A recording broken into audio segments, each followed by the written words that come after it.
This film is purely fictional. Please do not imitate it. Your like and subscribe are the motivation for me to update. Chapter 1. You and I, heart to heart. Above the vast ocean, the scorching sun hangs high. A kayak floats on the sea, with a man and a woman on it. The man is tied to the kayak, with countless cuts on his body, letting the blood drip on the kayak. The woman holds a worn-out wooden bowl and keeps pouring seawater on him. The salt gradually seeped into his body, making him feel a piercing pain. Wanqiu, Wanqiu, please let me go. Please let me go. Yu kept wailing. And the one called Wanqiu was his girlfriend. No, to be precise, this was the girlfriend he had licked for a long time. After the doomsday came, she reluctantly agreed to be with Yu. That day, heavy rain swept the world. At that time, everyone thought it was just a simple rain. But 3 days later, the rain did not stop, and the drainage systems around the world were all paralyzed. 5 days later, 10% of the world's land was submerged. People began to panic and entered a large-scale riot. Looting, killing, fleeing. Everyone was running for life. 15 days later, 0% of the world's land was submerged. The social order completely collapsed. People fell into a primitive society. Whoever had the bigger fist had the right to speak. The price of a bottle of fresh water was hiked up to be more expensive than the same weight of gold.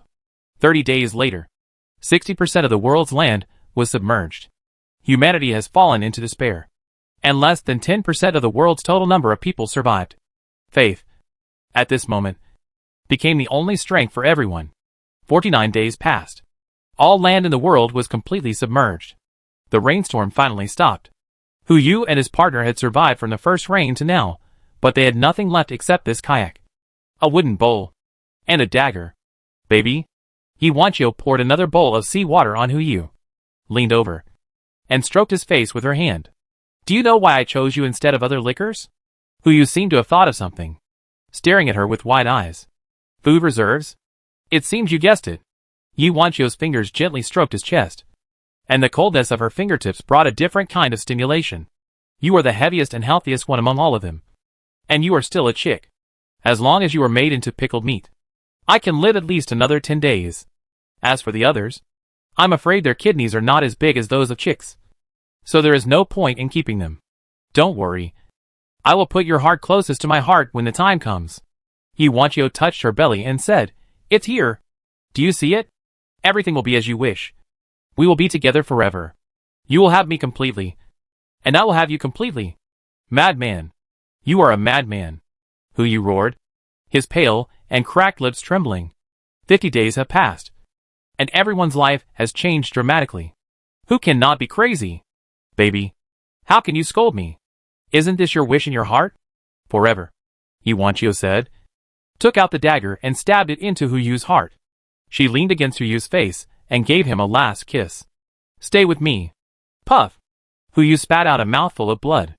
He felt a blackness in front of his eyes, and the pain, vision, and smell began to slowly dissipate. And finally the hearing. He faintly heard the sound of gnawing beside him. The next moment, Wuming Mountain is connected to the mountains outside the mountains, and the moonlight sprinkles on Xiangshui Beach. Yu subconsciously opened his eyes and touched his chest at the first time. The knife wound is gone. The heart is still there. Wait. This is... He opened his eyes and looked around, and found that this was actually his bedroom. I was reborn?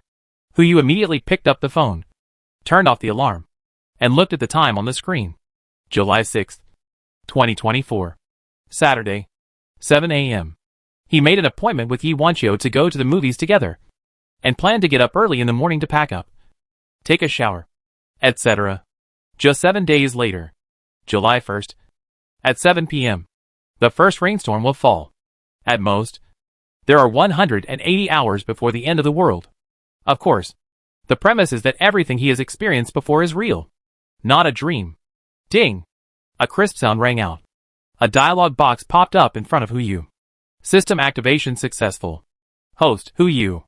System level, 1. System function, space backpack. Distance to next upgrade, 0/1. Note 1. For every day the host survives, he will gain 1 experience point, and more functions will be unlocked after the system upgrade. Note 2. The size of the space backpack is unlimited. Any non-biological items can be stored in the space backpack. All items will be stored separately, and will not change due to any factors. Note, all items within 1 meter of the space backpack can be directly put into the space backpack. Is this a system? Who you thought about it, and tried to put the TV hanging in front of him into the space backpack. In just a moment, the TV disappeared in front of him. And in another moment, it reappeared. He looked at the prompt box in front of him and confirmed one thing. What he just experienced was not a dream. The end of the world is really coming. Ye Wanqiu's figure appeared in Hu Yu's mind. They lived in the same building. He lived on the 24th floor, and Ye Wanqiu lived on the 3rd floor. In the previous life, after the rainstorm, he kindly took Ye Wanqiu in, and the two became lovers.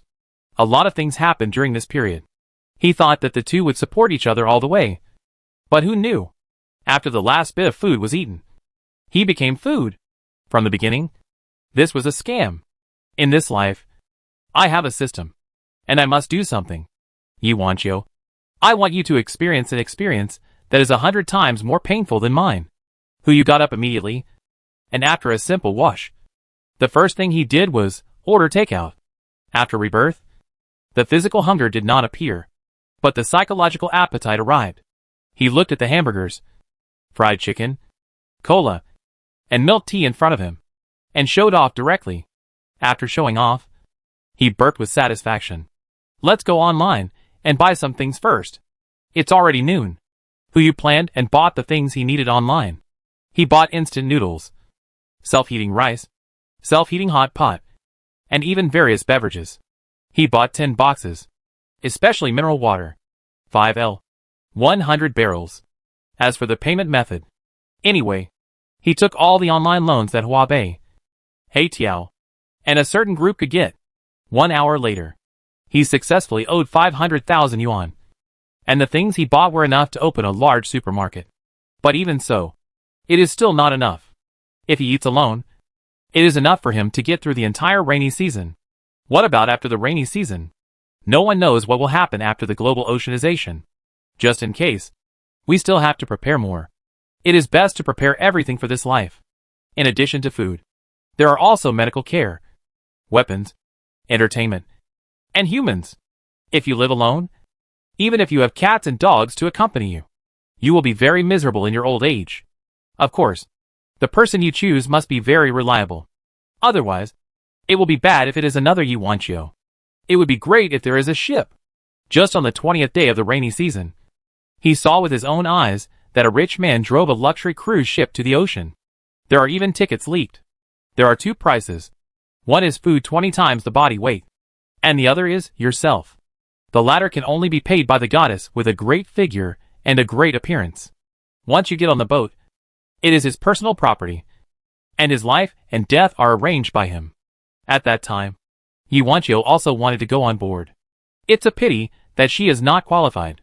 But Hu Yu is just a college student who has just graduated for 2 years.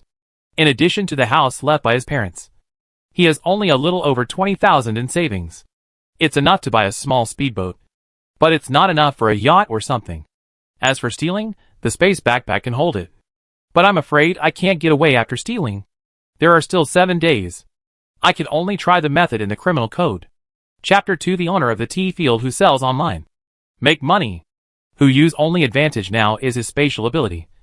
But banks, gold shops and other places are monitored. Even if he can take things remotely, it may arouse suspicion. I never thought about being reborn in my previous life.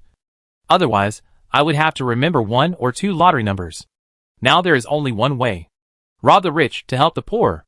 Robbing the rich of loan companies. Help my own poor. Like those loan companies, they usually have some cash in safes. As long as you find this kind of safe, you will have room for operation. Hu Yu took his own real estate certificate and began to run between major banks, with only one purpose: mortgage. But every time he went through the process, he would take the property certificate away instead of going to the bank to handle it. Soon, a spirited young man wearing a black shirt and sunglasses came up to him. Hey, buddy, are you short of money? Yes. Hu Yu was immediately possessed by the actor. In the 2 months of the apocalypse, the first thing he learned was to speak to people in a human way and to speak to ghosts in a ghost way. His acting skills have long been to the point of instantly killing all kinds of traffic stars. Brother. He immediately hid the property certificate under his armpit and asked softly, "Do you have a way?" "As long as you have collateral." "We have a way." "What a coincidence." Who you held out the property certificate. "Look. Isn't this it?" "Okay." The energetic young man responded and turned around immediately. "Come on, brother. I'll take you to find a way. Soon." Who you was taken to a tea house.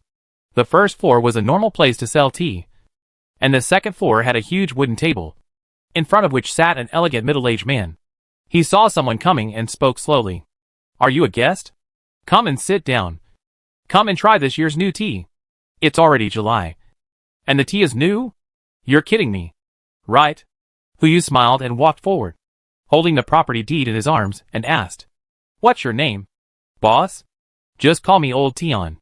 The middle-aged man raised his hand and said, "Come. Sit down. What business do you want to do?" "Boss Tion." Who you sat down and pushed the property deed in front of him. "I want to take out a loan. I heard you have a way."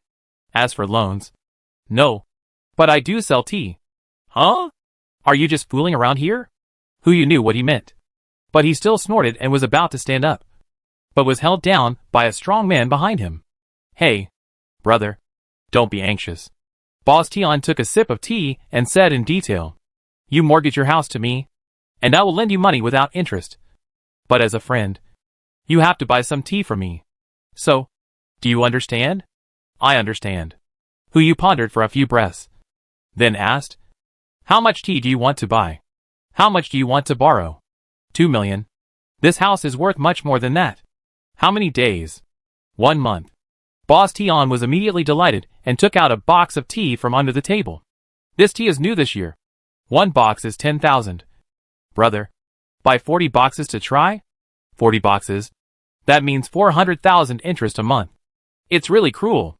Too much." In order to avoid suspicion, Who you frowned and said, "Boss Tion, can you buy less?" Boss Tion's face changed instantly, and he raised his hand to drink tea. "See you out?" "I'll buy it. But I want cash." "Okay." Boss Tion forced a smile on his face again, turned his head, and looked behind him. "Shall we make a contract?" "Okay, boss." Who you then picked up the teacup, took a sip, and watched Boss Tion get up and walk to the back of the tea room. "If I guessed correctly, the money for loan sharking is in there." After a while, Boss Tion came over with 2 large handbags, put them on the table, and held them down with his hands. "Young man, let me ask you one more thing. What are you going to do with the money?" Who you had prepared his words long ago, and quietly leaned into Boss Tion's ear, whispering like a thief. "Boss Tion, I told you because I think you are a righteous man. I have inside information. As soon as the market opens on Monday." "Okay. Okay." Boss Tion didn't finish listening to the words. He pushed the money forward and bowed his hands. "I won't listen to insider information like this. Young man, I wish you good fortune." "Okay." Who you picked up the handbag, felt the weight of the sediment inside, turned around and walked out. "Thank you, Boss Tion." It was already 2 o'clock in the afternoon when he left the tea house. The phone rang suddenly. Who you opened the screen and found that the caller ID was Ye Wanqiu. That's right. The movie should have started at this time. The food is stored. If you want to store more food, you have to wait until dark. And there is no rush for money. Why not play with her first? As soon as Who you picked up the phone, a coquettish voice came from the other end. "Who you? Where are you? Why didn't I see you?" Sorry. Who you apologized with a smile. "I just went to prepare a surprise for you." "Wait a minute. I'll be there soon." "Humph." Ye Wanqiu snorted. "That's better. But if the surprise later is not good enough, I won't forgive you." "Don't worry." Who you hung up the phone, turned around and walked into the Van Cleef and Arpels counter, and bought a 4-leaf clover necklace for just over 20,000 yuan. You can't catch a wolf without sacrificing a child. I remember that in the last life, she promised to come out to watch a movie for this necklace. At that time, he was hooked like a black bass. So how could he think about these things? He just swiped his card to pay and thought about the night of love. But this woman said that the gas at her bestie's house was not turned off, And she turned around and left with the necklace. Now think about it. The gas was not turned off? I'm afraid she had to rush to the next show overnight. Now, it's my turn to hook you. Hu carried the necklace and slowly came to the cinema. It was already 3 o'clock in the afternoon, and the movie was almost halfway through. Ye Wanqiu just sat in the waiting area, looking at the elevator from time to time. When Hu came out, her anger finally found an outlet. When Hu saw her, his heart couldn't stop trembling. Fear came over him, and the scene of his previous life instantly appeared in his mind. He suppressed his trembling and stepped out of the elevator. The sound of high heels echoed in the lobby of the theater, attracting everyone's attention. It's over. This guy is so late. Something must be wrong. He deserves it. He made the girl wait for so long. He should break up with him. The voices of the spectators rang out one after another. Everyone was waiting for the big melon to explode. But Hu just handed the bag in her hand forward. And when she saw the words on the bag, her anger instantly dissipated. Van Cleef and Arpels. I guess this guy knows something. Here. A surprise for you. Humph. Ye Wanqiu took the bag, but still curled her lips. Don't think you can compensate me by buying me a gift. I've been looking forward to this movie for a long time.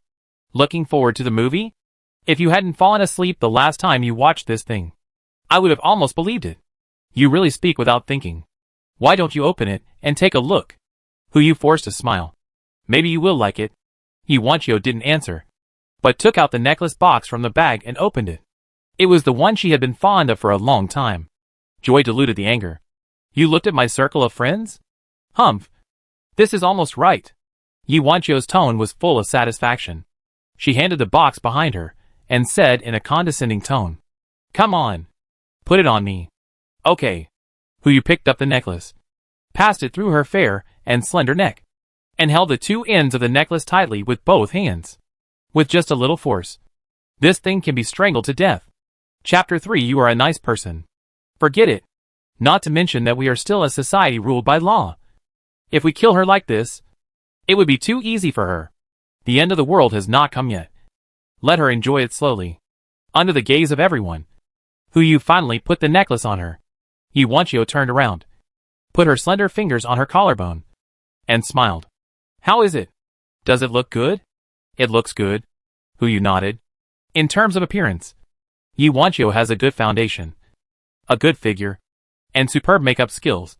Otherwise she would not have become a small internet celebrity with tens of thousands of fans. Of course, if the end of the world comes, these things will only turn into sharp swords piercing her. If Hu hadn't risked his life to protect her, she wouldn't have survived a week. Not to mention the rainstorm.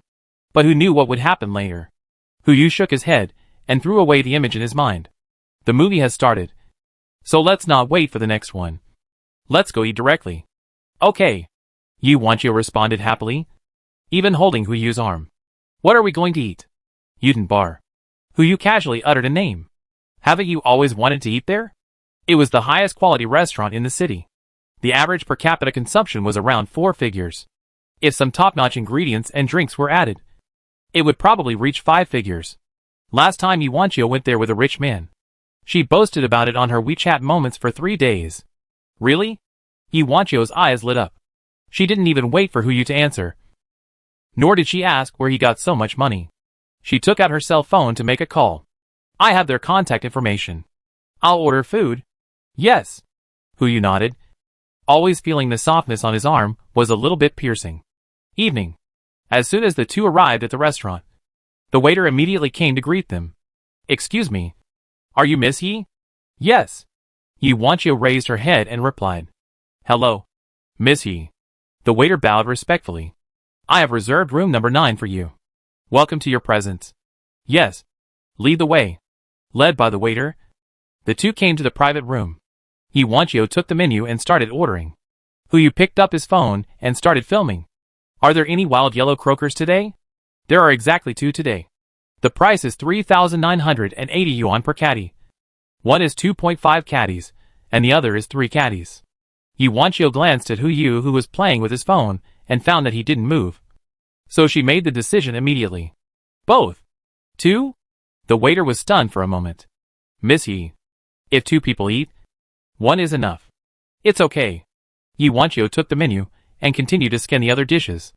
My brother didn't come today, so I packed some for him to take back, she said and looked at Yu again. Baby. Is it okay? The word baby almost made Yu's PTSD come out. Brother? In her previous life, she had never seen her have a brother. He had to force a smile. It's okay. Great. I love you the most. The 3 consecutive acts of coquetry ended. Ye Wanqiu continued to order dishes. What about king crab? Yes. The price is 2. For bowls of sea cucumber. For servings of roast duck with white truffle.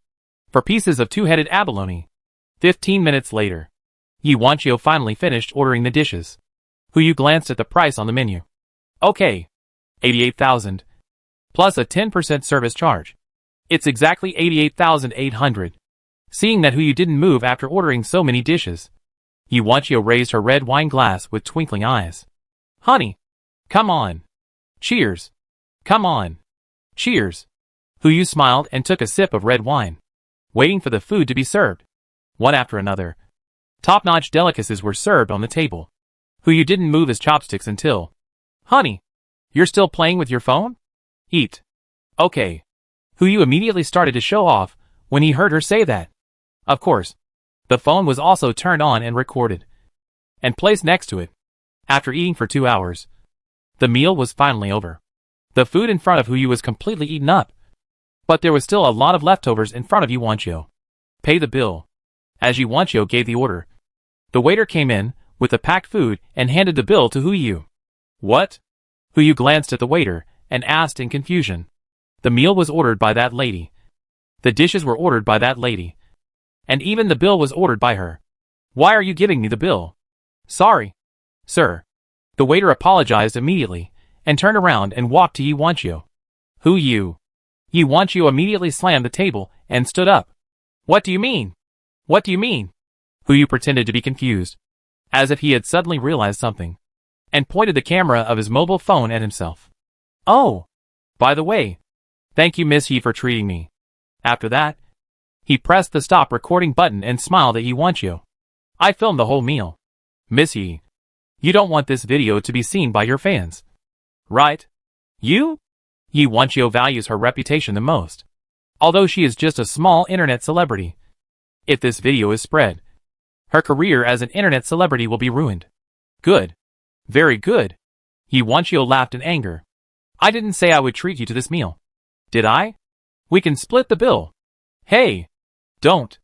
Yu opened the video and moved the progress bar to the part where Ye Wanqiu asked him to eat. The video played. Look! You told me to eat. So I started eating. Ye Wanqiu's face turned red with anger. No wonder this bastard didn't start eating just now. It turned out he was waiting here. Thank you again, Miss Ye, for treating me to a meal.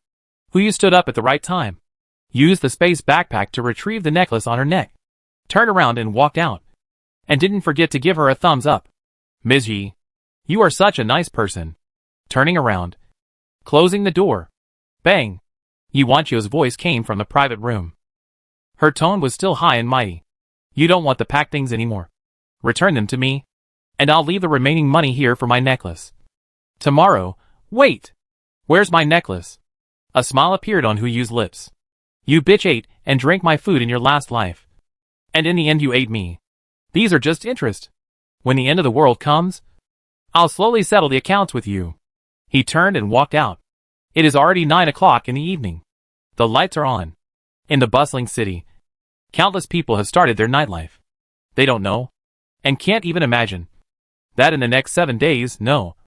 To be precise, in 166 hours, the world will be completely different. It's already this time. I think Boss Tian should be off work. Now, it's time for me to go to work. Yu walked all the way to the tea house. When he arrived, he saw the lights in the tea house turned off. After Boss Tian went downstairs, he got into a Mercedes and left. Yu waited for a while, and after confirming that there was no one in the tea house, he changed his clothes from his space backpack and quietly came to the gate. With a thought, the gate disappeared instantly. He walked into the tea house and put the gate back again, turning on the flashlight on his mobile phone. He went all the way upstairs and soon found the place where Boss Tian put the money. The half-man-high safe was behind the tea house, without any cover. Yu repeated the method just now.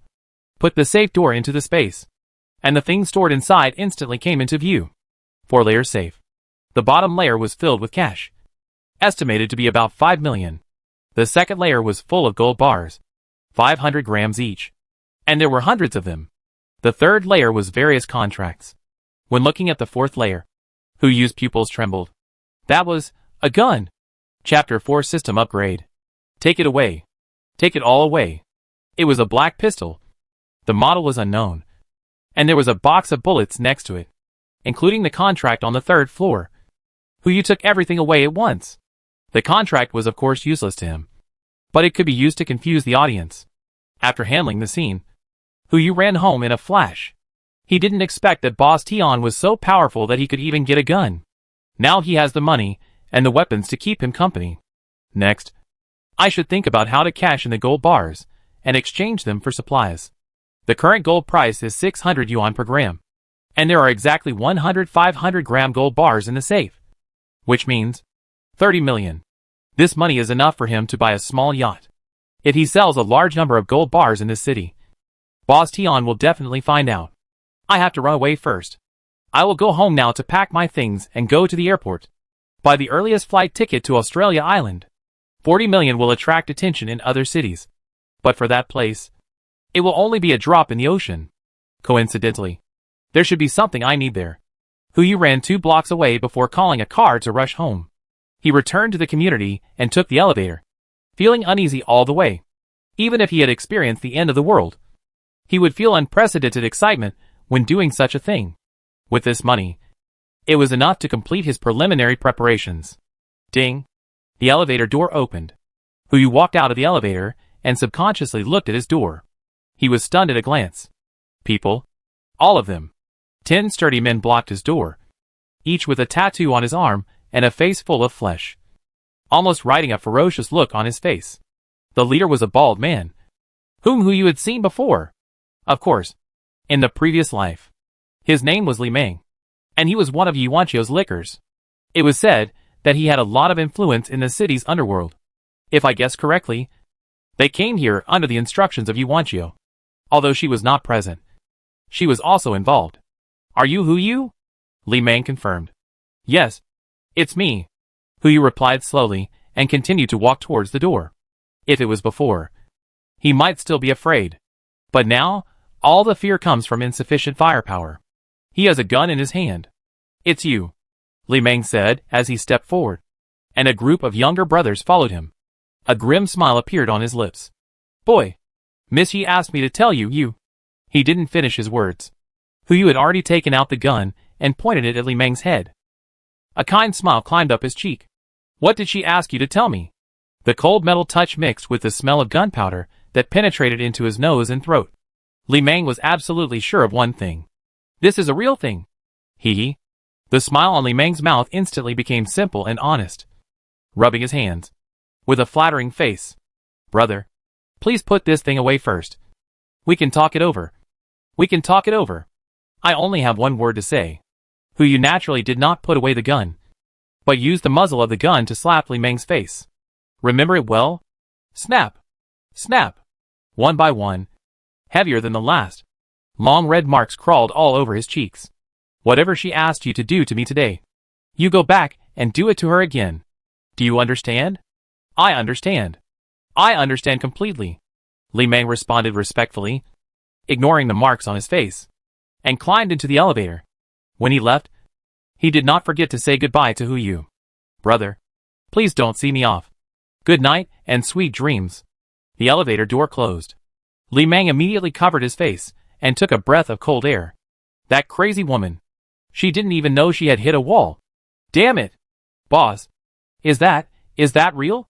A younger brother asked. Nonsense. Li Meng immediately replied.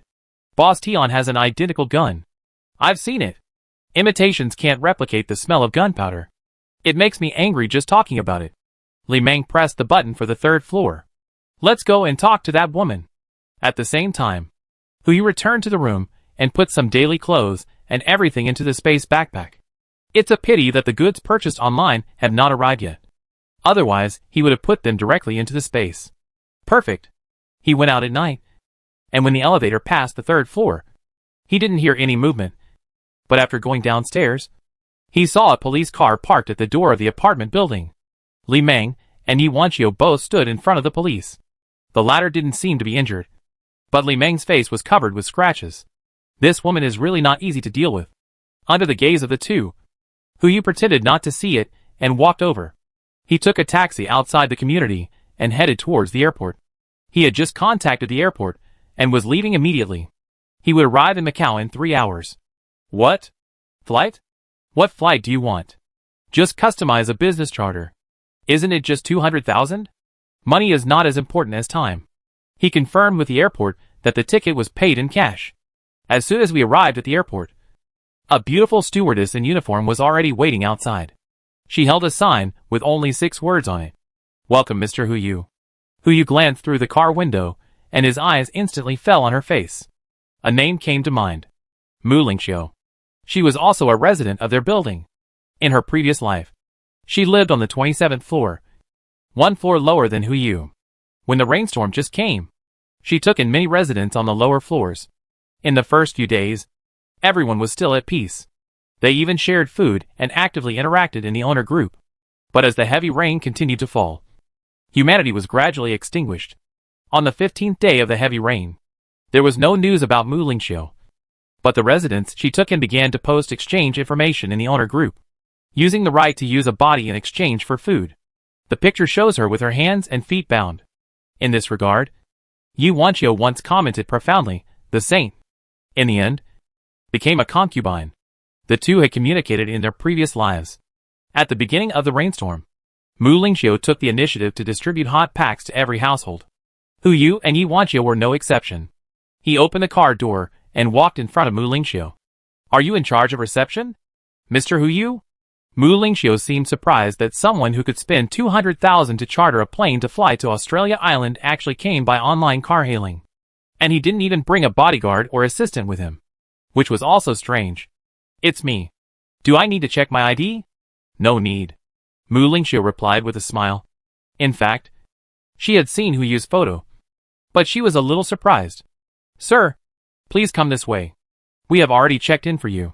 You will take Gulfstream G880 flight to Australia Island. 1G Airlines is at your service. Yes. Hu nodded, went to the business lounge, took out 200,000 yuan from his luggage bag to pay, and followed Mu Lingxiu to board the plane. It took less than 20 minutes for him to sit on the sofa of the business jet. In addition to Mu Lingxiu, there was also a stewardess serving beside him. Hu simply drank a glass of red wine and fell asleep. Too tired. After a busy day today, his spirit was either extremely excited or extremely nervous, and he didn't rest. After a while, a reminder sound woke him up. Ding! Congratulations to the host for successfully surviving a day. The system has been upgraded. Unlock the new function panel. Note, you can view the panel information of anything, including but not limited to animals and plants. 13 seconds until the next upgrade. Chapter 5 billion. Animals? Humans are also considered a kind of animals. Right? Hu subconsciously looked up at Mu Lingxiu, and a panel popped up in front of him. Name Mu Lingxiu. Gender female, age 21, skills proficient in service, proficient in first aid, proficient in nursing, basic firefighting, proficient in dance, character virgin, compassionate, flattering, favorability 20, purity 98. Note the maximum value of purity is 100, and each negative distance relationship with a member of the opposite sex will be 1. Great. Now that he has a panel, he can recruit talents with confidence, even if he owns a ship. If he relies on himself alone, he will never survive after the rainstorm. Crew, doctor, chef, preferably bodyguard. Of course, the premise of all this is loyalty. Only when the favorability reaches above 90 can you fully trust each other. Brothers? In the last life, many brothers killed each other. Mr. Hu. Mu Lingxiu sensed Hu's gaze and stepped forward respectfully. What do you need? Not yet. Hu opened his eyes and looked out the dark window. How long will it take to land? In half an hour. We will arrive at Outao Airport. The airport has prepared exclusive services for you. Where is your next trip? So we can prepare a car for you. Itinerary? Oh, I was so busy booking the flight that I forgot to book the hotel. Time is of the essence. Anyway, I've already had a good sleep. So let's go get a boat first. I want to buy a large yacht. Hu asked directly. Can you find a seller for me? Please wait a moment. Mu Lingxiu walked towards the cockpit. A few minutes later, she came back in high heels with a tablet in her hand. Mr. Hu, we just contacted the company, and our senior management happens to know a wealthy man in Hong Kong who is ready to sell a yacht. The information has been sent. Please take a look. Yes. Hu responded and took the tablet, which showed the specific information of the yacht. 155 meters long, 192 meters high, 17 tons displacement, and a maximum speed of 19 knots. In addition, there are landing craft, 2 helicopter pads, 2 motorboats, and a lifeboat. It can accommodate more than 50 people working on the ship and has 30 suites. If it is just a small yacht, 40 million can be easily done. But a yacht of this level, I'm afraid it will cost hundreds of millions. Hu flipped through the pictures calmly and saw the price marked on the last picture. 2.1 billion. Support installment payment. The first payment must be at least 50. Where is the ship now? It's in Ao Island. Mu Lingxiu responded respectfully. If you need, we can contact the ship owner and let you see the ship as soon as possible. Contact him. Hu put the tablet on the table and closed his eyes to rest. The worst way is to take it away directly. But that thing is more than 100 meters long. Even if you bypass the port supervisors, it is impossible to take it away quietly. The best way is to buy it. 10.5 billion. I only have 40 million. Which is nearly 30 times the difference. Qin Daozi was able to win 37 million with 20 yuan. I have a system. 40 million to win 1.1 billion. It shouldn't be a problem, right? 1 o'clock in the morning. Casino. Hu took out a gold bar, simply exchanged it for 300,000 chips, and walked to the gambling table, betting on dice. The simplest bet, according to the points of the 3 dice in the dice cup. Bet on size or number. Hu looked at the dice cup tentatively, and a series of information immediately popped up. Name, dice cup. The dice are now settled. Hu found a seat and sat down, and put all the chips in his hand on the small one. 5 o'clock in the morning. Hu walked out of the casino. After a night of fighting, there was an unnamed promissory note in his space backpack, and the number on it was exactly 2.1 billion. Thinking that in order to round up, Hu won until he won 3 billion before stopping. In addition, he transferred 900 million funds to a bank card to buy supplies. Mr. Hu. The casino manager came up to Hu as soon as he saw him leave. Our casino sincerely invites you to stay in the presidential suite of our affiliated hotel. Free of charge. No thanks. Hu didn't want to rest yet. Now the money is settled. The ship is on the way. The only thing missing is people. At least, find the right security personnel first. Carrying 3 billion on him. It really makes people feel full of crisis. Okay. If you need anything, whether it's security, accommodation, or travel, you can find me. I will serve you wholeheartedly. What do you mean? Hu narrowed his eyes. Surveillance? Of course not. The casino manager immediately explained. We are doing this for your safety. If anything happens to you in Ao Island, we will not be able to do business in our casino. No wonder. The attitude of this casino is simply too good. Their purpose is also very simple. In addition to ensuring the face of the casino, they also want Hu to come again next time. After all, of the 3 billion won by Hu, only 100 million belongs to the casino, and the remaining 2.9 billion is won from other high-end customers of the casino. Even when gambling with those high-end customers, the casino took nearly 29 million from the winnings alone. Customers like this must be maintained. Gambling always leads to losses. As long as people keep coming, they will return the money with interest sooner or later. That's good. The time I agreed with the ship owner to view the ship was 1 p.m. So it was still early. Hu looked at the casino manager and asked, do you know where there is a reliable security company? Of course. 7 o'clock in the morning. There are still 156 hours before the rainstorm hits. Hu, led by the casino manager, came to a security company. It is said that they provide security services for all casinos on the entire Ao Island. And their professional level is needless to say. Each security personnel has received professional training. And there are even retired soldiers who have come down from the battlefield. Hu only said one sentence when he entered. I want the best. The sooner the better. After seeing the casino manager following, the security company immediately started to call people. In less than half an hour, there were 12 muscular men standing in front of Yu. All of them were over 180 centimeters tall. There were black, white, and yellow people. Yu glanced over, and the panels of the 12 people appeared in front of him. They had just met, and everyone's favorability was 0. Their skills were similar. Nothing more than proficiency in firearms, proficiency in fighting, proficiency in first aid, etc. But there was one person who stood out. Named Shinshan. Gender male, age 29, skills perfect survival, perfect fighting, perfect assassination, proficiency in driving, proficiency in firearms, proficiency in first aid, proficiency in swimming, proficiency in off-roading, proficiency in cooking. Character, daughter slave. Loyalty, passion, loyalty. Favorability 0. 3 perfect skills, 6 proficient skills. Except for off-road, it can be said that he is born for the end of the world. Especially the character. Loyalty, passion, loyalty. These 3 affixes are simply the perfect choice for bodyguards. As for daughter slave, wouldn't it be better to bring his daughter on board? However, he was not among the 12 people, but was sweeping the floor with a broom at the door. He didn't look like a bodyguard, but a cleaner. Yu stood up and walked in front of Shinshan. The other party seemed to sense something and looked up at him. It's you. Chapter 6, Hiring a Bodyguard.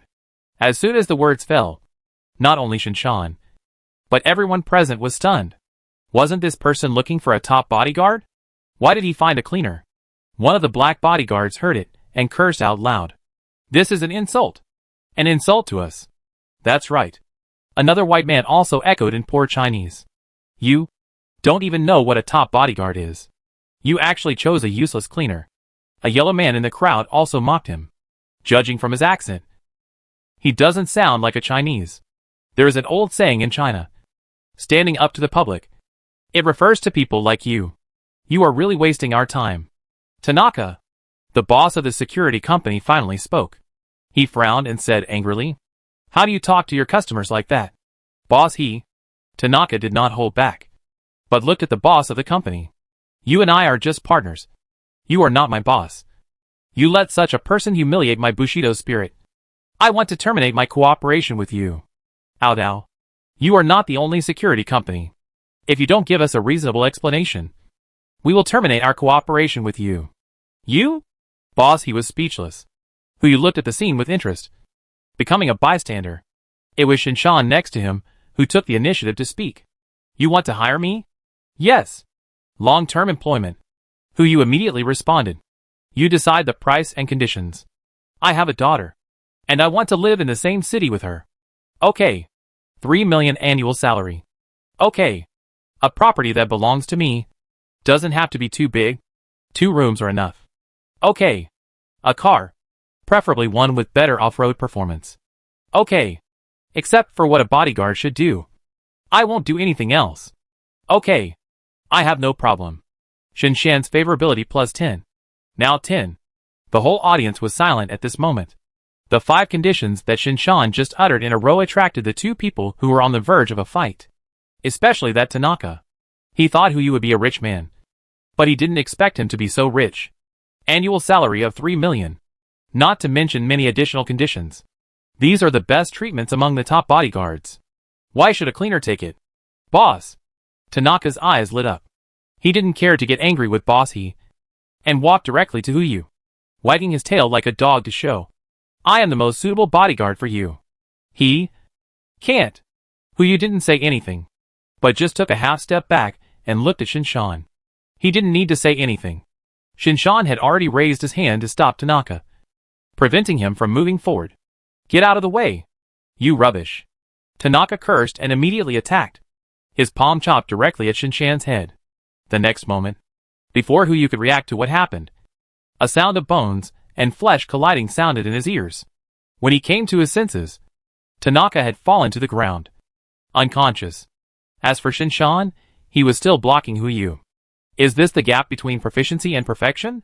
It's too big. Yu wanted to test Shinshan and looked at the other 11 bodyguards. I didn't say I would only hire one person. If any of you can get past him and come to me, I can give you the same treatment.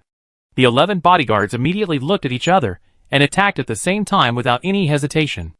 They became bodyguards for money. 3 million annual salary. Even if they only work for 1 year, it will be enough for them to spend for a long time. Unfortunately, their opponent is Shinshan. Under the siege of 11 people, Hu Yu finally saw Shinshan's attack. His muscular body seemed to have no bones. He could always dodge in time under the siege of the crowd and launch a counterattack at the first time. One punch. One kick. It seemed that there was no pattern in his attack. But he could always knock down the opponent at the first time. He even deliberately avoided some fatal parts. If those punches and kicks landed on their throats, hearts, brains, now there are probably 11 bodies on the ground. Not only Hu Yu, but even Boss He was stunned. He never thought that there was such a great man hidden in his company. Great! Boss He exclaimed and immediately stepped forward to rub his hands. Boss, congratulations on finding the bodyguard you like. Let's sign the contract now. 3 million annual salary, including our commission. You only need to pay 4.5 million per year to get his protection. As for the money, there is plenty. But, Hu Yu looked at Shinshan and asked, should I sign this contract with you or him? Sign with him for 1 year. Shinshan immediately said. When I was desperate, he gave me a job. Okay. Hu Yu understood what Shinshan meant. 1 year's commission in exchange for no further contact between the two. He is really loyal. Boss He also understood this meaning. It's just good to make money. So he didn't worry too much. Shinshan's favorability plus 10. Now 20.15 million in exchange for 10 points of favorability. Worth it. The contract was signed. And it was already 9 o'clock in the morning. Boss. Shinshan changed his clothes and followed Hu Yu out of the security company. Will your next trip be to Ao Island? Or, I want to go back to the mainland and leave this afternoon. Staying in Ao Island? It's by the sea. And a tsunami will sweep here within 3 days of a heavy rain. Instead of looking for another place to stay, it's better to stay in your own nest and get through the heavy rain first. After all, I'm quite familiar with everyone there. Then I need to pick up my daughter and take care of some personal matters. Okay. Hu Yu gave him his contact information. Can you get it done before 1 p.m.? Sure. Do you need money? No. The money you just transferred to Mr. He has been deposited into my account. That's good. Hu Yu and the casino manager watched Shinshan leave. Mr. Hu, let me say something. The casino manager frowned slightly. 3 million, for an ordinary person, is enough to make him abandon everything and choose to flee. Don't employ a person you doubt. And don't doubt a person you employ. Hu Yu simply replied that it was time to go, and buy the next item according to the plan. Weapons. As soon as the thought came to his mind, his stomach made a sound. Hungry. He had been busy since early morning until now. And he had not eaten anything except the desserts in the casino. It was just right. Buy more things to enrich your food inventory. By the way, buy some small things for Shinshan's daughter to improve her favorability. As for the weapons, Shinshan has perfect assassination skills, so he should be able to get these things after he has dealt with his personal affairs. Just give it to him. Hu Yu looked at the casino manager and asked, Manager Yang. Right? Hey, what do you want? I heard that there are many delicious foods in Ao Island. Why don't you take me around? Sure. Chapter 7A Car. In the morning, after Hu Yu had a simple breakfast, he took Manager Yang to start a big shopping trip. They bought the latest PS5, Switch, Xbox One and other electronic entertainment equipment for 10 people.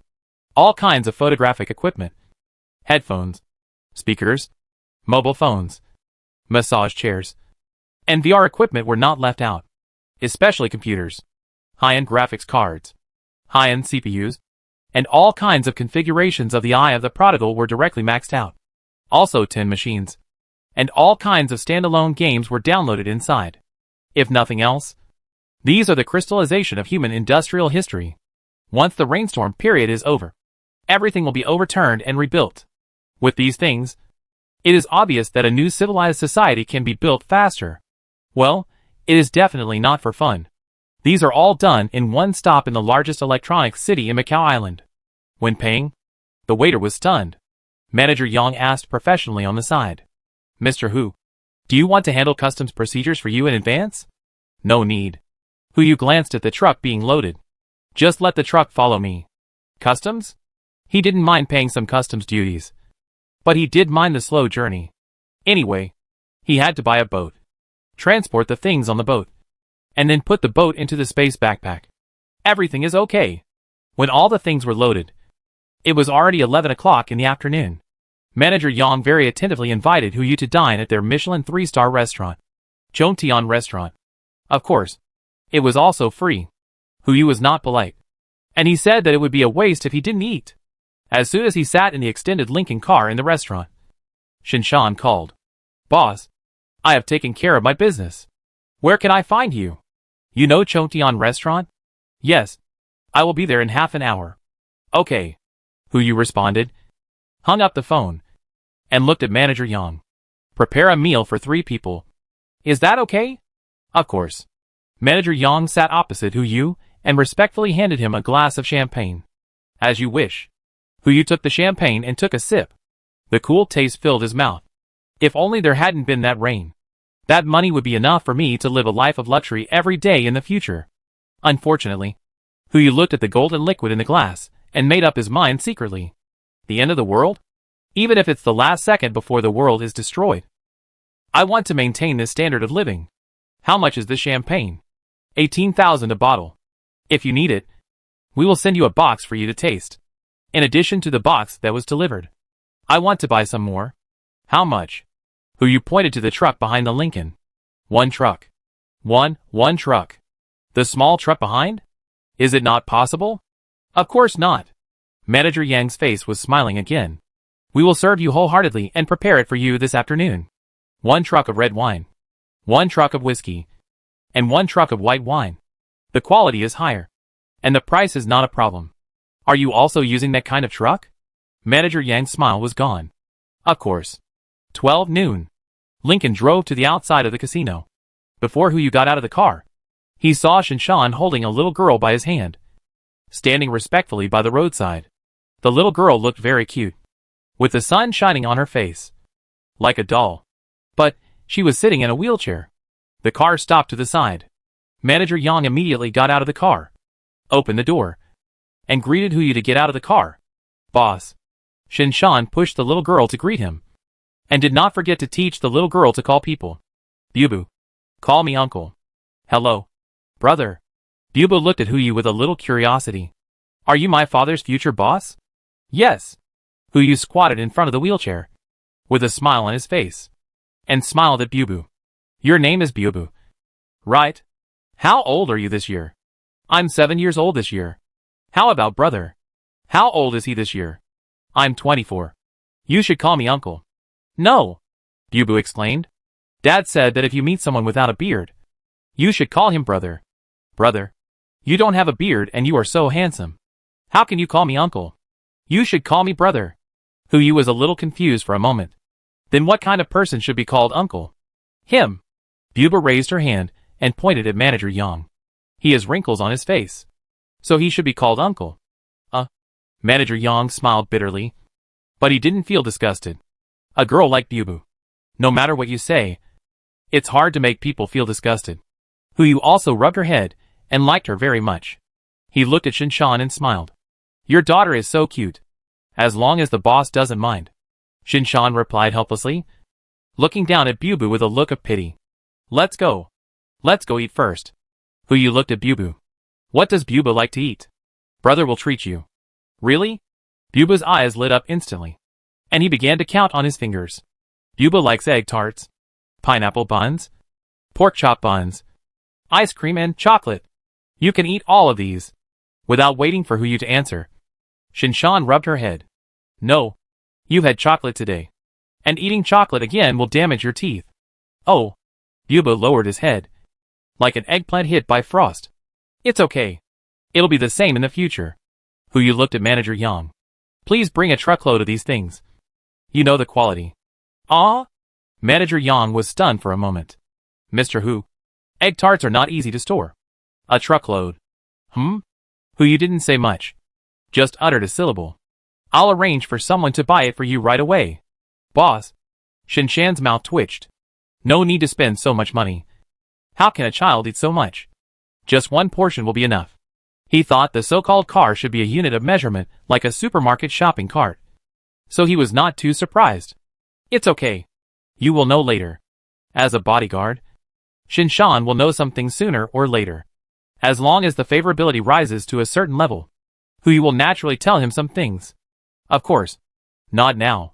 Huyu looked at Bubu with a smile on his face. Bubu. Let's go have lunch first. Okay. Okay. Seeing Huyu being so nice to Bubu, Shinshan's favorability increased again. Shinshan's favorability plus 9. Now 29. Only 1 point away from 30. From this point of view, every 10 points of favorability is a threshold. As long as this threshold is exceeded, the attitude will undergo a qualitative change. Huyu also looked at Bubu in the wheelchair, and her panel also popped up. Name Shin Bubu, gender female, age 7, skills proficient in cuteness. Elementary singing. Elementary playing. Personality is well behaved, obedient, sensible, and studious. Favorability 19. Everyone walked into the restaurant's private room. And Shinshan's security work also began from this moment. He carefully checked every dish that came up before serving it to Huyu's table. According to the rules, he was going to take Bubu out to eat. But before he could speak, Huyu had already taken the cut steak and went to feed Bubu. Brother, I'll do it myself. Bubu refused seriously. Bubu is very good. He can eat by himself. Okay. Bubu is the best. Huyu also put down his knife and fork and looked at Shinshan, who was busy next to him. Brother Shin, you should also sit down and eat quickly. There are things to do later. Okay. Shinshan also found that the meal was for 3 people. He did not refuse, and sat next to Bubu and started eating. Huyu looked at the panel and was happy. Shinshan's favorability plus 10. Now 30. Shin Bubu's favorability plus 11. Now 30. Not only Shinshan's, but also Bubu's. As for Manager Yang, he didn't enter the private room. Probably because he was busy preparing things. 12 o'clock noon. As soon as the time came, the phone vibrated. Huyu opened the screen and found that it was Mu Lingxiu calling. He picked up the phone and her voice came from the other end. Mr. Hu, the ship owner has been contacted. May I ask if your itinerary has changed? If not, we can pick you up at the dock to see the ship. No need. Huyu picked up the napkin and wiped his mouth. We'll be there right away. Chapter 8. Boss. It was still the extended Lincoln, but there were Shinshan and Bubu sitting on the seats. There were 9 new small trucks behind the small truck with electronic equipment. When she knew that 5 of the trucks were filled with her favorite things, everyone was stunned, including Shinshan. My goodness, do rich people buy things by truck? I thought it was a shopping cart. For this reason, Bubu's favorability directly broke through 40, but Shinshan's favorability dropped back to 29. Too much. It was really too much. This made him wonder if Huyu had other purposes. Bubu was very excited. After getting Shinshan's permission, he ate an egg tart. Huyu saw this and wanted another car. There was no other way. Who said this girl was too cute?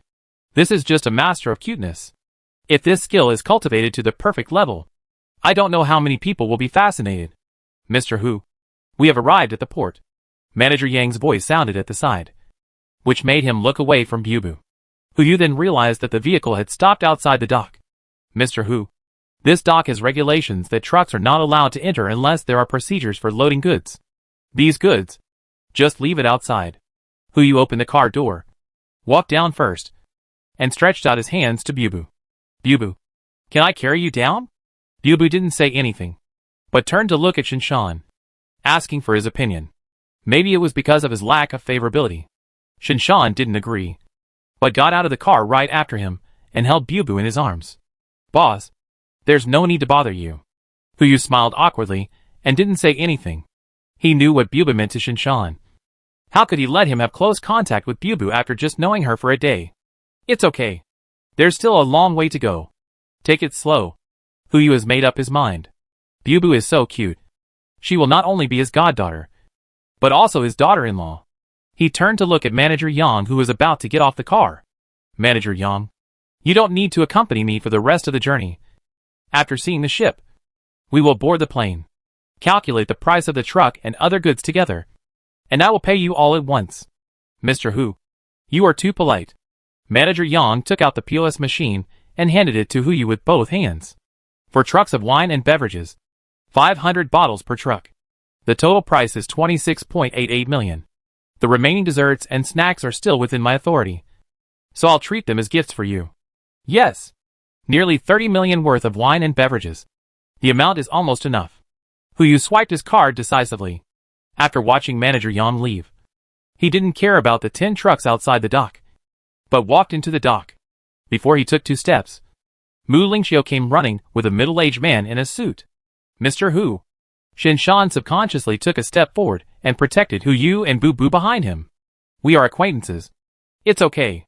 Hu replied, raised his hand, and greeted Mu Lingxiu. Hello. Mr. Hu. The middle-aged man stretched out his right hand to him, with a smile on his face. I am the general manager of Wanqiu Airlines. My name is Li Wei. Please take care of me. Manager Li. Hu stretched out his right hand and shook hands with him. Has the seller arrived? Yes. He has arrived. Li Wei stepped aside and invited everyone to walk into the dock. Please follow me. Under his guidance, Hu soon saw the ship. It was long. Too long. This was Hu's first impression. Looking at the pictures and data, I didn't understand much. It was 155 meters long and 192 meters high, which didn't seem big.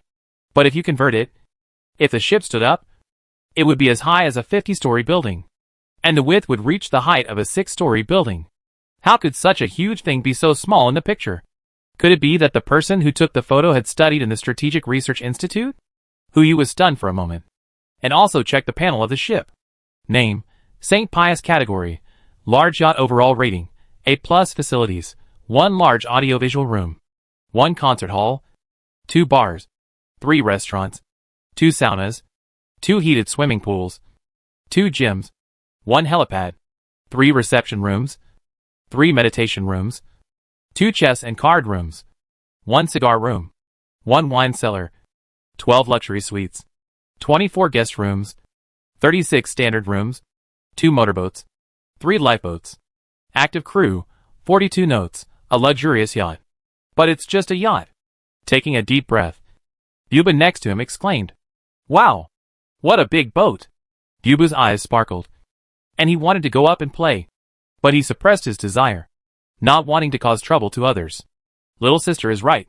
Although this boat is not as big as a cruise ship, it is also very big among yachts. Li Wei smiled and replied, pointing to the electric gangway entrance. Mr. Hu. Please.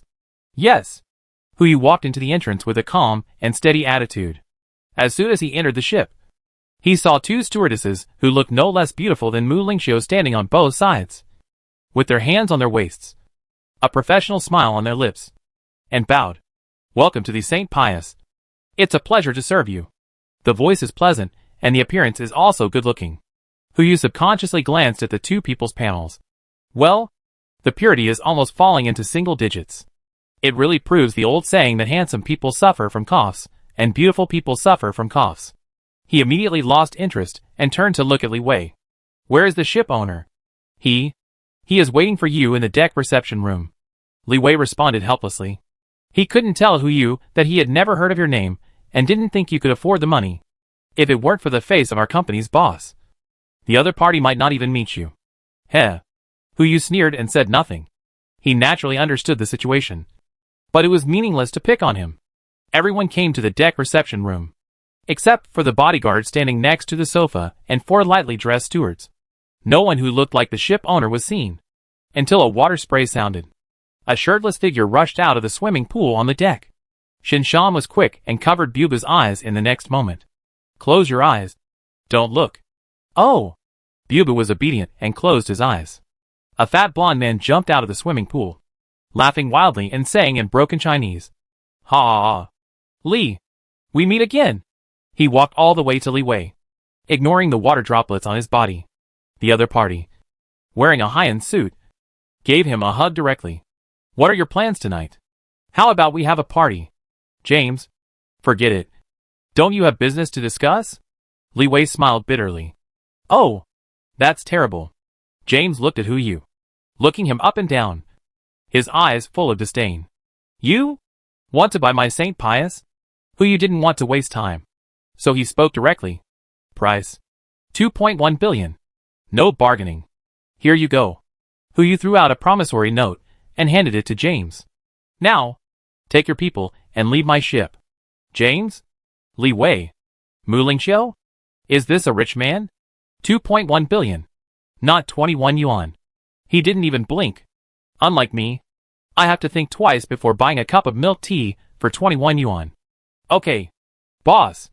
James, as if afraid that Yu would go back on his word, immediately put away the check, found a contract in the reception room, quickly signed his name on it, and then handed it to Yu. Boss, sign your name. The money belongs to me. And the boat belongs to you. Yu also quickly signed his name on the document. The contract was concluded. It was so fast that the bodyguards and flight attendants next to him didn't come back to their senses. James kissed the promissory note, put it inside his suit, and called out to his bodyguard. Let's go! Casino. Casino. Oh, he's a gambler. If I had known, I would have met him at the gambling table directly, and I wouldn't have had so much trouble. Yu rolled his eyes helplessly. His eyes fell on the 4 flight attendants in cool clothes. With just one look, the 4 people rushed over at the same time. Boss! Chapter 9 3 questions. The 4 cool flight attendants rushed over together. Yu was careless and didn't dodge, thinking that since Shinshan was there, he shouldn't let these guys get close. But he didn't expect. Shinshan covered Bubu's eyes and didn't move. Yu was thrown to the ground, and before he could say a word, he was bombarded by the flaming red lips. Fortunately, he reacted in time. He saved his 79 3-piece short-sleeved shirt and shorts with free shipping. Brother Shin. Help! A voice fell. Shinshan immediately took action, holding one in each hand, and took the 4 crew members to the side. Yu finally caught his breath and slumped on the sofa, calming the jumping little dinosaur. He immediately summoned everyone on the ship in the deck reception room. You don't know until you see it, and you'll be shocked. 42 crew members, except for the 12 responsible for yacht driving. The remaining 30 are all crew members. Sure enough, rich people are not as happy as we imagine. We can't imagine the happiness of rich people at all. After checking their panels, Yu made the same decision for them. Fired. Each person was given a considerable severance pay and asked to leave the ship. Mu Lingqiu and Li Wei were also asked to leave. The flight was scheduled for 2 p.m. Yu sent the 2 away on the pretext that he had some things to deal with. Now, there were only 3 people on the huge ship. Yu, Shinshan, and Bubu, who was full of curiosity. Brother Shin. Hey, boss. Yu looked at Shinshan with a face full of resentment. He was checking the remaining hidden dangers of the ship at this moment. Why didn't you stop them just now? I thought you didn't want to resist. Shinshan replied seriously. Next time. No matter who it is. As long as they rush over, block them back. Okay, boss. Yu sighed helplessly and looked at Shinshan's panel. His favorability towards him is still only 29. Not to mention the passing line. Not even 1/3. Unfortunately, it's too late. Let's go. Let's get off the boat. Okay, boss. Shinshan replied and got off the boat with Yu, without asking the reason or the next arrangement, until he followed Yu to the bow. Yu squatted in front of Bubu and rubbed her head. Bubu, do you want to see magic? Yes. Bubu answered immediately. What kind of magic is brother going to perform? Bubu is very smart. He will definitely be able to expose you. That's not necessarily true. Yu patted the hull. Bubu, look carefully. 3, 2. Snap. A snap of fingers fell. The 100-meter giant, the Saint Pius, disappeared in the port in an instant.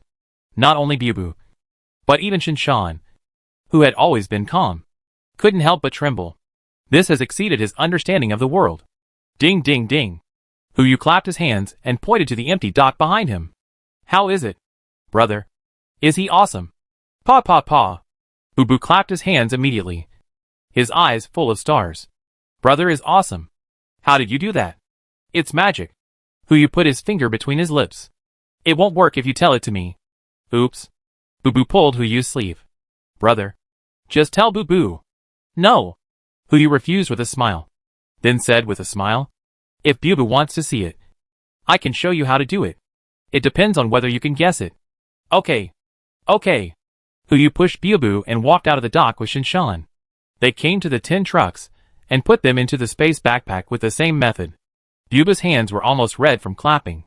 Although he never figured out what was going on. He just thought it was a magic trick. As for Shinshan, he was completely confused. Once he even touched one of the cars quietly. But the car still disappeared in front of him. Is this really something a human can do? He tried several times to ask Huyu what was going on.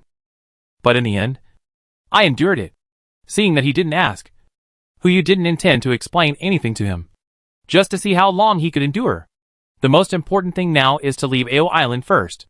A luxury yacht disappeared out of thin air.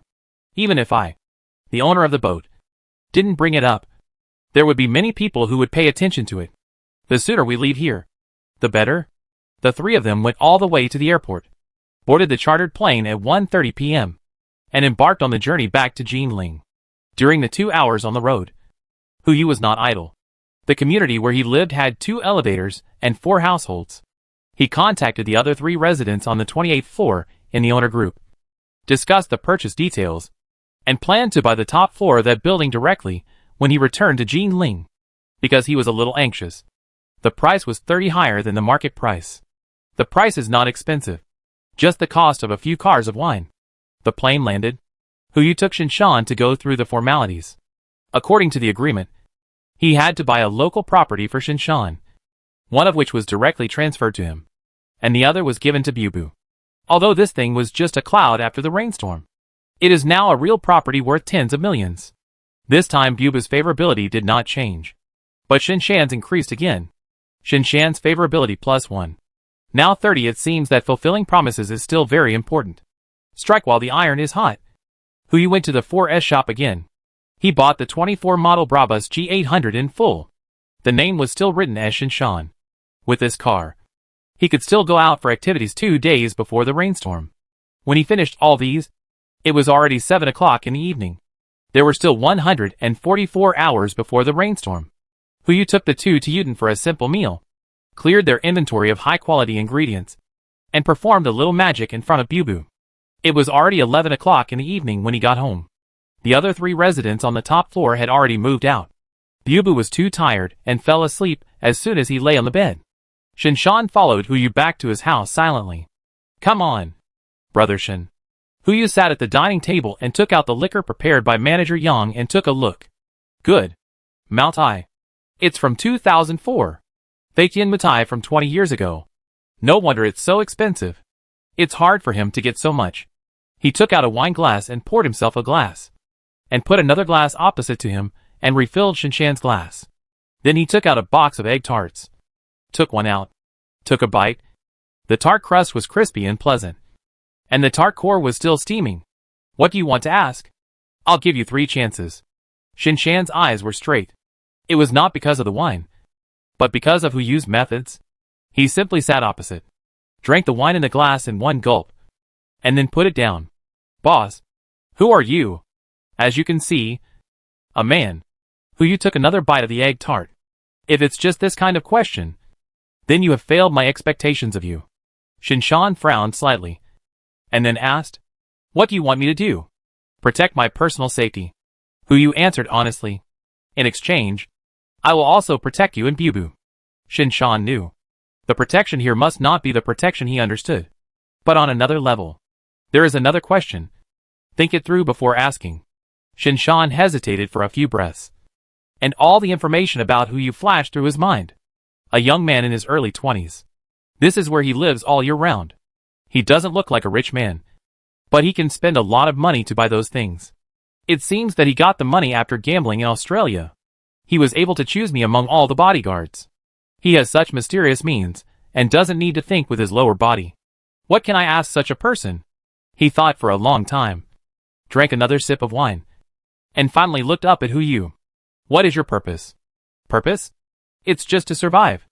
Huyu also drank the white wine in the glass, feeling the hotness from his throat, and said lightly, in the coming doomsday, live well. Chapter 10. I'm not going to work today. As soon as he finished speaking, Shinshan's eyes widened. The end of the world? July 13th, 7 p.m. Huyu looked at Shinshan and spoke slowly. At that time, heavy rain will fall all over the world at the same time, and the rain will last for 49 days. After 49 days, the whole of Jinling will turn into an ocean. Perhaps not only Jinling, but all the land will sink under the sea. And I just want to survive. Boss, you are drunk. Shinshan is a staunch materialist, and he obviously does not believe this. Maybe? Yu laughed twice, without explanation, and just took out one thing after another from the space. Red wine, gold, pistol, egg tarts. These, and these. These are all my preparations for the coming of the end of the world. Of course. Yu looked up and looked at Shinshan in front of him. You, too. If you think I'm crazy, or don't want to protect me anymore, you can leave now. If you want to stay, Yu filled the glass with white wine, raised the glass and leaned forward. From now on, we are brothers. As long as I have a bite of food to eat, you and Bubu will never be short of a bite of meat. Shinshan fell silent. He looked at the glass in front of him, raised it and clinked it with Yu, but did not drink it, but looked at Yu seriously. I won't drink this glass of wine yet. July 13th. There are still 5 days left. During these 5 days, no matter what you want me to do, I will help you. After 5 days, if the rainstorm falls, we will drink this glass of wine again. If it doesn't fall, I will protect you for 1 year according to the contract. Don't blame me. Shinshan frowned slightly. His eyes fell on the door. I have to be responsible for Bubu. Okay. Yu clinked glasses with him, and put both glasses of wine into the space backpack. Your words are enough. We'll drink this glass of wine in 5 days. Shinshan's favorability plus 9. Now 39. 9 points of favorability increase. Although it's still not high, it's an improvement. Yu sat back in his seat and put everything into the space, leaving only a pistol. Brother Shin, don't call me boss anymore. Call me Xiao Hu, or Xiao Yu. This is not good. Shinshan frowned and refused. There still has to be a rule. Whatever you want. Let's get down to business first.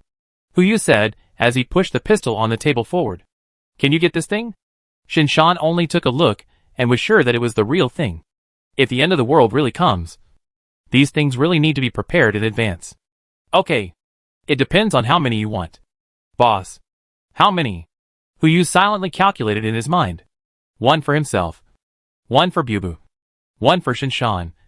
And 1 for the future captain and medical team for self-defense. And 4 extra backups. 7 guns are enough. Now that I have 1, 8 will be enough. After all, it's not easy to make this thing. So don't make it too difficult for Shinshan. Yu immediately raised his hand and made an 8. I understand. Shinshan nodded, and seemed to have begun to think about a way. The things are fine, but some funds are needed. Funds are a small matter. Do you want cash or something? Gold is the best, but cash is not a problem. That's easy. Yu didn't know the specific value of the guns and the procedures in the middle, so he took out all the gold bars he had taken from Boss Tian. 100 gold bars immediately piled up into a small mountain, to ensure that nothing went wrong. He also took a picture of a bank card on the pile of gold. There is still 100 million in the card. You can spend it as you like. Anyway, money won't be called money in a few days. Fortunately, Shinshan was mentally prepared and replied immediately. Boss, don't worry. I guarantee to complete the task. According to the boss's habit of buying things. Isn't it just 8 trucks of guns? It's done. But boss, there are a lot of things. You may need to come to the border to pick me up. I can't move it back by myself. No problem. Yu did not doubt it, and got up and walked towards the bedroom. 8 guns. Indeed a bit too much. By the way, take the gun on the table for self-defense. Don't get hurt. No. Boss, you may need it more. Yu shrugged, but did not deny it. He walked into the bedroom, flew directly onto the bed, and fell asleep with his head on the pillow. It was really too tiring. The next day, Monday, July 8th, 7 a.m. There are still 132 hours before the end of the world. Yu was woken up by the alarm. He subconsciously turned over and got up, intending to go to work, but subconsciously came back to his senses. Work? I'm not going to work today. So cool. So cool. Block all the people related to work in the group.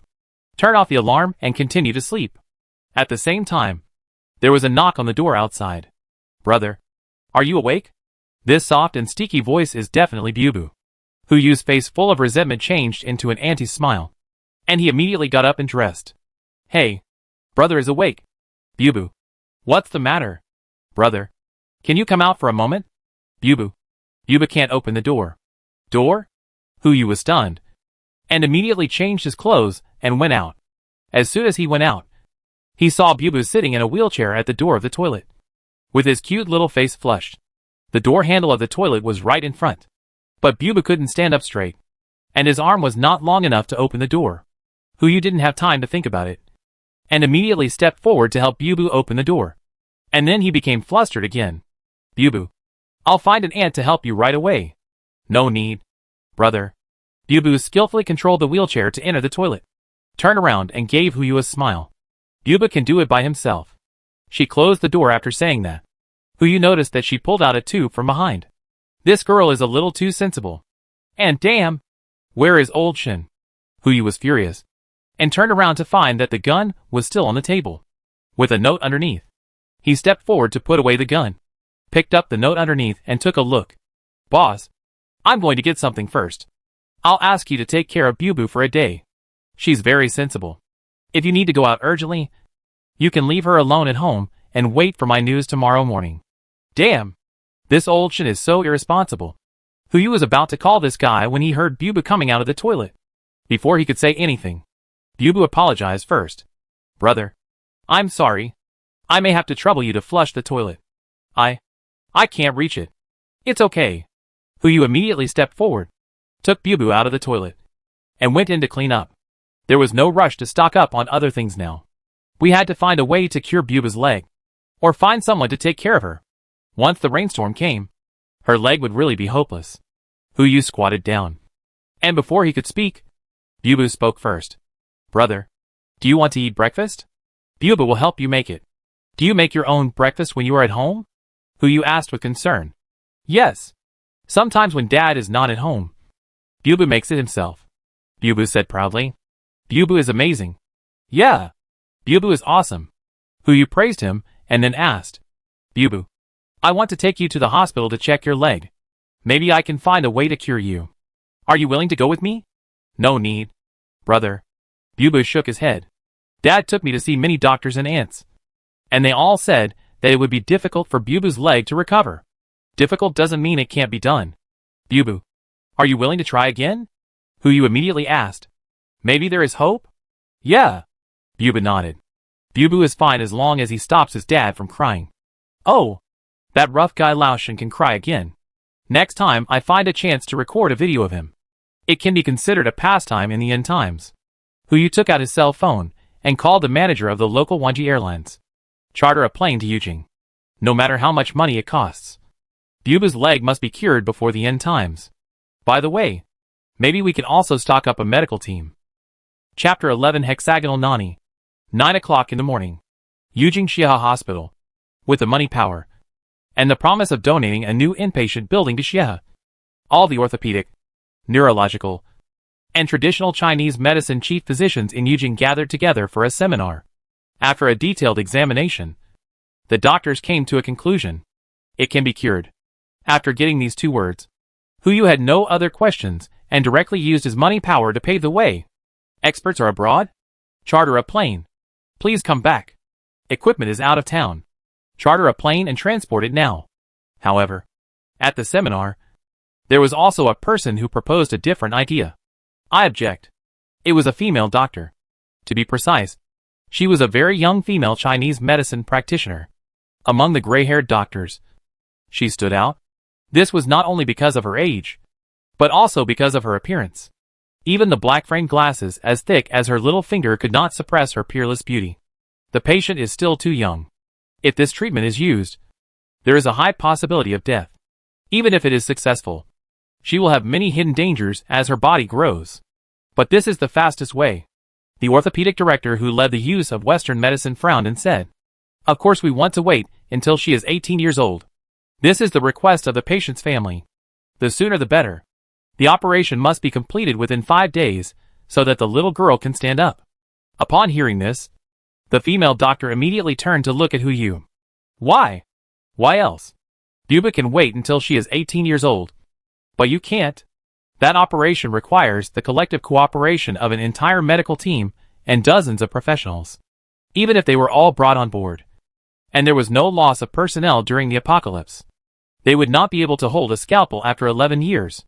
If they were to bring new doctors on board for training, there would not be enough teaching environment and practical cases. And he would not dare to let them perform surgery on Bubu, who you didn't know how to explain. So he could only say helplessly, "This is my request. If this method doesn't work, think of another plan." The dean was speechless for a moment, and had to look at the female Chinese medicine doctor.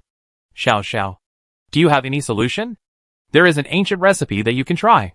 The female Chinese medicine doctor looked at Hu Yu and said calmly, "The girl's condition is that the bullet hit her spine, causing nerve damage in her lower body and paralysis of half of her body. The left and right leg bones were also hit by bullets. Fortunately, she was treated in time and is still growing.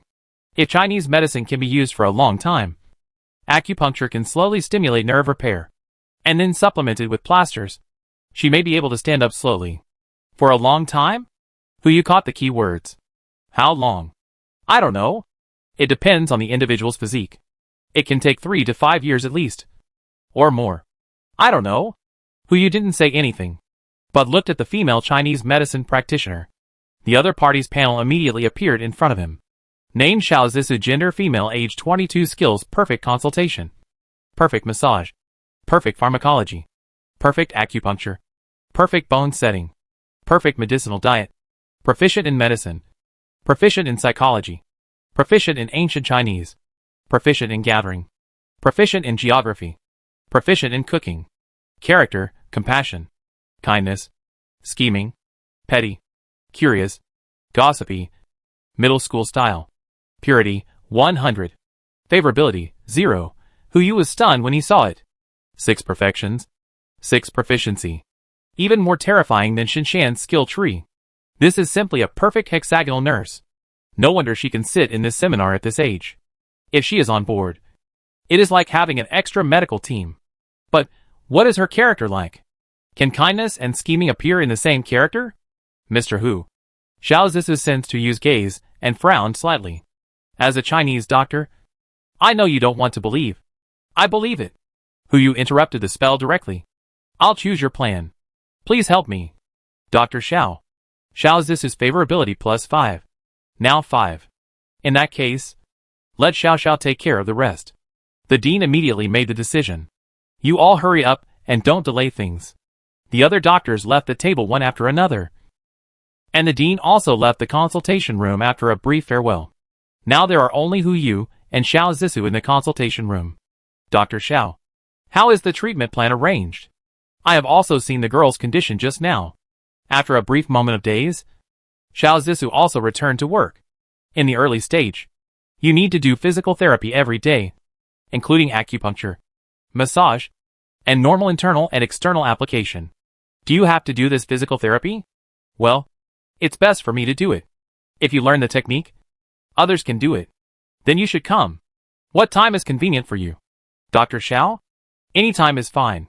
If time permits, it's best to do it every morning. Massage once in the morning and once in the evening. Hu Yu's eyes lit up, and he asked, Then I have a small suggestion. I wonder if Dr. Xiao can agree to it.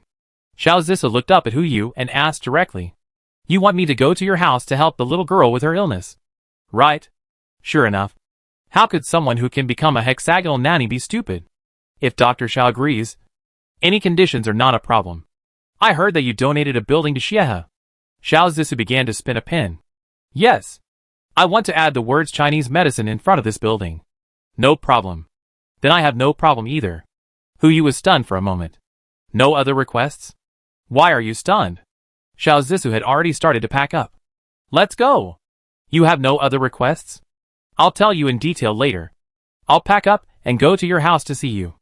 My home is in Jinling. Yeah. Xiao Zisu sniffed. I smell the smell of the plane. Is there anything wrong? Are you not going to take care of the patients here? What patients are there?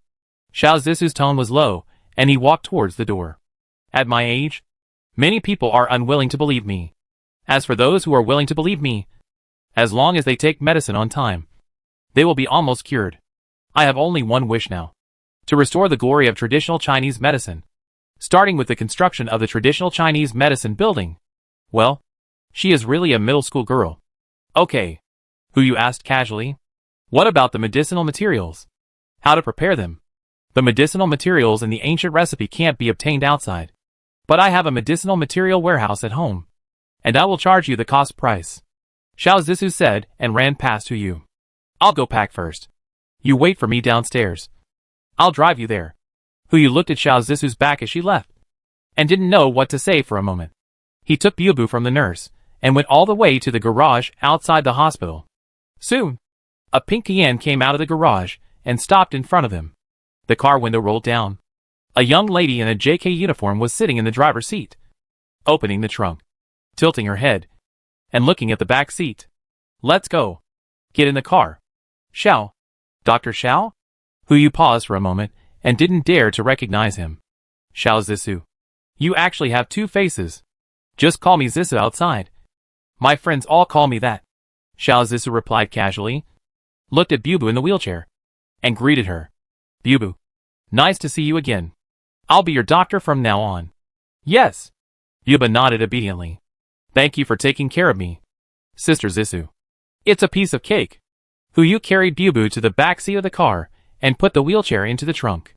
He then sat next to Bubu and asked Xiao Zissou. Xiao. Zissou. Where are your glasses? They're fake. I put them on to gain the trust of patients and their families. Xiao Zissou replied while driving. It's just like the Mediterranean hairstyle of those uncles. It's just equipment to increase buff. But her hairstyle is permanent. While yours is just a piece of equipment.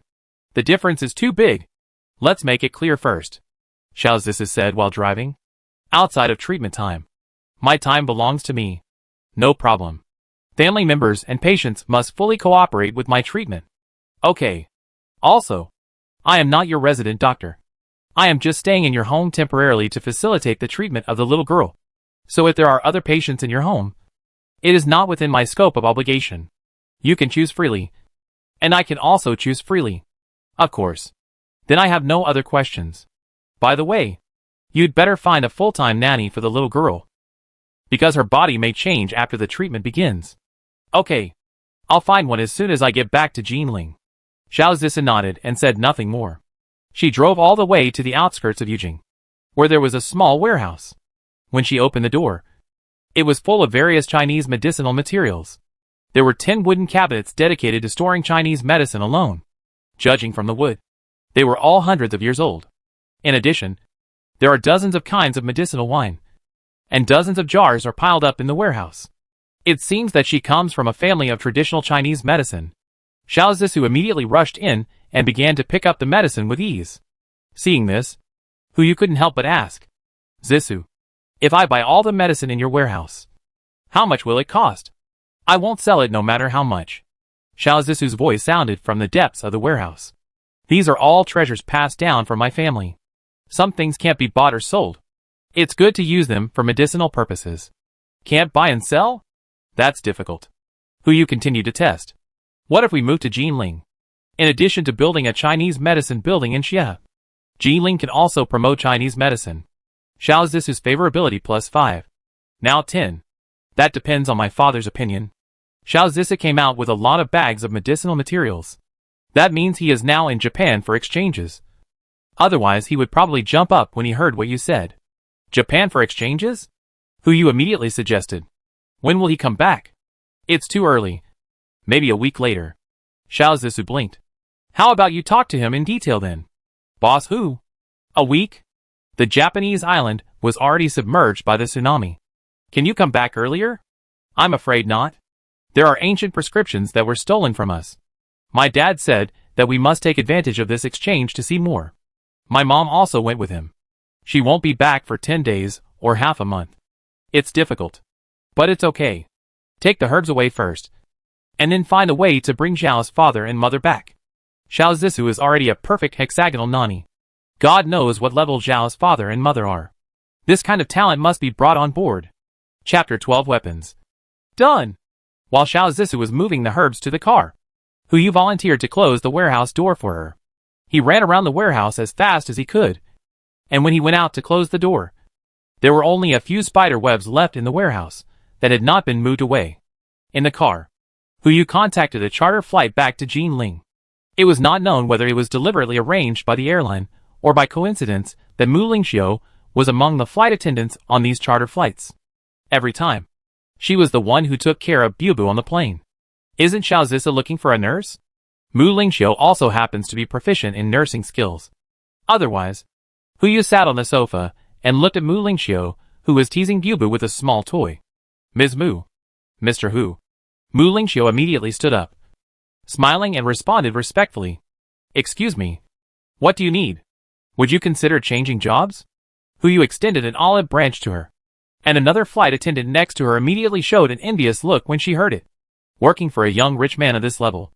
If you seize the opportunity, you may become a phoenix.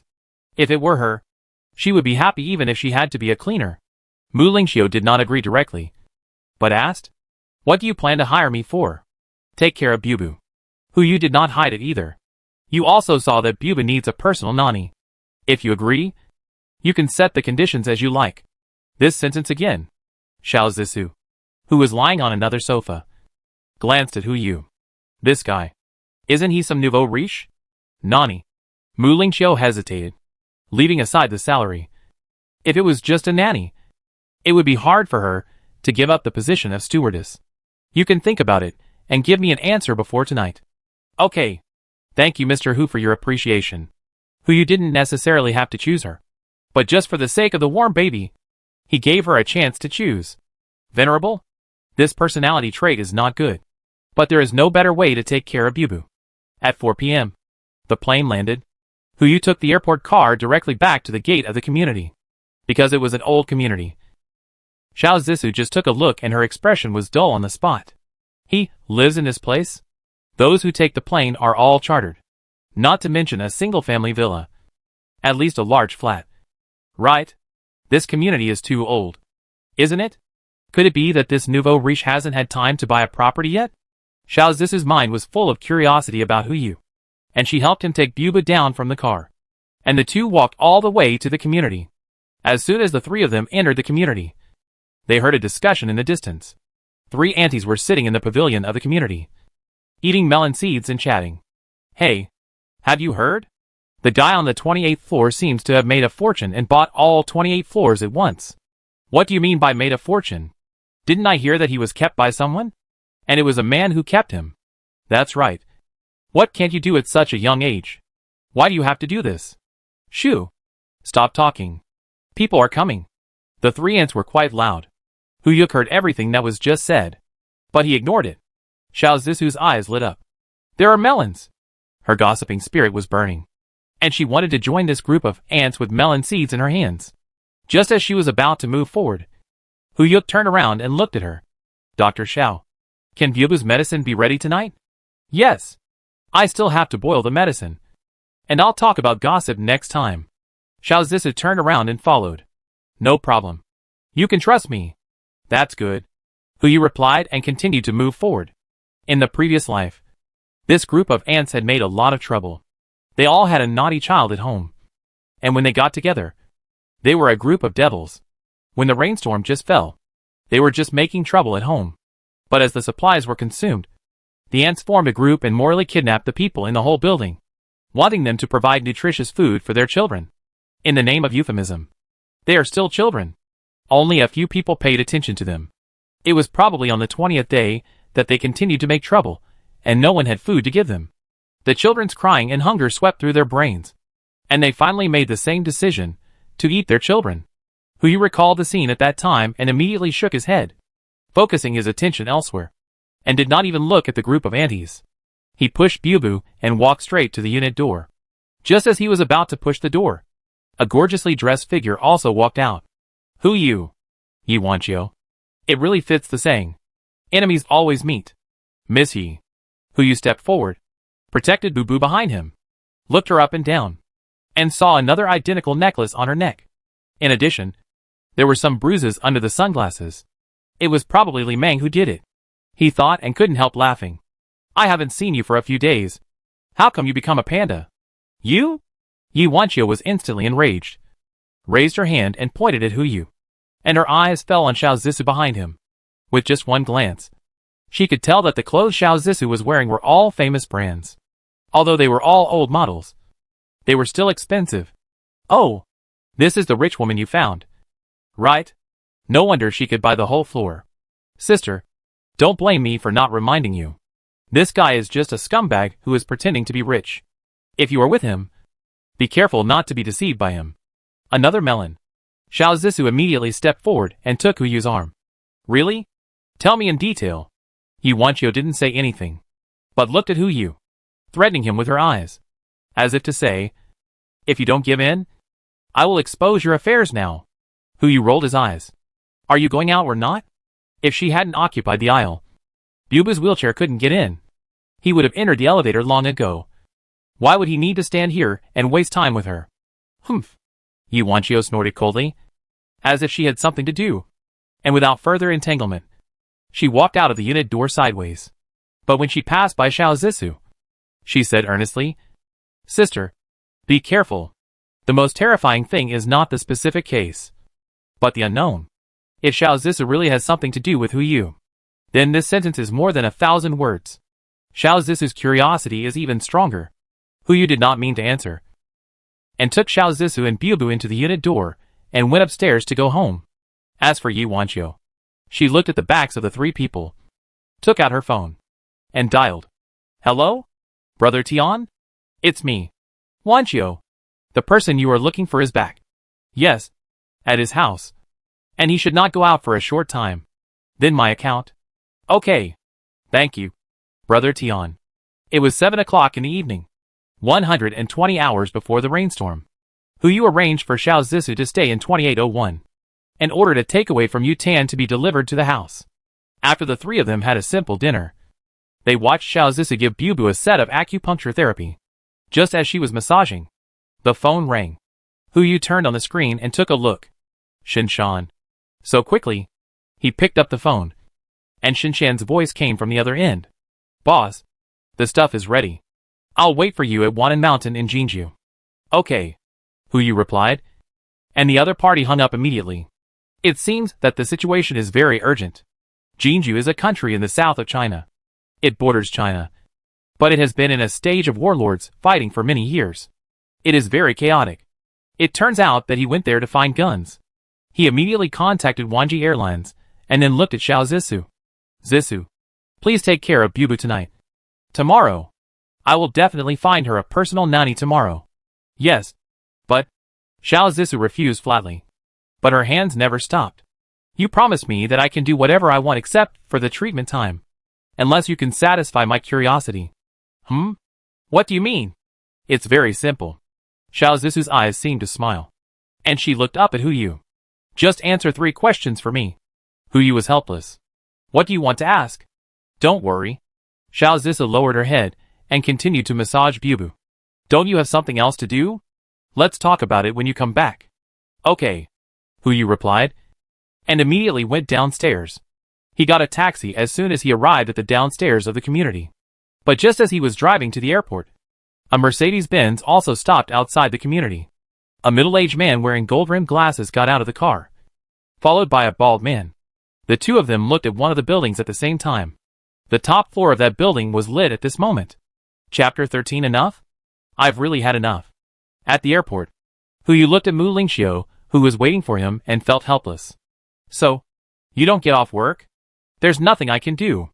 Mu Lingxiu smiled helplessly. You are a big customer. And workers like us can only wait for your orders. Okay. Stop joking. Help me with the procedures. With the experience of the previous few times, Hu Yu was familiar with the route. It takes about 3 hours to get from Jinling to Jinju. Hu Yu was not idle during this period. He called Manager Yang of the casino. The purpose was of course not to set up a gambling game, but to find someone. Hello? Manager Yang? I'm Hu Yu. Mr. Hu. Manager Yang was very surprised. Are you planning to make an appointment for a gambling game? I'll arrange it for you right now. When will you arrive in Ao Island? I'll pick you up. There's no rush for the gambling game. Hu Yu sighed. I haven't been feeling well recently. Do you know any reliable Chinese medicine practitioners? Traditional Chinese medicine? Yes. I heard from my friend that there is a Mr. Xiao who has extremely advanced traditional Chinese medicine skills. Unfortunately, he is now in Japan. If you can ask him to come to Nanjing to treat me, I think I will return to Australia soon. A traditional Chinese medicine doctor named Xiao? Manager Yang immediately caught the key words when he heard it. Don't worry, Mr. Hu. I will contact my colleagues in Japan for you. If you need, we can also find a professional doctor to come to Nanjing to treat you. No, I just want to find this Dr. Xiao. Hu Yu decisively refused. Money is not a problem. Okay, I'll let you know as soon as I have news. Waiting for your news. Hu Yu hung up the phone and looked at the plane that was about to take off. For some reason, he felt flustered and subconsciously wanted to call Bubu. Mr. Hu. Mu Lingxiu stepped forward and gently reminded him. Please turn off your mobile phone. If necessary, we will give you a satellite phone after the plane takes off. No thanks. Hu Yu turned on the flight mode of his phone and put it aside. What do you think of my proposal this afternoon? Mu Lingxiu was speechless for a while, and finally rolled her eyes and whispered. Mr. Hu, you should be back later. Right? Well, what's wrong? I will ask for leave later. If you still see me on the plane, I will go with you after the plane lands. If not, I can only apologize.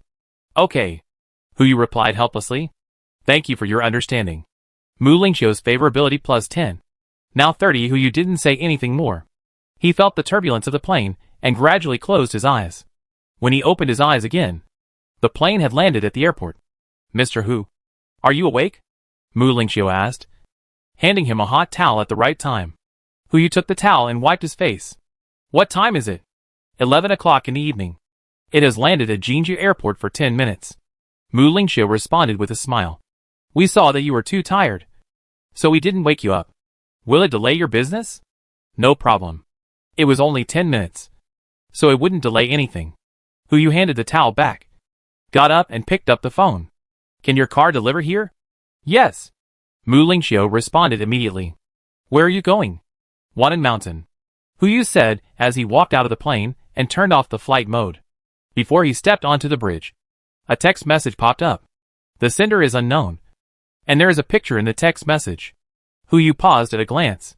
In the dim space, 2 women were tied to 2 chairs, one large and one small. Although they were covered with black cloth, Hu Yu could still recognize them at a glance. Xiao Zisu. Bubu? The buzzing sounded. Hu Yu immediately picked up the phone. Hello? Who are you? TSK. Finally answer the phone? A voice that was obviously processed by a voice changer sounded. Mr. Hu, you are really hard to find. Hu Yu did not answer, but was thinking. The other party kidnapped Zisu and Bubu, and called him frantically. So their target must not be them, but him. Who did he offend in Jinling? Li Mang? He was afraid he would not dare. Then, there was only one person. Boss Tian. Maybe he found something. Boss Tian. The repayment date has not arrived yet? Mr. Hu is very smart. He should know that I am not after the 2 million. But other things. Boss Tian did not deny his identity, but got straight to the point. My brother told me that some of my things are in your hands. Brother? Li Mang? Hu Yu only thought of this possibility. He had planned everything, but he could not have expected that Li Mang and Boss Tian knew each other.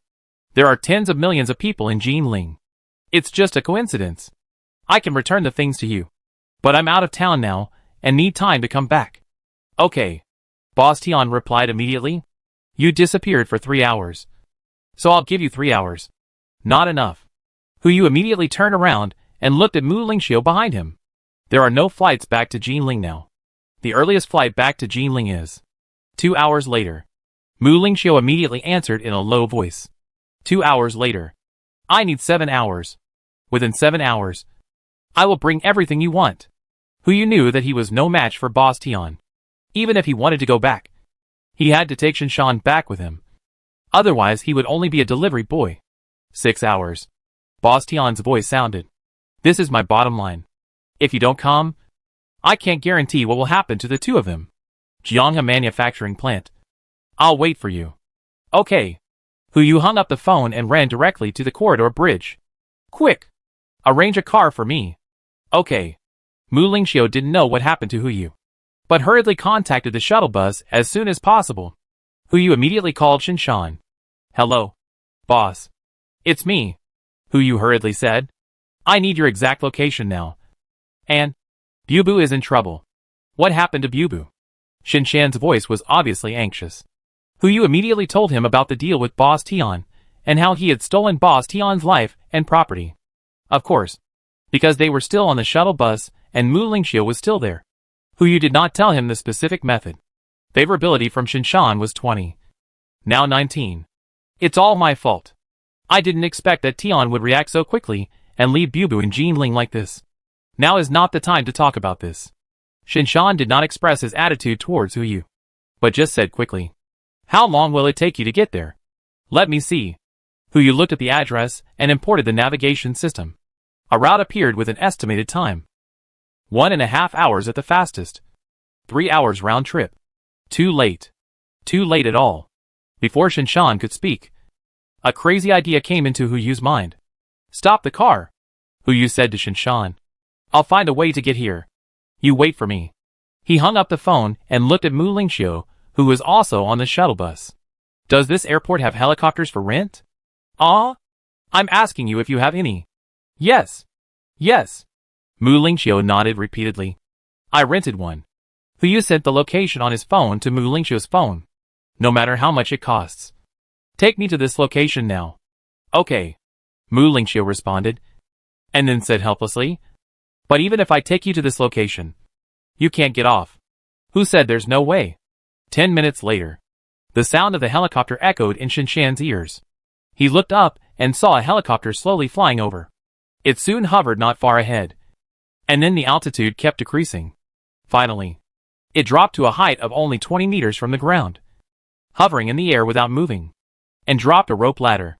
Wait! Could it be? I saw a figure coming to the side of the cabin, climbing the rope ladder and descending continuously. It really was him. Shinshan's anger was diluted a lot. He knew in his heart that this incident was too coincidental. Although it was related to Yu. It was not his intention. It was not his fault. And he was such a rich man. And he dared to take such a risk to come here.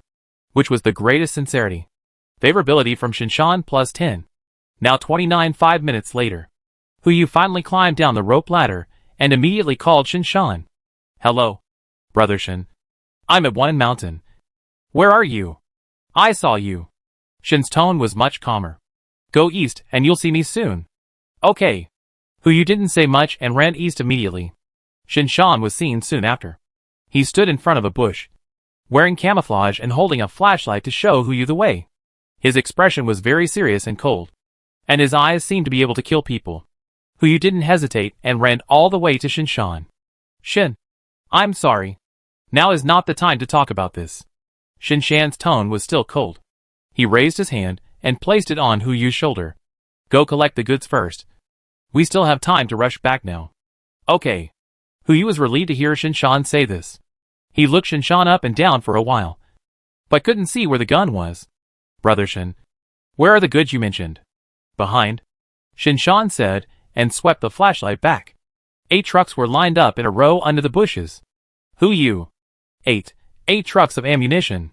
Didn't I just want 8 guns? What are you standing there for? Shinshan urged anxiously. Hurry up and collect the goods. Ah, Yu replied. But he couldn't help but be curious, and went forward to open the container of a truck. AKs were lined up in the car, and boxes of bullets were piled in the middle of the car. It was estimated that there were at least hundreds of AKs, and thousands of boxes of bullets. The pungent smell of gunpowder swept over, making Yu terrified. This car is for rifles. Shinshan came forward to explain. The other cars are pistols, sniper rifles, RPGs and various tactical grenades. I don't have many pistols and RPGs. So there is only one car. And the others are all cars. Is this enough? Enough? I really have enough. These 8 trucks of ammunition are enough to arm 8 companies. Yu swallowed his saliva, not daring to leave these things outside, and immediately put them into the space backpack, and made the 8 gesture to him again. Brother Shin, didn't I say to get 8 guns? Ah? Shinshan was stunned, and also made the 8 gesture. 8? I thought you bought things by truck. This 8 doesn't mean 8 trucks? Who is a good person who has 8 truckloads of arms? Yu complained helplessly. But since he had done it, the focus now was not the arms, but Bubu and Zissou. He shook his head and immediately ran out of the bushes. Forget it. Let's go back first. These things are enough to save Bubu. No, not enough, Shinshan said and ran. When he passed by Yu, he picked him up by the waist, carried him on his back, and rushed to the helicopter at a faster speed. Boss, I remember you don't mind hiring more bodyguards, right? Let me confirm first. Your so-called won't be calculated by car again, right? Chapter 14 Gathering. On the plane back to Jinling. It was already 11:30 p.m. There were still 5.5 hours until the time agreed with Boss Tian.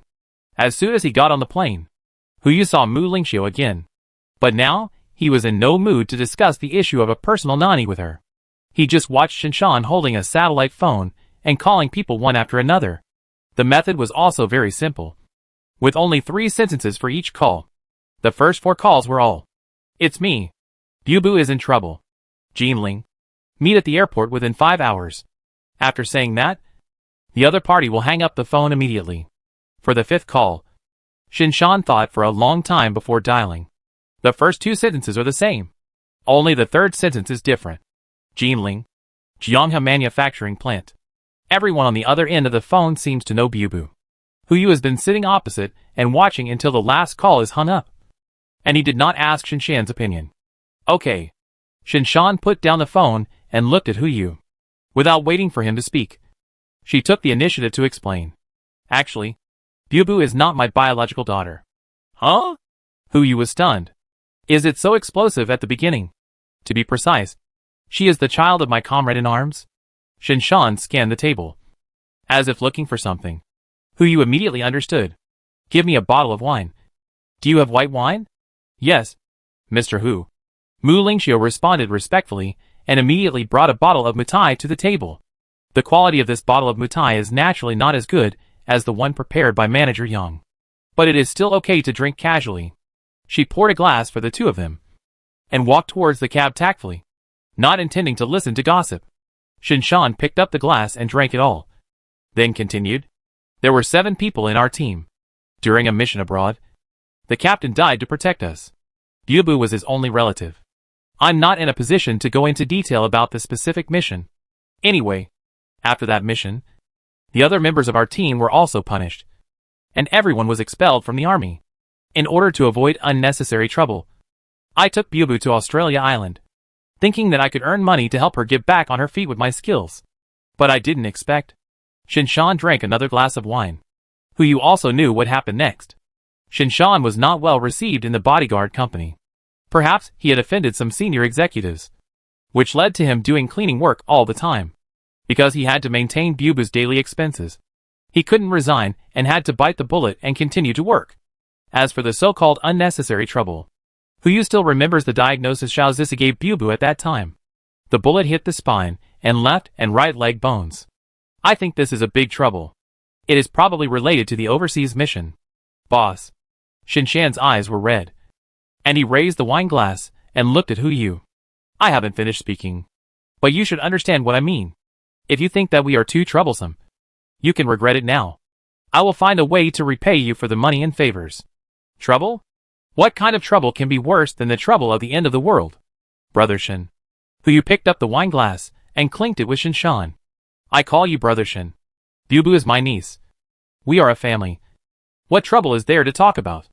Come on. Drink. Okay. Shinshan's favorability plus 20. Now 49. The 2 clinked glasses, and only drank this last glass. There are still some serious things to do later, so it is not advisable to drink too much. By the way, Brother Shin, there is something I have to say in advance. Yu put down his wine glass and looked at Shinshan seriously. You say, your comrades may be good fighters, but that doesn't mean they can be good bodyguards. Whether they stay or not is a mutual choice between the 2 of us. So, you can understand? Right? Of course. Shinshan nodded. Boss, you can give them this opportunity. It's already very good. That's good.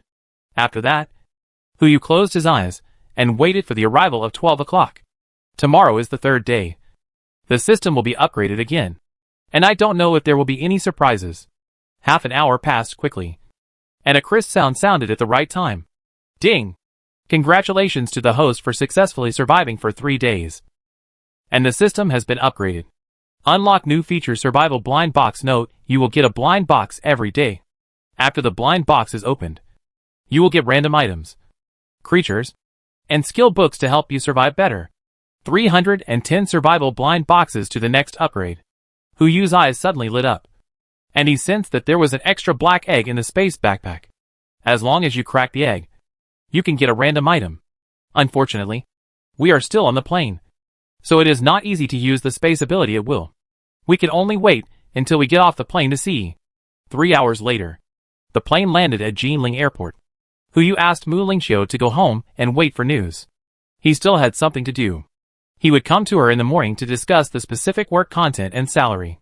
When he and Shinshan came out of the airport, they saw 2 muscular men standing far apart on both sides of the airport gate. At this point, there are no flights landing except their chartered plane. I think these 2 should be Brother Shin's comrades. 2 panels popped up in front of him almost at the same time. Namely Ji, gender male, age 28, skills perfect driving, perfect cooking, proficient survival, proficient first aid, proficient fighting, proficient firearms, proficient off-road, proficient assassination, proficient swimming, personality loyal, kind, stubborn, and protective.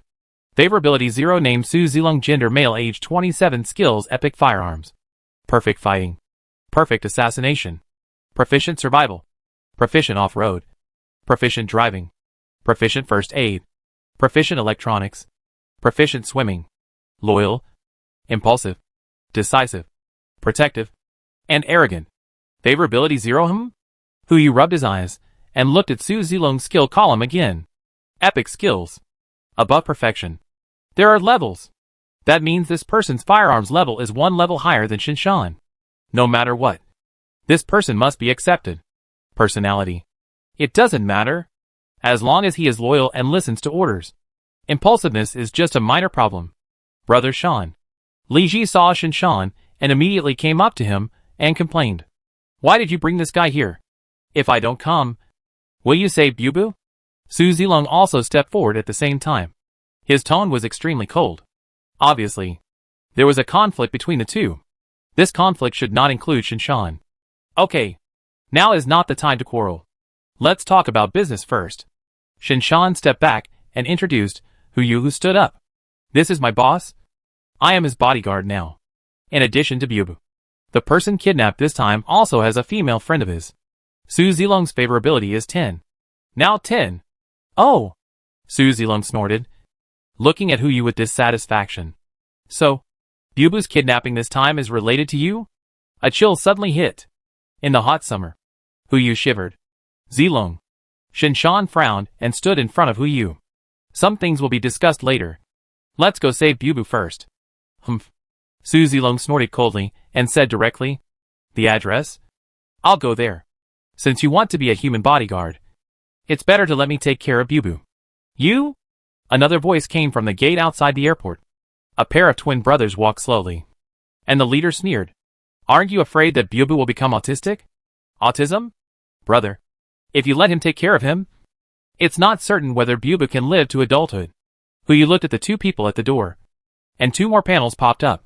Name Zhao Zhong, gender male, age 28, skills perfect first aid, perfect survival, proficient in off-roading, proficient in fighting, proficient in cooking, proficient in firearms, proficient in assassination, proficient in swimming, proficient in survival. Character, loyal, heroic, protective, and chatterbox. Favorability, 0. Name, Zhao Yi, gender, male, age, 28, skills, perfect firearms, perfect fighting, proficient in assassination, proficient in driving, proficient in cooking, proficient in first aid, proficient in off-road, proficient in swimming, and proficient in survival. Character, loyal, heroic, protective, and superstitious. Favorability, 0. Same as 9 skills. These 4 people have the same 9 skills as Shinshan. The only difference is that they have different perfect skills. Li Ji is mainly responsible for driving and cooking. Zhao Zhong is mainly responsible for first aid and survival. Zhao Yi is mainly responsible for firearms and fighting. As for Su Zilong, not to mention his epic firearm skills, his fighting and assassination skills are also at perfect levels. This is definitely a killer weapon. Who you immediately thought of recruiting people. If these 4 people can be recruited, and with the 8 carts of munitions, they can go anywhere. All the people are here. Shinshan glanced at the 4 people and immediately ordered, execute the mission first. Then talk about other things. Yes. Even though the 4 of them were not on the same page, they all responded in unison at this moment, and immediately lined up in a row, waiting for Shinshan's next instructions. Li Ji, Zhao Nong, Zhao Yi, follow me in the same car. Zilong, you drive behind me. Yes. Let's go. Shinshan immediately ran to the parking lot. Others could keep up. But Hu Yu, he was just a poor worker, not to mention how long he hadn't exercised. Even if his body was at its peak, it would be impossible for him to keep up with their pace. Li Ji, help me. Yes. Li Ji replied, and immediately ran back, carrying Hu Yu on his back, and followed him again. Thank you for your help. Hu Yu blushed and thanked him. Li Ji replied without any emotion. It's okay. No. I have to put physical fitness on the agenda. If I have to rely on these good brothers to carry me when I run for my life in the future, it will be embarrassing. Everyone got in the car.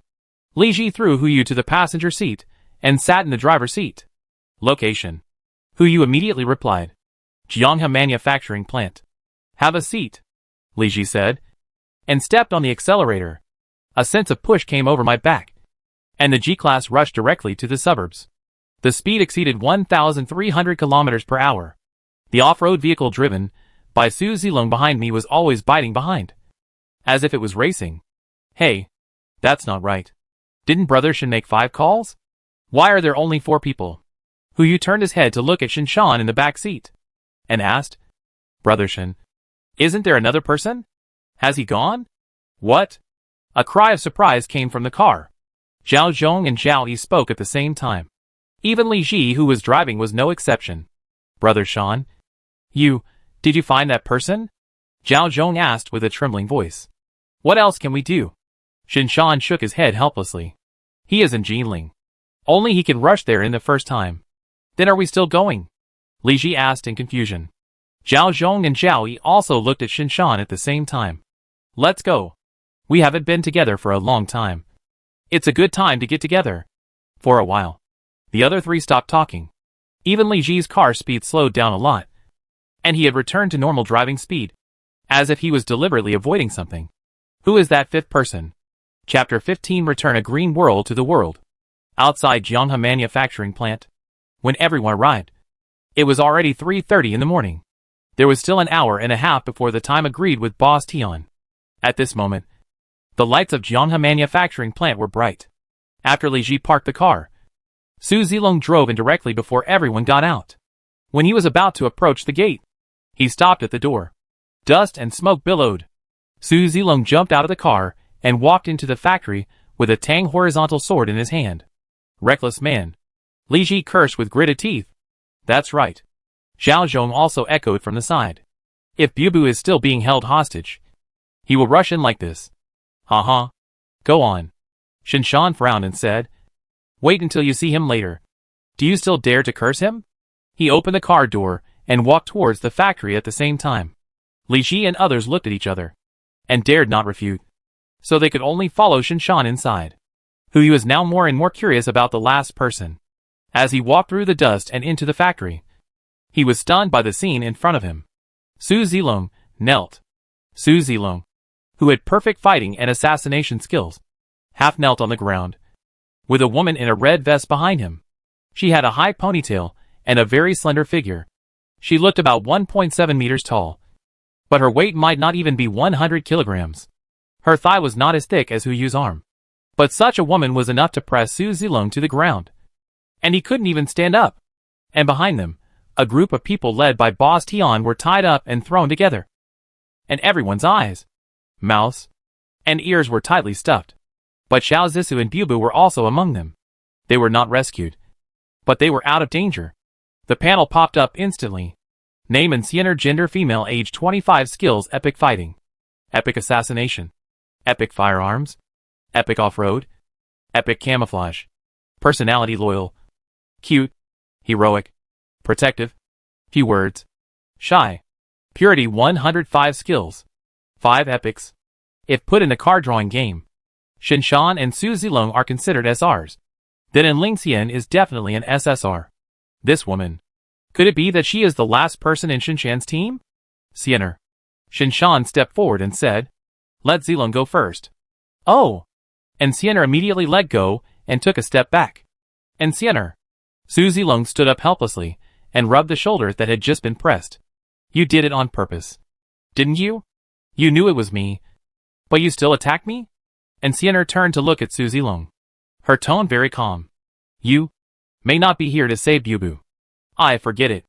I'm too lazy to bother with you. Su Zilong didn't dare to lose his temper with her, and walked straight towards Bubu. I'll take Bubu away now. You can do whatever you want. Wait! As Su Xinshan finished speaking, and Xianer flashed and blocked Su Zilong's way. It seemed that as long as he said shoot to death, and Xianer would do it without hesitation. Zilong. Calm down first. I'm calm now. Su Zilong turned his head and looked at Xinshan. If you can't protect Bubu, let me do it.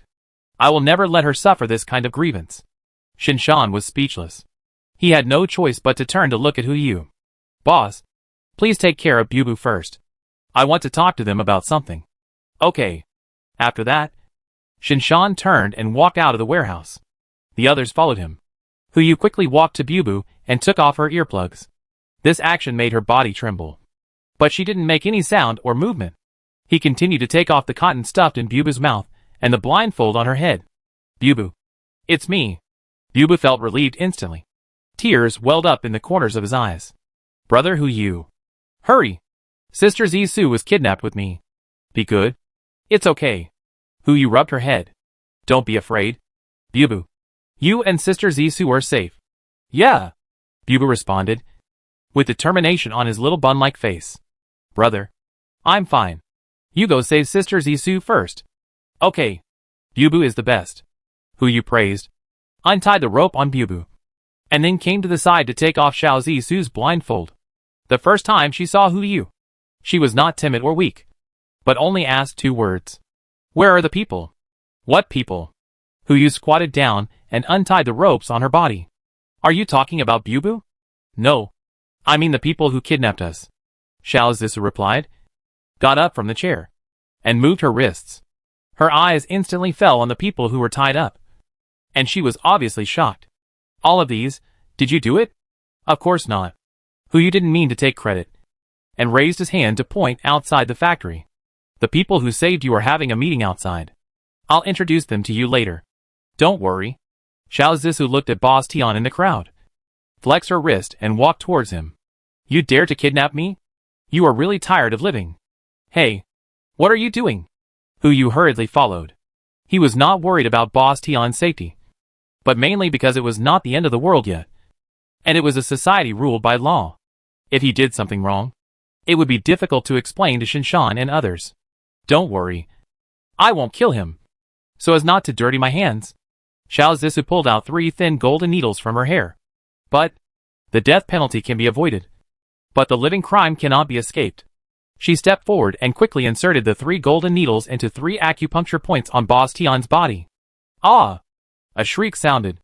Xinshan and others outside the factory immediately filed in and saw Xiao Zisu behind Boss Tian. They didn't know each other before. The woman named Xianer had already rushed over. Xianer. Don't. And Xianer stopped when Xinshan's voice fell. A gust of wind came. Her calf was about to fall on Xiao Zisu's face. Don't be impulsive. Hu Yu immediately stood between the 2 women. We are all family. Let's talk it out.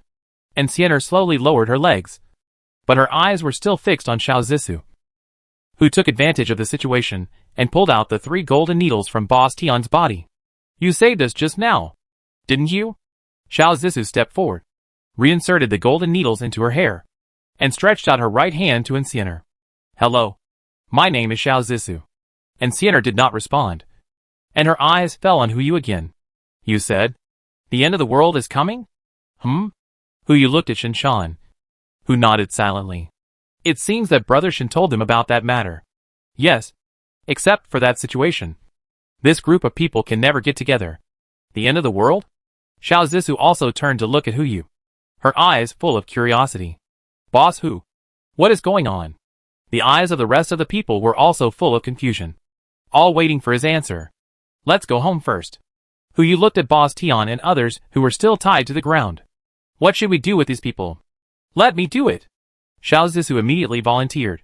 And said that she was going to pull out the needle from her hair again. Give me 15 minutes. And make the world green again. Green? Hu was stunned. Aren't vegetative people green? Good man. This is the effect of being jealous plus evil. Hu looked at Shinshan and found that everyone, including him, had walked out the door. Hey. The weather is nice today. And you can see the stars. Yeah. Brother Shan. Do you think it will be sunny tomorrow? I don't know. Sienna. Come out and see. Oh. As they talked, the group of people left the factory. Li Ji even ran back and took Bubu out with him. Xiao Zissou jumped and started to plant trees, while Hu squatted in front of Boss Tian, took out a bag from his space backpack and put it on his back, and took off his eye mask. Hello, Mr. Tian. Ah! A wail sounded. Mr. Tian's forehead began to sweat, but he still managed to reply. Mr. Hu? Mr. Hu? Hu looked down at the time. It's about an hour before our agreed meeting time. You don't mind? Do you? No. No. Ah! Another wail sounded. Mr. Tian's legs trembled slightly. He didn't understand how he had offended this great man. Mr. Hu. I was blind and offended you. Please forgive me. No. Don't you want something? I'll find it and give it back to you. Hu opened the bag and started to take things out. Bang! An AK was placed on the ground. Is it this? Boss Tian was stunned on the spot. Without even a chance to shake his head, Hu took out another Desert Eagle. Is it this? No, no. Boss Tian's lips trembled slightly. Hu took out another 98K. Is that this? No. It can't be this. Right? Hu said. And simply put the rocket launcher on the ground. Boss Tian. What did you lose? Just tell me. If you don't tell me, how can I know? Right? Mr. Hu. Boss Tian was completely scared. He didn't know who this person was. And how could he come up with these things? Those things are my honor to you. Please let me go. Heh. Hu sneered. There's a saying in your loan bank. What is it? 9 out and 13 back. Right? You kidnapped 2 of my people. And now I'm here to collect the debt. And you're just going to brush me off like this? Among the contracts he took away, there were also a lot of photos, all of which were of women holding IOUs and wearing cool clothes. There were more than a dozen loan contracts for one person alone, from 5,000 yuan to 150,000 yuan. He still hasn't paid it back. Just based on this, making him half paralyzed is the lightest punishment. Not to mention kidnapping Bubu. Then you say, as long as it's something I, Tian Laolu, can do, I will definitely do it for you without saying a word. First, Hu asked in a deep voice. How did you know the thing was with me? He had some inferences about this matter, but he still had to confirm it. After all, he did not see Li Meng among these people. When he went there before, he deliberately looked at the tea house. There was no surveillance installed in the entire tea house. So the problem could not be with the surveillance. It was Li Meng. Yes. And Ye Wanqiu. Tian Lao immediately replied. Didn't you scare Li Meng with that thing? Later, Li Meng found me. And I found Ye Wanqiu. And finally confirmed that the thing was with you. Hu frowned slightly. And what about that woman? Today's incident was also caused by Ye Wanqiu calling me and saying that you were back. So I took action. Okay. The second thing. Hu interrupted Tian Laolu and continued. From today on, you will live next to Ye Wanqiu's house. Watch over her. And don't let her leave the city. You should be able to do this little thing. Right? Yes. Of course. Tian Laolu replied quickly. That's good. Hu stood up and looked down at Tian Laolu on the ground. You will feel a little uncomfortable afterwards. If you are obedient, I will help you recover in a month when I am in a good mood. Zissou. Let's go. Okay. Xiao Zissou responded and put the needle into her hair. The two walked out of the factory. And Xiao Zissou's eyes were full of curiosity. Ye Wanqiu? Is that the woman we saw yesterday? Yes. Hu responded. You don't want to pierce her to make her half paralyzed. Do you? I did. Xiao Zissou looked at Hu Yu, as if looking at a fellow. But I don't want to do that now. Why? I believe you must have a better way to treat her. I want to see it. Chapter 16 Get 100 million. It was 5 in the morning. Everyone returned home, coaxed Bubu to sleep, and found an empty room for a meeting. Hu Yu simply repeated what he had said to Shinshan, demonstrated the capabilities of the space backpack, and stated his purpose. After that, everyone introduced themselves to each other. After knowing that Xiao Zissou was the doctor Hu Yu had hired at a high price, everyone, including Ancienne, had a 10-point increase in favorability towards him. Oh! Xiao Zissou explained immediately. If I had known, I should have brought all the herbs with me. Do you believe it? Li Ji immediately asked back. Don't you think this is nonsense? What nonsense? Xiao Zissou said back. Haven't you seen so many similar articles on Huhu? Existence is reasonable. And this kind of thing is possible. No. Boss Hu. You accompany me home tomorrow. No need. Hu Yu helplessly spread his hands and casually put out a Chinese medicine cabinet. When I closed the warehouse for you, I took it away. What a convenient move. Xiao Zissou complained helplessly. I don't care. You have to pay me for all these. Okay. Hu Yu took out a pile of gold bars from the space. These were the unused ones from Shinshan's purchase of arms. They were placed in the truck before, and he found them after putting them into the space backpack. Now there is about half of the pile of gold bars left, which is gold worth 15 million. Everyone. Hu Yu looked at everyone. Hu Yu. Never force anyone to do anything. We are friends when we meet. Whether you believe me or not, you can divide this pile of gold. It's not that I want to bribe you, but I admire you. Brother Shin told me about you. Not much, but I understand one thing. We can have the peace and prosperity we have now, which is inseparable from your efforts. If you believe me, use this money to stock up some supplies. If you don't believe me, it's also good to use it to improve your life. Of course, it would be best if you could stay, as I said, in the end times. As long as Hu Yu, have something to eat, I will never let you go hungry. This promise may seem tacky, but everyone knows that if the end times really come, this sentence is worth a lot of money. Su Zilong glanced at the gold, said nothing, sneered and left on the spot. He was already giving Bubu face by being able to sit here and listen to Hu Yu finish. As for the others, I'll join. Xiao Zissou was the first to speak, yawning and walking towards 2801. I'm going to catch up on some sleep first. It's really the end of the world, and I have to stock up tomorrow. Boss Hu. We'll settle the money together when we stock up tomorrow. Okay. Hu Yu didn't expect Xiao Zissou to accept it so smoothly. That's right. After all, she's a middle school girl, so her ability to accept must be strong. As for the others, Li Ji and the brothers Xiao Zhong and Xiao Yi all looked at Shinshan. Don't look at me. Shinshan spoke calmly.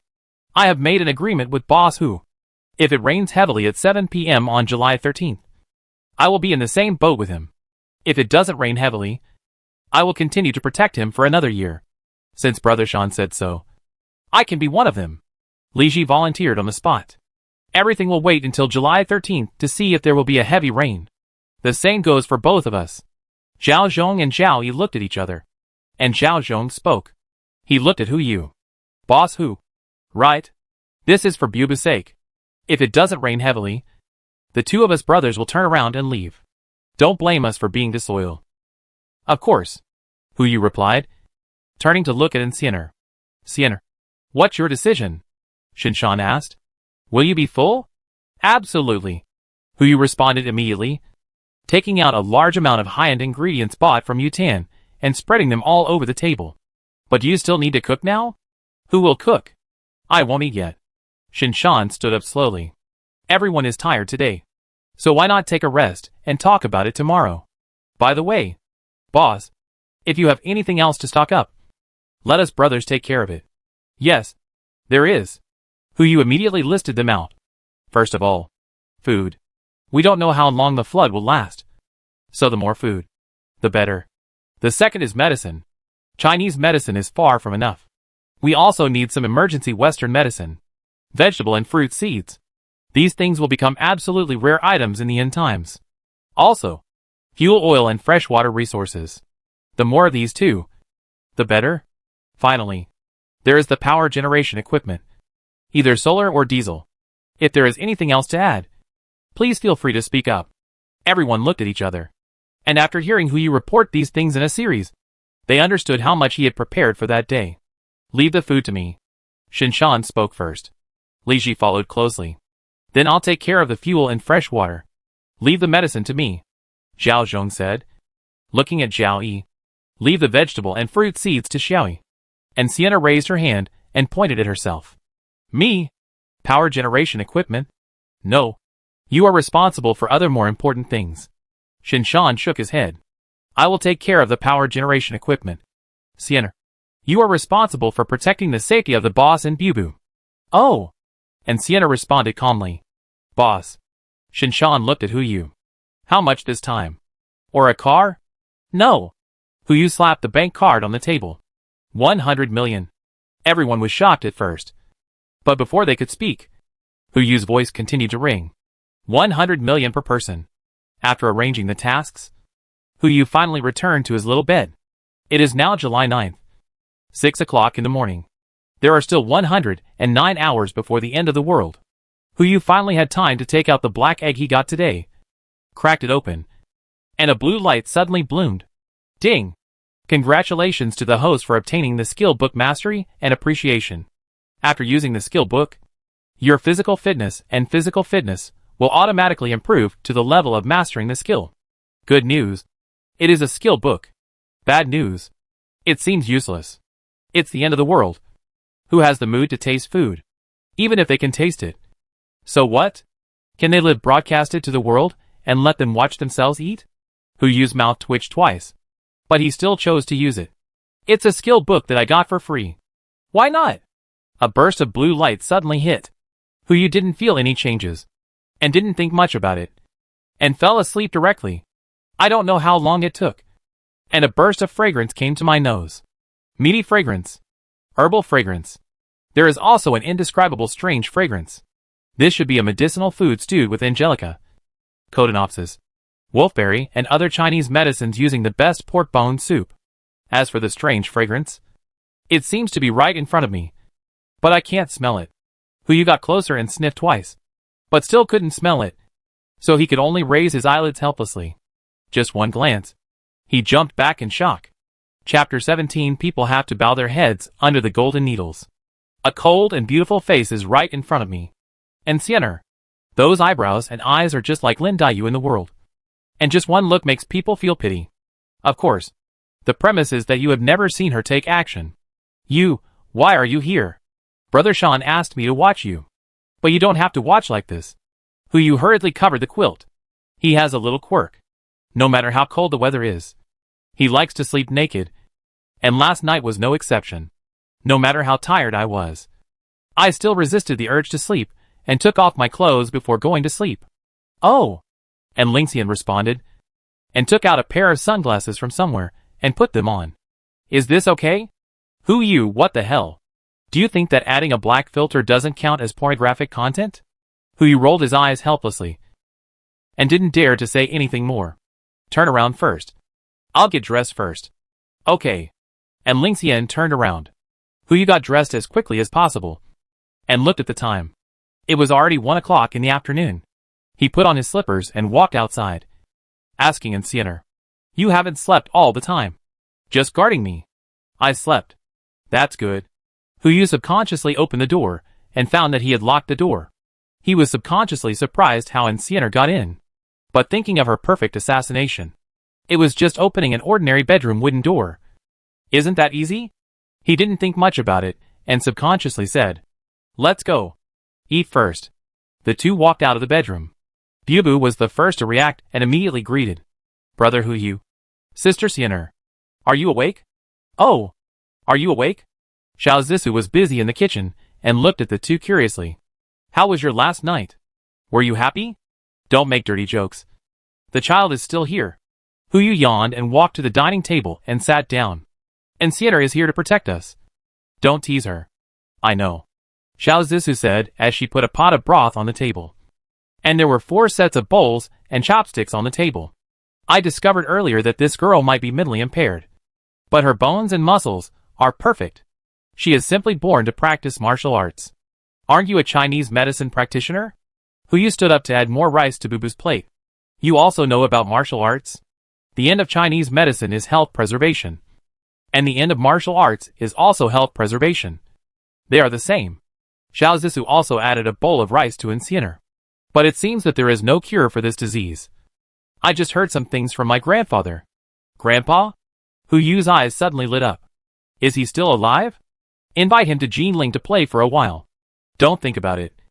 My grandfather has passed away, Xiao Zissou said unhappily. Today I heard from my father that a boss named Hu asked him to come to Jinling for medical treatment and wanted me to go see him. Is he talking about you? Why doesn't it count? Hu smiled helplessly. Isn't this also for your family reunion? Thank you, Xiao Zissou complained. Then may I ask, how do you plan to explain the news of the end of the world to them? You can't just leave them alone.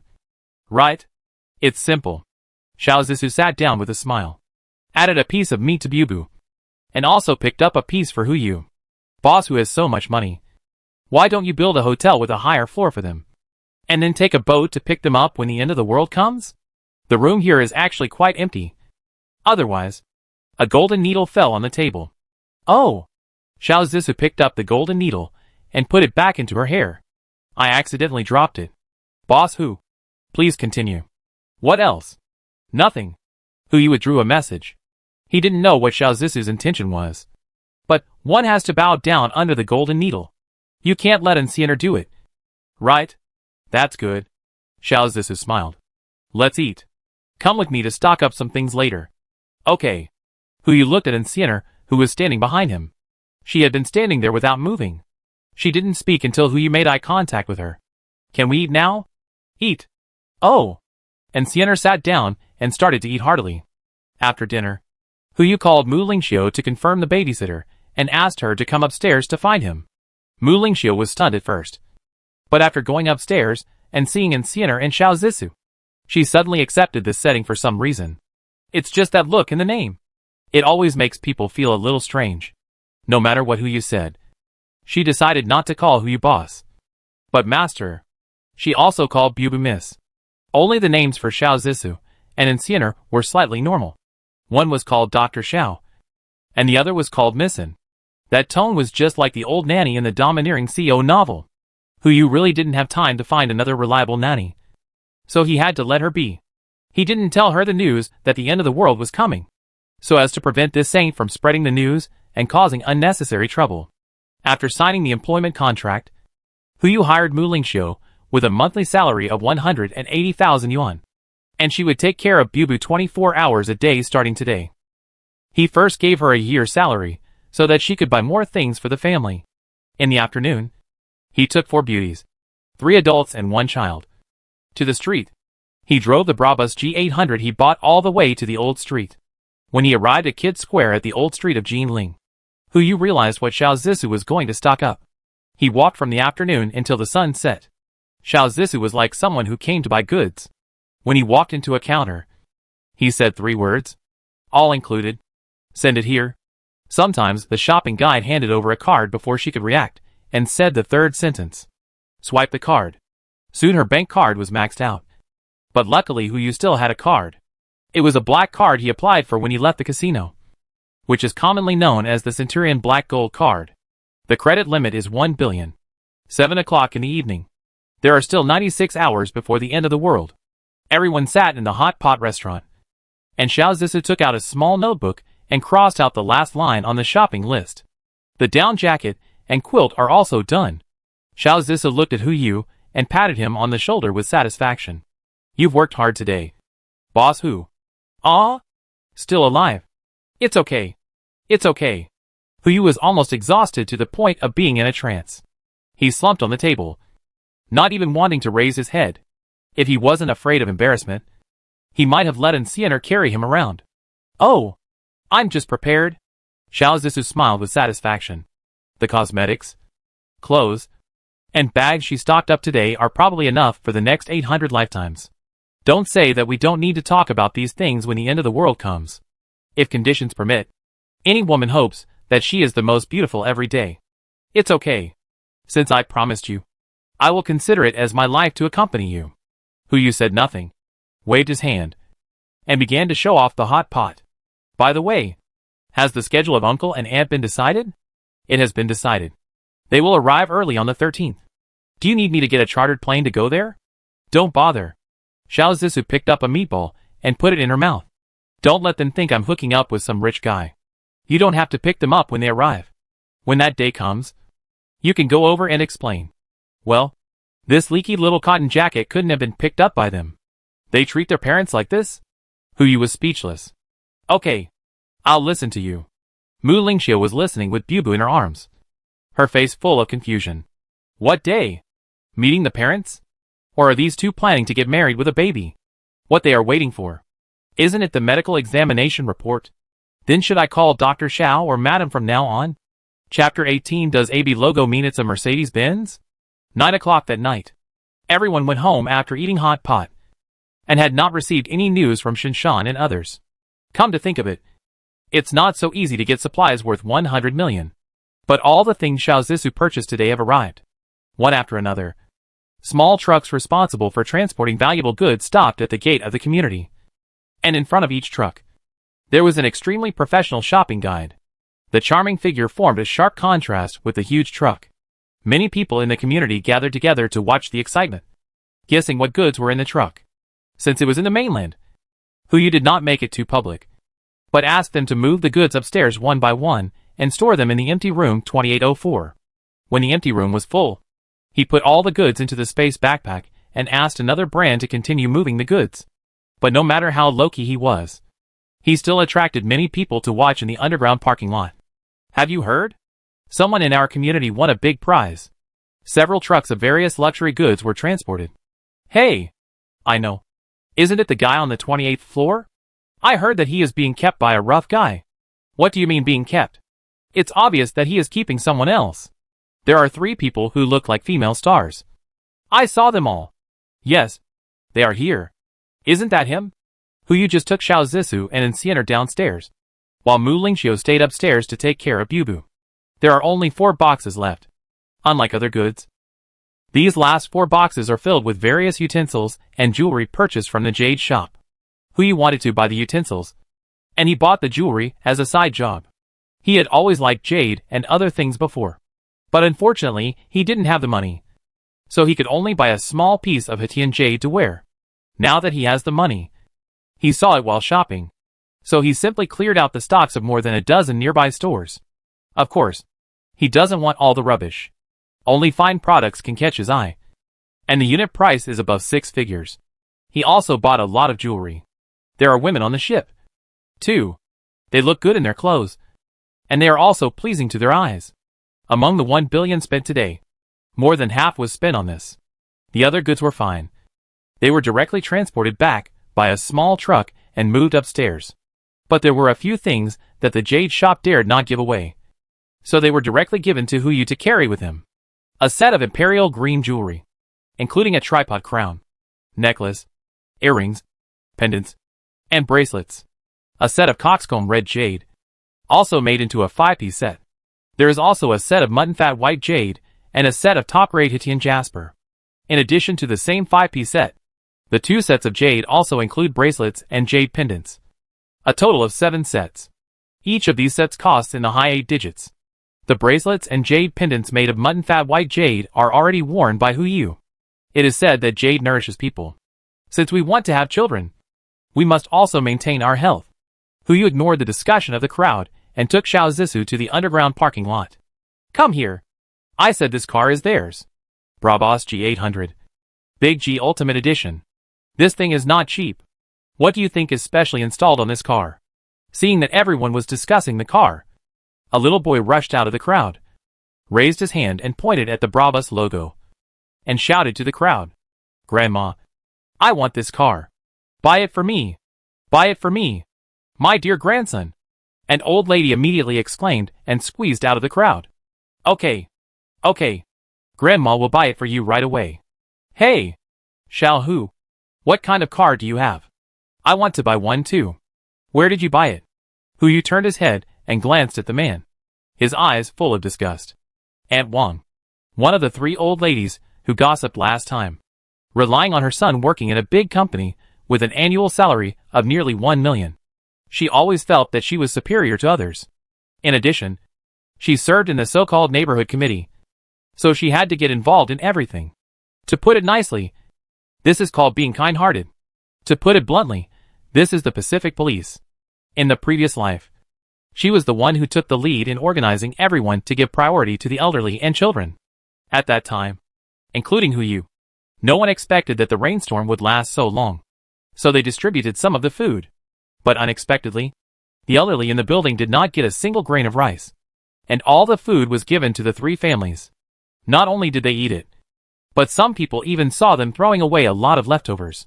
In this life, Huyu will not let her succeed. Go ask the Mercedes-Benz 4S store. Huyu replied calmly, holding the box and going upstairs. Even if he wanted to settle the bill, it was not now. Mercedes-Benz? Aunt Wang was stunned, looking left and right. But she couldn't see how this car looked like a Mercedes-Benz. The logo was different. Huyu didn't plan to explain too much. Just when he was about to close the trunk, the child jumped up and rolled in the trunk. I don't care. This is my car. Grandma. The little devil looked at Aunt Wang. I want this car. I want it now. The harsh voice echoed in my ears. Okay. Okay. Grandma will buy it for you. Aunt Wang looked at Huyu. Shall Hu? Don't lie to me. Does a car with AB logo mean it's a Mercedes? My grandson likes your off-brand car. Give me a price. Is 200,000 enough? The extra amount will be considered as the loss of work from me. Give me the car keys first. I'll come to you tomorrow to handle the transfer and give you the money then. A miscellaneous car? 200,000? Not even enough to pay the tax on this car. Huyu didn't answer. But Xiao Zissa next to him came over holding one of the boxes. Auntie, you'd better take your grandson out of the car quickly. 200,000 is not enough to buy a wheel hub for this car. Bullshit. Auntie Wang rolled her eyes at the 2 of them.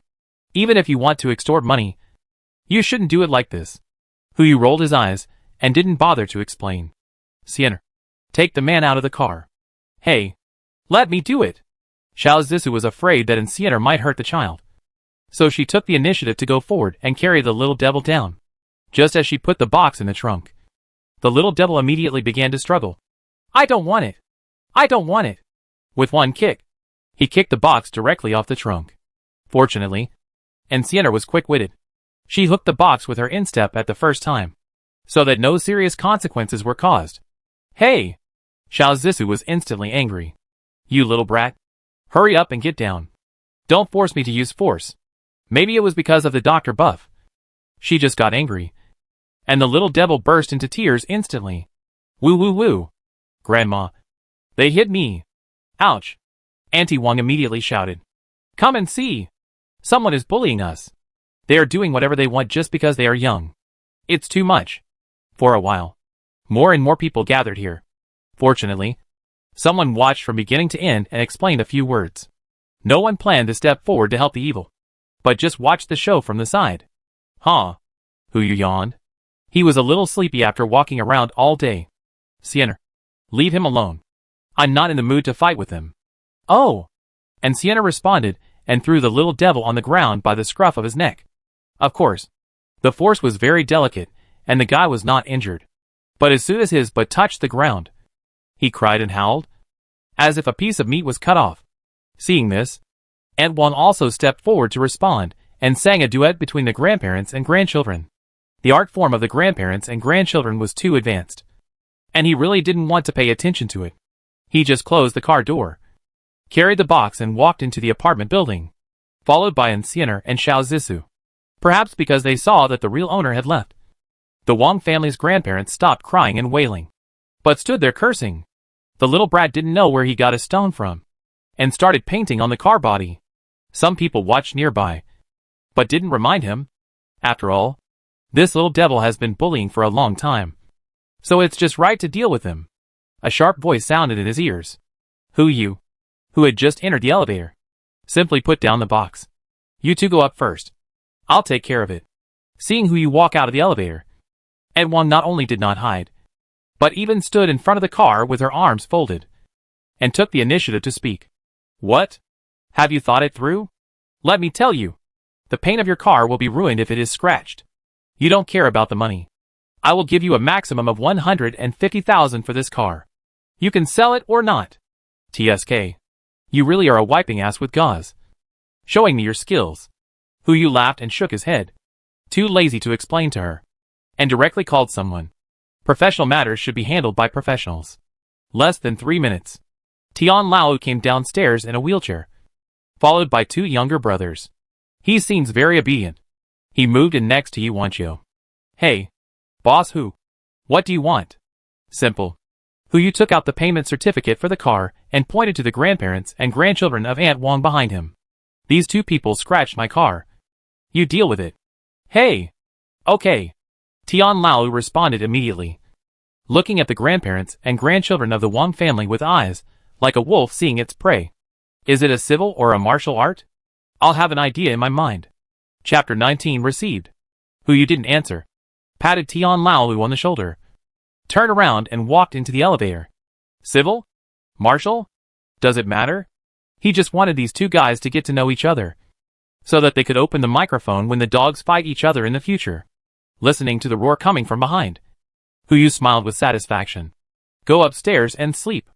After returning to the room, Hu immediately arranged a room for Eugin. I thought I couldn't let her stare at me all the time. But this woman didn't sleep. Wherever Hu went, she went. Even if she went to the toilet, she had to wait at the door. Hu thought about calling Lao Shen and asking him to help persuade him. But when he called, he was told that the user he was calling was out of service area. God knows where he went to get supplies. Hu had no choice but to accept it. After accompanying Bubu to do physical therapy, he fell asleep under Eugin's watch. Maybe because he was too tired. Even if he was a little unaccustomed to it. He fell asleep quickly, and fell asleep soon after his head touched the pillow. July 10th. 7 a.m. There are still 84 hours before the end of the world. The alarm rang. Hu opened his eyes, and found Eugin still standing beside him. He had no choice but to go into the toilet, and took out the second black egg that had been refreshed. He raised his hand and knocked it. And a white light came on. Ding! Congratulations to the host for obtaining ordinary Senzabine 1. Name Senzabine type ingredients. Effect after taking it. It can produce a sense of fullness, and continuously replenish the various energies needed within a month. Remarks: although Senzabines are good, don't be greedy. Can you get this thing? Hu didn't plan to try it either. He stuffed the Senzabines into his backpack, washed up briefly, and walked out of the toilet. He called Shinshan again. And this time, someone answered. Hello? Hello. Brother Shin. How is your progress? Very smooth. Should be able to arrive in Jinling tonight. I saw you called me last night. Is there something wrong? It's about Eugin. Hu simply told Eugin about the confusion caused by her. I can't do anything about it. Shinshan smiled helplessly. Eugin only listens to the orders of 1.5 people. I can only be considered half. I asked her to protect the safety of you and Bubu. But I can't interfere with her specific actions. Who is the other person? Hu asked curiously. Bubu's father. Shinshan's tone suddenly became heavy. It's a pity that he has already died. Sorry. Nothing to be sorry about. I'll drive first. I'll tell you about Brotherin when I have time. Okay. Hu just hung up the phone when there was a knock on the door. Who knocked so early? Xiao Zisu and Mu Lingxiu had the key, and could come in directly. Tian Lao couldn't go upstairs rashly. Could it be that the Wang family came to apologize? Hu walked to the door, leaned in front of the cat's eye and took a look outside the door. And was immediately shocked. It was him. Su Zilong. What was he doing here? Eugin. Come and protect me. Hu didn't care about that. He just wanted to save his life. And Eugin flashed and came behind Hu. He then opened the door with confidence. Su Zilong looked up. And the first glance was not at Hu, but at Eugin behind him. Just one glance. And Eugin was ready to take action. Wait. Su Zilong immediately took a step back. I'm not here to fight. Bang. Before he could finish his words, Su Zilong was thrown to the ground by Eugin, who then punched him in the eye socket. It happened in a flash. And Eugin's whole set of movements was smooth and flowing. After the fight, Eugin took a step back and stood behind Hu. And Su Zilong slowly uttered the last 2 words. Fight. Then why are you here? Hu asked immediately. To ask you a few questions. Su Zilong flipped over and stood up. As if he was used to being greeted like this. He looked at Hu Yu. How did you win so much money? You investigated me? Hu Yu lowered his eyes slightly. He could tell the secret of the space backpack. But the secret of the system, that was his trump card. Whether it was Shinshan, Bubu, or anyone else. He would never tell a single bit of information. That's right. Su Zilong did not deny it. Boss Hu, your identity is too mysterious. Before July 6th, you were just an ordinary office worker. Besides working, your only hobby is to be a dog. Hey! You can talk. But don't attack me personally. Hu Yu was furious. If he could use Enciener, he would have convinced her with reason. The law of physics. But after July 6th, you acted like a different person. Which makes it hard for people not to doubt something. Su Zilong ignored Hu Yu's protest and continued. I need an explanation now. Explain what the hell. Hu Yu smiled and looked at Su Zilong. He knew that after investigation, this guy believed his previous doomsday speech and wanted to join them. But with his arrogant personality, it would be impossible to just ask him to join. So he needed a step. Now, he was waiting for Hu Yu to pass the step. But, the step is not so easy to build. Sorry. I can't explain a little bit. Hu Yu smiled and looked at Su Zilong. I have no relationship with you. Why should I explain to you? Enciener. Show me off. Wait. Su Zilong saw Enciener coming forward again. And immediately shouted. If the end of the world is really coming, you are not safe here. Hearing this, Hu Yu immediately became interested. He stopped Enciener, who was about to come forward. What do you mean? Monitoring and protection. Su Zilong said calmly. The most difficult thing in the end of the world is the human heart. You bought a ship, but chose to return to Jinling. Which means that before the end of the world comes, or even before the end of the world, you will live here. In this environment, it is easy to avoid an open attack, but difficult to guard against an attack from the dark. If you want to ensure your own safety, you need to install surveillance throughout the building, or even the entire community. Know yourself and the enemy, and you can be prepared for any eventuality. Also, your room is too simple. If a heavy rain really comes, the temperature will inevitably drop sharply. At that time, air conditioning alone will be far from enough. I will be responsible for installing the 5 constant systems for the entire floor. Constant temperature, constant humidity, constant oxygen, constant cleanliness, and constant purity. This sentence really touched Hu Yu's heart. Can you do it? 3 days. Su Zilong raised 3 fingers. Before the 13th, I will install the surveillance system of the entire building and the 5 constant system of this floor for you as a prerequisite for our cooperation. Cooperation? Hu Yu asked in confusion. Yes. Su Zilong nodded. We are not in an employment relationship, but a cooperative relationship. The specific conditions will be discussed at 7 o'clock on the evening of the 13th. Okay. Hu Yu smiled and said nothing more. Just do as you say. Deal? By the way, let me remind you that after 7 days of heavy rain, the internet will be disconnected all over the world, and monitoring may not be useful at that time. It's just a disconnection. I can handle it, Su Zilong said and turned away. For the next whole day, Hu Yu stayed at home, playing various online games to kill time. This is the last carnival. On the 7th day of the heavy rain, the global network will be completely paralyzed. At that time, there will be no online games, no short videos, no TV movies, no internet. Everything related to the internet will disappear.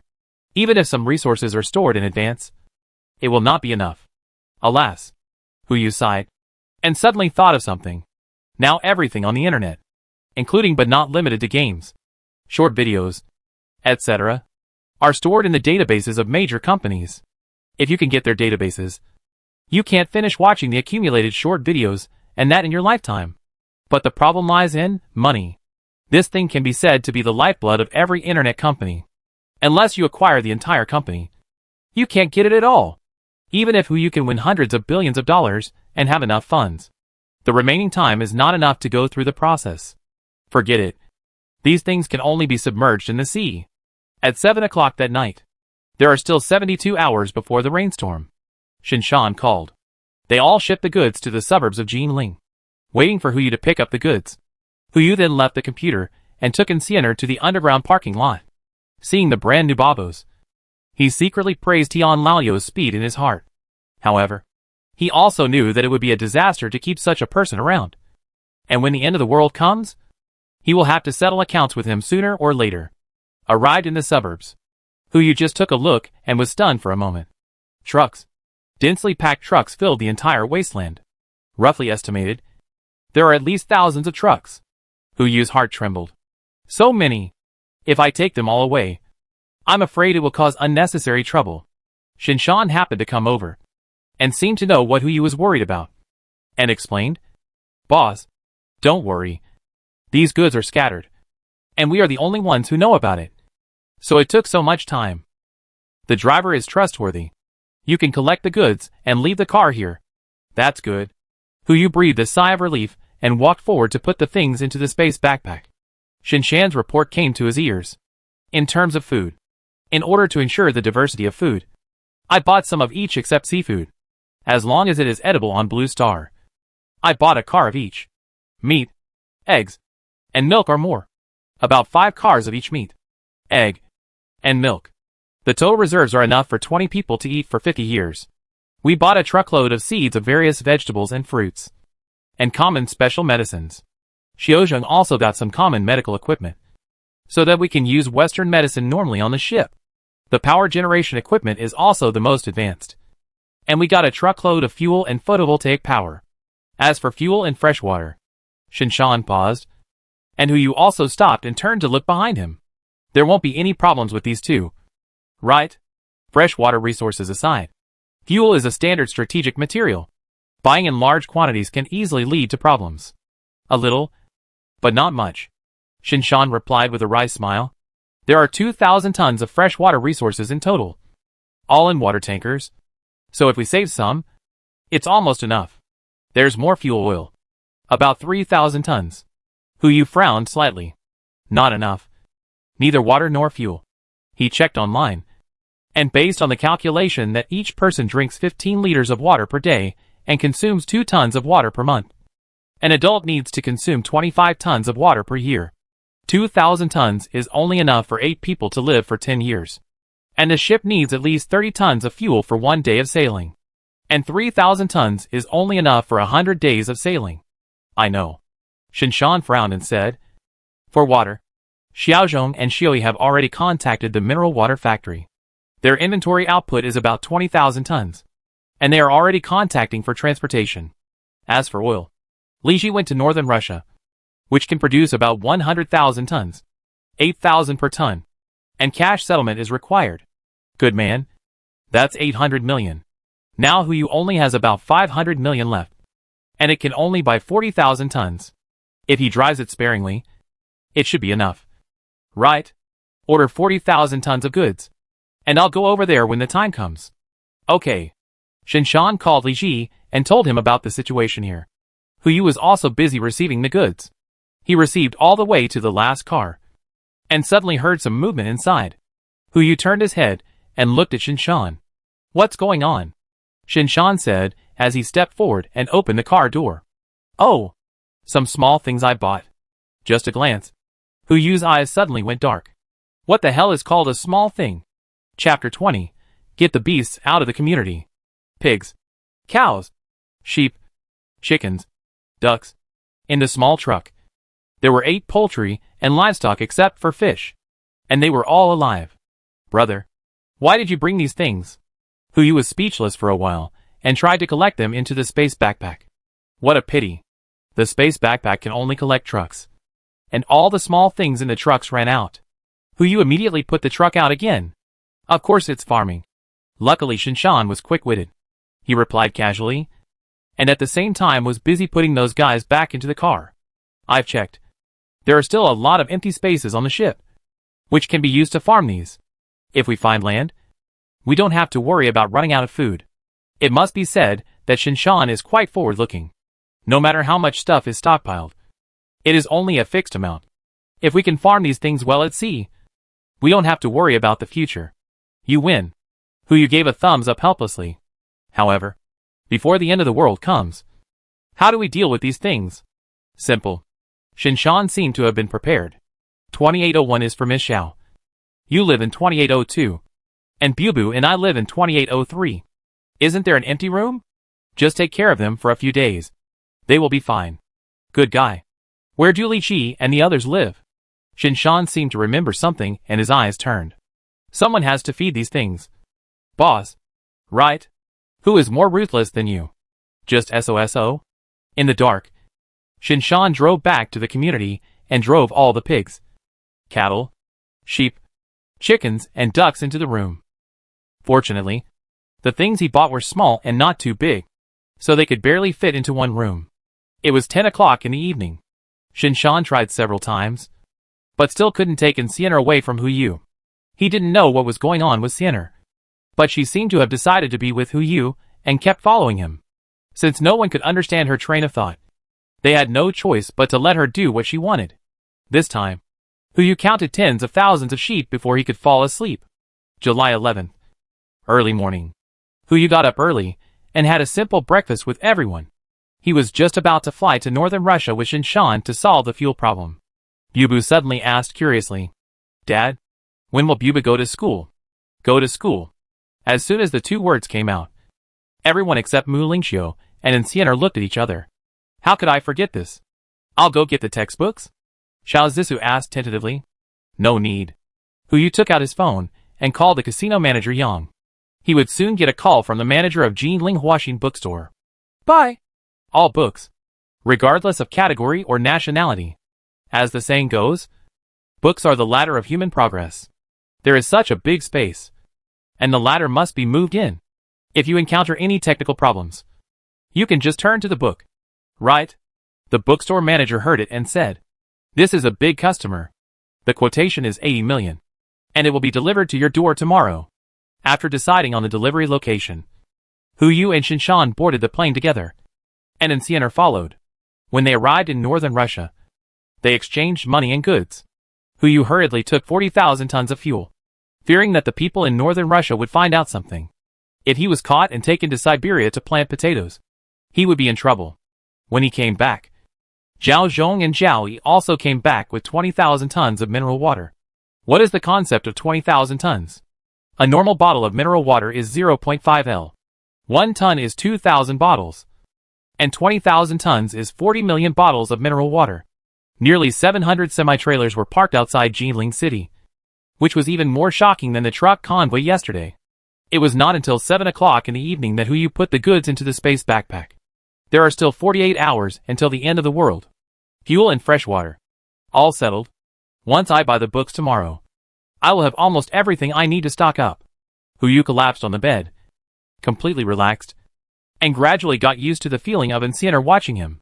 Just as he was about to chat with Zhou Gong, a noise suddenly came from downstairs.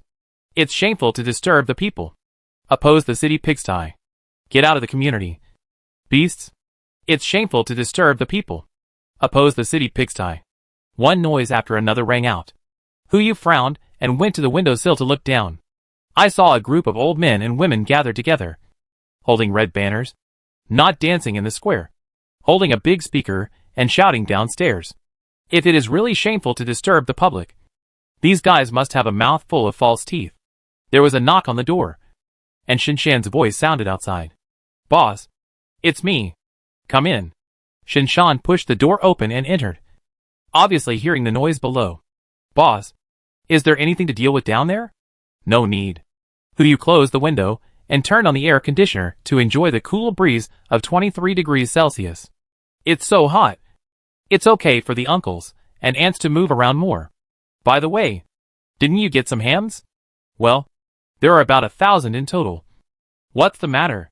Pick out 50. Huyu looked down at the crowd of people making trouble below. Go down and tell them that at this time tomorrow, everyone can get half a ham, which will be our hush money. By the way, the leader will give them a whole one. And tell them that we will move out in a few days. Hush money? This is ham. It's not the kind of ham sold in supermarkets. It not only contains plenty of salt, but also is meat that can be stored for a long time. Once the end of the world comes, the price of 1 gram of ham can even be higher than 10 grams of gold. The boss is really kind-hearted. Favorability from Shinshan +1. Now 50. Okay. Boss, you are a very nice person. Shinshan responded and turned around to prepare. Hu Yu's tilted his head, not understanding. Good guy? This word can also be associated with me. Yes, the various values of ham are very high. But the premise is that they can use it. If the ham is sent privately, it can indeed help them survive in the end of the world.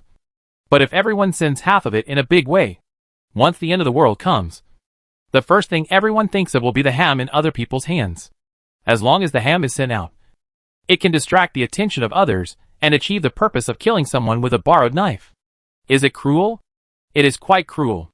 However, in the end times, if you are not cruel to others, you would be cruel to yourself. Hu Yu looked out the window again and vaguely saw a few familiar figures. Even though they were 28 floors apart, he could recognize these guys. There are many acquaintances from the previous life among them. The reason why he and Ye Wanqiu took a kayak to get through the rainy season was because on the 22nd day of the rainy season, a group of people jointly occupied the entire 28th floor, including Hu Yu's house and all the supplies in the house. Among them was Aunt Wang. They called it respecting the old and loving the young. They should be given priority to live in the high floors. What? Resist? Hu Yu wanted to resist, but he couldn't resist the electric saw that he found from somewhere. That thing, when it made a sound, rationality instantly increased by 300, and all impulses were strangled in the cradle. Fortunately, Ye Wanqiu got a kayak from somewhere and took Hu Yu away from the 28th floor first. Otherwise, the two of them would not have a heart-to-heart connection, and they might have been directly mixed in the pot. At that time, Hu Yu thought Ye Wanqiu was kind and was very touched. Later, he found out that she was treating him as a reserve food. Thinking of this, Hu Yu couldn't help but shudder. Fortunately, there is no need to worry this time. Shinshan is very efficient. In less than 10 minutes, there was no sound from below. He took the list upstairs. A total of 40 hams needed to be prepared. In addition to the grandpas and aunts in this building, there were also other grandpas and aunts in the community. The leader was naturally the three-person group headed by Aunt Wang, Hu Yu happily took out the ham and asked Shinshan to send it down tomorrow. And then he fell into a deep sleep. When he woke up, it was already 10 o'clock the next day. One person went into the toilet skillfully, shook off an Sienna, and took out the refreshed black egg from the space backpack. Just a tap. Ding! Congratulations to the host for obtaining the exquisite Lichuan one named Lichuan type ingredients. Effect after taking it. It can heal some external injuries. The specific effect depends on the injury, and will not conflict with any medicine. Note, it is a bit cold when drinking, so be careful not to get stuck in your teeth. Good stuff.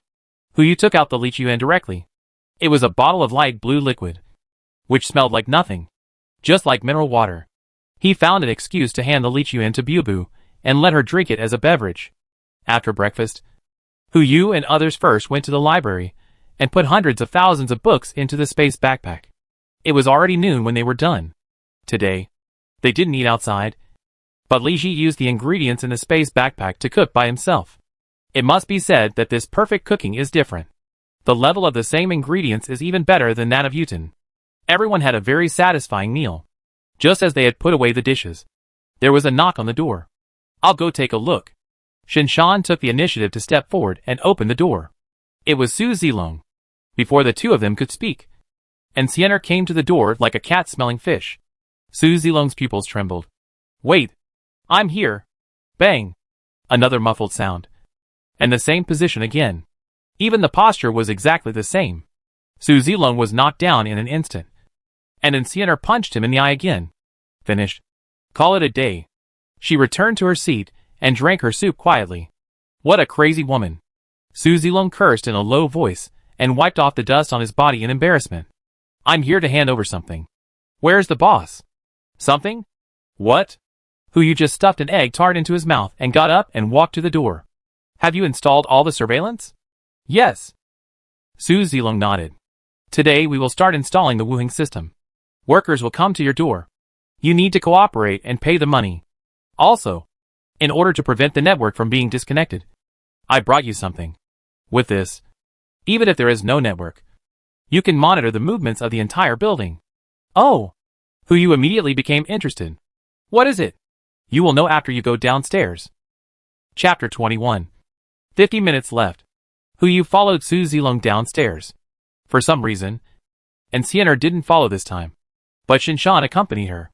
The three of them walked all the way to the outside of the community. And another truck stopped at the door. I said.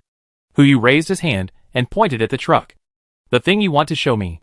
It won't be in here. Right? What else? Su Zilong asked as a matter of course. Don't you like to use this to load goods? Rumors. All rumors. But it's too late to explain now. Hu walked to the door of the car and opened it with ease. But he was stunned at the first sight. Servers. Half of the truck was loaded with servers. The other half was full of drones. All kinds of models. Su Zilong took a computer from the car and handed it to Hu. I will put the other things in their proper places. Take this. Let alone monitoring a building. Even if you want to monitor the entire community. It's no problem. Good fellow. Hu held a notebook. You and the guy who can rip the whole community apart with a pack of instant noodles are from the same school. Right? I don't know what you're talking about. Su Zilong turned and walked towards the community. Take the stuff first. I'll install the last batch of surveillance cameras tomorrow, and we can use them directly. But he had only taken 2 steps when a figure suddenly appeared. Back throw. Punch. All in one go. After Xianer finished the fight, she slowly walked to Hu's side, as if nothing had happened. Su Zilong stood up and gave her a vicious look. But he said nothing and continued to work. So, what happened between the two of them? Hu couldn't help but ask Shinshan, who was standing beside him. It's a historical issue. Shinshan replied helplessly. Do you remember the captain I told you about? Yeah. What's wrong? In fact, in a sense, the captain's death has something to do with Zilong. And Xianer is the captain's adopted daughter. So after his death, Xianer made a vow. As long as I see Zilong once, I will beat him once. Shinshan smiled bitterly. Fortunately, the captain said before that we are all relatives and cannot kill each other. Otherwise, Zilong would have gone down to see the captain long ago. I see. Hu finally understood. No wonder Xianer refused to follow just now. It turned out that she wanted to beat Su Zilong one more time. Put away the server and drone. Everyone went upstairs, and the construction team had already arrived. 20 construction teams. 5 people in each team. Each responsible for 5 square meters. Started to renovate the entire floor directly. It's 9 o'clock in the evening. There are still 22 hours left before the end of the world. The Wuhing system is ready, and the server responsible for monitoring the entire building is also set up, including the Wuhing system. The total cost is 1.2 million. Hu confirmed the itinerary of Zhao's father and mother with Wanji Airlines, and confirmed that they can arrive in Jinling tonight. That night, he did not sleep all night, and sat there all night under Xianer's gaze. If the rainstorm comes as expected tomorrow, then today will be the last Christmas Eve for mankind. 24 hours later, everything in the existing world will be overturned. Morality? Order? All of this will give way to survival. There are now 12 people on the ship. According to the existing resources in the space backpack, they can live a life of abundance for at least 70 years. That ship is also enough to support their living space on the ocean. However, this is far from enough. The ocean is still the ocean. Even if they have the best ships, they are still drifting for those who have always lived on land. What if I could hoard a piece of land? It's not easy to hoard just the soil. There's no point in building tall buildings. But what if it's a mountain? Hoard enough mountains, and then find a suitable location. Maybe I can really build a city. But even if the space backpack is not online, there are more or less creatures or humans on the mountain. It's impossible to collect the entire mountain. Unless it rains heavily, most humans will go down the mountain. As for animals, since I can take away the trucks carrying animals, then the mountain, can it also be considered a larger truck? An idea suddenly popped up in Hu's mind. Jinling. It seems that there are many mountains. However, this idea can only be implemented after the rainstorm really falls. July 13th. 7 o'clock in the morning. There are still 12 hours before the end of the world. The alarm clock rang, and Hu got up on time. He opened the curtains and found that Jinling was covered by thick clouds this morning, and there was no sun at all. The temperature in July, which was originally hot, dropped instead of rising, and was only a little over 20 degrees. This is exactly the same as the situation in the previous life. Hu exhaled a breath of foul air and turned to open the door. There was no smell of medicinal food in the room. Only the sound of Mu Lingxiu sitting at the dining table. teaching Bubu to read and recognize characters. Where is Zisu? Master. Dr. Xiao went to meet him at the airport. Mu Lingxiu replied from the side. Breakfast for you and Miss Bubu is ready. I just need to heat it up. Just heat up Bubu's breakfast. Yu said and walked towards the door. I still have some things to prepare. Okay. Master. Today's lunch. Leave it to Li Ji. Yes. Brother Yu. Bubu suddenly spoke up. And before Yu left, he shouted, the drink you gave me yesterday was delicious. Do you have any more? Not for now. Facing Bubu. Yu's tone was tight. He walked to Bubu and squatted down. Bubu. Be good. If I find this kind of drink in the future, I'll bring it to you again. Okay? Okay. Thank you. Brother Yu. You're welcome. Yu rubbed Bubu's head. He did not go out immediately this time, but turned and walked into the toilet. Open the egg first. What treasures will Khan have today? Yu took out the black egg and raised his hand to knock it. A misty purple light suddenly lit up, and a square transparent solid appeared in his hand. Congratulations to the host for obtaining the perfect waterproof coating 1 named waterproof coating type equipment effect after use. It can be attached to any appliance. Perfect waterproof performance. Cannot be disassembled. And cannot be reset. Remarks: please use it on the correct item. Do not try to replace a rubber product. Perfect grade. It was the first time that Yu opened a perfect grade item. That's the note. Too redundant. It's a pity that Li Qian was not opened. Yu put away the waterproof coating and prepared to use it on Babos later. He walked out of the bathroom, said hello to Bubu and Mu Lingxiu, and pushed the door open. As soon as he opened the door, he saw Shinshan and Su Zilong standing at the elevator entrance. A gust of wind blew from behind. Yu didn't have time to react, and Su Zilong was pushed down again. This time he didn't even resist. Zilong is here to hand in the task. Shinshan smiled bitterly and did not stop him. He has already installed the surveillance. You can watch it by connecting the computer to the server. Yes. Yu looked at Su Zilong with a little pity. I need to go out for a while. Zilong. How about coming with me? Okay. Although he was very reluctant. In order to avoid being beaten again, Su Zilong nodded on the spot. The four of them came to the underground parking lot. Shinshan sat in the driver's seat. Boss. Where are we going? Xijing Mountain. Shinshan started the car and asked in confusion. What else can be stored there? You'll know when you get there. Yu didn't explain much, but took out his phone to check the latest news. There was no news of rain worldwide. 10 o'clock in the morning. There were still 9 hours before the end of the world. The four of them arrived at the foot of Xijing Mountain. Because it was Saturday, there were many citizens who came to play around Xijing Mountain. Most of them with children or pets. There are too many people. Even if it rains hard, there are many places to hide on the mountain. They may not go down the mountain immediately, but there is a way. Brother Shen, go buy umbrellas. The more the better. The bigger the better. Umbrellas? Shinshan was stunned.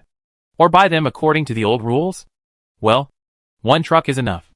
Yu responded. According to this flow of people, a truck of umbrellas can only be considered as barely enough. 1 o'clock in the afternoon.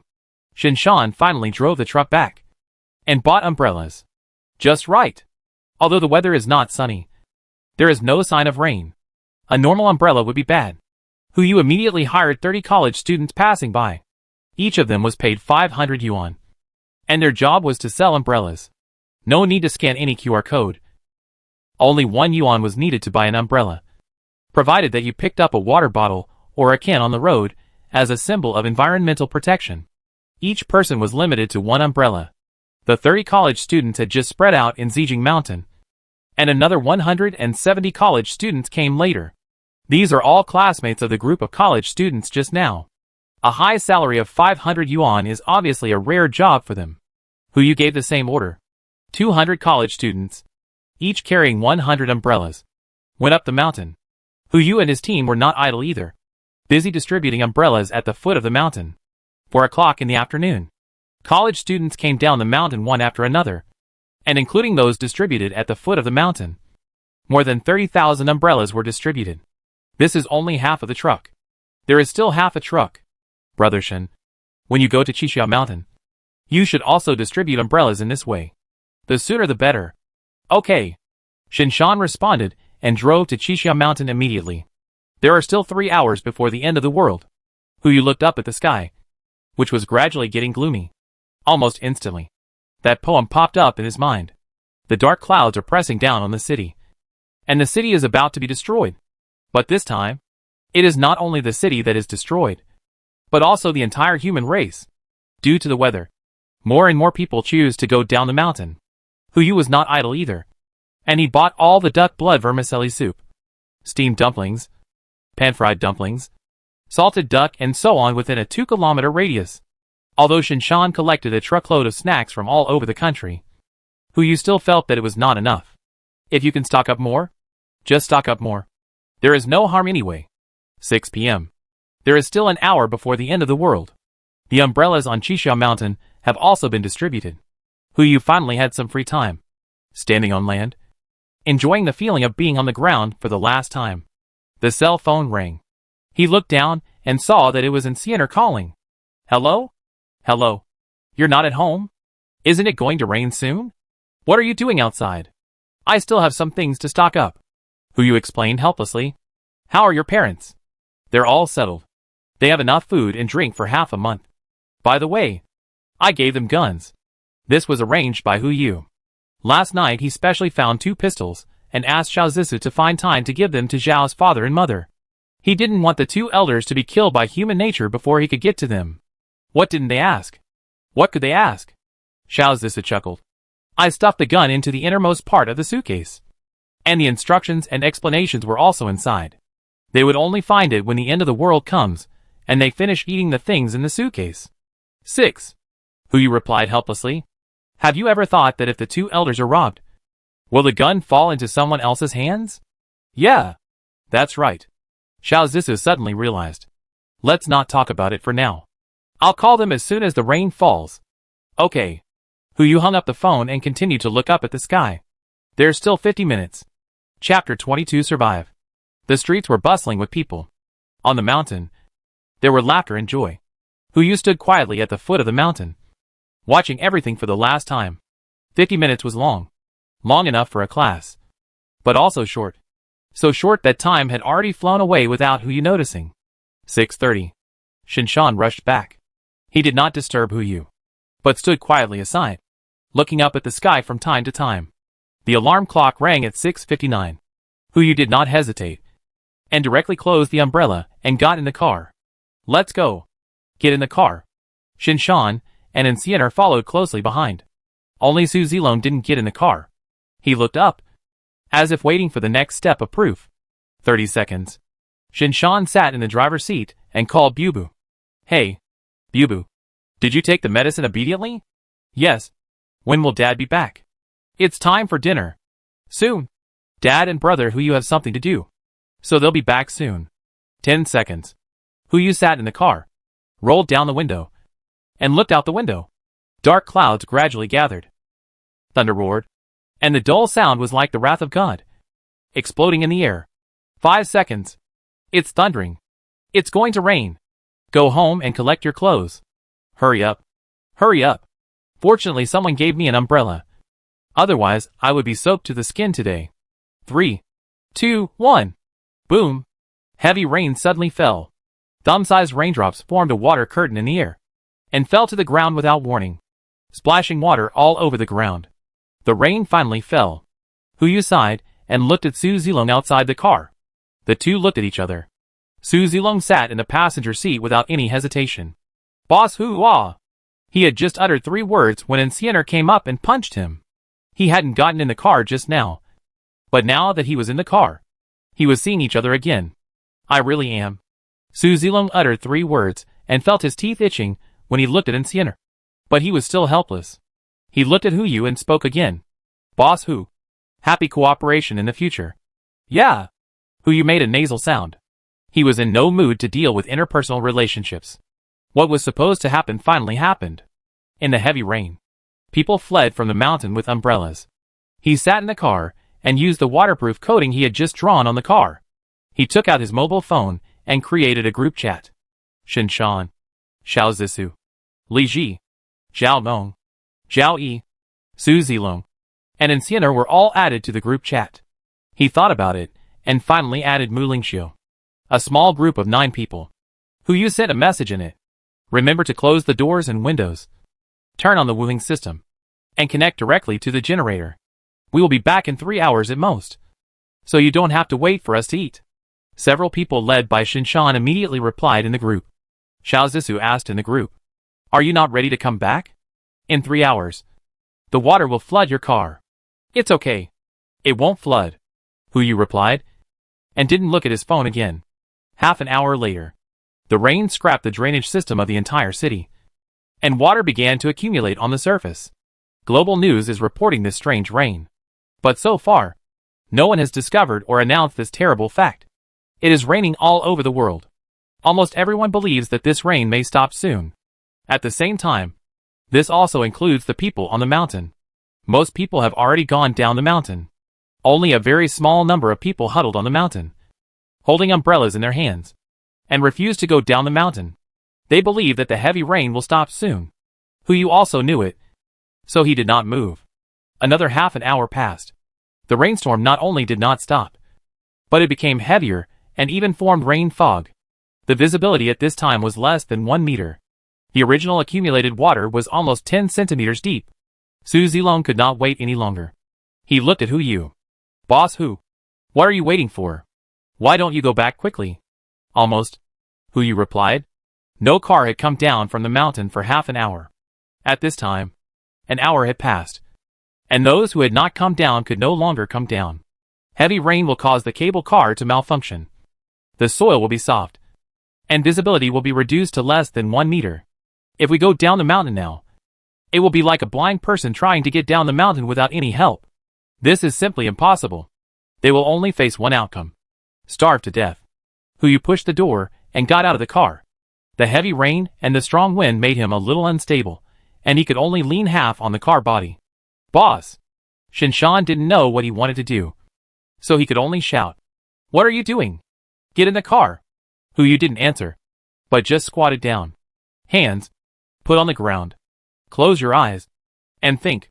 Hu Yu stood up, and there was still a hazy mist in front of him, but he could clearly feel that there was nothing in front of him.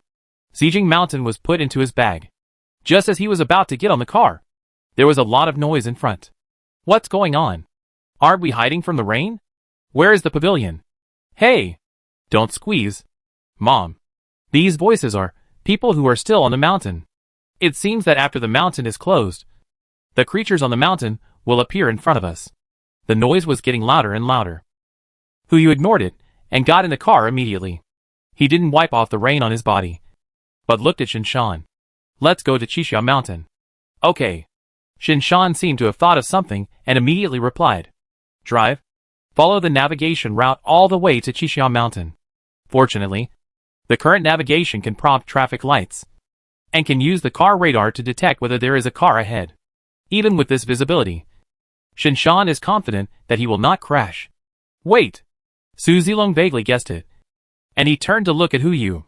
You didn't take over Xijing Mountain, did you? Could those noises just now have been made by those people? Hu Yu replied. The whole mountain is gone. Su Zilong's expression was extremely shocked. How much stuff can you put in? Can you even put Blue Star in it? I don't know either. Hu Yu shook his head and looked out the window tentatively. If I wasn't afraid that everyone on Blue Star would die in a vacuum, I would like to try it. When these words came out, Shinshan and Su Zilong shuddered. This ability is too amazing. 1 hour later, we arrived at Qixia Mountain. Since this is a paid scenic spot, many people received a notice from the scenic spot after the heavy rain and went down the mountain directly. The staff of the scenic spot also got off work. Hu Yu got off the car without hesitation. The water level has now risen to 30 centimeters. He stretched out his hand to cover the rain, and according to the procedure just now, he took away the entire Qixia Mountain. Get back in the car. Before Hu Yu could speak, Shinshan frowned and said, Boss, the car may not be able to drive back. It will take us 2 hours to go back, but in 1 hour at most, the water level will reach 60 centimeters, and the car will not be able to drive. It can be driven. Hu Yu completely believed in the system's output. Just drive it. Nothing will happen. Okay, Shinshan replied, and started the car anyway. As the rain got heavier, More and more cars stopped working. 9 o'clock in the evening. The water level reached 60 centimeters. What does this mean? It's equivalent to the height of 2 mineral water bottles stacked together. Even if you are 1.8 meters tall, the rain can reach your thighs. There are no pedestrians on the road, and only a few vehicles are driving slowly at the risk of being scrapped. There is only one exception. This car seems to ignore the accumulated water, and its speed has not slowed down at all. And it is even speeding in the accumulated water. At 9:30 in the evening, it arrived at the underground garage. At this time, the water in the underground garage was almost 80 centimeters. Not to mention the chassis. The tires of this car were still dry. Everyone was too shocked to get into the stairs and prepare to climb the stairs. Elevator? That thing must be useless. Isn't it just the 28th floor? Climb. Shinshan didn't wait for Huyu to speak. He directly carried him on his back and started climbing with weight. In less than 6 minutes, the 28th floor was reached. Huyu opened the door and saw everyone gathered together. When he saw him come in, a warm breeze blew. Except for Bubu. Everyone stood up and looked at them. They knew. If it weren't for Huyu, they would have been caught off guard by the rain. They could survive. But life would not be the same as before. What are you doing? Sit down. Huyu walked into the room and could see that everyone hadn't eaten yet. I'm going to take a shower. Brotherly, help me get some food. We'll have a good meal later. Okay. Huyu went into the bathroom and took a hot shower. At most 3 days. Once the water plant stops working, wastewater will flow back into the water plant, and water will become a scarce resource. In the future, if you want to take a shower, you may have to wipe it, or you can only modify the water heater. Cleaning is complete. Huyu came out of the toilet and just heard the sound from the TV. It is reported that large-scale rainfall has begun around the world, and the rainfall in many places has broken the world record. Please do not worry too much. Some experts say that this rainfall is the result of the research of meteorological weapons. At most 3 days, the heavy rain will stop. No country has yet recognized this. Please stay at home for the time being, and do not go out unless necessary. 3 days? 3 days later is 3 days. 3 days. 3 days. And 3 days again. Only now can people believe this. No one spoke. They just watched Huyu walk out and come to the dining table. He did not sit down, but took out the white wine from that night, poured a glass for everyone except Bubu, and placed it in front of them personally. Everyone. Huyu raised his own glass of wine. From today on, we will be a family. I won't say anything else. Just one sentence. Drink this glass of wine. Let's live together. Everyone raised their glasses together. Live. Chapter 23. Do you have any sympathy? After 3 rounds of wine, 5 dishes. Huyu was not idle either. He first asked Su Zilong to contact the operations of several large internet companies and quote prices. He was going to use 20 boxes of instant noodles to acquire their database. Of course, at this time, they would only think that the person who posted this message was a lunatic. Wait another half a month. They will know the weight of this price. When they finished dinner, it was already 11 o'clock in the evening. The water level has risen to 1.1 meters. Most people have fallen asleep at this time, ready to enjoy the rare holiday tomorrow. Except the people on the ground floor. At this time, the monitoring shows that the residents are in chaos. Is there anyone in building 3? 103. Who can take me in? My house is almost flooded. My house in building 3. 104 is also flooded. There are 2 elderly people at home. We are willing to pay 1,000 yuan per room per day. Please help us. Monitoring. In the corridor from the first floor to the second floor. 2 families. 6 people standing together. All wearing short-sleeved shirts. Their bags filled with gold and silver. Nothing else. In July, even with heavy rain, the temperature was above 20 degrees. So there was no need for warm clothes. If I remember correctly, there were only 2 families on this floor. Among them, 103 was occupied by 2 siblings who came to the city from other places to work. The sister was lame, and the brother usually worked on the construction site. 104 was occupied by a family of 4. A couple, and the man's parents. The 104th was too troublesome. No one took them in, and the family was stranded in the stairwell. In the end, only the man survived. As for the 2 siblings in 103, Huyu turned to look at Mu Lingxiu, who was also sitting at the table. In the previous life, she took in the two siblings, and their ending was too tragic. Master, why are you looking at me? Mu Lingxiu asked with a blink. Nothing. Hu Yu asked curiously. Those two siblings look so pitiful. Do you think we should save them? Everything is up to the master. If the master agrees, they can be placed in my room. Huh? Hu Yu was surprised. It seems that Mu Lingxiu's Madonna syndrome can be cured. Then forget it. Hu Yu shook his head and tried to take out the ice cream from the space. Just as he was about to put it in his mouth, he was discovered by Xiao Zixu beside him. Stop! As soon as the voice fell, she flashed to Hu Yu's side and snatched the ice cream from his hand. Dashikan, what are you doing? You just got caught in the rain. And now you want to eat ice cream? Confiscated? She took the ice cream away and sat beside Hu Yu to lick it. Looking perfectly natural. Hu Yu's mouth twitched. Before he could come to his senses, Mu Lingxiu added with an ant's smile. Miss really cares about the master. A wave of nausea hit him. Hu Yu shuddered, looked at Mu Lingxiu and said earnestly, Shinibu is also a disease. Never give up treatment. As soon as he finished speaking, there was movement in the group. Since Mu Lingxiu didn't show her kindness this time, Aunt Wang spoke up immediately. Building 3, 2602. I remember that Xiao Hu on the 28th floor bought a lot of houses. Let him allocate one room to let the neighbors take shelter first. Is Building 3, 103 really okay? Mr. Hu, don't worry. We brothers and sisters will definitely not cause you any trouble. Are there any extra rooms in Building 3, 104? We only need 2 rooms. Thank you, Mr. Hu. In an instant, all the pressure was given to Hu Yu. He didn't speak, but the group had already started to talk to him. Hu Yu smiled and shook his head, and replied in the group. Building 3, 2820. My house has limited space. I remember that there are only 2 people in your family. Aunt Wang, how about you take in the siblings in 103? And I will take care of the neighbors in 104? Building 3, 2602. How can that be possible?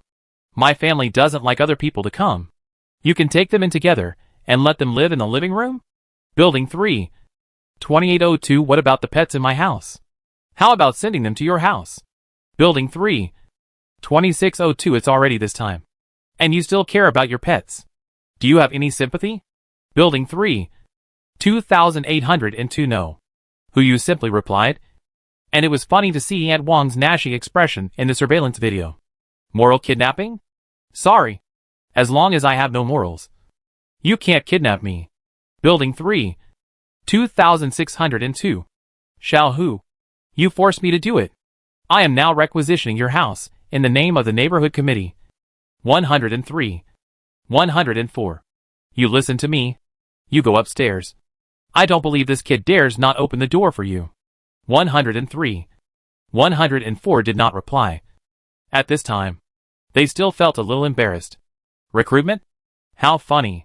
Since you like recruitment so much, then use your room. Hu Yu turned to look at Su Zilong and gave him a look. The other party immediately understood.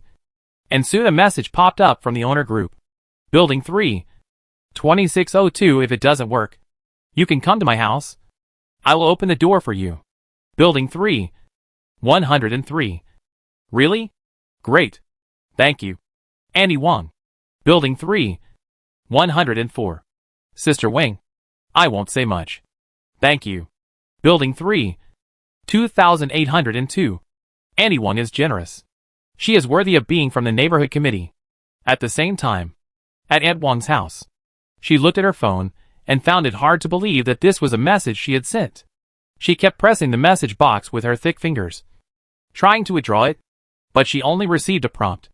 Network error. Please reset. Including no matter how she sent a message, she could only see a small circle that kept spinning. Forget it. I'm too lazy to pay attention to them. Aunt Wang simply threw away her phone. Anyway, I use the best electronic anti-theft lock. As long as I don't open the door, they can't get in. And that guy surnamed who is so hateful. In less than 10 minutes, there was a knock on the door. Aunt Wang didn't want to pay attention, but the little devil who had just fallen asleep was awakened, and an impatient voice came from the room. Grandma, what's that noise? It's okay, my dear grandson. Continue to sleep. Grandma is here. Oh, And one got up and walked to the door, just about to persuade everyone to leave. In the next moment, the door opened. The so-called electronic anti-theft lock had long been conquered by Su Zilong. As long as he wanted, he could open all the electronic door locks in the entire building at any time. Oh! Aunt Wang. The male owner of 104 immediately stepped forward and shook Aunt Wang's hand. Thank you. Thank you. Thank you very much. Thank you for helping us. He took out his mobile phone and prepared to scan the code. Aunt Wang, I will pay you 3 days' rent first. 6,000 yuan. No matter when the rain stops. The money is yours. 6,000 yuan. Aunt Wang's eyes turned green, and she simply stepped back, put away the annoyed expression on her face, and took out her mobile phone. We are all neighbors. What's the point of talking about money? Come on. Just scan this. Okay. Okay. The male host handed over 6,000 yuan and was welcomed into the house by Aunt Wang with a smile. We still have 1 room left in our house, and we may need you two to stay in the living room, Aunt Wang said immediately after receiving the money. 6,000 yuan, and live in the living room. The hostess of that house was about to speak when she was stopped by the male host. Okay. We have no problem. That? The brother and sister immediately stepped forward. Can we live in the living room too? You guys? And Wang looked them up and down for a while. Do you have money? Yes. Without waiting for the 2 siblings to reply, a voice sounded from behind them. A figure walked out of the stairwell. Shinshan walked towards the crowd with a stack of cash. A total of 20,000 yuan. He handed the money to the 2 siblings and said with a smile, Mr. Hu on the 28th floor knows that Ms. Wang is kind-hearted and is willing to take you in. He specially sent the rent. You should give it to Ms. Wang. This? How can I be so embarrassed? The brother looked embarrassed, but still walked to Aunt Wang. Auntie Wang. Look, even if you have money, you can only live in the living room. Auntie Wang took away 20,000 yuan and walked into the room. Hey! How can 4 people live in this living room? The hostess of the house immediately said. Our 6,000 yuan is for 2 rooms. Then I don't care. Auntie Wang had already received the money and walked towards her own empty room. Don't make noise. If you disturb my grandson's sleep, I will kick you out. The 2 families looked at each other and stopped talking. People have to bow their heads under the eaves. And this sentence is vividly expressed. They just wanted to find Shinshan and ask Mr. Hu if he could use the room, but found that Shinshan had left. In any case, as long as they can take shelter temporarily, it will be fine. The heavy rain continued to fall. By 7 o'clock on July 14th, the water level had risen to 2.7 meters. This precipitation speed can be said to be extremely terrifying. However, for some people, as long as the water has not flooded their feet, it is not a big deal. Of course, Tian Laolu, who lives next door to Ye Wanqiu, is an exception. Hu's alarm clock just rang, and a private chat message popped up. Boss Hu. Building 3. 303. I want to join you. Chapter 24 if you want to live. Follow me. Tian Laolu. This guy can make a name for himself in the Jinling circle, so he must be a smart man. Hu frowned as he looked at the message, and he probably guessed something. I guess he couldn't hide his movements some time ago from him. He definitely wouldn't want someone who does things without any bottom line like this. But it's okay to have some fun. Building 3. 2,802. What do you have? Building 3. 303. Money? Women. As long as you ask, I can get them for you. Building 3. 2,802. Don't I have these? Building 3. 303. What do you need? Building 3. 2,802. Simple. Don't you like taking cool photos? Take a selfie and post it in the owner group. And don't withdraw it. Remember to hold your ID card. The other party fell silent. Hu slowly got up and faced Ancienner's gaze calmly. He put on his autumn clothes, went to the bathroom to wash up, and took out the black egg refreshed in the early morning. He knocked it open with a toothbrush. A dazzling golden light exploded instantly. Ding. Golden legend. Congratulations to the host for obtaining the legendary Heart of the Ocean 1 name Heart of the Ocean type equipment effect after use. It can be attached to any ship, making it a system product, which can be upgraded as the system level increases, and obtains the characteristics of never being damaged and 0 consumption. The Heart of the Ocean cannot be disassembled or reset. so please use it with caution. Note 1. The ship cannot be used within 7 days after use. Note 2. Captain. Be careful of icebergs. Hu was stunned for a moment, and a palm-sized blue diamond appeared in his hand. Legend. I didn't expect to draw such a thing. Hu didn't hesitate and immediately attached the heart of the ocean to the St. Pius. Ding! The heart of the ocean is merging. And there are 6 days, 23 hours and 59 minutes left. Huh? Now there is no need to worry about the navigation of the ship. Hu walked out of the bathroom with a happy face. And his cell phone just vibrated. Boss Hu. Building 3. 303. As you wish. Picture of Building 3. 303. Huh? Hu just glanced at it and immediately clicked to delete. This kind of thing is too disgusting. Boss Tian. Building 3. 2802. You are even more disgusting than I thought. Hu blocked Tian Lao's account with a blacklist. When he stepped out of the door, he saw a group of people sitting around the table, looking at the computer in front of them. And the picture was still the same. Yesterday, Su Zilong connected all computers to the local area network, so that the surveillance of the entire building can be viewed at the same time. Different people are responsible for monitoring abnormalities on each floor in shifts. It is a bit strange for everyone to watch the same screen like now.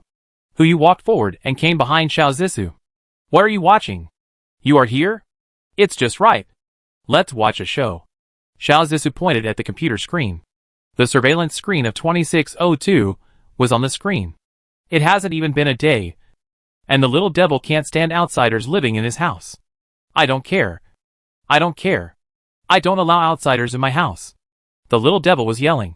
And the car toy in his hand flew out and hit the old lady in 104. Bang!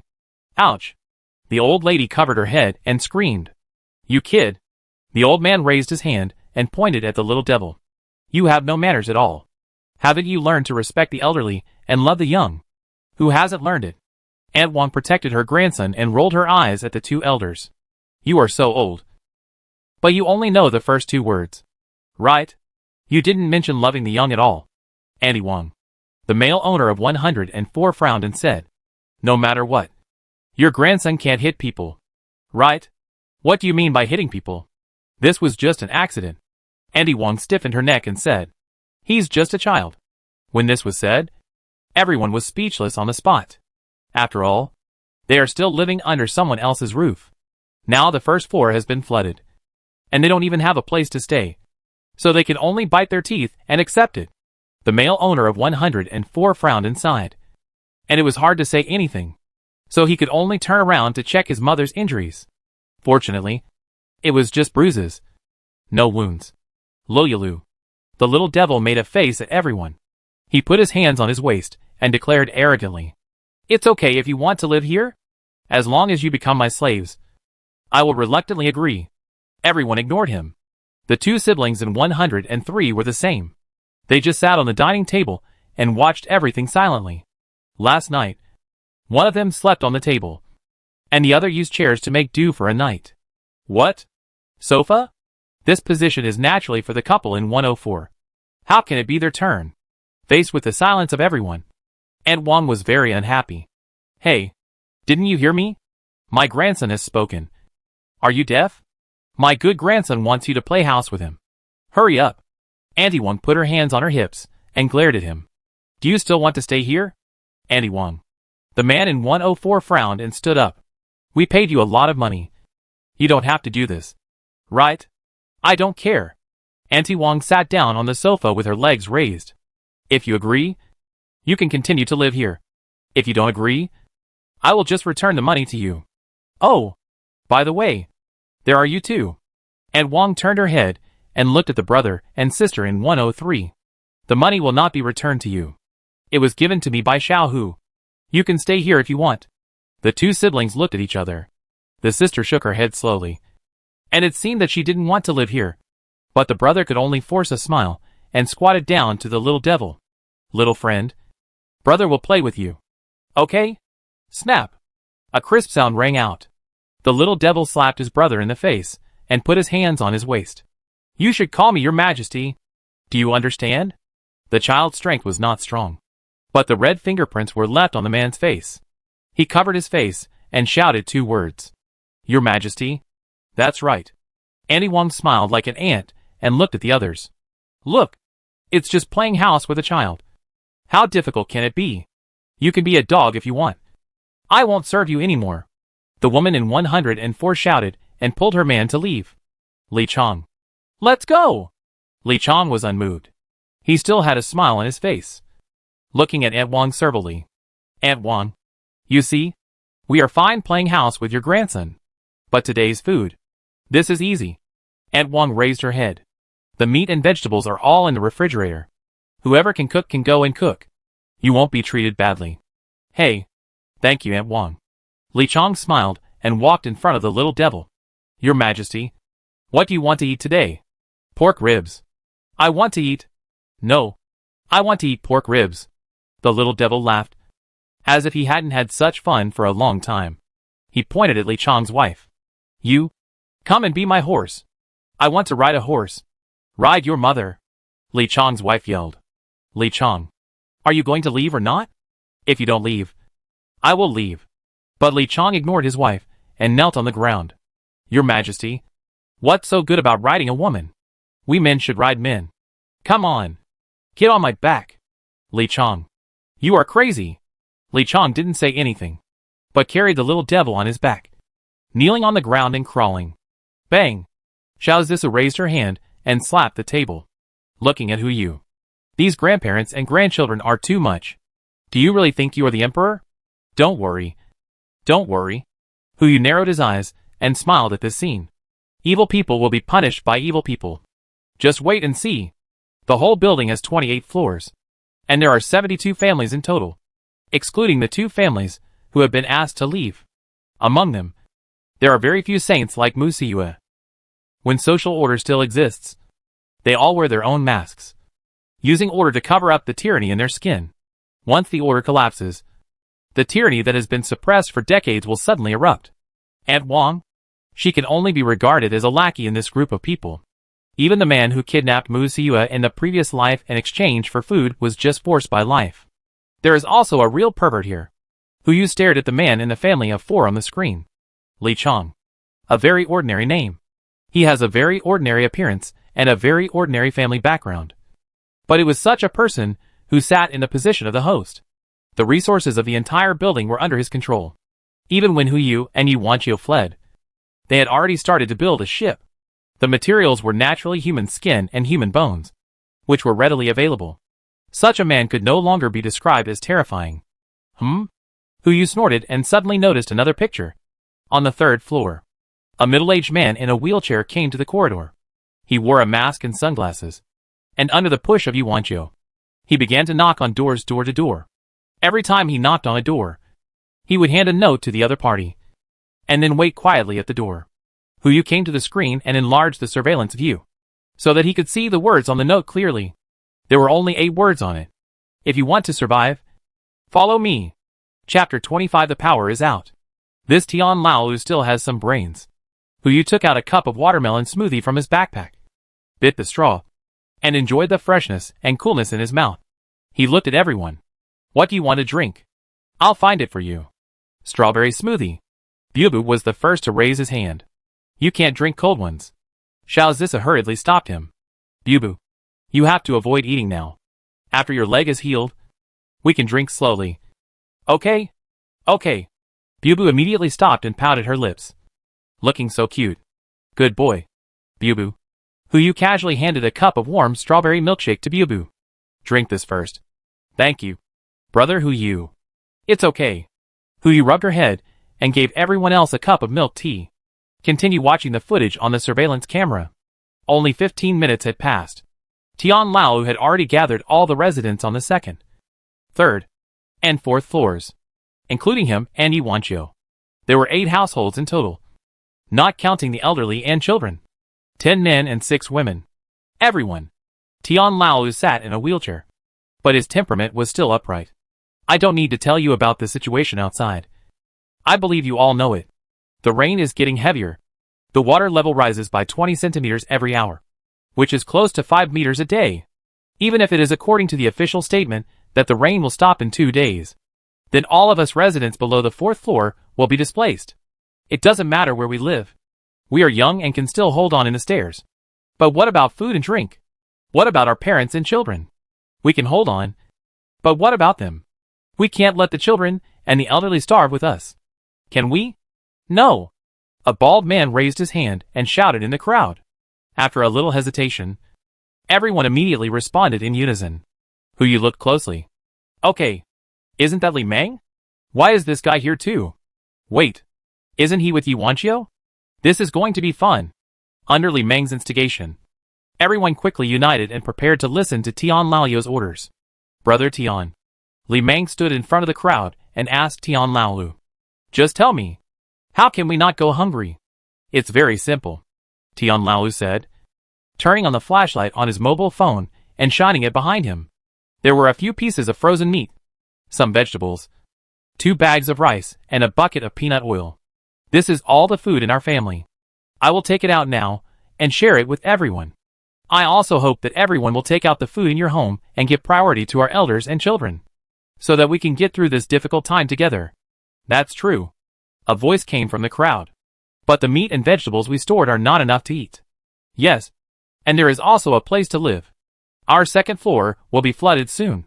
What should we do then? Yes. Brother Tian. What should we do? It's simple. Tian Laoyu raised his hand and pointed upstairs. Don't they have food? Aren't the houses right above our heads? We knock on the door and use the money to buy the food we need. If they are willing to sell, then we can be safe. If they don't sell it, then we can temporarily live in their house, which is reasonable. Even if the heavy rain stops in 2 days, we can still make it. Of course, if they are willing to join us, it will be even better. Food. We share housing. We live together. Isn't this great? Everyone looked at each other. Some people already understood what Tian Laoyu meant, but didn't intend to talk. Under the order, they still have basic conscience. This, Brother Tian, it's not good. Right? We are all neighbors. What's wrong with that? Li Meng immediately retorted. Brother Tian, this is called courtesy before force. Are you willing to watch your elderly and children starve? Let's do it. A young man said angrily. Brother Tian, I'll do it with you. As long as my parents can have a place to live and food to eat. Okay. Tian Laoyu responded. Then let's gather the food from each family together first. If anyone doesn't want to join, they can withdraw now. I won't force them. This, a middle-aged man wearing black-framed glasses backed off. Brother Tian, we live on the 4th floor. There's no rush. Look. It's okay. I understand. Tian Laoyu maneuvered his wheelchair forward and took out his cell phone from his pocket. Come on. Scan the code. Ah? Scan the code. Tian Laoyu said with a smile. I'll scan the money for you. And you move the food out of the house. Didn't we just agree on that? Is 10,000 enough? 20,000? Or why don't you just sell the house to me? I'll give you 3 million. Since you don't join, then you are my target. I'll give you the money and give me the food. The middle-aged man shuddered and laughed. Brother Tian, I'll join. Join! That's good. Tian Laoyu patted the middle-aged man on the shoulder and looked at everyone again. I have plenty of money. As long as you help me get through this, I will give you a red envelope that will satisfy you. Okay. Brother Tian, where is our first target? Why don't we go to the 28th floor? Isn't it said that people there are stupid and have a lot of money? They also raise so many pigs. We have to go to the 28th floor sooner or later. Tian Laoyu gritted his teeth and spat out a sentence. If it wasn't for that guy, why would he wear sunglasses and a mask to come out? But not now. You all know about conquering cities. Right? He raised his hand and pointed to the stairs leading to the 5th floor. From low to high. Let's go slowly. 12 o'clock noon. The entire 5th floor was occupied by Tian Laoyu and his people. The method was extremely simple and crude. Knock on the door. You open it and start talking about business. There are 2 choices. Selling supplies or sharing supplies. Most people will choose the latter. At worst, share your house. If you don't open it, it's even easier. Pick the lock.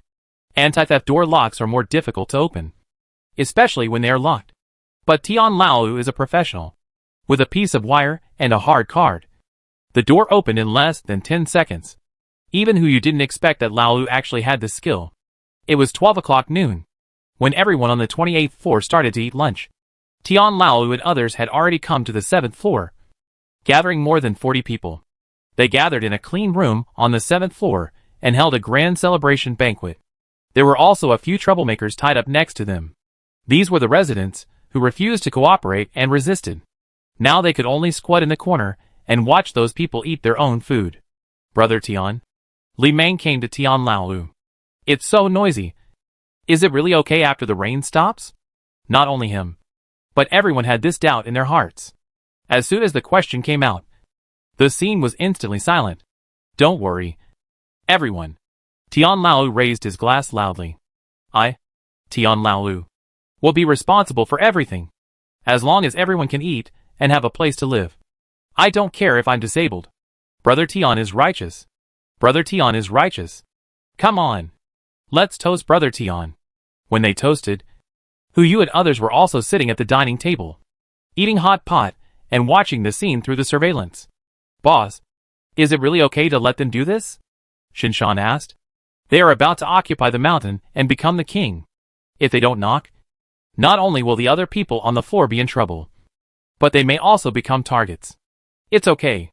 Yu simply replied and picked up a beef ball from the pot. This is nothing. It will only get more chaotic later. And getting involved now will only cause trouble. He glanced at the time. 12:05. If I remember correctly, the time is almost up. Boom. Yu just put the beef ball in his mouth. And the light around him suddenly dimmed.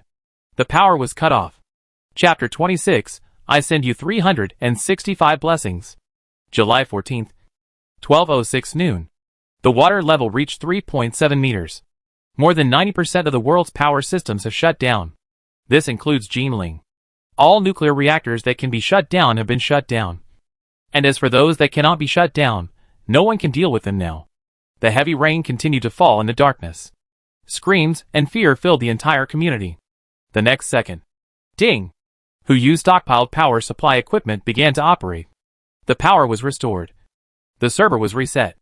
And 10 seconds later, the surveillance footage reappeared on the screen. Most residents opened the curtains to let the weak light from outside into the room. But they couldn't even see the food in the pot. The sun had long been covered by dark clouds. Brother Shin, turn on the light. Okay, boss. Shinshan replied and turned on the main light. The fierce light pierced the darkness and instantly attracted the attention of the entire community. That was a light.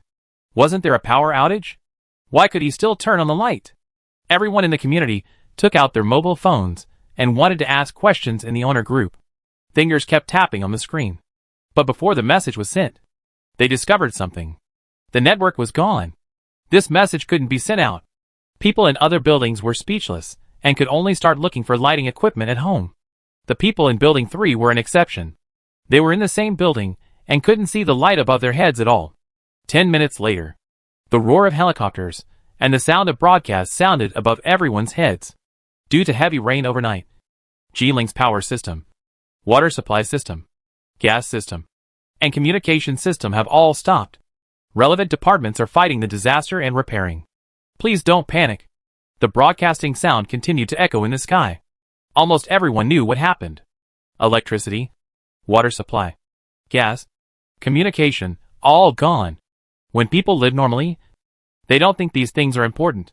Once they all stop working, the people in the steel forest will be no different from returning to primitive society. No, there is still a difference.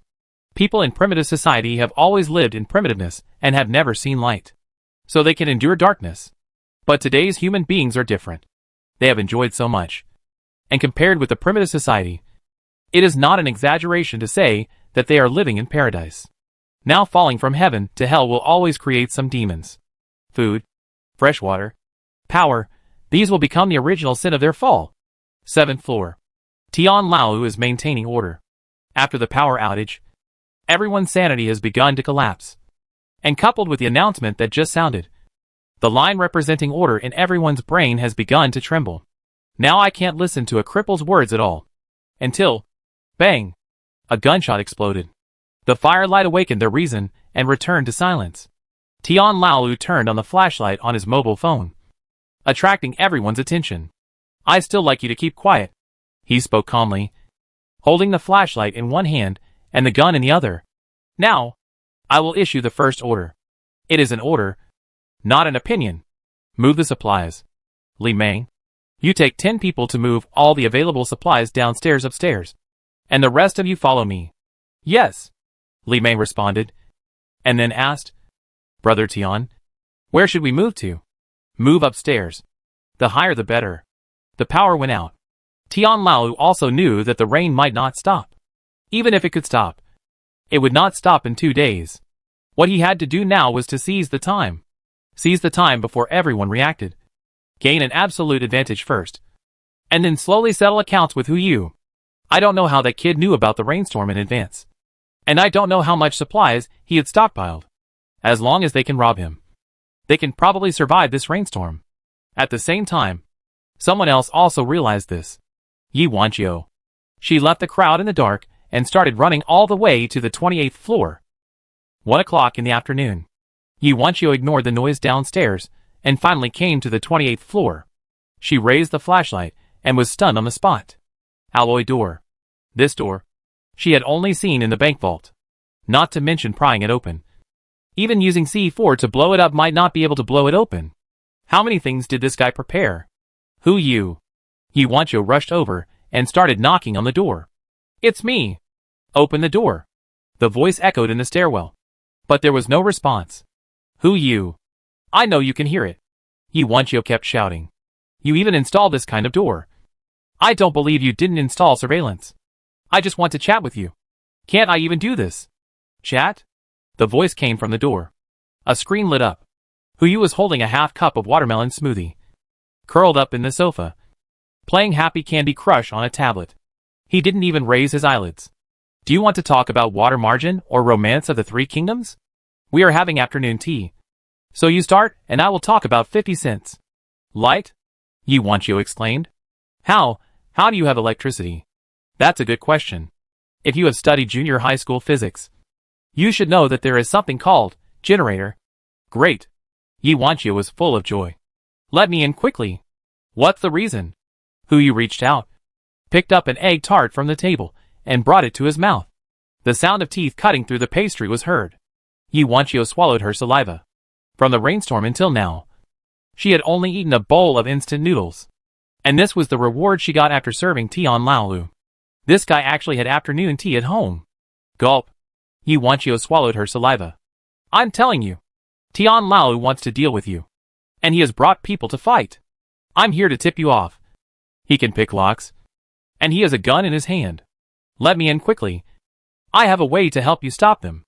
Oh, I see. Just see? Ye Wanqiu was stunned. She had never expected Hu Yu to have such an attitude. Yes, I should thank you for giving me the news. Hu Yu got up from the sofa, took the camera from someone, pointed the screen at the coffee table, and started to choose. Egg tarts, scones, macarons, tiramisu, even pan-fried buns and shrimp dumplings were on the table. This afternoon tea was a combination of Chinese and Western cuisine. What should I give you as a reward? All right. Anything is fine. Ye Wanqiu had no idea of going in. She just wanted to stuff everything on the table into her mouth. Forget it. The camera turned. Hu Yu faced the camera again. You are of a level that will definitely look down on our afternoon tea. So I'd better give you a blessing. Bubu, come and sing a song for your sister. Just 365 blessings. Okay, brother. Bubu replied, cleared his throat, and sang on the spot. There are 365 sunrises in a year. I give you 365 blessings. The tender singing voice echoed in the stairwell. Ye Wanqiu's smile froze instantly. Who? You? What do you want me to do? The camera turned. Hu Yu's face appeared on the video again. Ms. Yi, don't you like it? Then it's okay for me to sing a song for you myself. No. No need. Ye Wanqiu still wanted to struggle. Hu Yu, can you let me in? I know there are many empty rooms in your house. I just need a place to stay. That Tian Lao. He is a complete pervert. Help me. Help me. No matter what. I can do it. Oh. Hu Yu asked in a provocative tone. Can you do anything? Yes. Anything is possible. Ye Wanqiu lowered her head and pretended to be shy. Don't worry. I will definitely serve you well. Then let's do frog jumps. Frog jumps? Ye Wanqiu was stunned. Yes. Hu pointed behind her. From here, frog jump all the way to the second floor. And then jump back from the second floor. As long as you can do it, I will let you in. Okay. Wait for me. Chapter 27. I have never seen such a shameless person. Ye Wanqiu immediately squatted down, put her hands behind her back, and began to leap towards the 27th floor. She looked quite honest. But in the surveillance video, she just jumped to the 27th floor, and the whole person stood up straight, spitting at the 28th floor with a look of disdain. Heh. Hu sneered. He knew that this woman would not be so stupid. And the weakness she just showed was just her disguise. If he really lets her in, there will be only one outcome. This snake will find the best time to bite him. Zilong. Hu looked at Su Zilong. This guy was working out not far away, and seemed to be working hard to defeat Enciener. I remember you installed screens on every floor. Right? Yeah. Su Zilong replied. Why? You want to negotiate with them? Negotiation? It's too early. Hu walked up and handed him his phone with a smile. Said in the video just now. I think Tian Lao must be worried when he found out someone is missing. I thought you were really going to let someone in. Su Zilong took the phone and started to operate it. Don't say she didn't do a frog jump at all. Even if she did, I would just let her do it again. You are such a devil. Thank you for the compliment. In this period, angels will go to heaven soon. 1 minute later, the surveillance footage outside the 28th floor was played on all floors of the 3 buildings. Especially the first scene. He knows how to pick locks and has a gun. All the residents above the 7th floor began to be alert. Seal the people. Block the keyhole with a key. And lock it twice. Finally, use the refrigerator, sofa, and TV to hold the door firmly. Triple insurance. Not to mention sneaking in and picking the lock. Even if you use an electric saw, it will take a long time to saw. Tian Lao stood in front of the door of 801. His teeth were almost broken, and he couldn't think of any other way to open the door. Resentment surged in his chest. Who? You? This guy. Damn it. It's because he is now curled up in that turtle shell, and there is no way to find him. Otherwise. Humph. But it doesn't matter.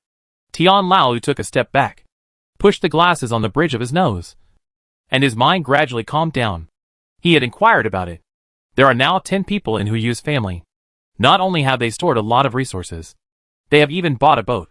There are a lot of resources, and it is impossible to store them all on the 28th floor. It is estimated that most of them were placed in the cabin. Now they just need to wait. When they finish eating the food stored on the 28th floor, or even earlier, they should find a boat. Therefore, as long as they can occupy the floor closest to the water, they can cut off their way of survival. Now the resources on the 6 floors combined are enough for 20 people to eat for 10 days. Even if other people stop opening the door, it will be enough.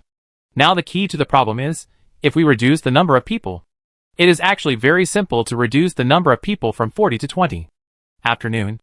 Under the cover of Li Meng, Tian Lao convened 20 people for a small meeting. These 20 people were the most obedient in the crowd. The content of the meeting was very simple. Increase revenue and reduce expenditure. The source cannot be opened now. To ensure the food supply for everyone, the only way is to reduce expenditure. They don't kill people either. They just need to tie up the remaining 20 people and let them stay on the 4th floor, where they can't be flooded and starve. Everyone agreed and started that night. It was just 2 days of starvation. Not a big deal. As for Ye Wanqiu, she knew she couldn't go back. So she had to start from the 27th floor and knock on doors, hoping someone would take her in. When she knocked all the way to the 24th floor, someone actually opened the door. A fat guy wearing glasses. He eagerly welcomed Ye Wanqiu in and offered her delicious food and drinks. As for what happened that night, Hu was too lazy to see it. After eating and drinking, he fell asleep. Nothing happened on the 3rd day. Everyone was waiting for 7 p.m. on the 4th day to see if the rain would stop. July 16th, 7 a.m. The water level reached 12 meters. The 3rd floor was completely flooded, and the rain was still pouring down to the 4th floor. The rain, however, showed no sign of stopping. People living on the upper floors were still enjoying their rare holiday, including those living on the 8th floor. In their minds, The rainstorm would stop completely in 12 hours at most. There was no need to panic, as they would not be flooded anyway. Tian Lao was also calm. He knew very well that what he needed now was to conserve his energy, not useless frenzy. He scattered 20 people at all the windows from the 4th to the 7th floor. As long as someone jumped into the water, or was about to jump into the water, they would be discovered at the first time. Huyu was naturally even less anxious. After getting up, he habitually went into the toilet and raised his hand to knock the eggs. Ding! Congratulations to the host for obtaining the skill book Mastering Fishing. Note, after using the skill book, your physical fitness and physical fitness will automatically improve to the level of mastering the skill. Well, it's another useless skill book. At least it's useless now. There is a fishing rod. The egg I opened yesterday just happened to give me a fine fishing rod. No bait is needed. Unlimited ropes. Just cast the rod, and there is a chance to catch fish.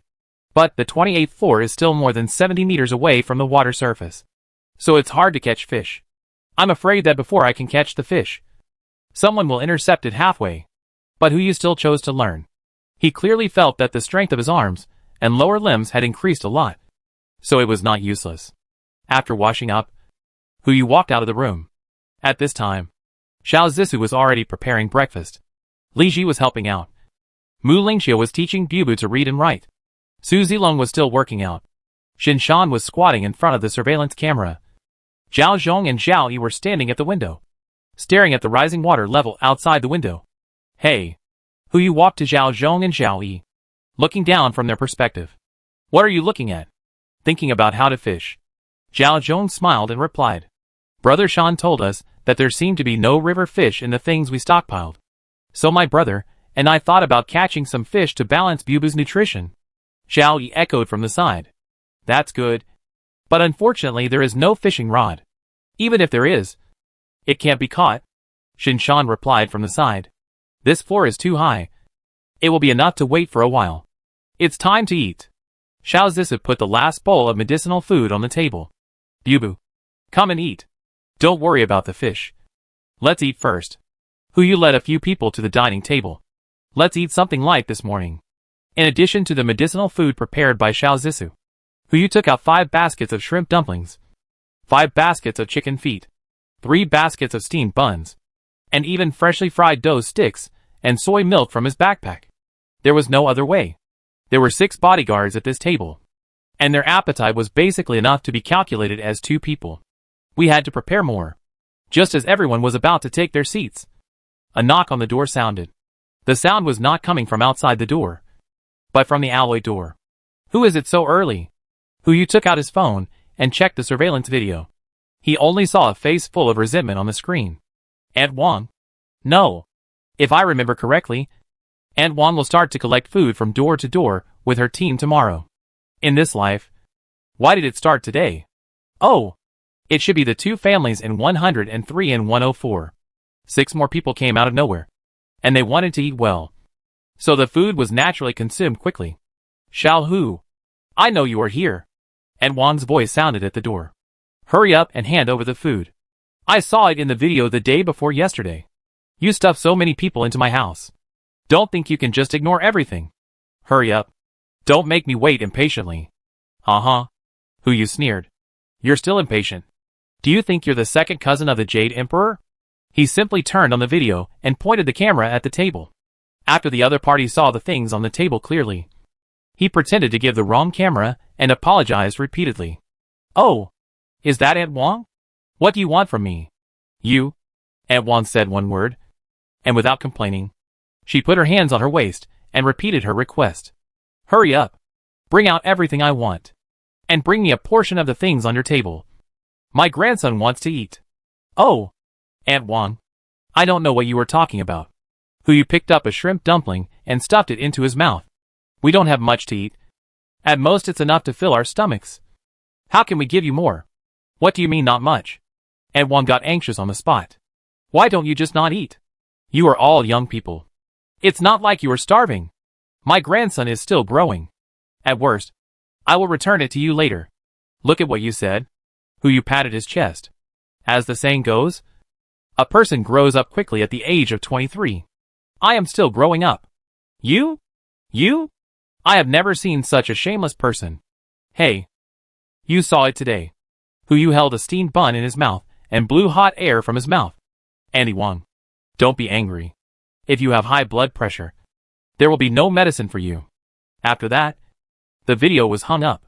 Hu was enjoying his delicious breakfast, and Auntie Wang's angry knocking on the door kept coming to his ears. It was already the 16th, and their food must have been consumed. In addition, considering the video he played the day before yesterday, no matter which floor people were on, they would not open the door rashly. It won't be long before those who live in 2602 will show their fangs. Chapter 28. I had a dream. Noon. 12 o'clock. A riot broke out on the 26th floor. Get out. Get out. You bunch of rubbish who only know how to eat and don't know how to find food. Either bring me food or I'll let you stay. Or get out now. Auntie Wang held a kitchen knife and forced the 6 people in 103 and 104 to leave. This scene should have happened another day later. But because of the appearance of Tian Laolu, everyone felt the crisis. Not to mention the excuse of food. Even opening the door to a stranger is impossible. This is what caused Aunt Wang to break down. Aunt Wang, calm down. Li Chong stood in front of his parents and wife. We can skip a meal. It's okay. The rain will stop soon. Don't get excited. Put down the knife first. Brother Zhang. Say something. Yes. No problem. The man in 103 also said hurriedly. Aunt Wang, aren't you just worried about not having enough food? We can go without food. As long as you don't kick us out. Really, really? Really? Li Chong and the man in 103 responded at the same time. Just a few less meals. As long as the rain stops tomorrow night, everything will be fine. Okay, Auntie Wang said. But she still didn't put down the knife in her hand. You too. And that old man? You 3 leave my house now. I'll let your sister and your family live here. You 2 go to the stairs and wait until the rain stops. If someone goes upstairs halfway, I'll open the door for you. This? Li Chong hesitated. No bargaining. Aunt Wang immediately made the decision. You 3 men. What should I do if you threaten me? I'm doing this to protect myself. I can go out. Li Chong thought for a while and said. But my father is already over 70 years old and his legs and feet are not convenient. Aunt Wang, please let him stay. Son, no need. Father Li shook his head.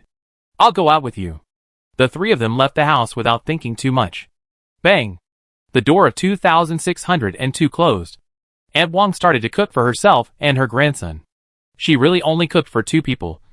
And didn't cook for the old lady in 104 and the lame woman in 103. As for the 3 people, they are now squatting in the corner of the 27th floor.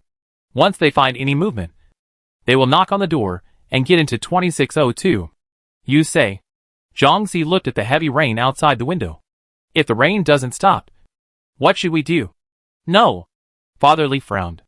It said that it will stop in 3 days. So it will definitely stop. We just need to wait. Dad, you can't say that. Li Chong frowned. We are young people. It's okay to go hungry for 2 meals. But you can't go hungry. If the rain really doesn't stop, we can only learn from the so-called Mr. Tian downstairs. It's useless to learn. Zhang Xi shook his head. Now no one opens the door. If the rain doesn't stop, I'm afraid Aunt Wang won't open the door for us. The door? It's not like she can't open it. So it won't open. A voice sounded in the stairwell. In the dim light, a screen lit up. Li Chong slowly stood up and looked at the screen. Are you? Xiao Hu from the 28th floor. No. Boss Hu. Boss Hu. Zhang Xi immediately stood up. Thank you. Boss Hu. If it weren't for you, my sister and I would have been living on the streets. It's all a small matter. Hu held a cup of milk tea and sucked the soft pearls into his mouth. I called you via video to give you a chance to choose. As long as you nod, I can help you open the door of 2602. This? Zhang Xi hesitated. Not so good. Right? I said. I'm just an opportunity. Open or not. The choice is in your hands. If you want to open the door, just knock on the door 3 times. The video was hung up. Hu didn't want to waste words with him. If it wasn't to make this building more lively, he wouldn't have made this call. Li Chong. Zhang Xi. In the last life, these 2 people colluded with Aunt Wang. Snakes and rats in the same nest. Not only did they occupy his house, but they also tied him up in a dark room as a two-legged sheep. If it wasn't for that person, maybe he would have been stewed by this group of people. Now, he wants to see what the scene will be like when they become two-legged sheep. In the darkness, Li Chang was silent for a few breaths before speaking. Brother Jiangxi, do you like watching movies? Hong Kong movies? Hong Kong movies? Which one? 8 Immortals Restaurant. You may not be familiar with this name, but you should have heard of another name. The Human Meat Bun Shop. Li Chang looked inside the door. To be honest, I actually want to try it. What does human meat taste like? Father Li was stunned on the spot. But Jiangxi was just stunned for a moment, then swallowed his saliva. Brother Li, I listened to you. They haven't eaten anything for a day, since noon yesterday. And Wang used the excuse that there were not many dishes and only cooked a pot of white rice for everyone. Let her grandson feast on it. That night, there was no white rice. So much so that they didn't even drink a few sips of water from yesterday to now. Now they are almost starving. Time passed quickly. It was 7 o'clock in the evening. The water level rose to 13 meters. The heavy rain outside the window continued. The broadcast did not sound. The people who looked up at the sky gradually lost hope. The desires that were suppressed in their hearts began to swell. Li Chang, who was sitting on the stairs on the 26th floor, stood up. He patted his father's shoulder, walked towards 2602, and raised his hand to knock on the door. Andy Wang, the rain doesn't look like it's going to stop. Please open the door for us and let us in. There was no sound from inside the door. After a while, Andy Wang's voice came from inside the door. You can come in. Go find food. If you find food, I'll let you in. Andy Wang, is it really not possible? Li Chang's tone was filled with pleading. How about this? If you want to put my dad in, I will go find food with Jiangxi and his brother. No. Andy Wang refused quite firmly. Li Chang had no choice but to shake his head, turned his head, and gave Jiangxi a look, and had to knock on the door 3 times. Then Andy Wang, I really have to apologize. The door lock was clicked and opened again, almost at the same time. You, who was watching the live broadcast on the 28th floor, immediately took Bubu away and handed her to Mu Lingxiu. Xiao Mu, take Bubu to bed. Okay, sir. Bubu looked puzzled, but still followed Mu Lingxiu back to 2802. There was no way. The following scene was really not suitable for children. Shinshan frowned and asked, Boss, is it really necessary to do this? Not only him, but the others also cast inquiring eyes at Yu. In their opinion, these things can be ignored. Sooner or later, they will kill each other because of running out of food. Why add fuel to the fire at this time? I had a dream. Yu ate Haagen-Dazs, enjoying the cool and smooth taste. In the dream, the end of the world came. I didn't hoard these things, and I didn't know you. I am just a otaku living on the 28th floor. In the first 5 days, everyone still had a lot of food at home. With a little planning, we can still survive. On the 5th day, the rain turned from fresh water to acid rain, and people who had not stored fresh water before began to face a water shortage crisis. On the 7th day, the food was gone. The 10th floor and below were flooded. Those people had to run to the stairwell to survive. They stuffed everything they could eat into their stomachs. Belts, shoe soles, and even the rats and cockroaches in the stairwell pipes. On the 10th day, the water level did not continue to rise, but there were more and more people in the stairs. The rats were eaten up, and the cockroaches were also eaten to extinction. Now the only edible thing left was people. Some people starved to death, but he saved the rest. On the 18th day, the water level rose again, and there were fewer and fewer people in the stairs. The survivors found an electric saw in the room and started looking for people from the 17th floor door to door. On the 22nd day, they found the 28th floor and sawed open the door of my house. At that time, I was in my stomach and there was no food in the house. I begged them to let me go, but they didn't answer. They just threw me into a dark room, where there were other people besides me. That day, I learned a word. 2-legged sheep. The people in there are no longer called people, but live as sheep. I heard from the sheep there that almost every 2 days, a sheep is taken out, and the remaining sheep will also be given some broth. On the 24th day, a yacht passed by. Another sheep and I jumped into the water at night and were rescued by the people on the yacht. Maybe I have been stewed. After Hu Yu finished speaking, he took another bite of ice cream. This was the result of his careful consideration. After a few days of getting along, everyone's favorability towards him has increased to more than 30. Especially Shinshan, Bubu, and Xiao Zisu. Xiao Zisu and Shinshan's favorability has reached 60. And Bubu is 70. Even Su Zilong, who has the lowest favorability, has reached 30. In this case, it is time to tell them something else. Rebirth is too absurd, and it is best to describe it as a dream. Everyone fell into silence. Only Xiao Zisu came over with shining eyes. So, you are reborn, right? Yes. You are worthy of being a middle school girl. You guessed it right away. Right. What rebirth? It's just a dream. Hu Yu immediately changed the subject and looked at Shinshan. So, I will answer you now. It is necessary. It is very necessary. Even if it is a dream. I will never let those who treat me as a sheep go. I want to live. But I will never let them live well. Everyone stopped talking. Feeling the same? Not really. But if you think about it from their perspective, if they were in the same situation and had another chance, they would probably do something even more extreme. After all, the thing they lacked the most is power. Hu Yu saw that everyone stopped talking, and he knew that his goal had been achieved. He lowered his head and looked at the surveillance screen again. Just a glance, and the corners of his mouth rose slightly. Chapter 29. Go to the rooftop. After Li Chang opened the door, he subdued Aunt Wang and the little devil while Hu Yu was talking. Amid the roars of the grandparents and grandchildren, the two did not use knives directly, but tied them up and threw them into the room, and began to reorganize the food in the room.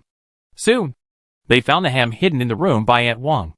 It was also thanks to this ham that the grandparents and grandchildren temporarily escaped the fate of being put into the pot. Everyone cooked a pot of rice with rainwater and had a simple dinner. Human flesh? Emergency food like this, which is easy to store and not easy to spoil, should naturally be saved for last. The most urgent task now is to find enough food first. If I remember correctly, in addition to Aunt Wang's family who got ham, other families also received ham. Li Chang looked at the window, as if he had made a decision. Brother Zhangxi, do you want to live? Brother Chang. Zhangxi swallowed a mouthful of broth. You say. I listen to you. Okay. Li Chang walked into the room and pulled off the bed sheet that the little devil was covering. Rope. Can you make it? Brother Chang. Do you want to? Go downstairs through the window. Li Chang's eyes were filled with madness, and he had already started tearing the cloth and making a rope. It's raining heavily now, and it's almost impossible to climb upstairs from downstairs. But it's much easier to climb down. Tie the rope and go in through the window. Even if you fall, the water below is so deep that you won't die. Only in this way can we store enough food. But, Zhangxi hesitated. Brother Chang, I'm afraid of heights. Here you go. Li Chang handed one end of the sheet to Zhangxi. I'll go down, and you stay on top as my stake. Okay. Meanwhile, 5th floor. I believe you all saw it. Tian Lao stood above the crowd, looking down at the 20 people in front of him. The rain hasn't stopped. We don't know the reason yet, but we have to admit that we have to be prepared for a long battle. There are more than 20 people downstairs. They need to eat. We need to eat too. Only by getting more food can we survive better. The door lock can't be opened, but we can still find other things, Tian Lao said, and took out a mouse from his pocket. The mice in the south are usually the size of a palm, covered with black hair, and they squeak non-stop when they are picked up. Some people in the crowd looked embarrassed, and some even went straight into the crowd. In their eyes, this kind of thing is not only not food, but can even be called a monster. Tian. Brother Tian, do we really want to eat this kind of thing? Not now, Tian Lao replied. But we need to catch them. Not only that, there are also corpses on the water surface. Most of the animals that drowned in the water will float to the surface. The brothers who are responsible for guarding the windows will have to work harder. When you see them, use this thing to fish them out. As he spoke, Tian Lao took out a net made of mini pots and spoons. Remember, the more you catch, the later we will eat this thing. Or even, we may not have to eat it at all. In order not to eat rats. Everyone immediately became alert. 20 people, occupying 10 windows, changed shifts every 12 hours, and began to keep an eye on the water surface to catch food. 2 days passed in a flash. July 18th, 10 o'clock in the morning. On the 5th day of the heavy rain, the water level reached 22 meters. The floors below the 7th floor were flooded by rainwater. And even the 7th floor was mostly flooded. Tian Laolu and others had completely lost their place to stay. However, their process of catching mice was quite smooth. Those mice seemed to be extremely hungry. And they would definitely be fooled as long as they saw food. 2 days. They caught more than 20 mice, each of which was extremely fat. But the fishing work was not very smooth. In addition to catching 3 dead fish weighing 2 kilograms, they did not catch anything else. Now the water level has exceeded the 7th floor. The door cannot be pried open. There is not much food left for them. On the other hand, Li Chong. He was lucky. Although he only robbed the 2 households of 2,502 and 2402. He harvested half a ham and 2 bags of unopened rice, which were enough for 6 people to survive for another 3 days. It was at this time that Li Chong went out with the half ham. He went all the way to the 28th floor and knocked on the alloy door. Bang Bang who was sitting at the dining table eating breakfast. Today's breakfast is a steak sandwich with egg benedict and soy milk, made by Li Ji. Hearing the knock on the door, Hu casually swiped the surveillance screen and saw Li Chong standing at the door with a ham on his shoulder. Hey, what a rare guest. Hu connected the video and smiled at Li Chong on the other side. Brother Chong, good morning. Have you had breakfast? Good morning. Boss Hu. Li Chong forced a smile, not daring to let his eyes stay on the sandwich. I came here specially to thank you. If it weren't for your help, my father and I would probably have starved to death outside. This ham is a gift for you. If possible, I would like to ask you to give us some fresh water. Huh? Gift? To put it bluntly, it is an exchange. Today is the 5th day of heavy rain. The rain has changed from fresh water to corrosive acid rain. For those who did not store fresh water before, not only can they not eat enough, but even drinking water has become a problem. Ham? You can eat it. But after eating it, it will speed up the consumption of water in the body. And the more you eat, the thirstier you will be. This is why Hu chose to give this as a gift to Aunt Wang and others. From a rational point of view, ham will definitely be stored as their last grain. But as long as it is stored for the 5th day, the ham will be completely useless. If they don't eat it, they will be hungry. If they eat it, they will be thirsty. Even if they put the ham in their mouths, they may not have saliva to help chew it. And they will choke to death in the end. Fresh water. Right. I do have some left at home. But ham? Hu turned the screen of his mobile phone and pointed it at the window. There was a row of hams drying there. At least dozens of them. Li Ji was slicing them there, preparing to pair them with fresh cantaloupe as afternoon tea today. What do you need? Li Chong's tone was very calm. I can exchange anything I have. Including your life? Li Chong fell silent. He worked so hard just to survive. How could he sacrifice his life? Just kidding. Hu knew he would not agree. You can keep the things or not, but I will not give you the fresh water. He stood up and stretched himself, without avoiding Li Chong, and asked Shen Shan directly. Old Shen, is the shower ready? I'm still waiting to take a shower today. Right away. I'll make sure it's ready tonight. The screen went dark. In the dim light, only Li Chong was left standing in the stairwell carrying a ham. He held the ham tightly, thought for a long time, and finally went downstairs. 27th floor, 26th floor, all the way to the 7th floor. Tian Laolu and others heard the footsteps and immediately prepared to take action. When they saw Li Chong carrying the ham downstairs alone, everyone's eyes turned green. Who is Mr. Tian? Li Chong stood on the stairs with a smile on his face. A wheelchair was pushed out from the crowd. I am you looking for me? I'm here to give you a gift. Li Chong offered the ham with both hands. In the dim space, the sound of swallowing saliva continued to sound. Tian Laolu thought for a while, and finally held the ham in his arms. What's your name? Brother? Li Chong. Mr. Tian. Just call me Xiao Li. Brother Li. Mr. Tian narrowed his eyes slightly. You are not here just to give gifts. Are you? Boss Tian is smart. I am here to cooperate with you. Oh. How do we cooperate? Food and fresh water. Li Chong got straight to the point. Boss Hu from the 28th floor once sent ham to people in our community. Most of them were from our building. We still have at least 20 hams like this in our building.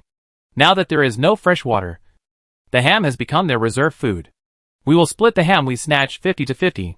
That's true. But brotherly, we can't open this door. Door?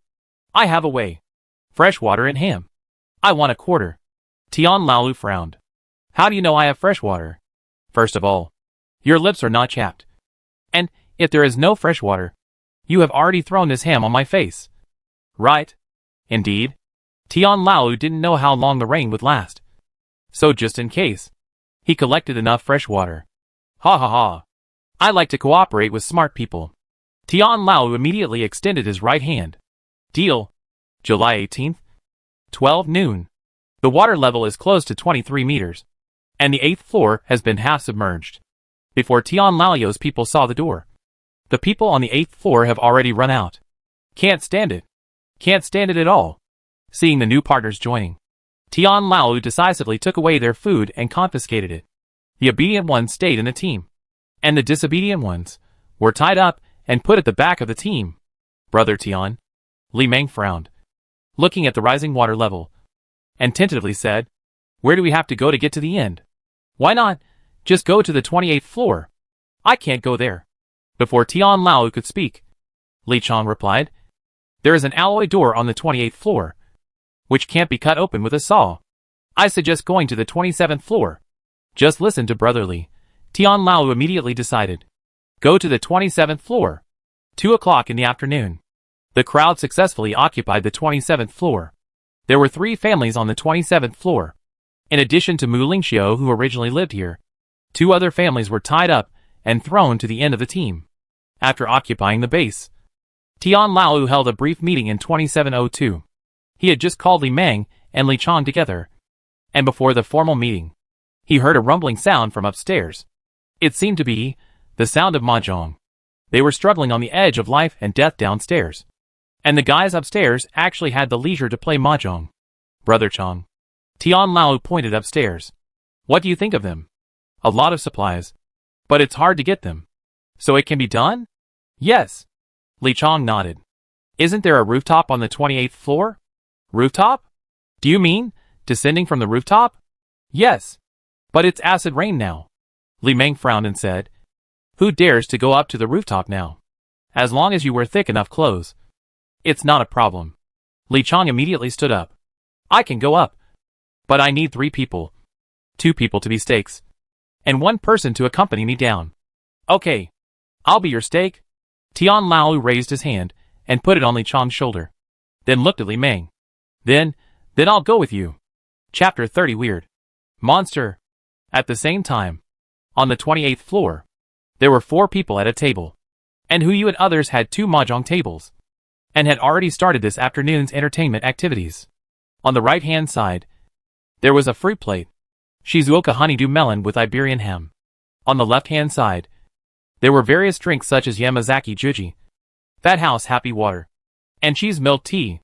3 pieces. Win! Xiao Zissou immediately pushed the mahjong away, pulled up his sleeves and stood up. All the same color. Come on. Come on. Come over here. What kind of luck do you have? Hu Yu complained helplessly, but he could only lean his head forward. I always hit you with a cannon. Can you still play? You don't understand the luck of the European emperor.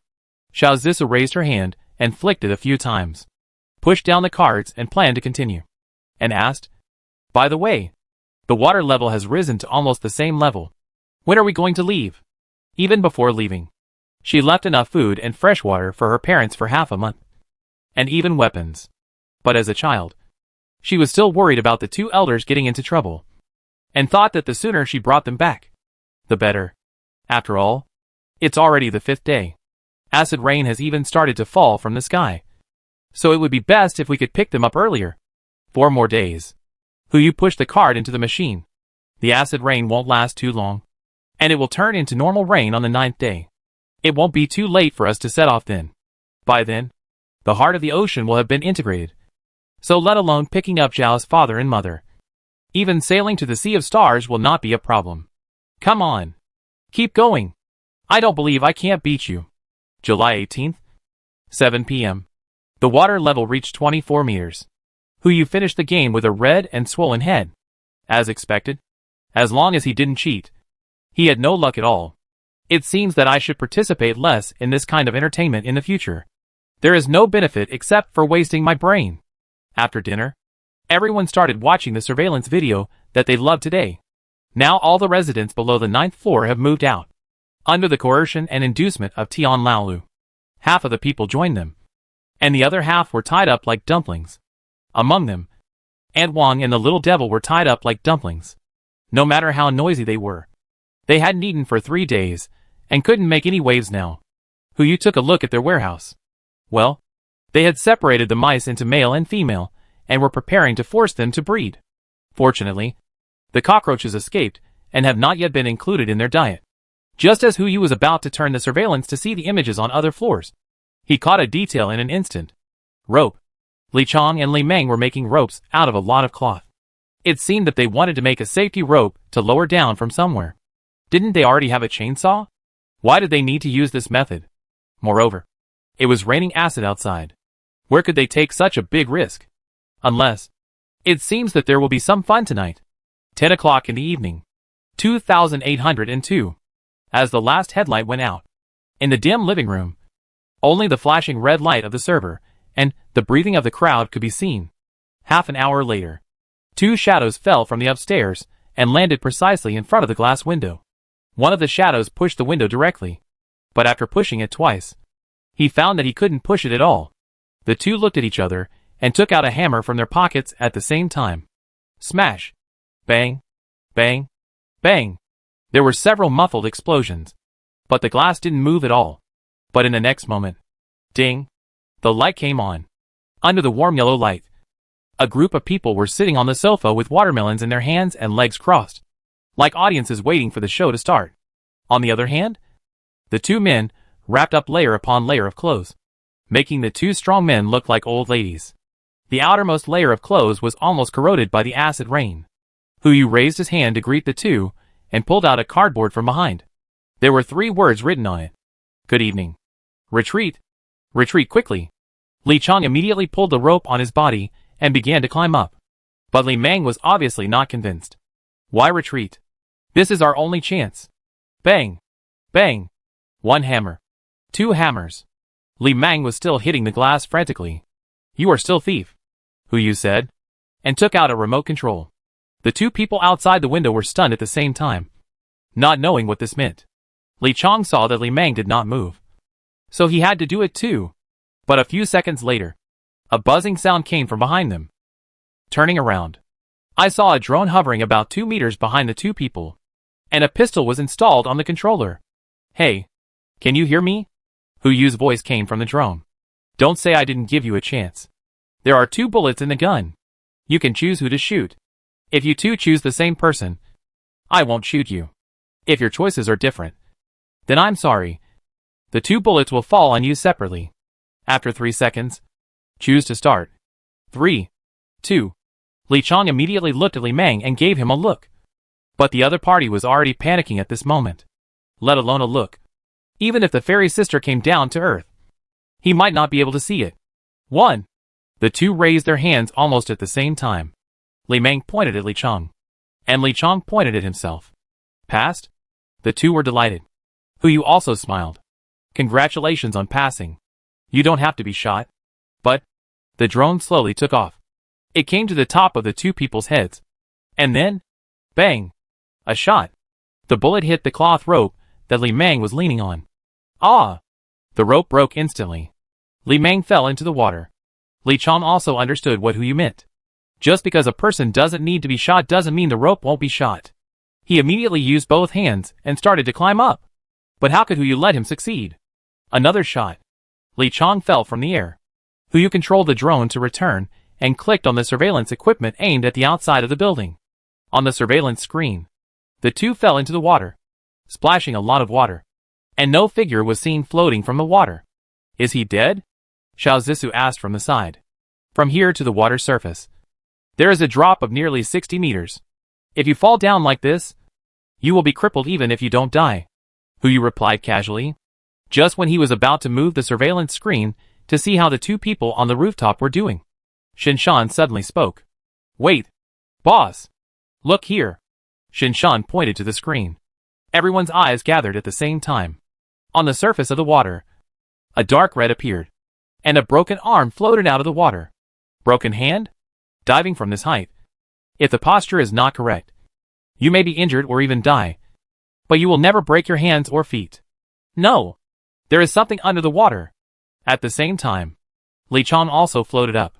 His expression was very terrified, as if he had discovered something, and he kept swimming towards the stairs. His speed was so fast that it drew a ripple on the water. The next second, the floating arm was pulled down by something again, and never floated up again. Li Chong swam into the window of the corridor on the 9th floor at the fastest speed. And he escaped. The surveillance still stayed on the water surface. Except for the arm just now. Nothing else floated up. Only a pool of scarlet remained. Everyone looked at Yu, and he didn't know what happened. There were other things under the water? He had never seen them before. He stayed upstairs for the first 22 days before the end of the world, and stayed on a boat for the middle 20 days. They stayed on the kayak for the last 7 days, but they had never been in the water, so they didn't know what was under there. Shark? Jinling is still some distance away from the sea surface, and it is impossible for a shark to swim over in such a short time, even if it is a shark. What about the dorsal fin? There should be at least a dorsal fin on the surface of the water.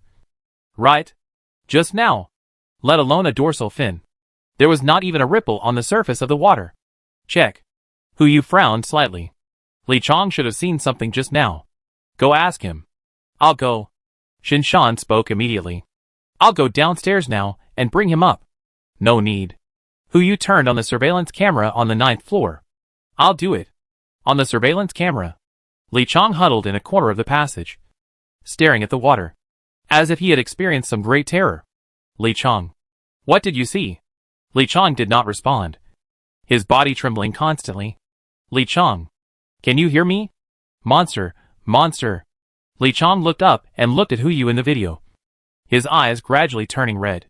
His body suddenly stopped trembling, and then he suddenly pounced up. Ah! Chapter 31 Eating People. The screen was destroyed. Yu frowned as he looked at the picture taken from another angle. Li Chong. No. He should not be Li Chong now. It was now biting the screen, as if it wanted to take Yu out of the screen. But that was obviously impossible. But even if the screen fragment scratched its mouth, and its fingers scratched blood on the cement wall, it still had no intention of stopping. Zombie? Xiao Zissa frowned. You've seen this kind of thing in your dreams? Yu shook his head. If he knew there would be zombies, he wouldn't stay in such a place. He flew directly to the nearest uninhabited island to live. You know, the population of Jinling is over 9 million. Even if half of them starved to death and a zombie crisis broke out, there would still be over 4 million zombies. Are 8 trucks of weapons enough? I'm afraid 8 armies might not be enough. How about I go down and take a look? Shinshan proposed again. No need. Yu frowned. At present, this thing should be contagious, and we don't know how it spreads, so we should be careful. What should we do now? Li Ji was worried. We can't just let it stay down there. Right? What if it infects other people? Can we protect the alloy door outside? Humph! Su Zilong snorted. That's a bank standard explosion-proof door. Let alone zombies. Even 10 rounds of RPGs can't destroy it. Hey, what about the 100 rounds? Zhao Zhong said sarcastically. There are still about 100 people downstairs. If there is a monster, can your alloy door prevent it? Okay. Stop arguing and see what happens. Yu interrupted everyone. The monster found that it could not get food out of the wall, so it stopped and walked up the stairs with its body hunched. 10th floor. There are 10 people guarding there to prevent people from the 9th floor from coming out and being unable to suppress them in time. When Li Chong came up the stairs, the flashlight immediately hit its face. Who? The monster did not answer, but subconsciously raised his arm to cover it. Oh! It's brotherly. The man immediately turned off the flashlight and took the initiative to greet him. Why did you come up from downstairs? Ah! Without waiting for the man to finish his words, Li Chong rushed over. He bit down. Blood splattered all over the floor. Eat, people. Seeing this, the other 9 people did not dare to delay at all and immediately ran upstairs. Monster Li Chong did not chase him, but just squatted on the ground and enjoyed the food he had just captured. The case is solved. This thing must be a zombie. Xiao Zissou was very excited. without any fear or panic. And her tone was full of curiosity. Boss Hu, can you do me a favor? Hu Yu vaguely guessed something. Tell me first. After determining the transmission route. I want to catch one to study. What do you think? When everyone heard this, they looked at Xiao Zissou with a different look. Why? It's not possible. Xiao Zissou raised his head and asked back. I'm contributing to the development of traditional Chinese medicine, which is a brand new topic. Okay. Research is fine. But not now. Since new friends have joined the building. We can't just let us know. Hu Yu controlled the surveillance screen and broadcast the surveillance of Li Chang's floor to other floors. For a moment, the sound of gnawing big bones spread throughout the building. People's hearts were instantly panicked. Those who had not left the room began to strengthen their protection. Those who had already left the room kept running upstairs. Who cares whether they hold on or not? There is a man-eating monster downstairs. Tian Lao brought Zhang Si down from the rooftop at this time.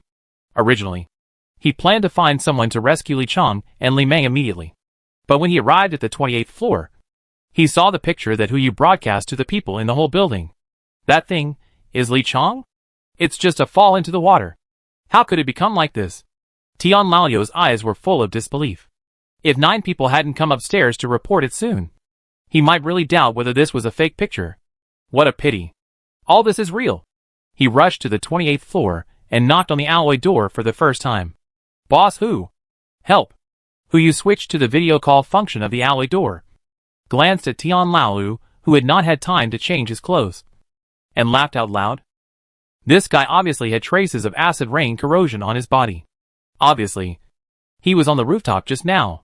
Hey, isn't this Boss Tian? Hu Yu yawned and pretended to fall asleep. It's so late. What do you want from me? Or are you going to clean my windows? Bang! Tian Lao fell off his wheelchair and knelt on the ground. Boss Hu, I know I was wrong. I shouldn't have had such evil intentions. You saw the movement downstairs. Please help me. Anyway, you don't want such a monster in our building. Right? Please help me. Help the other innocent people in the building. He was betting. He was betting that Hu Yu would use him as a gun to kill the monster first. After all, no matter what, he had to go downstairs. The ship that cost 2.1 billion to buy must be used eventually. As long as the bet is right, at least some aid can be obtained. Oh, innocent? Hu Yu sneered. Who is not innocent? You want to rob me. And now you want me to help you. Am I not innocent? Yes. It's my fault. Tian Lao knelt on the ground and began to kowtow. I kowtow to you to apologize. You draw a line. As long as I, Tian Lao, can do it, I will do it. Simple. Don't you have a gun? Hu Yu immediately said. Go downstairs and shoot at the monster until all the bullets are empty. As long as you can do it. No matter if the monster is dead or not. I will give you a chance to come in. Really? Tian Lao looked up and asked tentatively. After all, he had been tricked into posting a nude photo. So he had to be more careful. Believe it or not. Hu Yu hung up the video and continued to observe Li Guichang's movements through the surveillance. This guy seemed to be full. After eating the unlucky guy's upper body, he did not continue to eat, but sat next to the unlucky guy's lower body, hanging his head and shaking constantly. It seems that he is sleeping? He sleeps after eating? Could it be that he is possessed by a pig spirit? In any case, this is also an opportunity. It depends on whether Tian Lao can grasp it. Soon, Tian Lao sat back in the wheelchair with the help of Zhang Si. He asked 4 people to carry him downstairs and came to the stairwell on the 11th floor.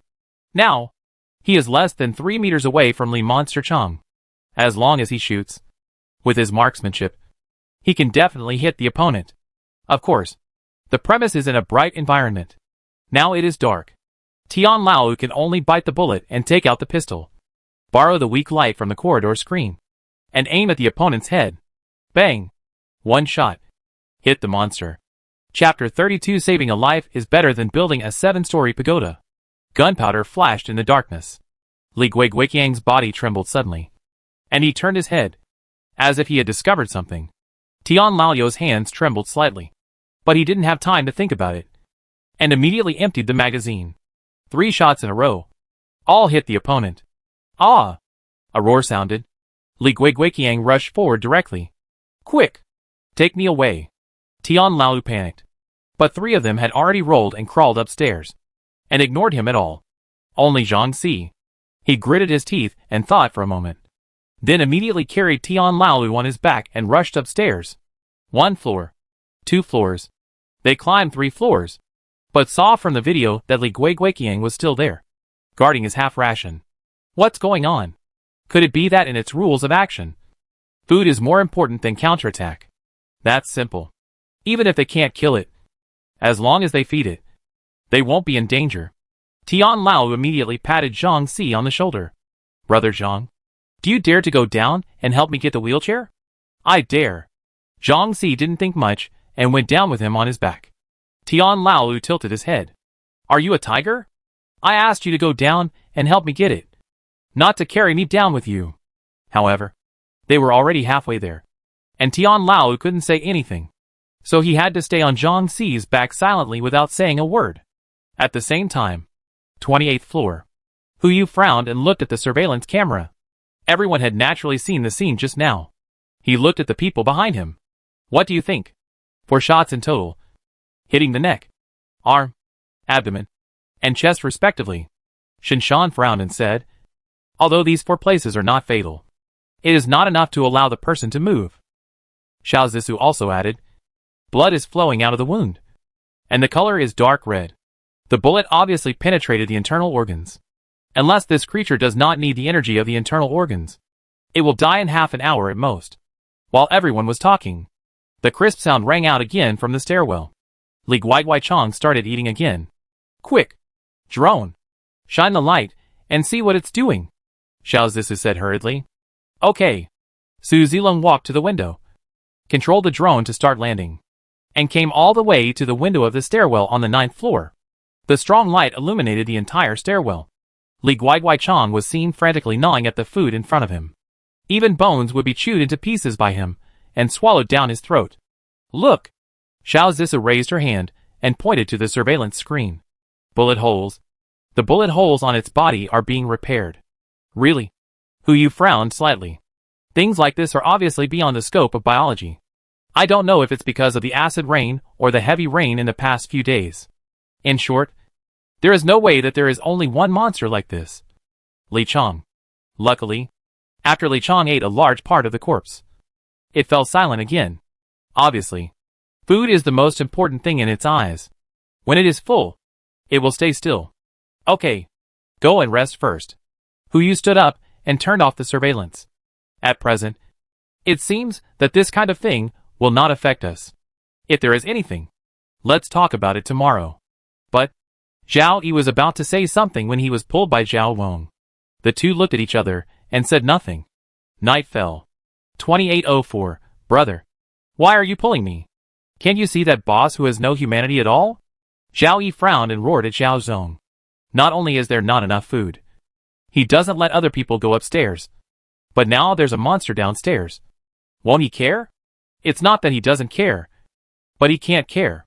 Zhao Zhong raised his hand and put it on Zhao Yi's shoulder. Brother, we 2 brothers are valued by Boss Hu, and we can live carefree in the end times. So we should listen to Boss Hu.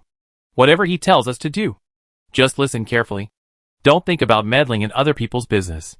Bullshit! It's all bullshit! Zhao Yi raised his hand away. There are so many innocent people downstairs. I can watch them starve to death, because the food is not mine. But I can't watch them being killed by monsters, because I have the ability to save them. Brother, saving a life is better than building a 7-story pagoda. So what do you want? Another voice sounded. The 2 brothers turned their heads at the same time and looked out the door. Su Zilong leaned against the door with a slightly provocative tone. Go out? If you want, I can let you downstairs now. Okay. Zhao Yi's neck stiffened. Let me go now. I'll go down to save people, and you stay here like turtles. Zhao Yi, you better behave yourself. Zhao Zong roared, then looked at Su Zilong. Zilong. Hey! Don't be so affectionate. Su Zilong interrupted him, and stepped aside to make way. It's useless to tell me what you want to say. A figure walked out slowly from behind him.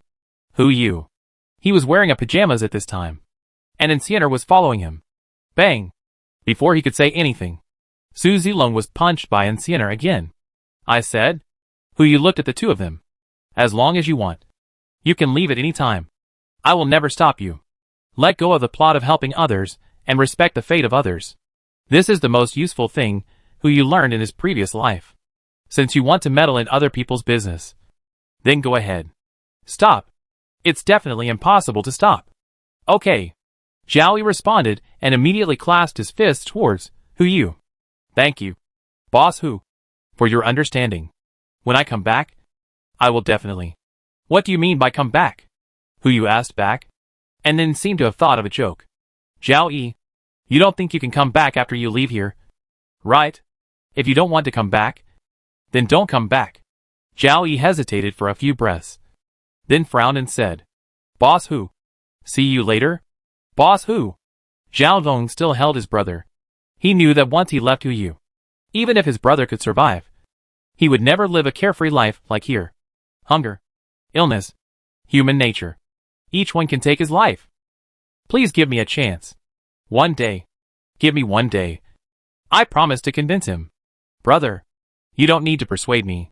I will never follow such an inhuman person. If you want to follow me, it's up to you. Humanity? Hu Yu narrowed his eyes and sneered. Uh-huh. What did you just say? Humanity? You're talking about human nature? Okay. Then I'll show you what real human nature is. He took out an AK from his space backpack, pulled out the bullets in the magazine, leaving only 3. The gun was thrown into Zhao Yi's arms. There are 3 bullets in it. With your marksmanship, you can definitely hit its head with every shot. If you shoot its head off, not to mention zombies, even Godzilla will die. Go down now and save those people. Let's see if you will become their savior or something else. Go now. Let's talk about human nature after you understand what human nature is. Okay. Zhao Yi stood up with his gun.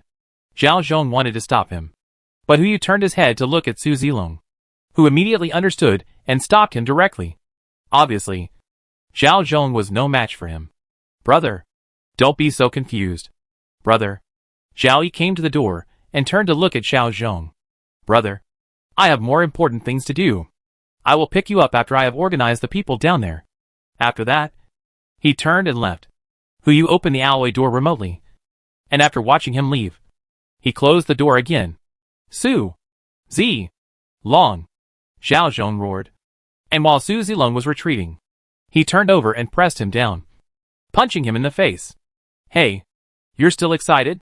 Su Zilong was ready to get serious. Okay. Hu Yu frowned and said, took a step back, and hid behind Enciener. Zhao Nong, if you want to go down, I can give you a chance now. Zhao Zhong didn't say anything. He knew that if he left again, the 2 brothers would have no chance to come back. So, he had to lower his head and said nothing. Okay. Go to bed first, and we'll talk about it tomorrow. Hu Yu yawned and turned around, taking Enciener back to 2802. Chapter 33 Live and Let Them See. Hu Yu returned to the room and lay on the bed. When he turned on the surveillance again, Zhao Yi was still at the door, and in front of him was Tian Laolu, who had escaped. Needless to say, this guy must have come to make Hu Yu fulfill his promise. Seeing this guy knocking on the door, Hu Yu ignored him and closed his eyes. Go to sleep. Until dawn. The alarm clock rang. July 19th.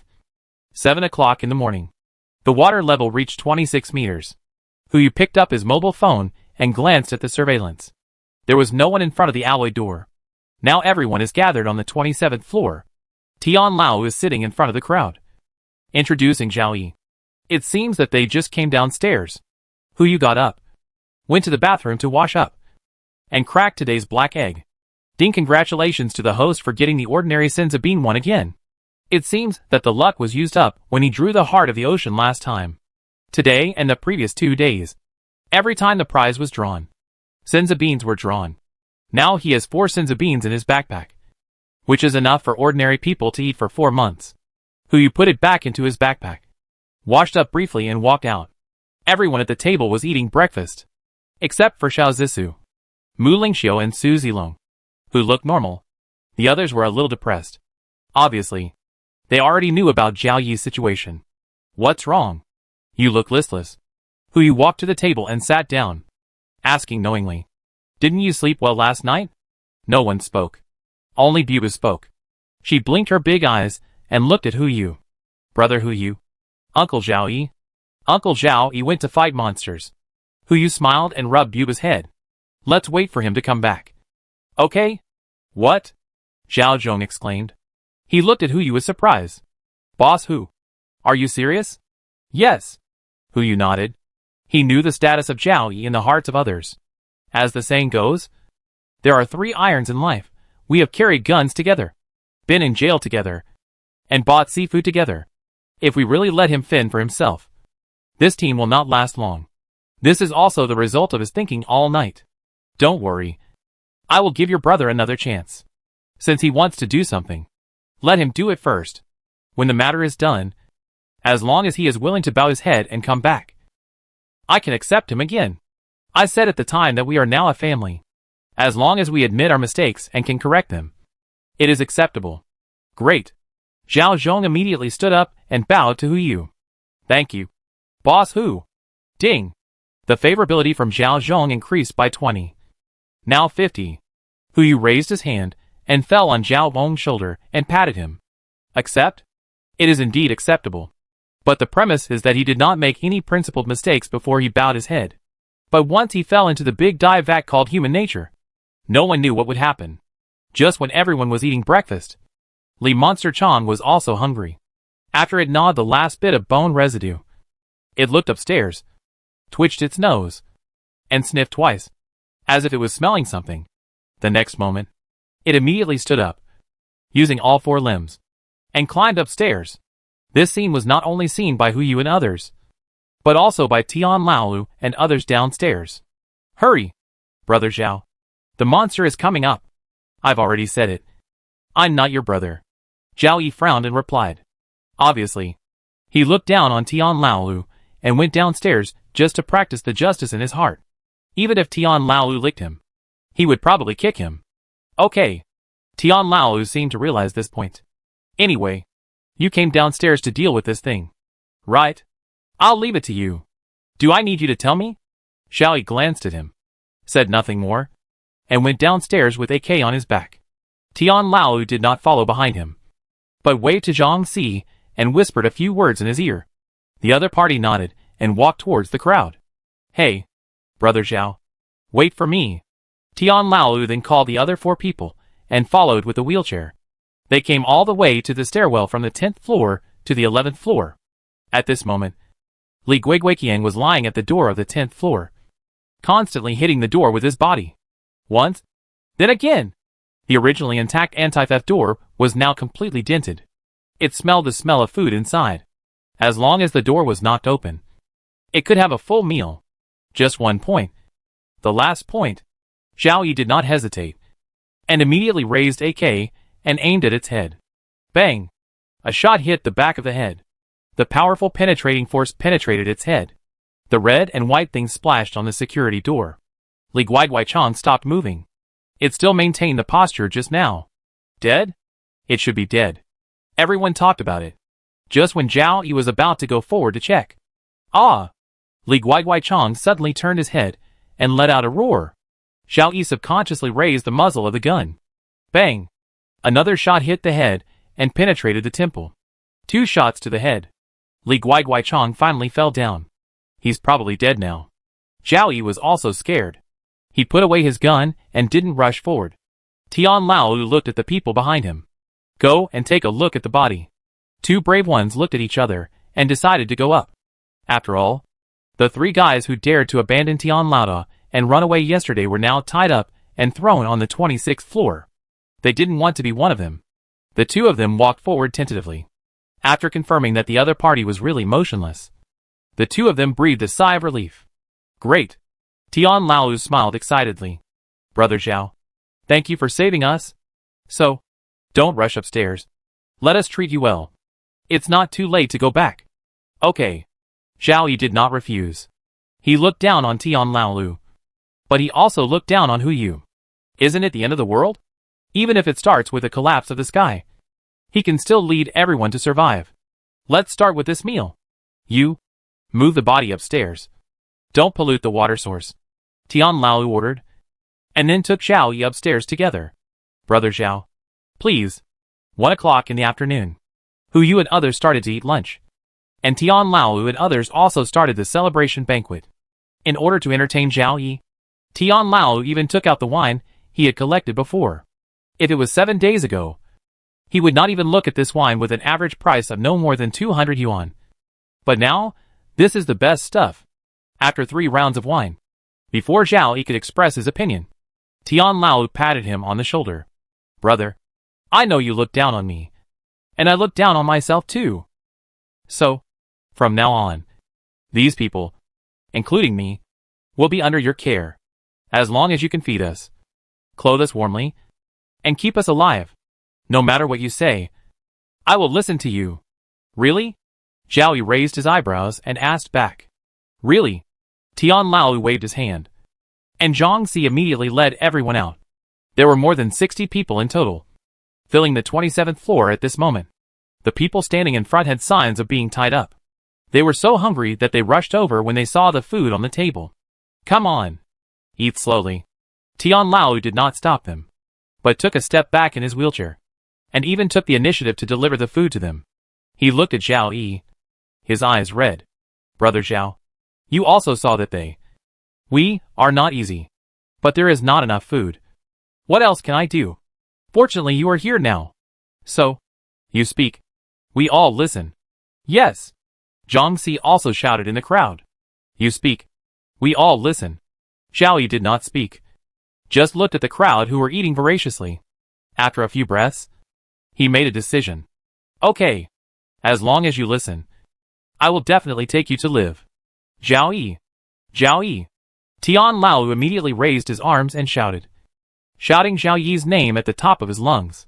The crowd also responded. Zhao Yi looked at the appearance in front of him, and suddenly felt light all over.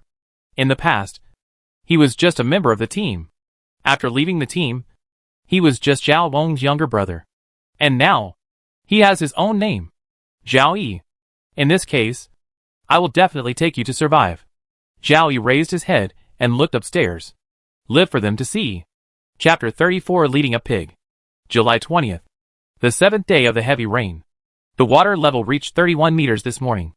The 11th floor was more than half submerged. Looking out the window, most of Jinling was submerged underwater, and only residential areas could be seen on the surface of the water. Like reefs. Brother Yi. Tian Lao controlled the wheelchair and frowned as he came to Zhao Yi. The food is enough for us to survive for another day at most. You see, since yesterday, Tian Lao took the initiative to hand over the power to Zhao Yi. The food itself was not a big problem. But after yesterday's celebration, the problem was exposed after the tied people were freed. Well, I know. Zhao Yi also knew what was going on and pointed to one side. There were more than a dozen fishing rods there. He made them overnight. As a person with proficient survival skills, rubbing fishing rods with bare hands is completely a beginner's skill. Find a dozen people. Let's go fishing on the 12th floor together. And try to catch 1 fish each. As the saying goes, live by the mountain. Eat by the mountain, live by the water. Eat by the water. With such a large area of water, I don't believe there are no fish. Tian Lao frowned. This is not what he expected. But it's okay. Fishing. Fish first. And wait until you can't catch anything. Then think about other things. Everyone quickly gathered together. They squatted at the window of the 12th floor and started fishing. This fishing lasted half a day. I don't know if it was because the bait was not good or the fish were too full. 15 people only caught 2 carps in half a day. Altogether, it's just over 3 pounds. After dinner, food is in serious shortage. Zhao Yi sat on the 27th floor.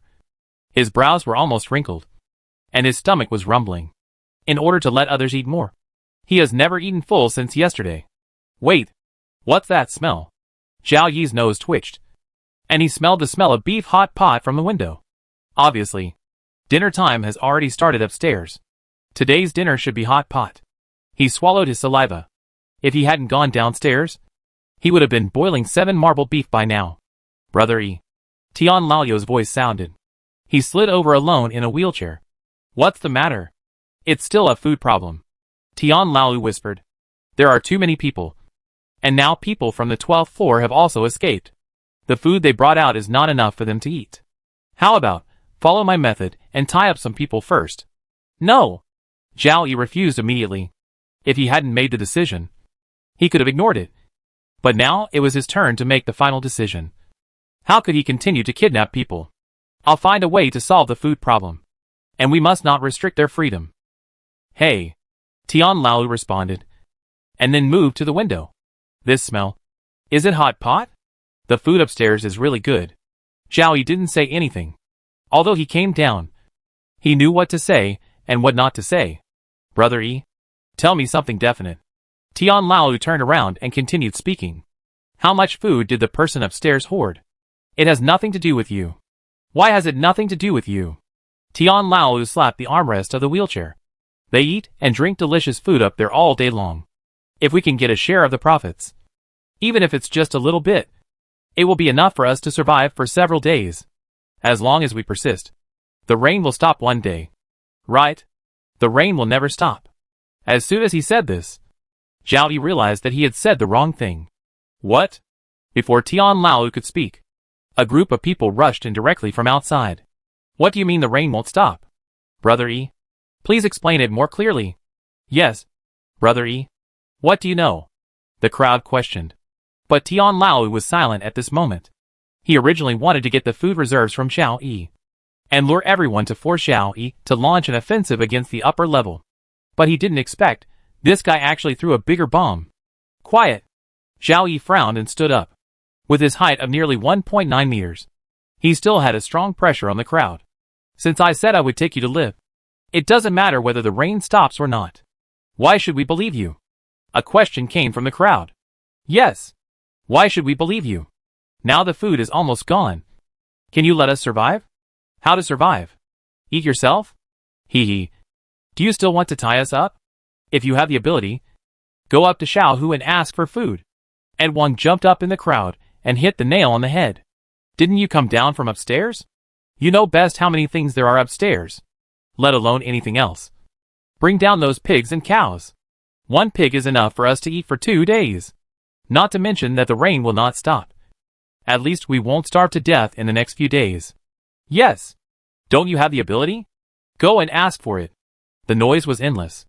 Xiao Yi frowned and clenched his fists, thinking for a few breaths, and finally nodded. Okay. I'll get it for you. 10 minutes later, Shinshan stood in front of Hu Yu and reported. You want a pig, right? Don't give it to me. Zhao Zhong immediately spoke up and rushed to Hu Yu. Boss Hu, you've helped us a lot. Those people down there are greedy. Even if we give them the pig, how long will it last? I wish your brother understood it as well as you do. Hu Yu raised his hand and patted Zhao Dong on the shoulder. He turned to look at Shinshan. Tell Zhao Yi that this pig is given to him for his brother's sake. And this is the only time we can provide material support. If you come up here again to ask for something, don't blame me for being merciless. Understood, Shinshan replied, and immediately turned around to do it. Boss Hu. Zhao Zhong didn't know what to say for a moment. Instantly, the favorability of Shinshan and Zhao Dong increased again. Shinshan reached 70, and Zhao Zhong reached 60. A pig. In exchange for a huge increase in the favorability of the two people, worth it. The pig was taken away. The people downstairs were reveling, and they kept shouting Zhao Yi's name. Smiles climbed onto their cheeks. Killing pigs, saving meat, saving blood, even pig hair, was saved one by one, ready to be used as fuel. The entire 27th floor was very lively. But Zhao Yi knew that this liveliness was only temporary. Once the pork was eaten up, they would face new difficulties. Unless, Zhao Yi looked at the water in front of him, and an idea emerged in his mind. Build a ship. Food in the residential area is always limited. If there is a ship, the search range can be expanded to obtain more food. But on the second day, when Zhao Yi was about to gather everyone to start work, another bad news came. The fresh water was gone. Why is the fresh water gone? Zhao Yi questioned. When I checked yesterday, wasn't there enough for 3 days? Yesterday was yesterday. Tian Lao's tone was also full of helplessness. You know, everyone was busy slaughtering pigs yesterday, and a lot of fresh water was used just for slaughtering pigs. After all, there was a smell of pigs on our bodies, and we couldn't sleep well, so we just washed up. Today, I saw that there were less than 30 liters of fresh water left. 30 liters. Only enough for everyone to drink for one day. This is just for drinking. How about? Seeing Xiao Yi not speaking, Tian Lao asked tentatively. Should we ask upstairs for some more? No. Ah! Zhao Yi was about to refuse when a scream suddenly came from the door. He and Tian Lao looked at each other and rushed out immediately. As soon as they arrived at the door, they saw two monsters lying on the ground, gnawing at something frantically. Aren't those two the ones who handled Li Chang's body at that time? At the beginning, they all wore gloves and masks before handling the body. Could it be that the transmission route of this virus can bypass gloves and masks? Get out of the way! Back off! Xiao Yi shouted, pulling out the AK again. But before he could fire, Tian Lao stopped him. Wait! Everyone looked at him, their eyes full of confusion. One bullet can't kill two monsters. Tian Lao looked at Xiao Yi. Brother Yi, I only have one question for you now. Do you want to take us alive? Or, just to prove your usefulness? Of course, I want to take you alive. Okay. Tian Lao raised his hand and pointed forward. Then let me deal with these two things. Chapter 35 Brother Yi. You will definitely save us. July 21st. 6:50 in the morning. The alarm clock didn't ring, but there were bursts of movement outside the house. Huyu yawned and frowned slightly. From the sound, it didn't seem to come from the living room, but from somewhere farther away. It should be the alloy door. He opened his phone and was stunned. In the surveillance, there were two monsters like Li Chang hitting the alloy door, although it looked unshakable on the surface. Every time they hit it, the alloy door would make bursts of sound. There was a piece of paper on them with only two words written on it. Dan Shui. It was really a big deal. Huyu got up immediately, and even didn't open the black egg for today, and walked out of the bedroom directly. As soon as he opened the door, Shinshan and others were already sitting at the table waiting for him. Bubu was taken to other rooms, and was not in 2802. Boss. Shinshan stood up immediately. The others also stood up. Only Xiao Zisu was still sitting. She seemed to be mixing something. Everyone, sit down. Huyu came to the main seat and sat down, looking at Shinshan. What's going on outside? Since 6 in the morning, these two things have been placed at the door. They smeared meat on the alloy door to lure them to hit it. At present, there will be no problem with the alloy door, but the force of the impact is increasing. I can't guarantee the follow-up. Where is Xiao Yi? Huyu looked at Zhao Meng. It's not him. Zhao Zhong immediately spoke up. It was Tian Laolu. He was the one who decided to put these two monsters at the door. I'm asking Xiao Yi. What did he do? He didn't agree, nor did he refuse. Shinshan sighed, his tone a little low. What is he doing now? On the 13th floor. Fishing. It seems he's not going to care about the things above. Just barely pass. Huyu said. He looked at Zhao Zhong and asked, do you remember what I told you? I remember. That's good. Huyu looked at everyone. Let's not talk about Zhao Yi first. The people downstairs wanted pigs. We gave them to them. And now they want more. And are preparing to break in. Break in through the door. What do you think we should do? Fuck him. Xiao Zisu spoke immediately. She pushed the can in her hand forward. Use a drone to carry this stuff and spray it on where they live. In less than 3 days, they will all die of dehydration. Huyu was stunned. He didn't expect Xiao Zisu's reaction to be so big, and subconsciously asked, what is this? High-strength laxative. Xiao Zisu raised her head. Now they have no fresh water. No way to replenish water. With this thing, they want to eat our pigs? If they eat, they have to poop it out. 6. Huyu gave a thumbs up, then looked at Shinshan and others. What do you think? I won't offend others if they don't offend me. Su Zilong was the first to speak. Boss Hu. We all support your decision. That's right. Shinshan and others also nodded. When the two monsters were placed in front of the alloy door, the people downstairs were already their enemies. Okay. Huyu responded, and then asked, so, Zhao Yi, what do you think? After this sentence, everyone was speechless. Xiao Zisu also sat back and stopped talking. Since no one is talking, let's just ignore it for now. Huyu knew. After all, Zhao Yi had a comradeship and brotherhood with him, and he had only been with him for a few days. It is obviously unrealistic to expect them to express their opinions under such circumstances. Let's deal with the matter outside the door first. I'll go. Zhao Zhong stood up immediately. Boss, give me the gun.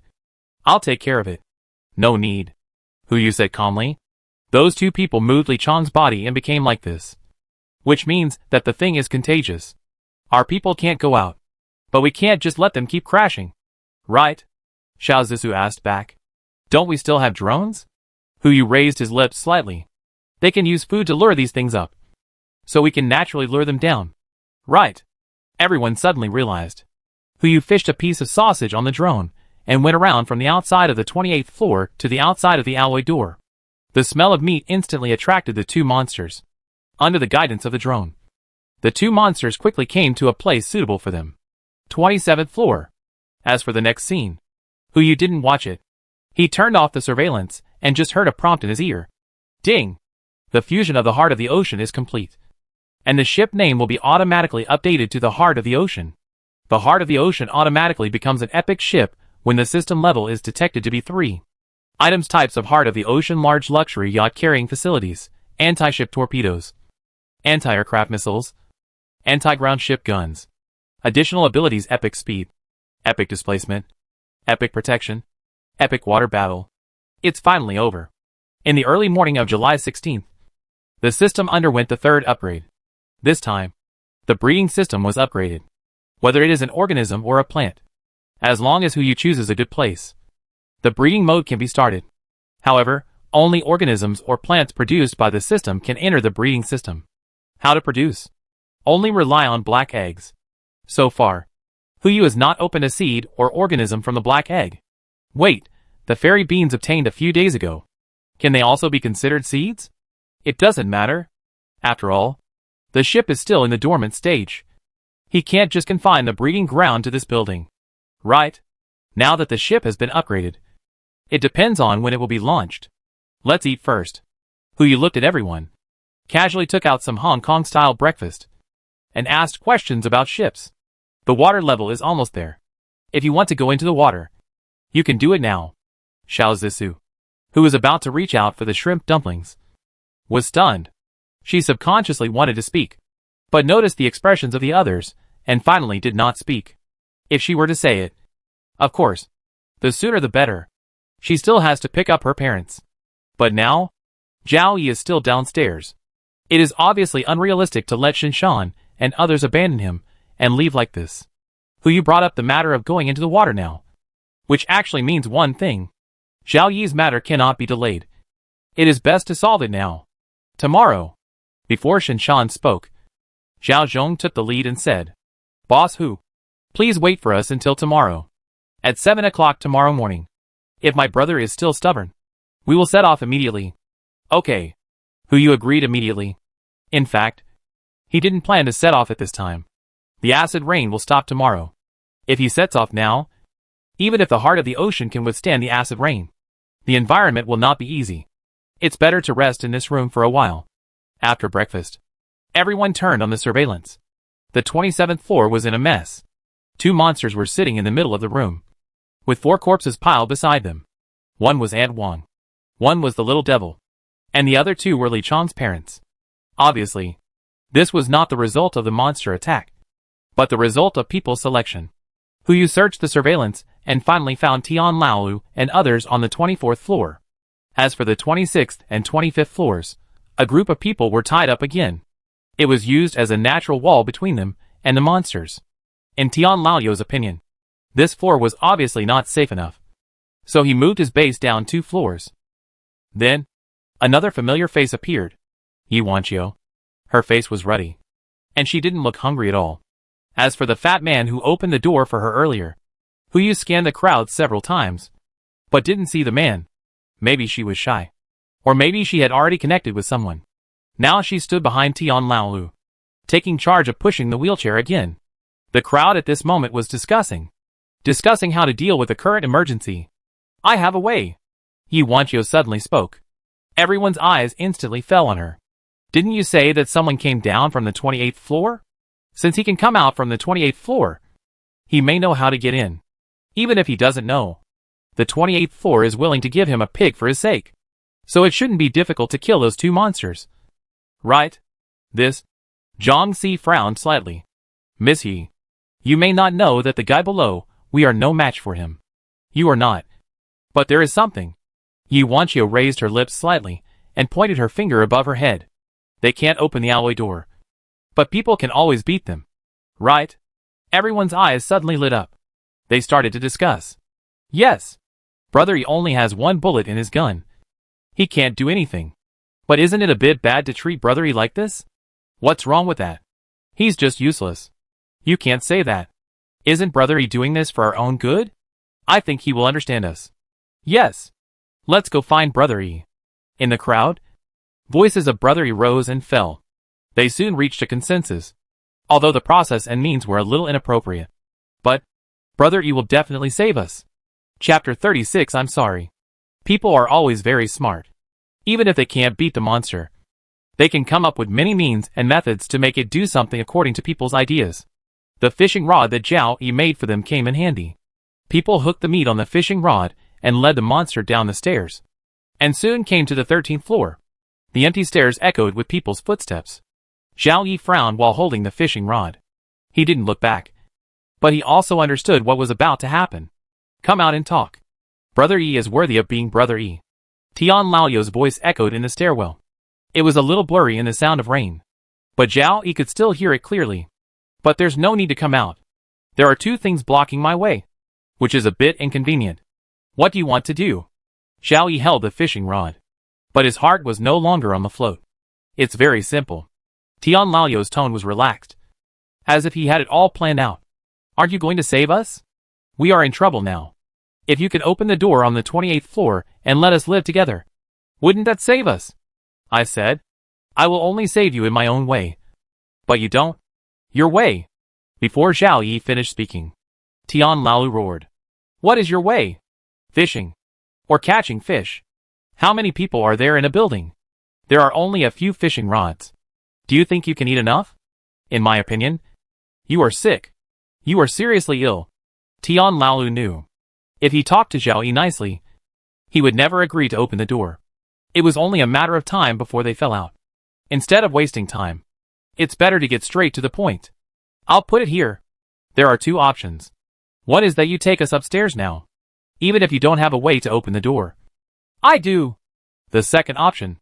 Brother Yi, you don't want to fight this thing, do you? In the rain, Zhao Yi still didn't look back. He stood in front of the windowsill, shook his head, and smiled bitterly. At this moment, he understood what human nature is. A little bit of kindness, a big bit of hatred. These 6 simple words seem easy to say, but when he really understands the deep meaning, he understands how difficult it is. Boss Hu, you are right.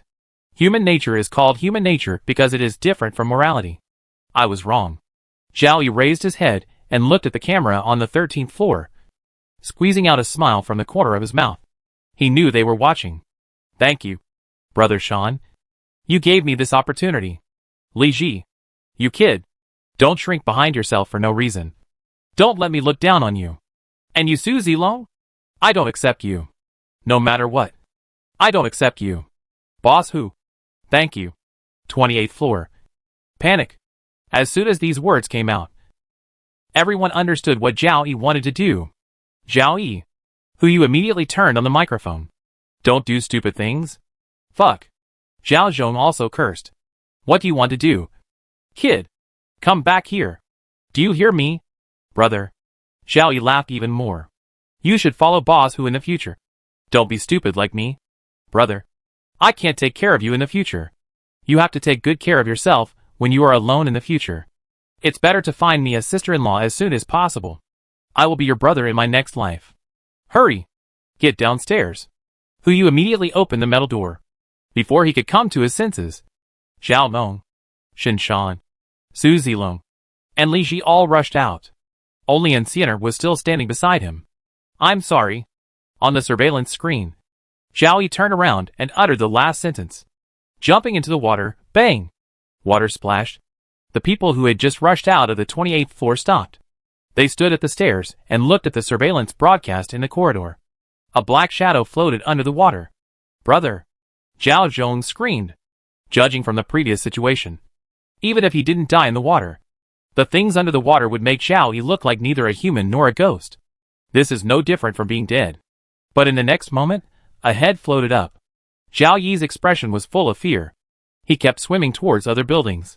There seemed to be something terrifying below. Hu Yu frowned, and then zoomed in on the surveillance screen. The last time was in the dark. And with the heavy rain. It was impossible to see the situation under the water. Although it was also in the heavy rain this time. It was at least in the daytime. That was a black shadow. No. To be precise, it was a large group of black shadows. They followed Zhao Yi closely, speeding up, as if to wrap him up completely. A school of fish? Or something else? Whatever it is. Let's shoot the hell out first. Hu Yu immediately rushed to the balcony, took out an RPG from the space, aimed it at the water behind Zhao Yi and fired. Boom! The powerful recoil made him fall backwards, and he almost flipped over. Fortunately, Enciener was standing behind him and supported him in time. The explosion resounded throughout the community. A large number of residents, who were still alive, looked at the 28th floor of Building 3. They had long been paying attention to this anomaly, but they didn't expect that they had such a powerful weapon. As for the others on the 13th floor, their necks suddenly tightened. The flames on the water exploded, shattering the last bit of hope in their hearts. They even had a rocket launcher. What the hell are you talking about on the 28th floor? One shot can send everyone to heaven. The smoke dissipated. The shadow under the water's surface suddenly lost a piece. But no fish corpse floated up. I don't know what is under there. But one thing can be confirmed. The speed of the shadow slowed down. Boss! Shinshan and others heard the noise and rushed back. Hu Yu immediately took out 5 rocket launchers and gave one to each of them. No need to say more. Everyone immediately understood. Continuous explosions sounded. The shadow under the water finally stopped. As for Zhao Yi, he had swam to the location of other buildings. But he didn't seem to want to stay here. Perhaps he knew that if he returned to the 28th floor, it would definitely make things difficult for Zhao Zhong. So he simply swam further away. Zhao Yi. Zhao Long's voice rang out. Come back here. Zhao Yi obviously heard it. He continued to swim forward and raised his hand to make a gesture to everyone. The goodbye gesture did not mean goodbye. Only this gesture. Knowing that the possibility of seeing each other again was very small, Zhao Yi could only make this gesture. His figure gradually blurred and finally disappeared from everyone's sight. And there was no corpse of any creature under the water of Building 3. Maybe he was eaten. Or maybe the damage was caused by RPG, and he didn't hurt the other party at all. No matter what the reason is, it's not what we need to deal with now. Hu Yu didn't put away the rocket launcher, and he didn't even close the alloy door of Building 28. Zhao Yi doesn't want to die. He must have discovered something. There must be something under Building 3. How about? Su Zilong's eyes were full of curiosity. I'll go down and take a look. Zhao Yi was able to swim out, and I came up after just one look. So it shouldn't be a problem. If you want to become like Li Chong, Hu Yu added unhappily. He had no choice but to shrug and stop talking. Let's not talk about the underwater things for now. Hu Yu's eyes fell on the surveillance again. On the screen, the people on the 13th floor seemed to be discussing something. Let's deal with this group of people first. Chapter 37 Live Broadcast. If Hu Yu is willing, he can now let Shinshan and others hold guns and fire a large number of shots at the bottom. No matter what kind of monster it is. As long as there are signs of life, it is impossible to get out alive. Even if it is to prevent infection, he can let the drone operate it. But what's the point of this? The real pain is not the physical pain, but the spirit that is worn away bit by bit. When he was imprisoned in a dark room, like a two-legged sheep, Hu Yu had personally experienced such horror. Now, of course, they have to taste it. Video on. From the 27th floor to the 13th floor, all video equipment was turned on, playing a picture at the same time. Breakfast. Breakfast on the 28th floor. Soy milk. Fried dough sticks. Steamed buns. Milk. Desserts. Sandwiches. A table that can accommodate 10 people at the same time is filled with a variety of breakfast. Hu Yu is sitting in the middle. He smiled at the camera, picked up the milk at hand and took a sip, leaving pure white on his lips. Everyone swallowed their saliva. Forget milk. The remaining fresh water, which was not much, was only enough for 500 milliliters per person. Under Tian Laoyu's arrangement, even Zhang Si began to circulate water in his body. It sounds good to call it internal circulation, but in fact it is to excrete urine, distill it, and then drink it. In a few days, it is estimated that even the distillation step can be omitted. I heard that all the neighbors want to come up and see me. This is the good thing about me. I listen to advice. Since you want to see it, let you see more. From now on, I will broadcast live to everyone for 3 meals a day, no. To be exact, 4 meals, and a midnight snack. It can be regarded as killing some of your boring time. Don't thank me. After saying this, the people downstairs almost bit their teeth. Come on. Let's eat. The people on the 28th floor began to eat breakfast slowly. The drone used 3 angles to broadcast the 360-degree live broadcast. 13th floor. Tian Lao and others watched with gritted teeth. I want to turn off the live broadcast, but there is no way. The video equipment is embedded in the wall. There is no way to cut off the power. There is no way to break the screen. And even the sound can't be blocked. Fortunately, at least, the fragrance won't float. Wait! What's that smell? Oh! I almost forgot to tell you. Huyu's voice sounded again. Every day when I live broadcast, I will put the same food in the corridor. First come, first served. This morning's food is on the 14th floor. Everyone went crazy instantly. Food. The same food? Everyone understood what this meant. They immediately swarmed to the 14th floor. As for Tian Lao, he was a person sitting in a wheelchair, and there was no way he could beat those guys. But there are still 2 people who didn't move. One is Ye Wanqiu, and the other is Zhang Si. They stood behind Tian Lao. Not because they didn't want to grab it, but because they couldn't grab it. If they rushed forward now, they would only become cannon fodder. Brother Tian, what should we do now? Zhang Si frowned. Wait. Tian Lao clenched his fists and looked at Huyu's smiling face in the video. Isn't it just showing off? I want to see how long he can show off. With so much food, I don't believe his inventory won't be empty. That's right. This guy cough. Cough cough. Ye Wanqiu swallowed her saliva subconsciously before she uttered 5 words. And she almost choked to death. 14th floor. The crowd crowded up. Soon they saw the incubator in the corridor. The box was not big. Only 30 centimeters square. But it was steaming hot and full of tempting aroma. That smell was the delicacy they had not tasted for a long time. Everyone rushed up with red eyes. Fists, knives, kept hitting the people around them. Until a lucky person passed through the crowd, rushed to the box, lowered his head, and looked in front of him. Tears flowing from the corners of his mouth. It was a tray of hot steamed dumplings, with a bottle of warm milk next to it. Stuff. He stuffed a dumpling into his mouth without thinking. Just as he picked up the milk and was about to pour it into his mouth, another person rushed over. The milk was spilled all over the floor. Fuck. Without thinking too much. Facing this hard-earned water resource, everyone almost didn't hesitate. Immediately lay on the ground and started licking it. The crowd outside also arrived. People kicked them one after another, just to kick them away and drink a sip of milk. Blood soon mixed with the ground. 28th floor. For Bubu's physical and mental health. The surveillance video was not played directly, but only on the mobile phones of the other people. Bubu couldn't see it. Half an hour later, the last piece of bun skin was taken out of the mouth of a lucky person. Breakfast was over. 3 of the 25 people selected by Tian Lao died. The 3 of them ate the most. Of the remaining 22 people, 2 were guarding downstairs and did not participate in the fight. The remaining 20 people ate less than a steamed bun and a sip of milk. But they were not discouraged. It was almost noon.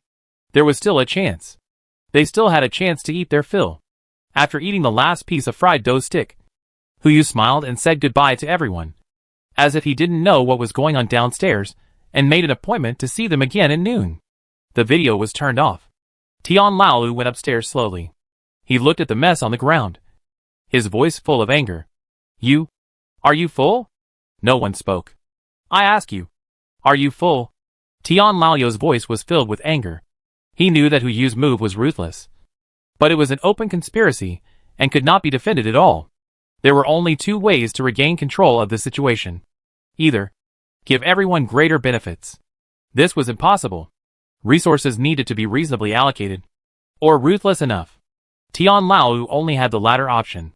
He still had a trump card in his hand. Those 2 monsters. Brother Tian, we are really too hungry. One of them said. You can't blame us. Yes, Brother Tian. You also know how long I haven't eaten. I fished all day yesterday. I can't stand it without eating something. Did you eat it? Tian Laolu raised his hand and pointed at the corpses on the ground. Those who ate it are lying there. Everyone lowered their heads and remained silent. I understand you want to eat. Next time, if there are resources left, give them to me as soon as possible. I will guarantee a fair and reasonable distribution. If not, Tian Laolu turned his head and looked behind him. The two monsters were now full and had no appetite. Now they were like pets, following the meat on the fishing rod and being fished forward. Understood? We all understand. Yes, Brother Tian. Don't worry. Noon. Wait until noon. We will definitely bring the stuff to you. Everyone patted their chests and promised. But Tian Laolu knew that it was just a promise. Noon. A new round of live broadcasts started. Because they wanted to know the airdrop location as soon as possible. Everyone didn't dare to miss it for a moment. So much so that the residents who were huddled in the building before also looked through the cat's eye. They kept praying in their hearts that it would be great if the airdrop could refresh in front of their door.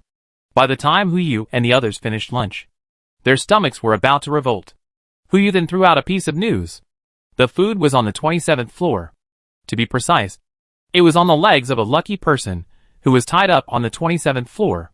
A sliced Angus steak fell in front of him, to make it easier for him to eat.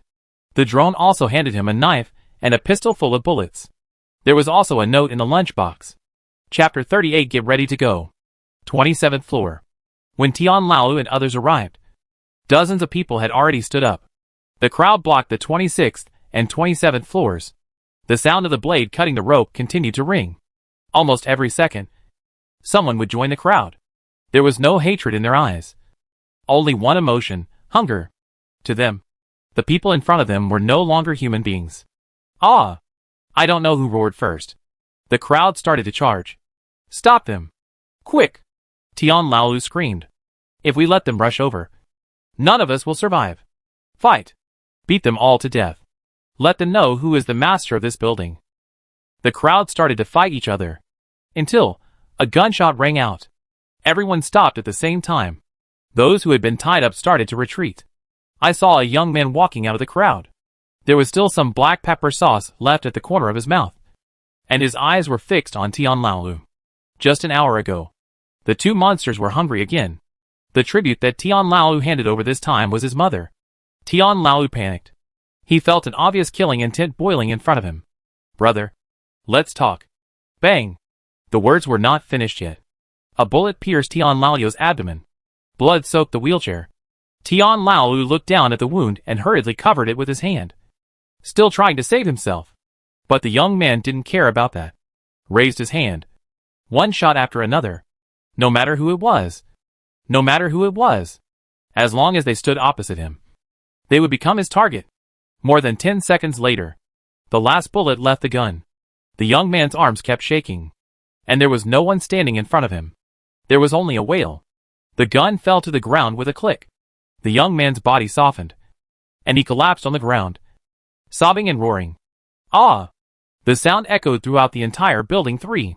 It made the silence even quieter. In the silence, a swallowing sounded. Someone was hungry. No. To be precise, many people were hungry. Coincidentally, there were a lot of foods lying in front of him. A middle-aged man picked up the knife next to the young man and walked towards the group of food. An old woman turned around and began to look for pots and pans. Several middle-aged women stepped through the crowd and walked downstairs to find suitable dismemberment tools.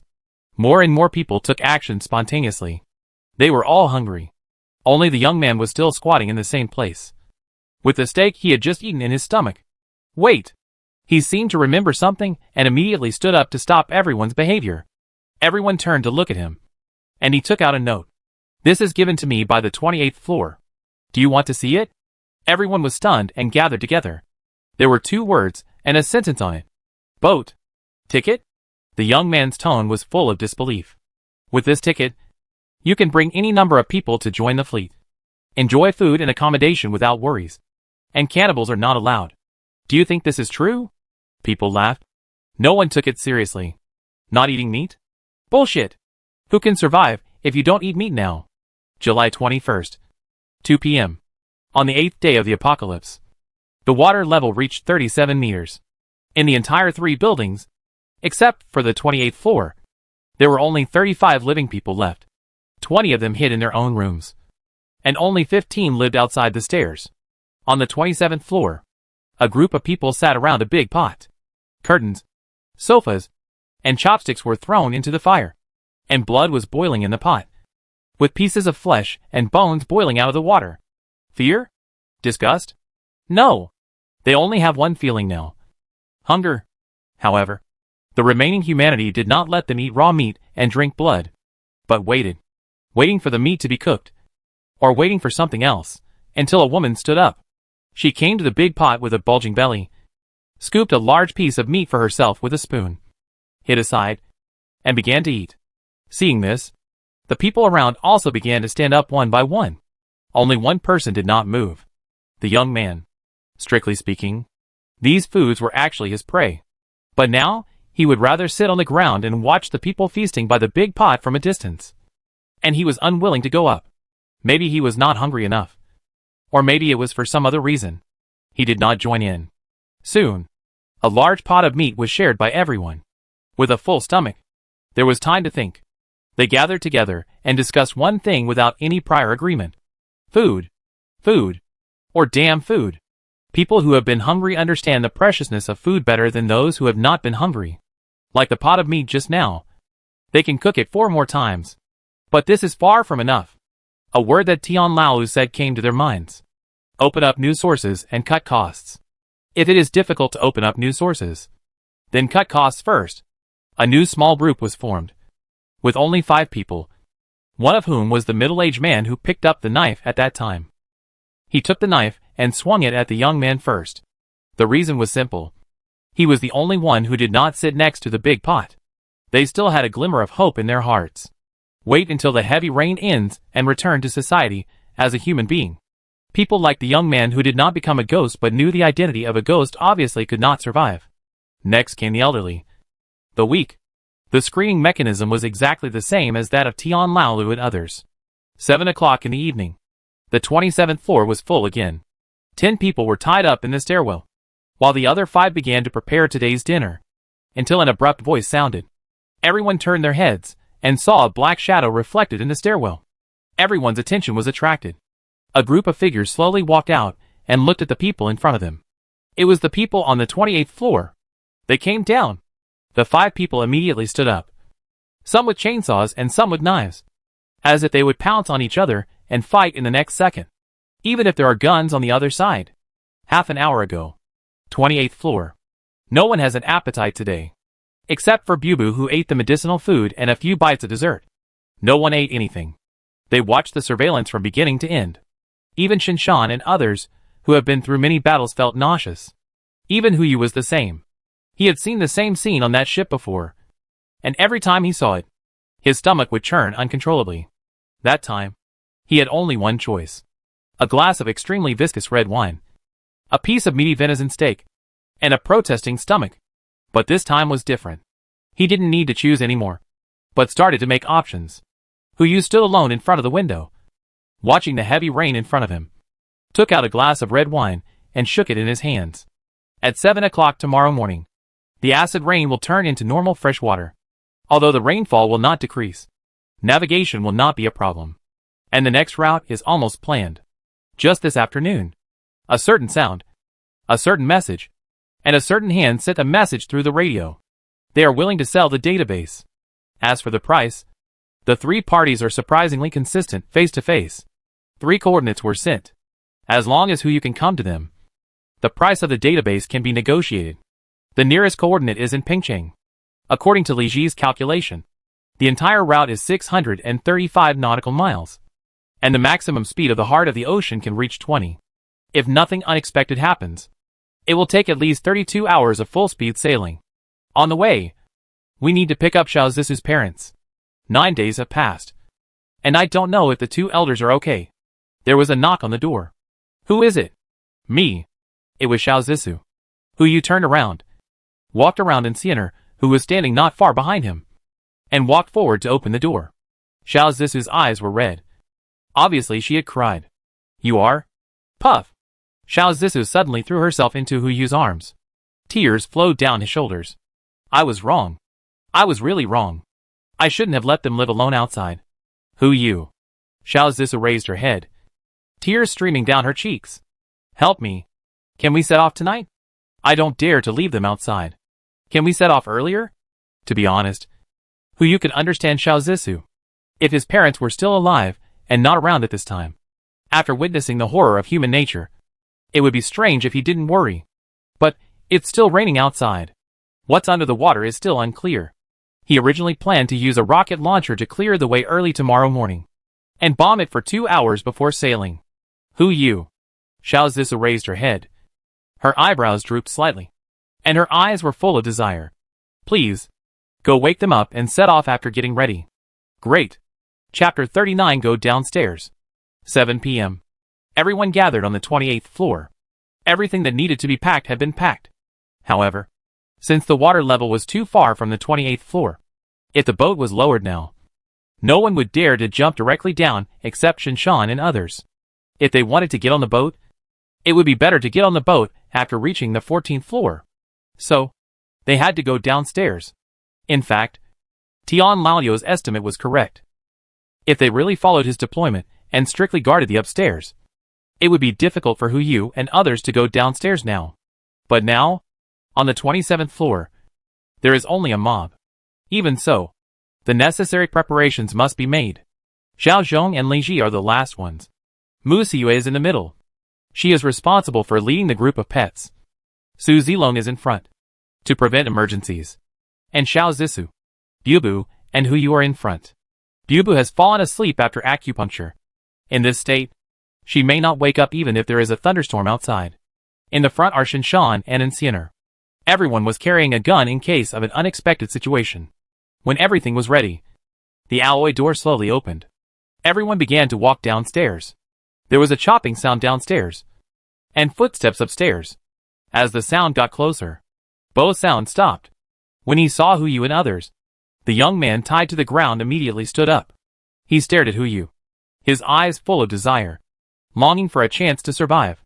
Hey, the turtle is willing to come down? The middle-aged man in the lead carried a chainsaw and stared at Hu Yu fiercely. I thought you still had a lot of food? What? You finished eating now? Do you know to go downstairs? Don't worry. We will accept you. As long as... The middle-aged man looked at Enciener in front of Hu Yu and Xiao Zissou beside him. These days, they have been so depressed. These two beauties are the standard beauty that can be eaten. The best of the best. Heh. Hu Yu sneered and moved aside to make a small gap. Show the pets following behind. Pigs. Cows. Sheep. These things alone are enough for them to eat for a month. Why? One of them saw this and immediately roared. You obviously have so much food. Why don't you take it out? Why don't you share it with us?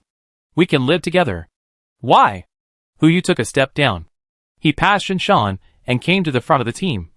Looking at the other side. Zhao Yi. You all still remember. Right? He gave up the chance to live and chose to go downstairs just to save you. And what about you? What did you do? I killed you, the pig, and let you eat me. But you are not satisfied and want more. More. Why? The middle-aged man with the knife rushed forward and asked Hu Yu. Then why do you do that? We just want to live. We have no choice but to do these things. Why do you blame us? You dare to say that if you were in our situation, you wouldn't do the same thing. Oh, the same thing? Hu Yu sneered and turned on the video playback button. The screen on the 27th floor lit up, playing the afternoon feast. Everyone, every face, their appearance when they were wolfing down, were clearly recorded in the camera. Is this what you are talking about? Everyone fell into a dead silence. Some people tied to the ground saw it and leaned over to vomit. Even if the others didn't vomit, their faces were pale at this moment. Everything that fate has given me has been secretly marked with a price. Hu Yu said calmly. I gave you the opportunity, but you didn't cherish it. Some people were confused and hadn't figured out what an opportunity was. But some people did. That note. Bullshit. Return the boat ticket? If there is a boat below, we won't see it. That's right. What about worry-free food and accommodation? I think you don't want us to eat the meat. And you plan to eat it yourself. What nonsense. I think they are also hungry. That's right. The crowd was noisy. Hu didn't like to talk much. He just looked at everyone and said one sentence. Whether there is a boat or not. You will know if you go downstairs with me. After that, Hu walked in front and started to go downstairs. Everyone looked at each other. To be precise, the 5 people standing looked at each other and nodded at the same time. Go! Go and see. Everything will have the answer. Me. I want to go too. The young man on the ground immediately shouted. I am the only one who didn't eat human flesh. You should take me on board. Still on board? I see you have trouble getting on the bed. The middle-aged man kicked him. Obviously not taking his words seriously. Hu just glanced at him, without saying a word, and walked towards the 26th floor. This was his plan. Curiosity is also a kind of human nature. If he wanted, he could let Shinshan and others fight their way out. There were only 5 people. Even without guns, Li Ji could handle them. But too much fighting and killing is not good. Hu didn't want to see blood on the way downstairs. Not only for Bubu's physical and mental health, but also to prevent certain infectious routes. It's always right to be careful. That's why I designed such a small note.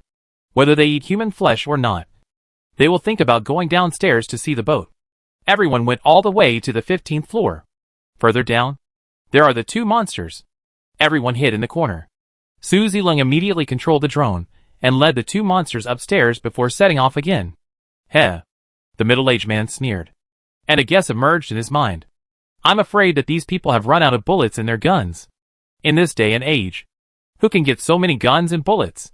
If they still have bullets in their guns, why bother making it so complicated? Wouldn't it be enough to just shoot a few shots at the 2 monsters?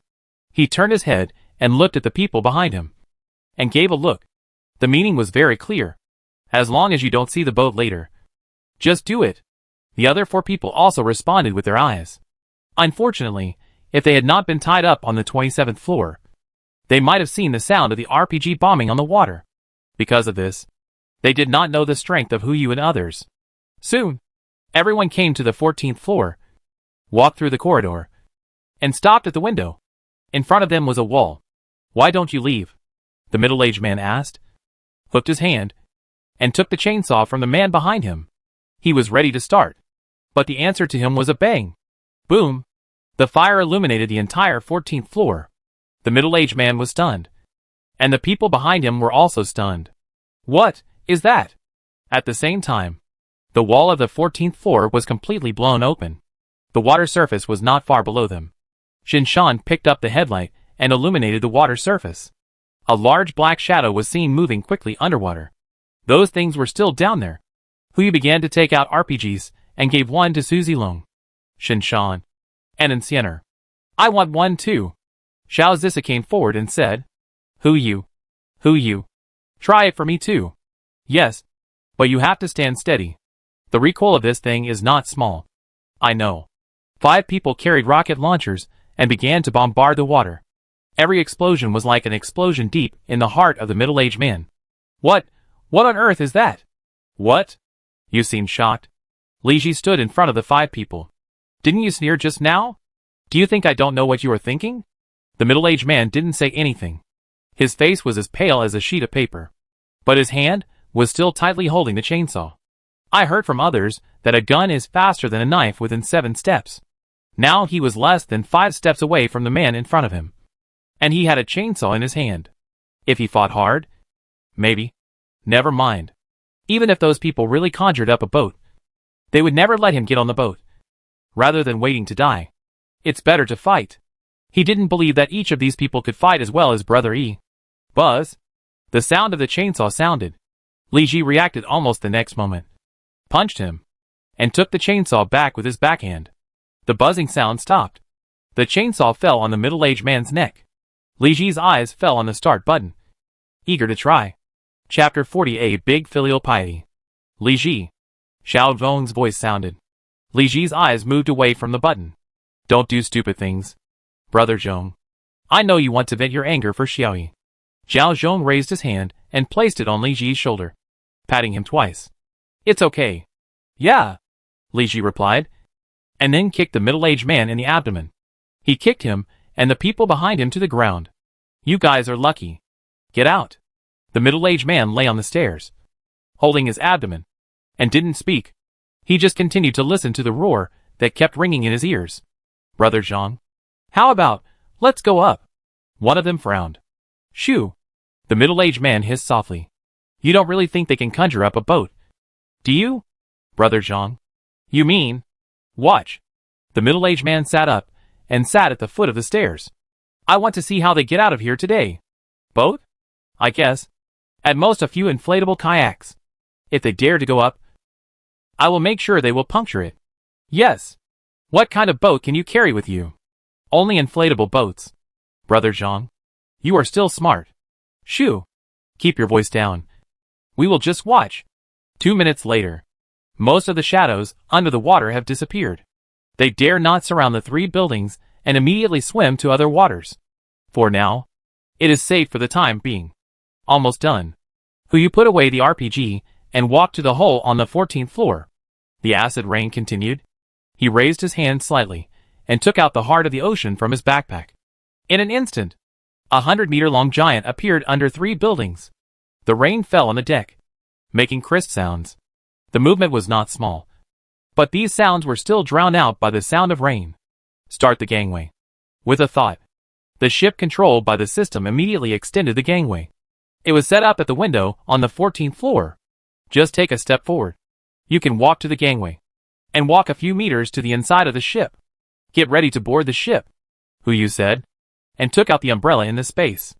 In the face of acid rain, ordinary umbrellas naturally cannot last long, but it is quite easy to hold them until everyone gets on the ship. He opened the umbrella and walked in first. 3 steps in 2, and quickly rushed up. Next came Xiao Zisu holding the sleeping Bubu, and Sienner. Shinshan held the umbrella, and did not plan to be the next to board the ship, but looked at the pigs, cows, and sheep. This person can use an umbrella to avoid acid rain, but these livestock can't. Let me do it, Su Zilong replied, carrying the pig in one hand and holding an umbrella in the other, and walked over the gangway. Fortunately, these pigs, cattle and sheep were not too big. Otherwise even Su Zilong would not dare to use this method. About 10 minutes later, all the livestock were transported to the ship. Su Zilong had already taken them to find a room on the ship, while Huyu and others were still waiting at the gangway. Next was Mu Siyue.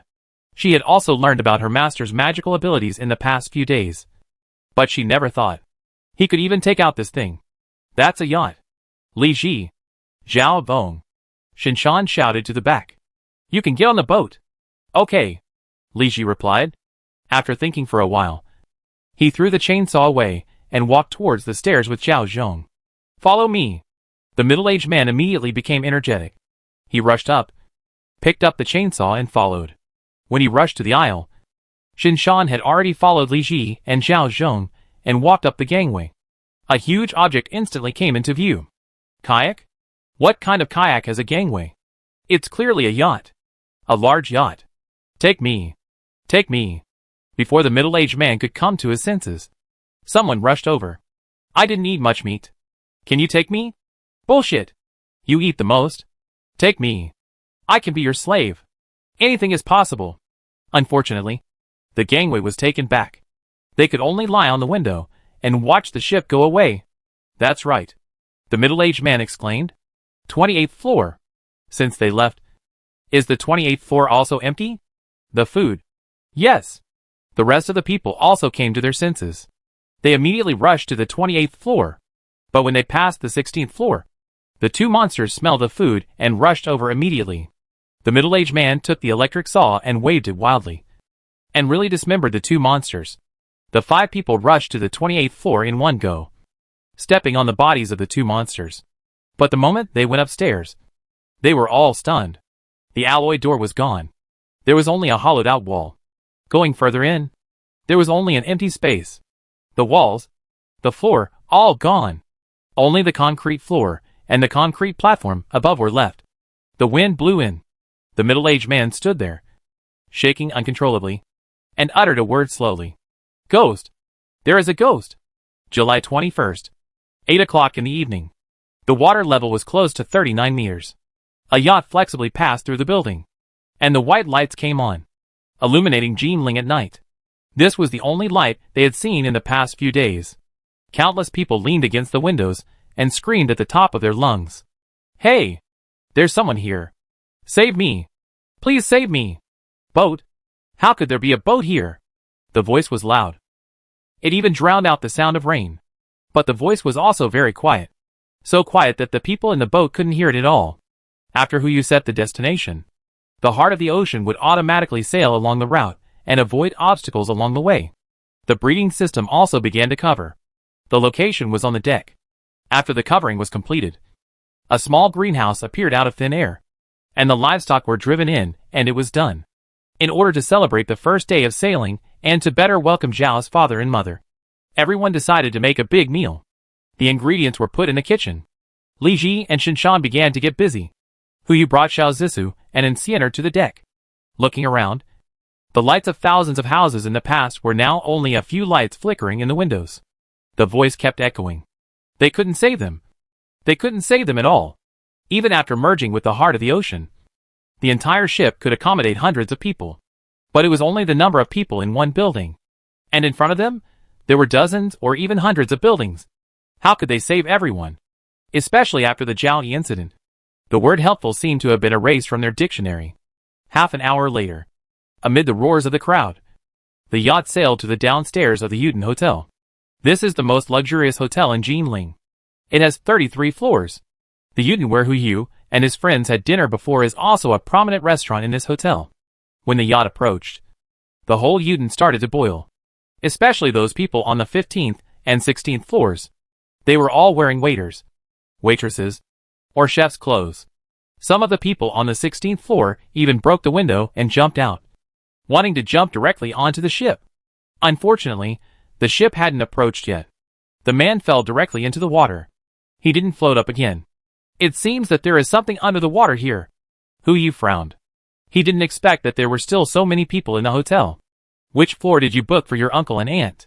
Xiao Zissou's mouth twitched, and he looked up at the top. The top floor. You are really a big filial piety now. Chapter 41. Are all the people gathered? Su Zilong. Yu turned his head to look at the cabin and shouted, "Hey, here we are." Su Zilong responded and ran out. After what happened to Zhao Yi, his favorability towards Yu is now second only to Shinshan, Bubu and Zhao Zhong, both of whom have soared to 59. It's just a little short of reaching 60. Boss Hu, what's the matter? I'm studying the ship. Don't study it for now. Come with me to pick up the people later. Okay. By the way, there's Zhao Nong. Yu looked behind him. At this moment, Zhao Zhong was looking at the water through the porthole, wondering what he was thinking. When he heard Yu calling him, he jumped up immediately. Boss Hu, you guard the boat. And don't let anyone get close except those coming up the gangway. Okay. I'll do my job. Yu controlled the ship to approach slowly. Soon, the gangway was on the corridor on the 14th floor. Before he could go up, the crowd had already started to crowd onto the gangway. It was still raining acid at the moment. That group of people wanted to get on the boat even if they risked being corroded by acid rain. But Yu didn't give in. He casually raised a shotgun, raised his hand, and fired a shot into the air. Boom! Everyone was stunned on the spot. After a breath, the crowd immediately retreated. Charge? If it was in the past, they had no hope. Maybe they would still fight. But now, hope is right in front of them. How can they charge? Seeing that everyone made way, Yu took Xiao Zissou out. In addition to the two of them, Su Zilong and Enciener also followed behind them. Since we don't know the specific situation in Eugin Hotel, it's safest to bring two of the highest combat power. The four of them walked all the way to the 14th floor and entered the hotel through the window. Yu glanced at everyone. Although they didn't speak, they could clearly see an emotion in their eyes. Desire? This is the lowest level. If the door of Eugin Hotel wasn't high enough, the water would have flooded in long ago. But they still stayed here. And there was probably only one reason. Oppression. Oppression from the upper level. That is, the food in the hotel is still sufficient. Otherwise, now they should have been tied upstairs and made into two-legged sheep. Yu glanced at everyone and said calmly, "Do you want to live?" "Yes." The roar resounded throughout the 14th floor. "Well, I can give you a chance." Everyone's eyes widened, waiting for his next words. Now, Bring all the living people here. Whoever brings the most people will get a ticket. Remember the rules.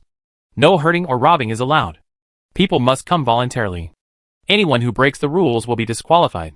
Do you understand? Tickets. That's a ticket. For a moment, everyone went crazy. Countless people rushed up the stairs and started looking.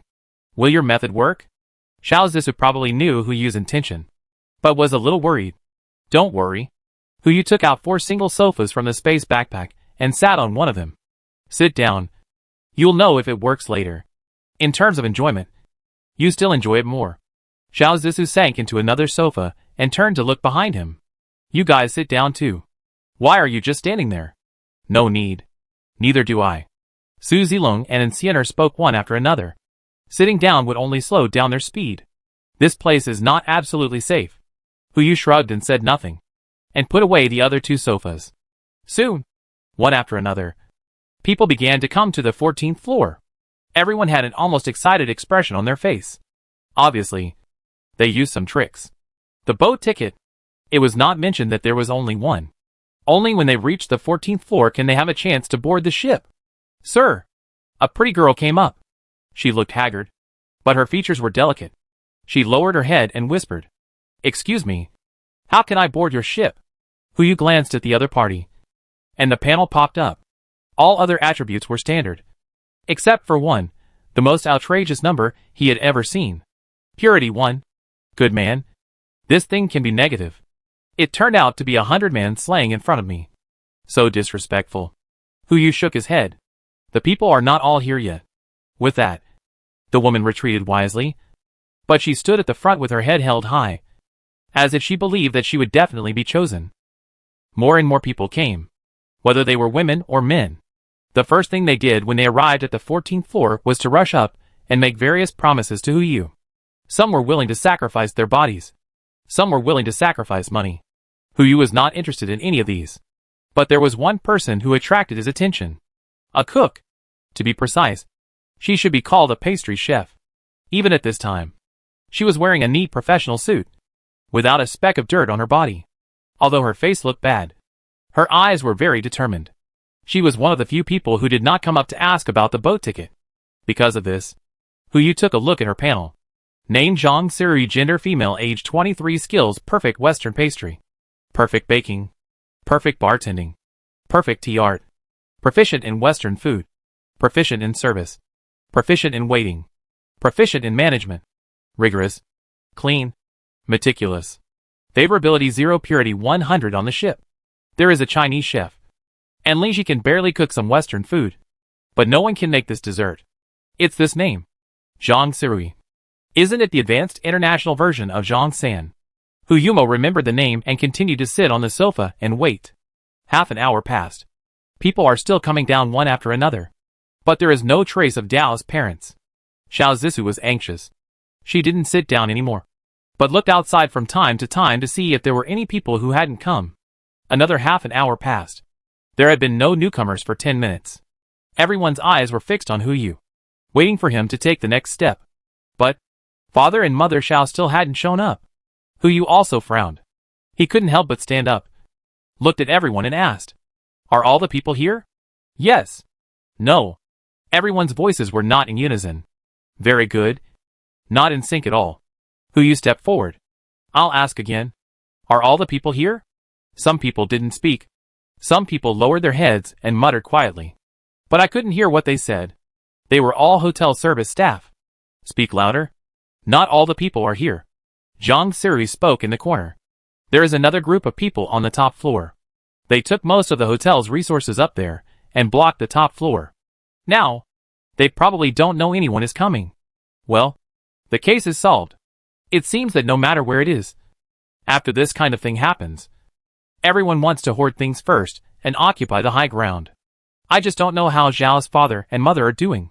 "Very good." Hu Yu looked at Zhang Siri and asked knowingly, "What's your name?" "Zhang Siri." "Well, do you have a way to get them down?" "Yes." Zhang Siri uttered a word, and after a few breaths, he slowly spoke. "But why should I help you?" Chapter 42. Do you want to try? A chance to get a ticket. Hu Yu gave his conditions. Even if it was just a chance, Not a real ticket. It was enough to make everyone fight for it. Okay.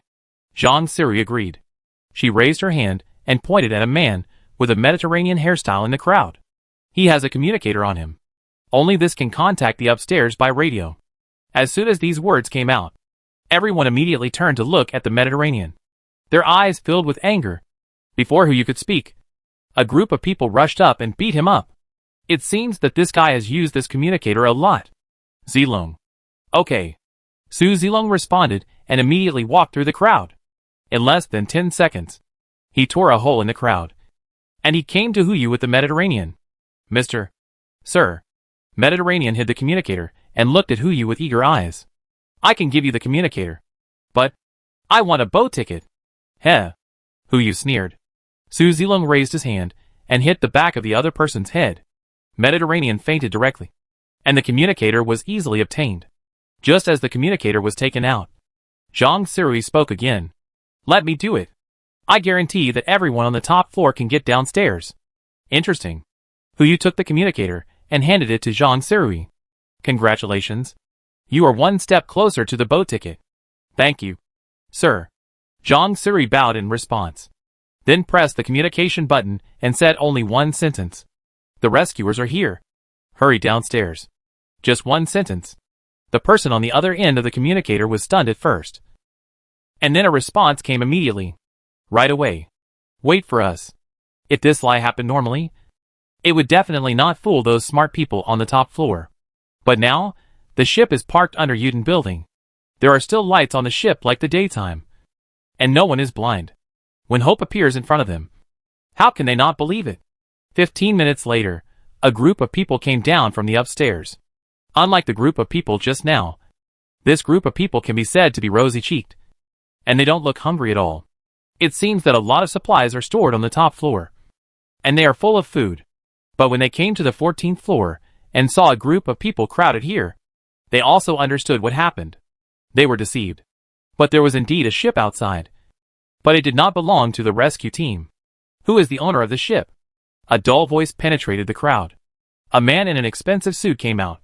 His eyes instantly fell on Hu Yu. And he immediately asked, Are you the owner of the ship? Hu Yu continued to search the crowd. Unfortunately, I still couldn't see the figures of Zhao's father and mother. Could something have happened? Hu Yu and Xiao Zissa looked at each other and were about to go upstairs themselves, when the pretentious guy took a step forward, walked through the crowd, and stood at the front. Friend, ignoring people is not a good habit. Hu Yu didn't want to pay attention at first. But in the next second, the guy took out a pistol from his pocket, and didn't point it at Hu Yu, but kept playing with it in his hand. Or do you want to talk to this thing first? Gun. Hu Yu frowned. If I'm not mistaken, the model of this gun is exactly the same as the one purchased by Shinshan. Even the gun fell into someone else's hands. Elders, is there really something wrong? You? Xiao Zissou also recognized him. Just as she was about to step forward, Hu Yu immediately grabbed her. We are all mortals. And it's hard to say what to do if we encounter this thing. So, it's better to outsmart it. My friend, it's my problem. Hu Yu smiled respectfully. Tell me, how do you want to talk? I want to get on the boat. Okay. My brother has to come too. No problem. Ha ha ha. Brother, you are a nice person. The show-off laughed wildly for a few times. But after laughing, he did not get on the boat directly, but asked Hu Yu, Brother, aren't you afraid that I will take your place after I get on the boat? You have a gun. Hu Yu spread his hands and shrugged. What can I do? But you need to keep me. Without me, the boat can't leave. Just now, when he was sitting on the sofa, he thought the spray gun was in the way and put it away directly. So when the show-off came out, he didn't think he was a threat. Be sensible. Then I'll spare your life. I'll wait for you on the boat. The pretentious man laughed indulgently and walked towards the window with more than 10 people behind him. Let's go! Su Zilong wanted to take action immediately, but he saw Hu Yu shook his head slightly, signaling him not to move rashly. And Xiener also saw it. The few people had no choice but to watch the more than 10 people walk by and step onto the gangway. The pretentious man seemed to have some concerns. He did not get on the boat first, but let everyone go first. And he stood beside Hu Yu. He put his hand on Hu Yu's shoulder. Brother, what's your name? We are brothers from now on. If you call me brother, I guarantee you will have food and shelter in the future. Who you? Who you? Who yo? Ha ha ha. Your name is really ugly. The pretentious man laughed wildly. The muzzle of the gun was always pointed at Hu Yu. As long as his brothers didn't get on the boat, he would hold Hu Yu hostage at the first opportunity. Unfortunately, there were two people standing next to him. One was Enciner, and the other was Su Zilong. As soon as the last figure walked onto the corridor bridge, Hu Yu immediately put away the corridor bridge. At this time, the first person had not yet boarded the boat. A moment later, the sound of falling into the water sounded one after another. The pretender was stunned for a moment, and then immediately pointed the gun at Hu Yu, intending to carry out his backup plan. But this moment of stun was enough for the situation to change. Enciner and Su Zilong attacked at the same time. One grabbed the gun, and the other subdued the man. In an instant, the pretender was lying at Hu Yu's feet. The gun fell into Su Zilong's hands and was handed to Hu Yu. Come and take a look. Hu Yu handed the gun to Xiao Zissou. Is it this one? It really is. Click. Xiao Zissou immediately loaded the gun and pointed it at the back of the pretender's head. Tell me, what did you do to my parents? Your parents? The pretender was stunned. Who are your parents? How the hell do I know? Where did you get this gun? Hu Yu asked. In the hands of a middle-aged couple. The pretender seemed to remember something. Let me go! Otherwise, you will never know where they are in your life. You? Xiao Zissou was so angry that she pulled out the needle on the spot. Okay. I'll see if you tell me. No need to bother. Hu Yu said calmly. Reaching out, he grabbed the head of the pretender, lifted his head up, and looked at the people in front of him. I will only ask you once. If you don't tell me, then I'm sorry. I will let them deal with you.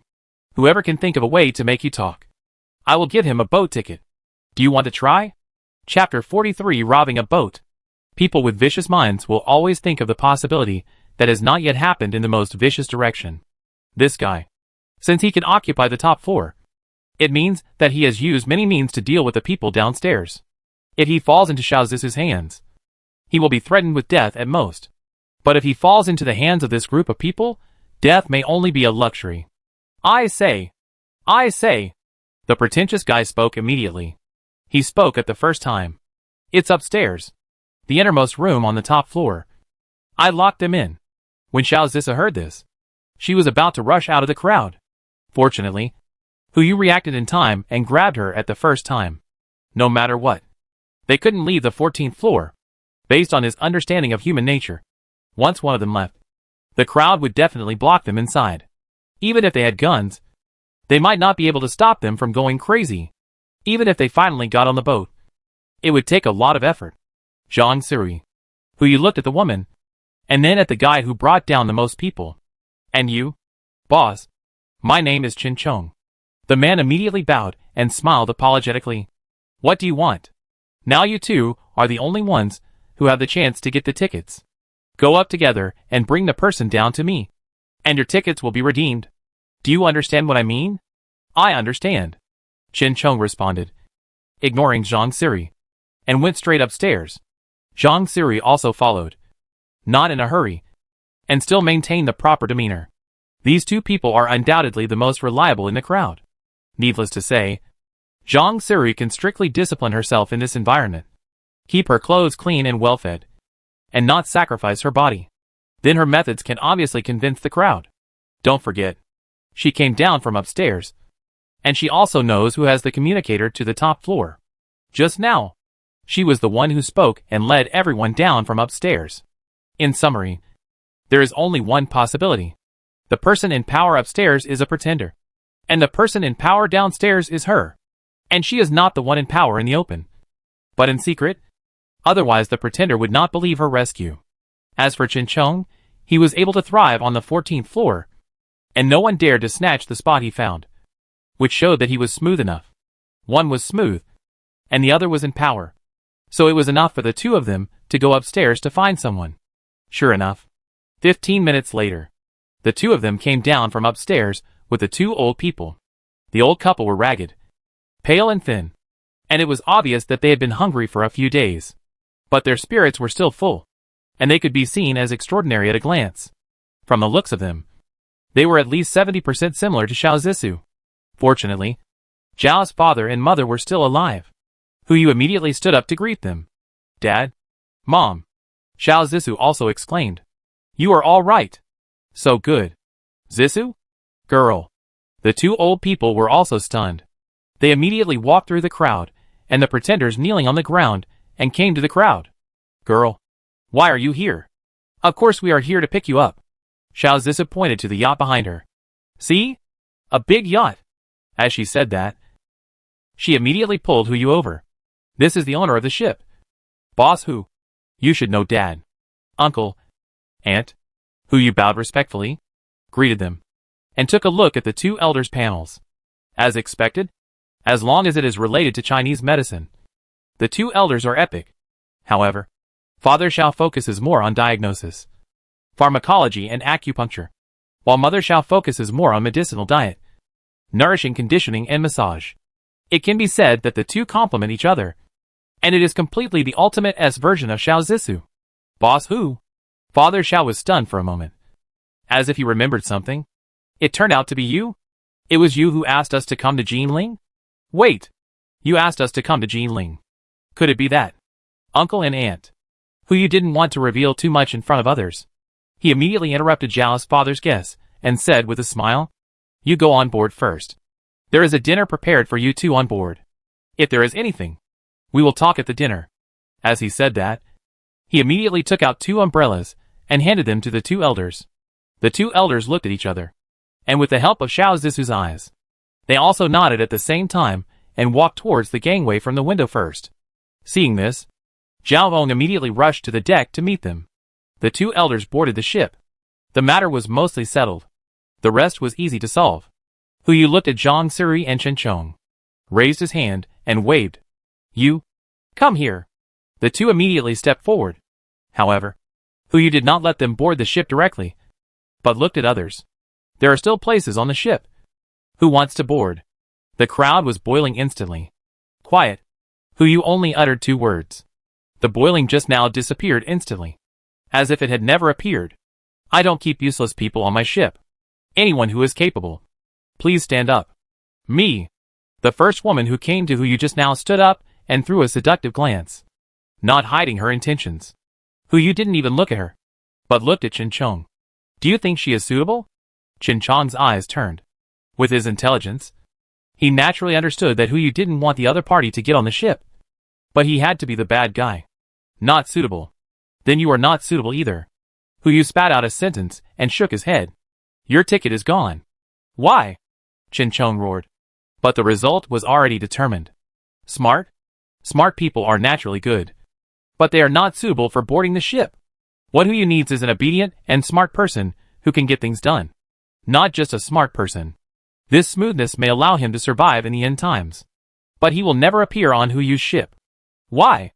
I want an answer. Chen Chong wanted to pounce on him, but was dragged by Su Zilong and thrown into the crowd. The woman's eyes suddenly lit up. Just as she was about to step forward, Yu looked at Zhang Siri again. Do you think she is suitable to get on the boat? No. Zhang Siri gave the same answer. But Yu smiled. Very good. Yu pointed to the gangway behind him. Get on the boat. Thank you. Zhang Siri was stunned for a moment, then took the umbrella from Su Zilong and walked towards the gangway. Every step she took was like walking on thin ice. But in the end, she got on the boat, and did not fall into the water like the group of people just now. Why? Chen Chong roared. Everyone's answer is the same. You are treating her differently. I let her get on the boat because she has a bottom line.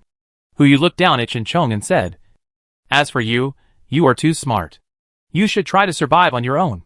After that, he held an umbrella and walked towards the gangway with Xiao Zissou. Hack you. How smart you are. Chen Chong roared, and then shouted, Brothers, follow me. Let's take the boat away. See if he dares to be arrogant. Bang! A gunshot exploded. Although it didn't hit them, it was enough to help them regain their sanity. If they rushed forward, there was a 99% chance of death, and there was a 0.1% chance of successfully seizing the ship. If they didn't rush forward, they would not die. At least not now. As long as they waited, there was still hope. Everyone stopped, especially Chen Chong. He clenched his fists and stared at Hu Yu's back. The crisis was resolved. Seeing this, Su Zilong turned around and planned to leave.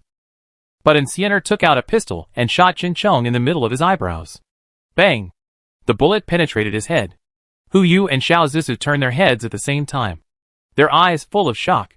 This was the first time Enciener took the initiative to do something other than an order. Chapter 44 Black Egg 3 Company. Hu Yu was stunned for a moment, but he quickly came to his senses. Although he didn't understand why Enciener shot, he didn't feel sorry for someone who dared to point a gun at him. He was just surprised. After being surprised, it was time to go to welcome their dinner. Hu Yu held an umbrella and walked towards the yacht with Xiao Zisu. And this time, no one stopped them. Su Zilong then looked at Enciener, his eyes full of confusion. But he didn't dare to ask the reason. In his impression, including this time, Enciener had only disobeyed orders twice. Last time, she slaughtered the entire terrorist organization. Why? Su Zilong frowned and asked, "Why did you take action?" Enciener's reaction was very calm. She turned around and walked into the acid rain without any intention of answering. What a crazy woman! Su Zilong cursed angrily, but had to follow her and return to the yacht together. On the yacht, the three new members were standing in the living room on the first floor. Outside, it was pouring acid rain and cries for help were everywhere. Inside, the lights were warm, the aromas were fragrant, and delicious food was right in front of them. The contrast between the two divided the whole world into two. One was heaven, and the other was hell. And the owner of heaven was walking towards them with an umbrella. Welcome to the heart of the ocean. Hu Yu smiled and looked at everyone, and put away the umbrella casually. My name is Hu Yu, and I am the owner of this ship. You can call me by my name. As long as we are on this ship, we are a community of shared destiny. We have only one goal, to survive. To survive in a better way. Father and Mother Xiao did not react. Although the two elders have full skills, they still find it difficult to accept such a sudden event. I have a lot of questions in my mind, but I don't know who to ask. On the contrary, it was Zhang Sirui who was standing aside. She started to applaud as soon as Hu Yu finished speaking. The crisp applause rang out. Mu Lingxiu, who had just taken care of Bubu, immediately agreed. More and more applause rang out. Hu Yu smiled and nodded, then pointed to the restaurant behind everyone. The dinner is ready. Please take your seats first. Let's eat and chat. Everyone took their seats. At the table, Hu Yu introduced everyone to each other, including everyone's name and the matters they were responsible for on the ship. As for other more detailed matters, Hu Yu did not finalize them at the table, but arranged their rooms after everyone had eaten and drunk enough. Everything will be discussed tomorrow morning.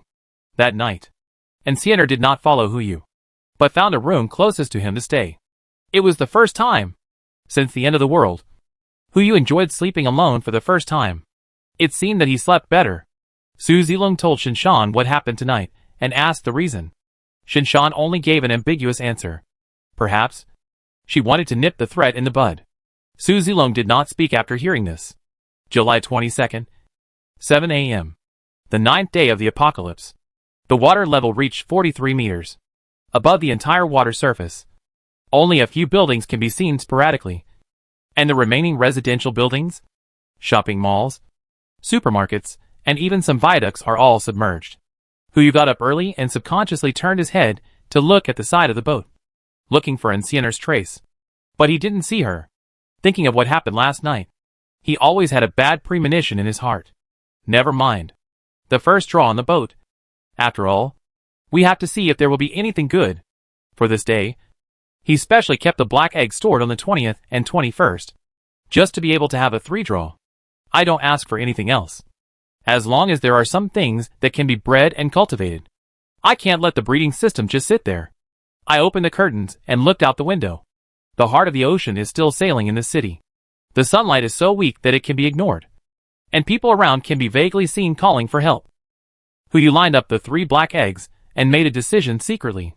If the goods are shipped today, I will issue another ticket. Of course, the premise is that I can meet enough excellent talents. If there is no shipment, forget it. Everyone, if you want to get on board, please bless me to ship. Hu Yu raised his hand and knocked. The first black egg broke, and purple light burst out. Ding! Congratulations to the host for obtaining the perfect fairy bean 1. Name fairy bean type. Ingredients. Seeds. Effect after taking it. It can produce a sense of fullness and continuously replenish the various energies needed within 3 months. Or it can be planted in the soil to cultivate ordinary, fine, and perfect fairy beans.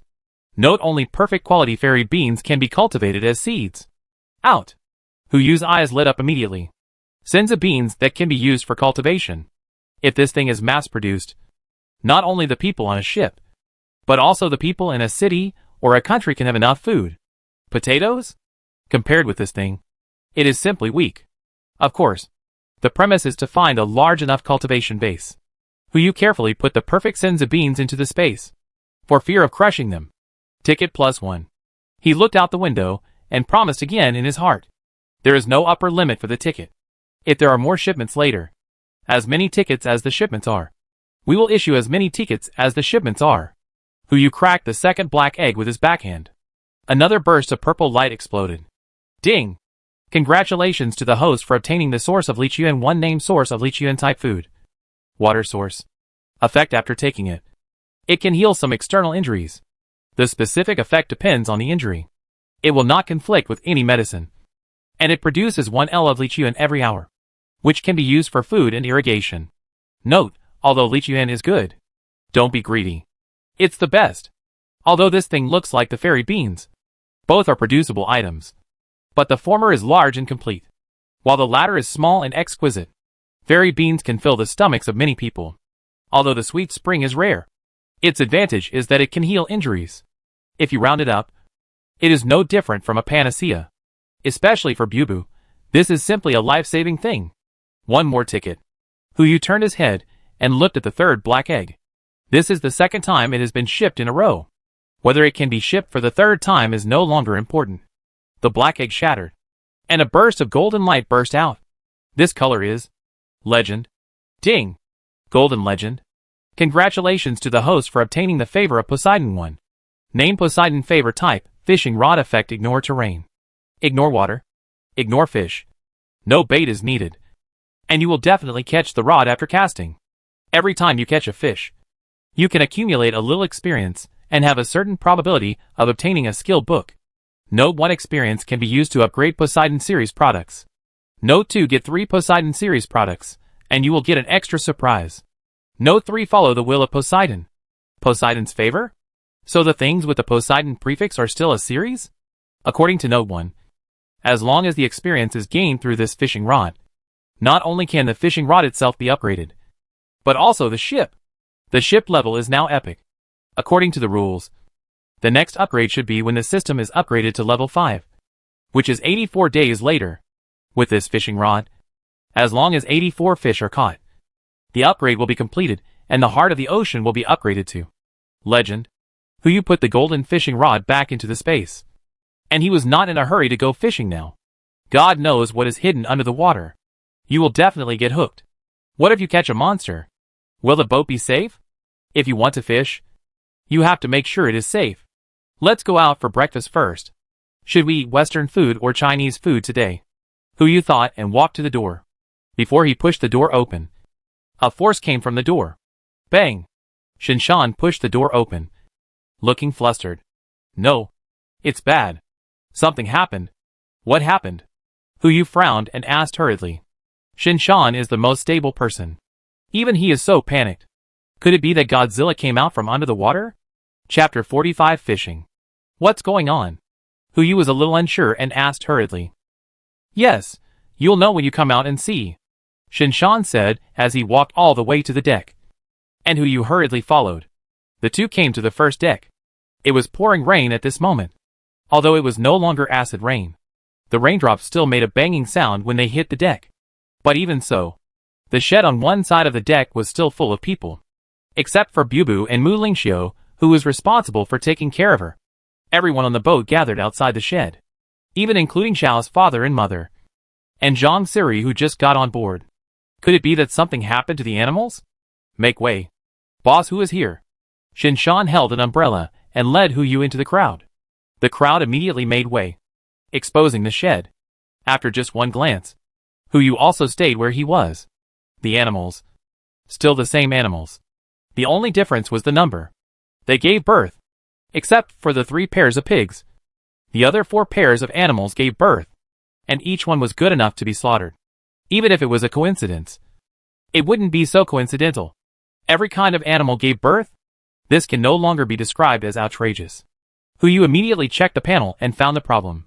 Farming system. After boarding the ship yesterday, he was busy picking up Zhao's father and mother. So he didn't check the panel carefully. When he looked at it today, he was stunned. All livestock growth efficiency plus 100. Reproduction efficiency plus 100. Mutation rate plus 10. All plant growth efficiency plus 100. Survival rate plus 100. Mutation rate plus 10. Horrible. Too horrible. The market cycle of a pig is between 8 and 12 months. But according to the current growth efficiency, it only takes 4 to 6 months to market. As long as the breeding space is large enough. Even if you don't grow fairy beans, just eating meat is enough to feed the people of a city. The increase in the breeding system will also increase with the improvement of the system level. Yu was delighted. But he couldn't show his surprise in front of everyone. So he could only cough twice. Ahem. This is normal. Don't be surprised. Let's go. Go back and have breakfast first. There are still things on this ship that you need to think about. When everyone heard this, they knew that this was not a coincidence. Nor was it a bad thing. So they didn't say anything more and immediately returned to the cabin to prepare breakfast. Except Xiao Zissou. Boss Hu. Just promise me. Breakfast time. Xiao Zissou kept pestering Yu. I'll dissect one.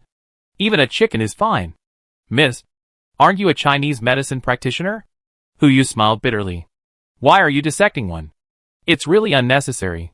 I'm a medical student, and I know a lot about biology. Xiao Zissou explained immediately. This is a miracle in biology. You dissect one, and when the rainstorm is over, this is the hope for mankind to continue the fire of civilization. Hope? If Xiao Zissou really dissected it, she would definitely compare it if she couldn't find out the reason. Over time, it was only a matter of time before the existence of the breeding space was discovered. Not to mention whether there would be land after the rainstorm. Even if land would reappear, he couldn't let others know about the breeding space. Once it was exposed, who knows how many people would scramble for it. For those ambitious people, something that can reduce the growth time of livestock by at least half is tantamount to a magic weapon. However, Yu was not worried about Xiao Zissou, whose favorability was already 50. Let's do this. Yu took out the perfect magic bean. Plant this seed. When it blooms and bears fruit, I will let you dissect one of the chickens. This is... Xiao Zissou took the magic bean and looked at it carefully. Beans? I have never seen beans like this. Are you sure it can take root and sprout? Of course. Yu immediately said 2 words. You will know when you plant it. Okay. Xiao Zissou nodded in agreement and stretched out a little finger. Pin. Okay. Pin. After breakfast, Yu didn't rush to go fishing, but chatted with Zhao's father and mother alone for a while. He answered some of the 2 elders' questions and improved their favorability, because they brought their whole family on the boat. The 2 elders' favorability quickly reached 30. By the way, Yu also told them about Enciana's situation. Tell the 2 elders to help check after they have rested. Her condition yesterday was obviously not right. The 2 elders looked at him with the same eyes as they looked at their son-in-law. And they almost took out the red envelopes for changing their words. Yu hurriedly ended the topic and called Zhang Siri again. Since letting her on board yesterday, her favorability has only fluctuated once. That time, it only rose by 10 points. After the conversation, Yu briefly introduced the rules on the ship and arranged for her to prepare breakfast and afternoon tea every day. As for lunch and dinner, she and Li Ji took turns. Each person just needed to prepare 1 meal every day. Zhang Siri readily accepted it. And as for the rest, that was a no question. Her favorability remained unchanged. This person is like a wolf that can never be tamed. Yu did not drive her off the ship, but planned to take another look. After all, the ship was indeed lacking a cook and a steward in charge of the ship. If she could be able to settle down, it would be a good choice. Shinshan could also serve as a steward, but he was more suitable for managing people, not managing ship chores. The heart of the ocean still needs to expand. Shinshan alone is obviously not enough. By the time the conversation was over, it was almost noon. Just in time. After fishing for a while, It's time for lunch. Hu came to the first deck, pushed open the French window, took out the sea god's favor, and cast the first rod to the water. The fishing rod entered the water. Before the fish was hooked, Li Ji came over. Hey, boss Hu, are you fishing? Yeah. Hu nodded. I remember you wanted to go fishing last time. Right? Now is the right time. Hey, that's the Jiaodong brothers. Li Ji folded his hands, picked up a stool and sat down. I don't like fishing. I just like eating fish. Okay. I'll catch some, and you can cook it for us to eat. Okay. Li Ji looked at the water, and changed the subject. But boss Hu, aren't you worried about catching something strange? This water is not like the water before. The fishing line was instantly tightened. Hu felt a strong pulling force in his hand. There is a fish. It's hooked. Whether it is something strange, you will know when you pull it up. Hu began to reel in the line. Every time he reeled in, he needed great strength. 1 circle. 2 circles. Soon, a black shadow appeared on the water. Hu just took a look and subconsciously wanted to throw the fishing rod into the water. Chapter 46 The Dead Man's Mouth. Bad luck. It's so bad luck. As soon as the black shadow floated to the surface, Hu recognized what it was. A corpse. A human corpse. The fish hook was hanging right in his mouth. When the black shadow floated to the surface, Hu seemed to hear a reminder in his ears. Congratulations on your achievement. The dead man's mouth. If other people saw this, they would have turned their heads away, and would not want to look at it again. But who is Li Ji? They all came from the battlefield. They were not afraid of the dead man's mouth, but teased him instead. Boss Hu is worthy of being Boss Hu. Can he even fish out the mouth of a dead person? Come on. Hu rolled his eyes. Find a way to get him down. I don't want to fish this thing up. Simple. Just cut the line. Li Ji took out a knife and prepared to cut. But after cutting twice, he found that this fishing line can't be cut. Boss Hu, what kind of line is this? Can't be cut? It seems to be true. Although the system's products must be top-notch, you are not that top-notch.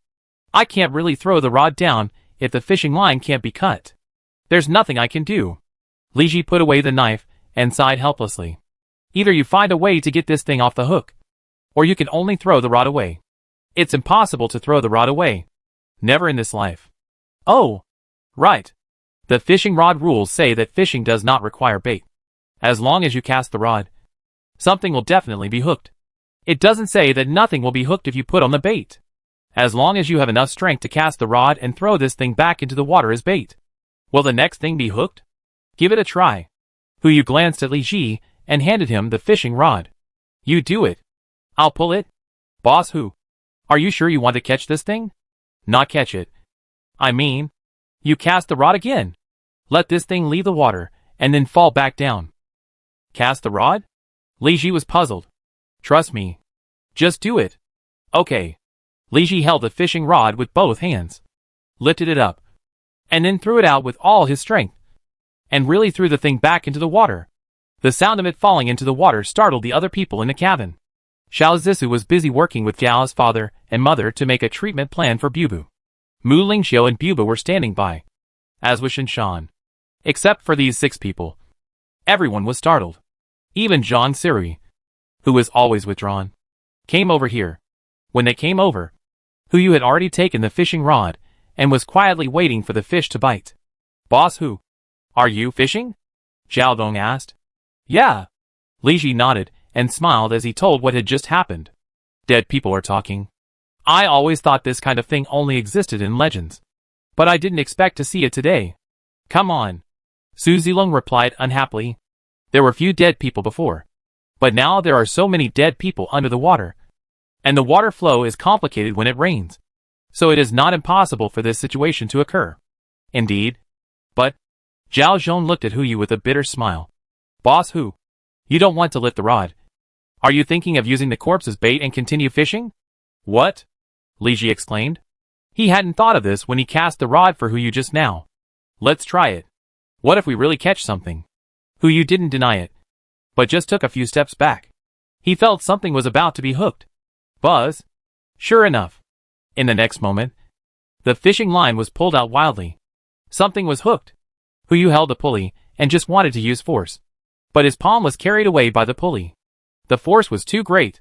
"I'll do it." Zhao Zhong spoke subconsciously, and also stretched out his hand to hold the pulley. But even he could only fix the pulley, and couldn't reel it in.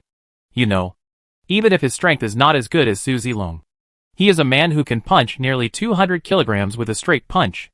Even he can only barely stabilize the pulley. It's a big deal. "Help!"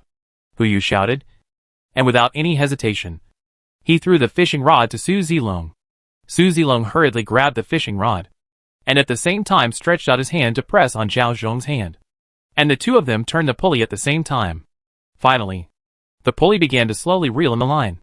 It was because this fishing rod was durable. Otherwise, with the combined strength of these two people, an ordinary fishing rod would have fallen apart countless times. It really took the bait. Li Ji was shocked on the side. "Boss Hu, did you catch a shark this time?" "It doesn't look like a shark." Su Zilong held the fishing rod, his legs firmly planted on the ground. "It looks like a fucking whale. Can't two people drag it up?" "Let it slide first," Zhao Zhong echoed from the side. He took a step forward and leaned on Su Zilong. The two of them exerted force at the same time. "If we catch this fish, I'm afraid it will be enough to eat for 10 days. I just hope it's not a weird thing." Hu Yu stood aside and sighed. He just wanted to fish for experience. The dead man in front was fine. But now there was another thing that he didn't know what it was. What if he couldn't catch it? That would be a disaster. 5 minutes passed.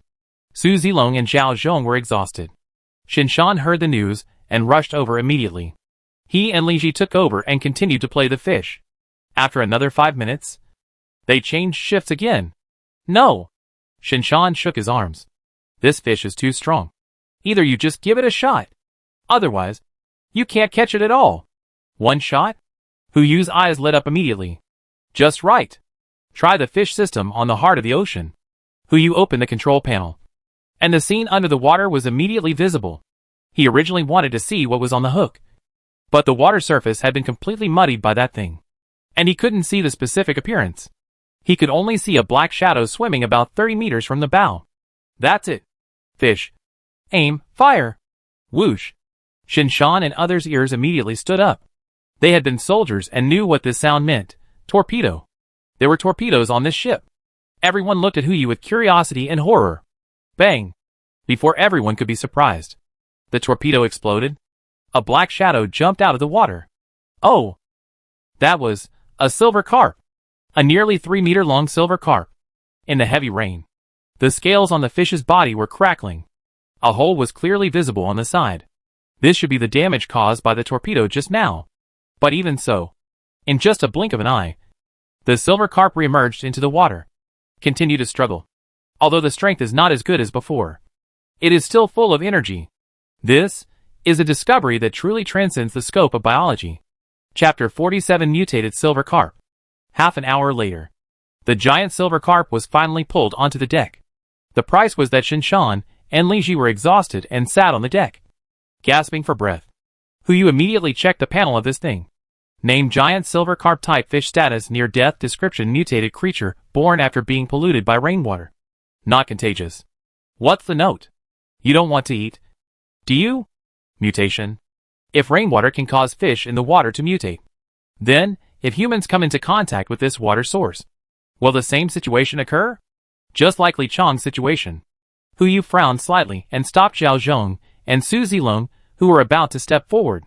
Don't go over yet. This thing is not dead yet. Not dead yet? Su Zilong was stunned for a moment. The crowd who were about to go over to watch also stood back in place. Hu Yu took out his pistol and fired a shot at the giant silver carp's eye. Bang! The gunshot rang out. The bullet did not hit the fish's eye, but hit the scales on the fish's body.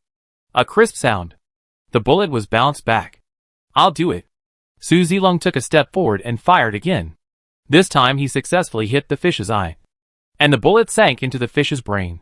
The silver carp, which had been motionless, started to flutter again.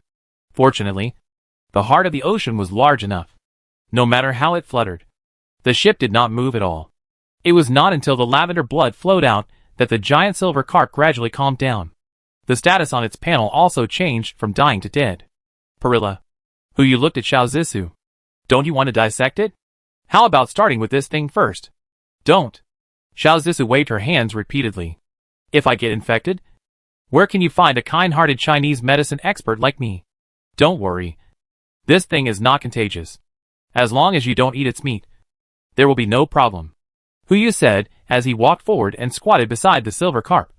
Looking at the fish scale he had just hit, there was a layer of white marks on it.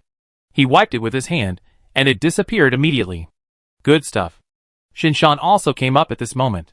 If you use this as a bulletproof vest, I'm afraid even AK bullets can't penetrate it. Then give me a hand. Hu Yu looked at Su Zilong and Zhao Meng. Let's carry this thing into the boat and dissect it to see if there is anything that can be used. Remember, this meat cannot be eaten. You can only throw it away. Do you understand? Understood. Everyone started to get busy. Hu Yu did not dare to cast the rod again. If he caught something like this again, he would have no one to help him pull the rod. Wait until the autopsy is over. Xiao Zixu was the main surgeon for the autopsy, with Zhao's father and mother assisting. Hu Yu and others were not idle either, and stayed outside the medical room to watch. The giant silver carp was disassembled bit by bit, and the scales, meat, bones, and internal organs were all separated until the fish head. As the skull was removed, the fist-sized fish brain was taken out, and there was a light blue bead hidden inside. The panel started. Hu Yu just took a look and was stunned on the spot. Name mutation crystal type gemstone. Food. Description after taking or embedding. It can increase the probability of mutation. Remarks mutation. Isn't it a kind of evolution? Put this thing down. Hu Yu roared immediately. Xiao Zixu, who was holding the mutant crystal with tweezers, was stunned. Before she could react, Hu Yu had already rushed into the medical room and put the mutant crystal into the space as soon as possible. Whether it was mutation or evolution, he didn't want anyone on the ship to try it. No matter who became the next Li Chong, it would be a huge loss for everyone on the ship. Hu Yu immediately looked at the three people's panels, and was relieved after confirming that none of them had mutated. Fortunately, nothing happened. Go on. The dissection continued, in order to prevent other mutant crystals from appearing. Hu Yu stood there, and did not leave. Fortunately, until the end of the dissection, only that one mutant crystal appeared. In addition to the bulletproof scales, the bones of this giant silver carp are also a treasure. Needless to say, its toughness is comparable to bamboo, and its hardness is comparable to Etienne jade, which is perfect for making weapons. All the scales and bones were handed over to Zhao Zhong, who dealt with them. After a busy morning, it was time for lunch. After everyone had a simple meal, they urged Hu Yu to continue fishing. He did not refuse. No matter what the fish caught looks like, it is the best way to upgrade the heart of the ocean as soon as possible.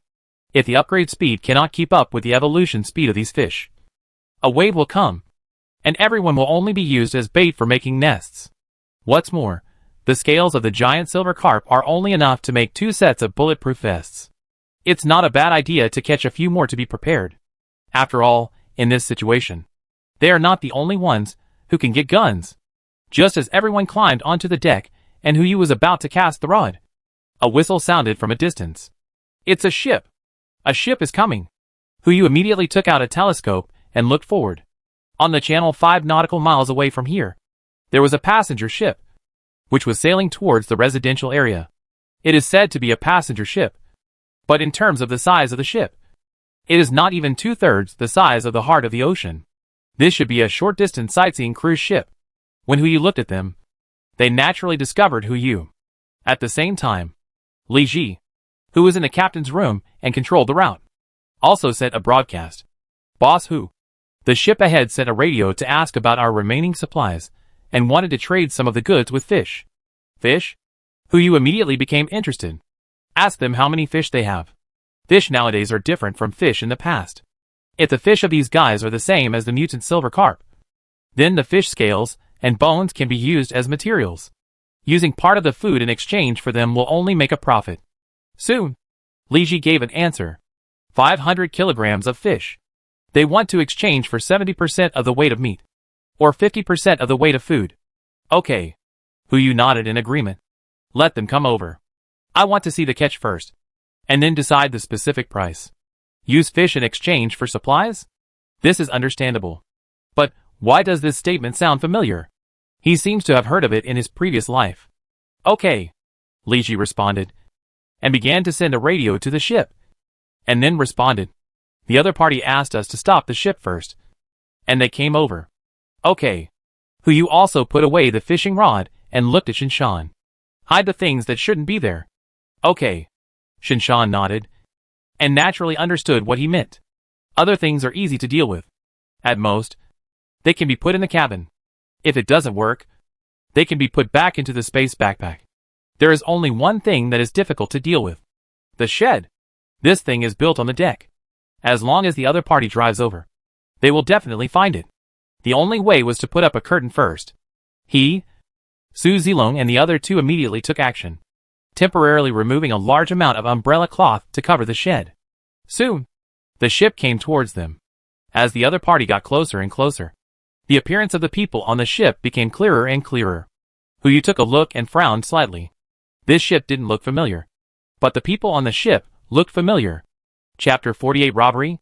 In the heavy rain, the ship was getting closer and closer. 100 meters, 80 meters, it didn't seem to stop and kept coming towards the yacht. This posture didn't seem like it wanted to trade. On the contrary, it seemed to want to board the ship. Boss Hu, this situation is not right. Shinshan frowned slightly and reminded. I know.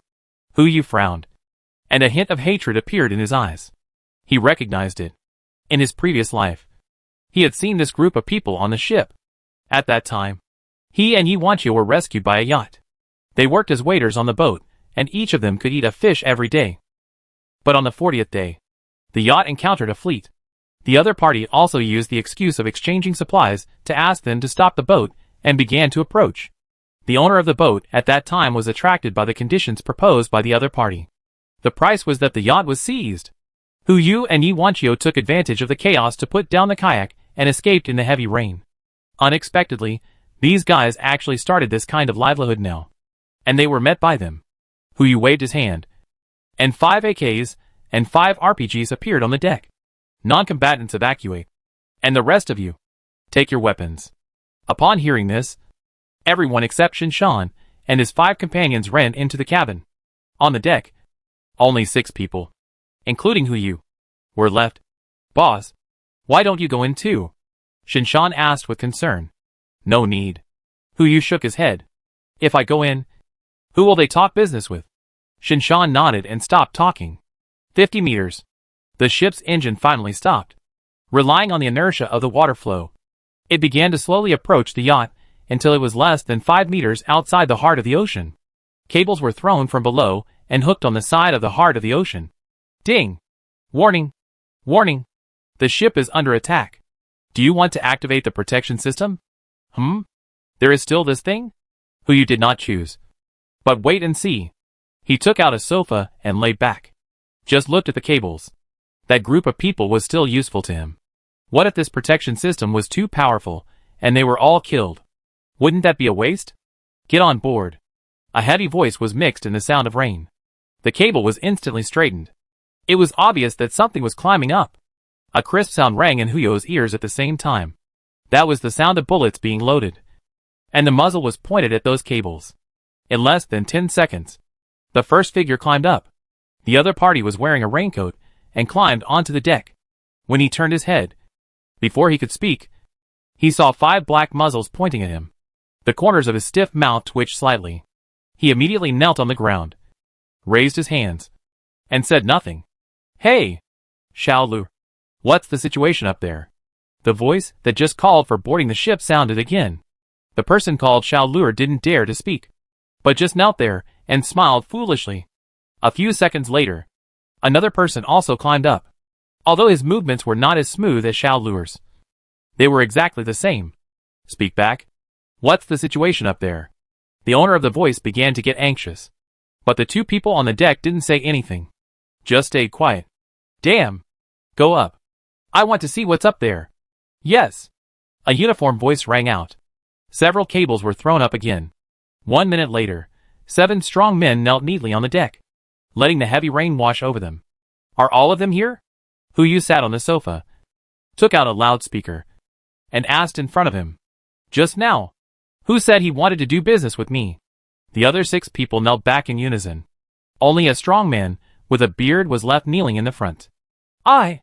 The bearded man had to raise his head to respond, and a smile was forced out of his mouth. "Brother, we are here to discuss business." "What are you doing?" "Talking about business?" Hu pointed to the rope beside the ship's side. "Is this how you guys discuss business?" Hey, you idiot." Hu cursed directly. "Tell the truth.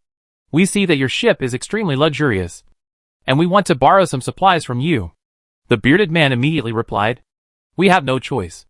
There are too many people on the boat, and the fish we caught are not enough to feed us. Please be merciful and give us something to eat." "You are really shameless," Li Ji complained on the side. "Robbery is just robbery. But you are still thinking of asking for supplies after being caught? There's nothing wrong with being thick-skinned." The bearded man raised his head, his eyes fixed on Hu. "As long as you are willing to give us supplies, we can do anything." "Anything is fine?" Hu raised his eyebrows and asked. "Anything is fine." "Okay." Hu said a word and stood up immediately. "Can you find someone?" "Find someone?" "Yes," Hu responded. "Send 2 people out of the 7 of you, and find 2 people in Jiling City for me. As long as you can do it, I can let you go, and give you some supplies as a reward. If you can't find them, sorry. I need to borrow your boat." "What is the most precious thing in the end of the world?" "Supplies? If it is just one person, then supplies are indeed the most precious. But for Hu now, the most precious thing is not supplies, but talents. Food. He has a lot, even if he can't draw other seeds. Just planting fairy beans and breeding livestock is enough to feed the people of a city. Now there is no need to worry about security. The diet is also diverse enough. Not to mention the medical level. The attributes of traditional Chinese medicine are full. The only thing missing now is talents in scientific research, construction, education, and breeding. Especially construction and breeding. They can't stay on the boat all the time. When the rain stops, if they are lucky enough to find a place to stay, they will naturally need professionals to build houses. And breeding. Although there are greenhouses, there are only benefits and no harm in having one more professional. In the past, there were many such people. Just go to the recruitment website, and you will find them all. But in today's era, when communication is basically based on shouting, looking for such a talent is like looking for a needle in a haystack. Especially as a big goal like them. The heart of the ocean has not yet approached those buildings. It is enough to attract people's attention. If you really want to find someone, you don't know how much trouble will you cause it. It's okay now. There is a pillow when I sleep. Those who dare to rob have a fierce force in their bones. They go to find someone, and naturally do more with less. Hu is not worried that they will ride on a motorboat. People who can live now are not stupid. Whether to starve to the water on the motorboat, or when he comes back to continue to control his ship, anyone will choose the latter. "Okay." The bearded man agreed immediately. "Tell me what kind of person you want to find. We can definitely help you." "Construction. Breeding." Hu uttered 2 words. "I want people who are familiar with these 2 technologies. Find them for me to interview. If they pass, I can give them appropriate quotas to board the ship." The bearded man looked embarrassed. "Boss, it's okay if you want to find a specific person. Just give 2 characteristics. I can't shout at the top of my voice." "You don't have to shout." Hu threw 2 loudspeakers in front of him. "Remember, you only have 3 hours. If you don't find it after 3 hours, then I'll just apologize." "Okay," the bearded man responded, stood up, picked up the loudspeaker, and turned to look at one of them. "Xiao Lu, come with me." "Li Ji, take them to ride a jet ski." "Yes," Li Ji responded, then looked at the 2 men. "You follow me." The 2 bearded men looked at each other, hurriedly followed, and walked into the cabin. When they passed by Hu, they nodded. As for the other 5 people, after the bearded man left, Hu looked at Shinshan. "Tie them up first. Don't let them get wet in the rain." "Yes." Shinshan glanced at Xiao Zhong, and the 2 walked to the deck in the rain and started working. Hu looked at the ship floating next to the yacht, and curiosity surged in his heart. "Zilong, accompany me." Where to?" Su Zilong asked in confusion. "Ship." Hu stood up, put on a raincoat, and walked towards the cable. According to the bearded man, there were too many people on the ship, and he had no choice but to resort to this last resort. He wanted to see how many people there were on the ship. Chapter 49 Captain. If it was an ordinary place, it would be enough to have an Sienna protecting them. But this is going to someone else's base camp. It's better to be cautious. Su Zilong took the lead and slid down the cable to the deck of the ship. He raised his gun and scanned for a while. After confirming that there was no danger, he gestured upwards. Yu then started and slid down the cable, and Sienna followed. The three boarded the ship. There was no one on the deck. There were only some fishing rods and simple fishing nets. The fish were stored in the fish barrels nearby. The fish were small, but they were plentiful. Each barrel held at least 10 jin of fish. If there were only 7 people on the boat, it would be enough to eat. Bang! A muffled sound came from the cabin, as if something had fallen to the ground. The three of them turned their heads to look at the cabin at the same time. Yu turned his head and gave a look, signaling Su Zilong to take the lead. Su Zilong nodded in understanding, and trotted over with a gun. Arrived outside the cabin door. A kick! Bang! The cabin door was kicked open. The wind and rain poured in. Su Zilong took advantage of the situation and walked in, pointing his gun forward. But there was no other movement. After a few breaths, he walked out, lowered his gun, and looked a little helpless. What's going on? Yu frowned and asked. Su Zilong shook his head slightly. Boss Hu, you should come and see for yourself. Yu stepped forward quickly. When he came outside the cabin, his expression was even more interesting than Su Zilong's. Helplessness, speechlessness, and helplessness were written all over his face. Children. All children. A group of mostly elementary school students were gathered together at this moment, with older boys guarding the periphery, and younger ones, and some girls surrounded inside. There were dozens of them. Yu's claws were numb instantly. As the saying goes, the little brats are eating the boss down. No wonder the bearded man and his men didn't have enough to eat after catching so many fish. Boss Hu, what should we do? Su Zilong asked. Damn it! I wouldn't have boarded this boat if I had known. If I hadn't seen them, it would have been fine. But now that I've seen them, I can't just ignore them. These kids. The oldest is no more than 10 years old. The youngest is only 7 years old. They're just starting elementary school. Close the door first. Don't scare the kids. Okay. Su Zilong closed the door. But because of his big move just now, the door was kicked and broken, and it could only be covered with difficulty. Boss Hu, what should we do? Don't talk first. Yu rolled his eyes. This guy always has his own ideas and never listens to others. Now that he has encountered such a hot potato, he knows to throw the problem out.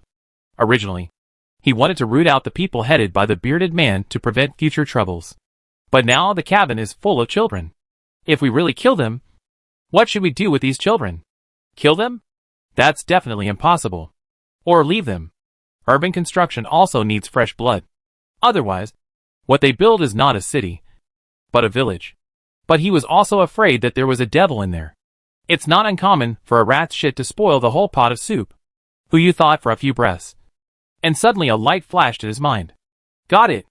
Although he just glanced at it, he could see that the children were much thinner due to hunger, and their clothes looked very loose. He took out a box of egg tarts, opened the door, opened the box, and pushed it inside. The egg tarts were still fresh from the pan, and the aroma of eggs filled the cabin. Boss Hu, aren't you too stingy? Su Zilong couldn't help but complain. Just one box? It would be nice to give more. You know nothing. Just watch. Yu replied unhappily. There were only 4 egg tarts in this box. There was definitely not enough to share. He just wanted to see what these guys would choose when faced with temptation. If they fight, he won't care about these people. If they don't fight, but choose to leave the egg tarts to the weak, then he will keep his promise to the bearded man and leave them some supplies. As for other things, he won't care. But what happened next was beyond his expectations. Through the crack in the door, Yu could clearly see a child coming over. He had an impression of this child, the boy who had just been guarding the front of the crowd. He also had a dagger in his hand. I guess he is the leader of this group of kids. The kid groped his way to the door. He took a look at the egg tart, but didn't eat it or take it back. Instead, he asked at the door, "Where is our captain?" Although his voice was childish, he could hear the tenacity in it. He still has things to do, and won't be back in a short time. Yu replied. We are his friends. You can trust us. No. The kid immediately retorted. You are the people on that yacht. He didn't come back. But you came down. Which proves one thing. They fell into your hands. Just now. The uncle opened the door with a gun. And you wanted to kill us. But then you found out that we were children. So you didn't do it. This box of egg tarts should be used by you to test us. Right? Yu and Su Zilong looked at each other and saw surprise in each other's eyes. Such a young child. He is not much older than Bubu. But his logic is so meticulous. Just through these actions, I could actually infer their intentions. You didn't answer. Which means I guessed it right. The child continued. Now, I am the captain of this ship. If you have any needs, you can negotiate with me directly. No need to test. Okay. Yu smiled. He pushed the door open again. And the child's panel popped up in front of him. And he was immediately shocked. Named Wanli, gender male, age 9, skills proficient in leadership. Proficient in speech. Proficient in debate. Basic fighting. Careful. Suspicious. Leading. Benevolent. Grateful. Favorability 20. This person is simply a natural leader. 3 proficiency. 1 foundation. They are all leadership-related skills. These skills actually appear in a child? Even his personality is extremely remarkable. This is the end of the world. If he really grows up, he will undoubtedly be a great hero. What are you looking at me for? Guanli frowned and asked. You can propose any conditions. Yu immediately became interested. He squatted down and looked at Guanli. Little friend, now it's not about what conditions I have, but what you can give me. You and the lives of those behind you are all under my control. As long as I want. You will only have one end. Now, it depends on what you can give me in exchange for your lives. Ship. Guanli uttered a word and stared at Yu's eyes. You are on the ship just because you are interested in it. This ship, including all the resources on board, will be left to you. I only want the 4 lifeboats on board. Not enough. That's all. Guanli's tone was very tough. I might as well tell you that we have people in the captain's room. As long as the person behind me sounds the alarm, he will control the ship and crash into your yacht. By then, it will be a dead end, and no one will be able to escape. This kid, he is so ruthless despite his young age. However, he threatened the wrong person. The heart of the ocean has epic protection. And even a torpedo may not be able to penetrate it, let alone a ship so close. Let me think about it. Yu smiled and stood up. He turned and walked towards the deck. I lied just now. But your captain is indeed not dead.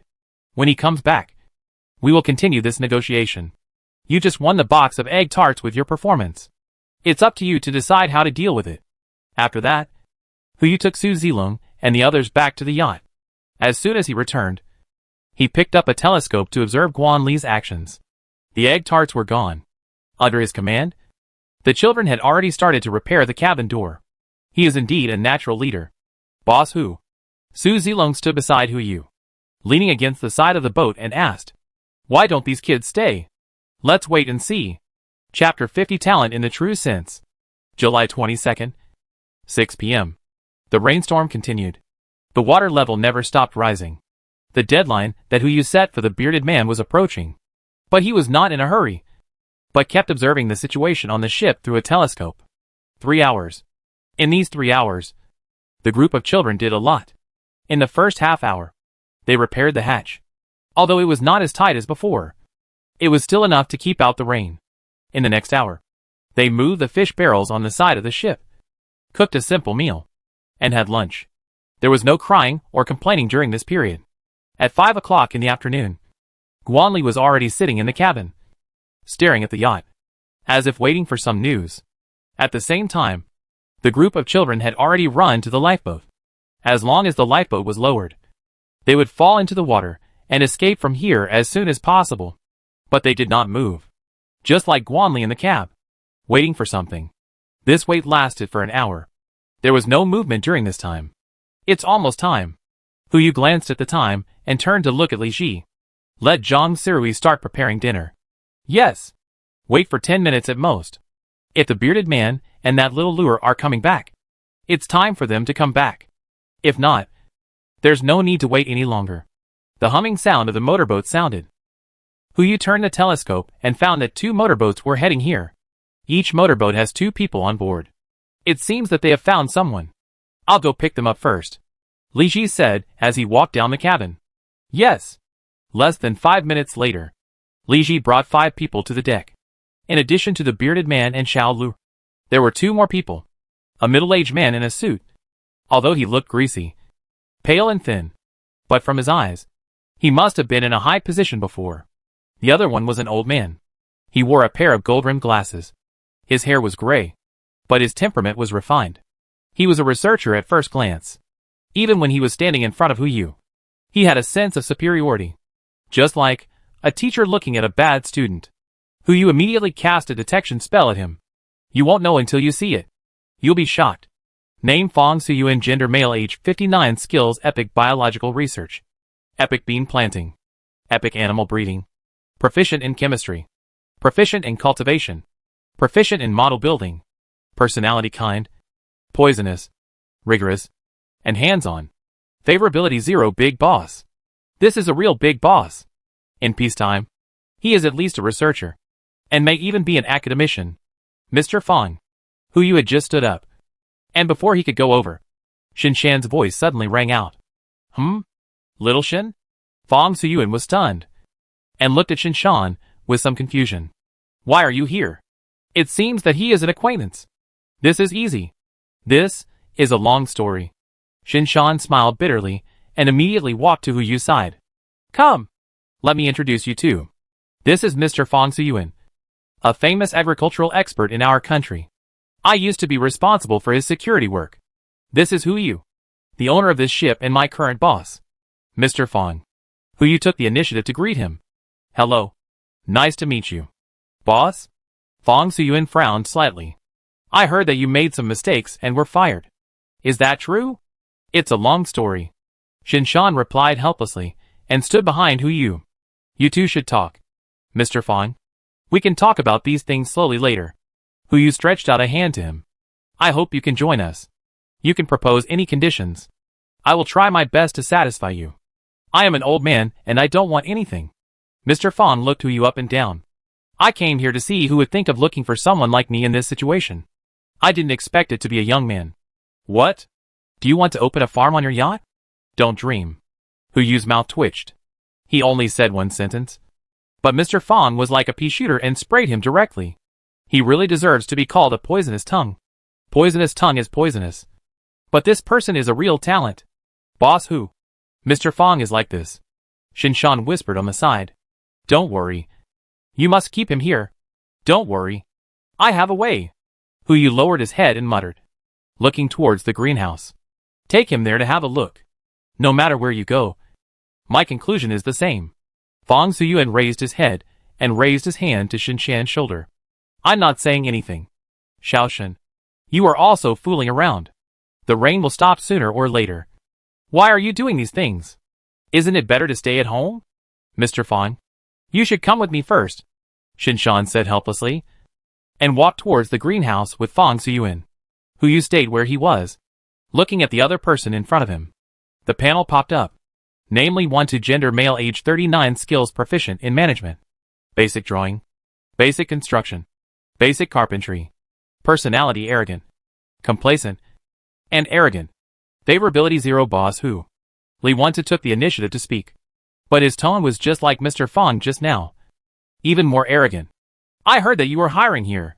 We're hiring people, not garbage. Hu Yu replied casually, not wanting to waste time on this kind of person. He looked at the bearded man. Just throw it away wherever you find it. Why are you hiring such a rookie? Hey! The bearded man didn't know what was wrong with this man. But he still lowered his head and responded. Why? Ye Wanqiu was not happy when he heard it. You found me here. You have to take responsibility. Why do you want to throw me away after just one look? Why? Hu Yu sneered. Just because I'm the ship owner. Li Ji. Show him out. No need to bother. I'll do it. The bearded man smiled and stepped forward, holding Ye Wanqiu in his hand. Brotherly, take us down. I'll throw this guy back. You're sensible. Li Ji smiled and praised. Let's go. You don't have to go. Hu Yu glanced around and looked at Xiao Luer. Just let Xiao Luer go. I have something else to ask you. Hey! The bearded man responded and kicked Xiao Luer on the butt. Hurry up. Come back quickly. Okay, boss. Xiao Luo responded and immediately followed Li Ji down the cabin. Before Hu Yu could speak, the bearded man came up and asked respectfully, Boss Hu, do you have any instructions? What's the matter with the child in the cabin? Hu Yu got straight to the point and asked directly. Alas, this is a long story. The bearded man sighed and subconsciously reached into his pocket. But nothing came out. Seeing this, Hu Yu casually threw a pack of Hetianxia to him. Thank you, Boss Hu. The bearded man's eyes lit up when he saw this. He took out a lighter from his trouser pocket, lit it, and held it in his mouth. This has to start from 9 days ago. Chapter 51 Miracle. It's simply a miracle. In the heavy rain, the bearded man leaned on the boat, looking at the ship in front of him, and fell into memories. That Saturday, I took a tour group's job, taking the group of boys and girls along the Yangtze River. As long as we return to Jinling at 8 o'clock in the evening, we can get a considerable boat fare. I didn't expect it to start raining at 7 o'clock. An hour later, we still chose to dock. But only a few parents arrived early, and most of the children stayed on the boat. The rain is getting heavier. The roads are flooded. We have no choice but to leave the children on the boat and wait for the rain to stop before sending them away. But we have to wait for 9 days. 9 days. The bearded man held a cigarette in his mouth, shook his head and sighed. I'm afraid the rain will never stop. Boss Hu, I am a rough man. When I saw you, I did have bad intentions. I don't ask you for anything else. Just one thing, let those children go. I don't care what happens. Please let my brothers get off the boat. They can take care of those children. People have good and evil in their hearts. There is no such thing as a purely good person or a purely evil person. Bearded man is like this. You can say he is bad, but he is doing it for the children on that boat. If it was just for the food for his brothers, fishing would be easy. You can say he is good, for the children on that boat, he would rob others of their resources for survival. It is difficult to judge whether he is really good or bad.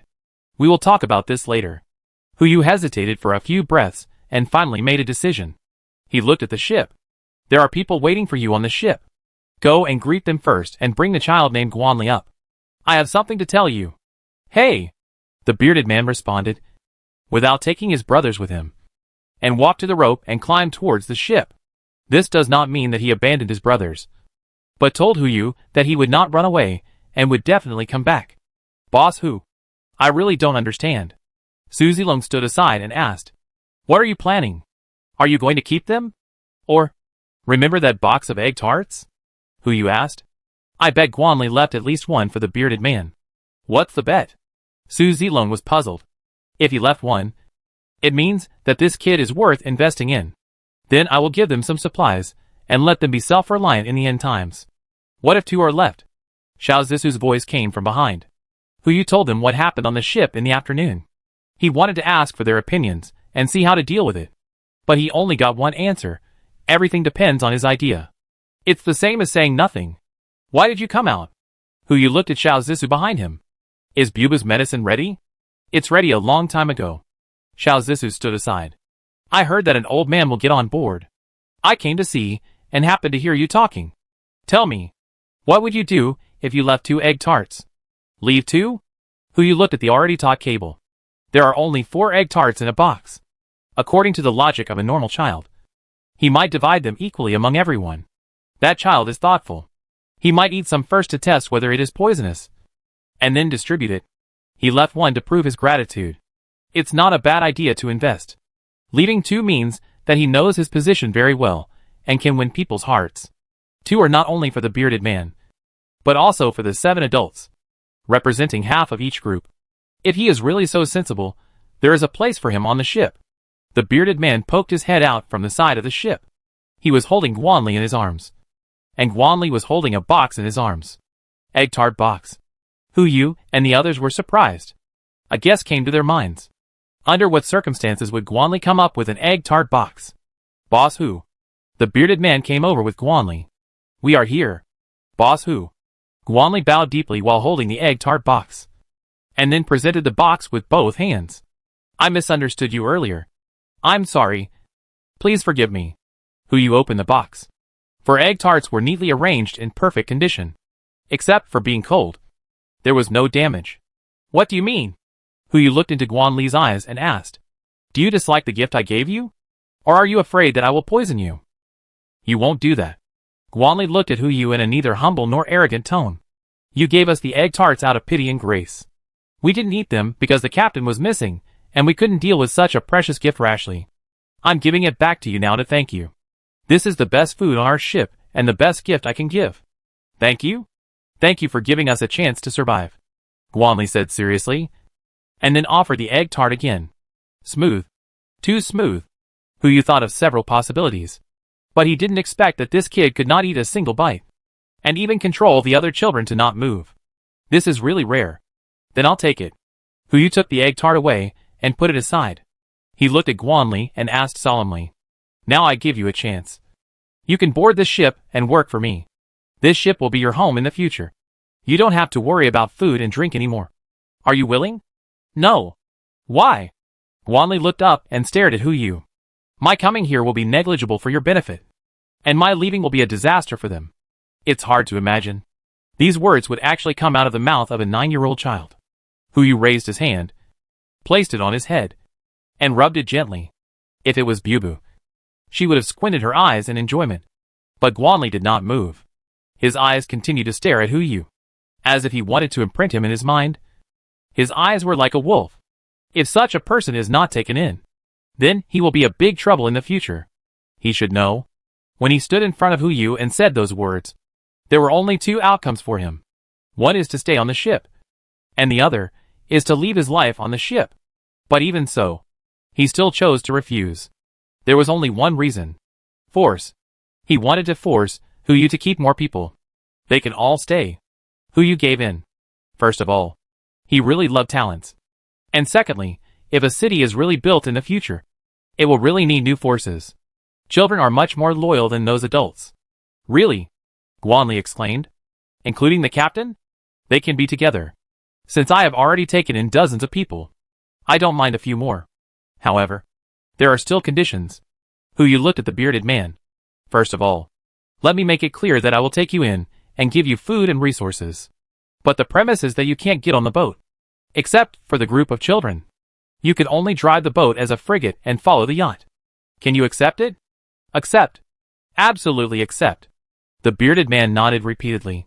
"What kind of condition is this?" "At this time, it's good enough to keep a little life. Not to mention that he also has food and resources. Which is a great thing." "That's good." Yu looked at the bearded man. "Bring the people up first, and I'll distribute the supplies to you later." "Hey!" the bearded man responded, and was interrupted by Guanli just as he was about to turn around. "I'll go." Guanli took the initiative to speak. "If Captain Wang goes, he won't be able to bring anyone up." "Huh?" The bearded man was stunned. "What's going on?" Guanli didn't answer, but just smiled. Then walked to the side of the ship and climbed towards the rope in the heavy rain. "I guess he doesn't believe you either." "Boss who? What do you mean?" the bearded man asked in confusion. Yu smiled and joked, handing him the telescope. "Look at the cab." The bearded man took a look. Still puzzled. "Aren't they just a few kids? What's wrong?" "This is Guanli's emergency measure." Yu smiled as he looked at the thin figure in the rain. "If he finds out that you are cooperating with me and are going to use them as bargaining chips, or something else, they will start the ship immediately. Either leave here, or crash into the yacht, and die together." "These guys!" the bearded man cursed inwardly, but his expression was full of relief. "Tell me." Suddenly, a roar came from the greenhouse. I saw Fan Lao running straight over, and Shinshan behind him was chasing him. But he almost didn't catch up. Fan Lao came in front of Yu, his face full of excitement. "Tell me, where did you find these things?" "Miracle. It's simply a miracle." Chapter 52 Fresh Blood.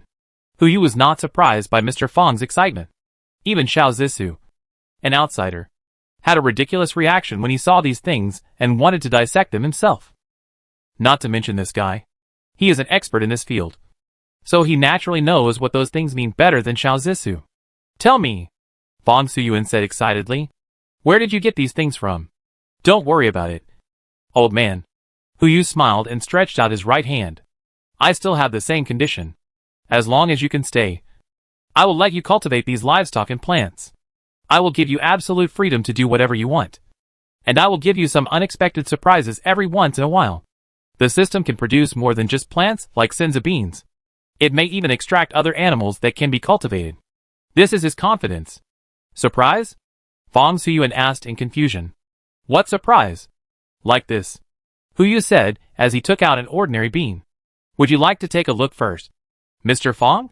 Fong Suyuan took the bean and examined it carefully. He looked left and right. And sniffed it twice. Finally, he came to a conclusion.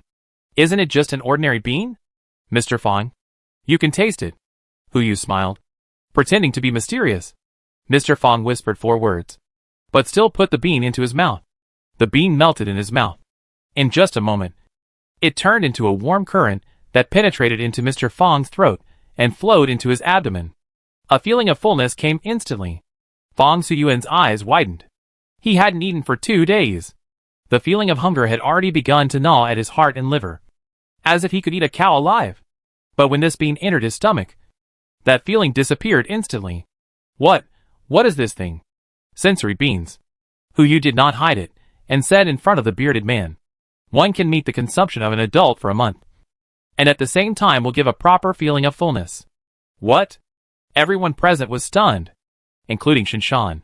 Before this, he didn't know about the existence of the fairy beans. God knows how much this boss Hu has hidden. Are you serious? Fong Suyuan's lips trembled slightly. If this is true, no matter when, this bean is enough to change the world. Mr. Fong can experience it slowly. Huyu smiled and responded. This is just an inferior product. The superior product can have energy for 3 months. It has been used as seeds and planted in the greenhouse. I agree to join. Fong Suyuan just replied, and then rushed to the greenhouse without looking back. No, not the greenhouse. It's the temple. There. It is the temple for every agricultural student. Boss Hu. Shinshan didn't chase him, but leaned against Huyu and asked, You didn't fool him, did you? What are you talking about? Huyu was so angry that he smiled helplessly. Am I the kind of person who fools people? Shinshan didn't answer, but the answer was self-evident. I don't know who fooled Boss Tian into that state when he was in that building. Boss Hu? The bearded man swallowed his saliva. Do you still have beans? We brothers haven't eaten for several days. Yes, but you can't eat today. Huyu looked at the children who gradually boarded the boat. As the saying goes, since you are here, stay and have dinner before going back. Just celebrate our cooperation. He turned around and shouted to the kitchen. Li Ji, go help prepare dinner. Prepare more people. We will have a party. The bearded man's brain was a little out of order. Party? If it's just eating senza beans, it shouldn't be considered a party. Right? Could it be that there is still a lot of food stored on the ship? Half an hour later, the scene in front of him answered the bearded man's doubts, but also made him wonder another thing. Boss Hu, how much stuff has been stored? The evolved heart of the ocean has a cabin length of 140 meters. In addition to the 40-meter bar, kitchen, indoor swimming pool and viewing balcony, there is also a 100-meter reception room. Now, the place is filled with all kinds of food and drinks, from pan-fried buns to small green dragons, from cupcakes to macarons. Every kind of food is freshly baked. Even the soup dumplings are still steaming. These things would have taken a lot of effort to prepare even 10 days ago. But now, it only takes half an hour. A party is held like this? The children filed in and began to madly sweep up the food. They were no exception, stuffing whatever they saw delicious into their mouths, afraid that the illusion in front of him would disappear in the next moment. There was only one exception. Guanli. He held a box of egg tarts in his hand, which was the one that had just gone cold, and stood outside the party watching silently. He picked up one and ate half of it in one bite. Huyu found him and waved his hand. He ate the other half of the egg tart and walked over slowly. Captain, do you want to talk to me? Guanli asked respectfully. His favorability towards Huyu had risen to 20, and his tone was no longer as sarcastic as before. There are so many things. But you only eat this? Eat this first. Guanli responded calmly. We can't waste it. Right? Then do you think they will waste it? Huyu asked deliberately. The reason why he held such a party was not because there were too many things to eat, but to observe. Yes, he promised to keep all the children. However, the treatment of those who stayed still depended on their own performance. This was the first test. If anyone wasted food, then sorry. They would fail directly. Then, they would be thrown on the ship and live with the bearded men. No, Guanli replied confidently. Anyone who has been hungry knows the value of food. I want to hear the truth. I have already greeted them before boarding the ship. As expected of you. Yu replied, and did not care about it anymore, but started to eat his own dinner. Since Guanli has already greeted them, this party is destined not to be a waste. 10 o'clock in the evening. The party is over. Shinshan finally persuaded Mr. Fang to go back to his room and prepare for bed, and study slowly tomorrow. Su Zilong took the 7 bearded men back to the ship and sent them the first batch of supplies. They were all fresh ingredients and fresh water, enough for the 7 of them to eat for half a month. Mu Lingxiu was responsible for arranging a room for each child and handed the records sorted out today to Yu. As Guanli said, each child did not waste anything. 2/3 of the things from the party were left, and each one could be recycled and preserved, as clean as a locust passing through. Xiao Zissou began to work late into the night to prepare tomorrow's teaching materials. After all, as the only talented student on the ship besides Mr. Fang, she had to take on the responsibility of educating so many children. After listening to the report, Yu yawned and fell asleep.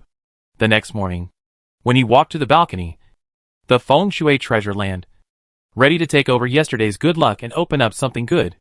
The scene in front of him made him stunned on the spot. A lot of ripples appeared on the water. That was people. Someone swam over. Chapter 53. If you don't want to face me, then you can't blame me. In the heavy rain, there were many people on the water, using swimming rings, wooden boards, or mattresses. In short, anything with buoyancy could be used by them. One after another, they swam towards the yacht. Through the balcony, Yu found that many people were close to the edge of the yacht or ship, trying to climb up. Fortunately, the surface of the 2 ships was smooth enough, and it was impossible for them to do it without tools.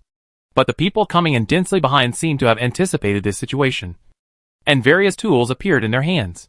The heart of the ocean is not afraid of being smashed, but the ship is not necessarily. Something bad is going to happen. Yu frowned, and rushed out without cracking his eggs. As soon as he opened the door, he ran into Xiao Zissou, who was walking over. You are finally awake. Xiao Zissou breathed a sigh of relief.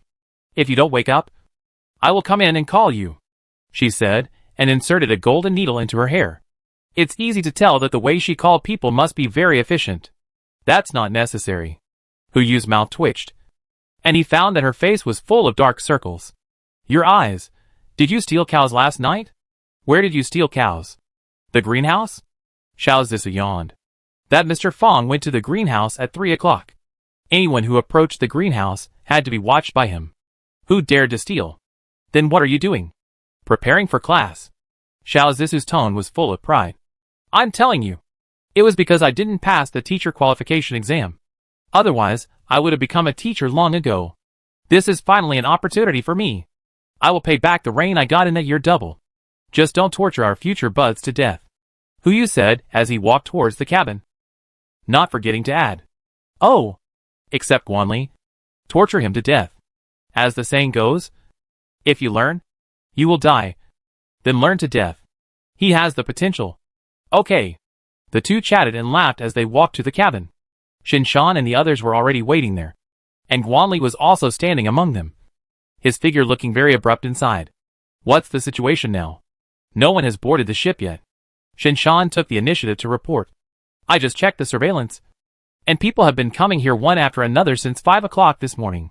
So far, no one has boarded the ship, and no actual damage has been caused to the ship. Did they negotiate? No. They don't seem to be a group, but acted spontaneously. Yu frowned slightly. He could understand them. At this time, a ship with bright lights day and night and a party. For anyone, it is a rare life-saving straw. Especially this ship took in so many people yesterday. This is their only chance. As long as they swim to the side of the ship, they can take a gamble. Bet that the owner of this ship is kind and can take them in. Unfortunately, they made a wrong bet.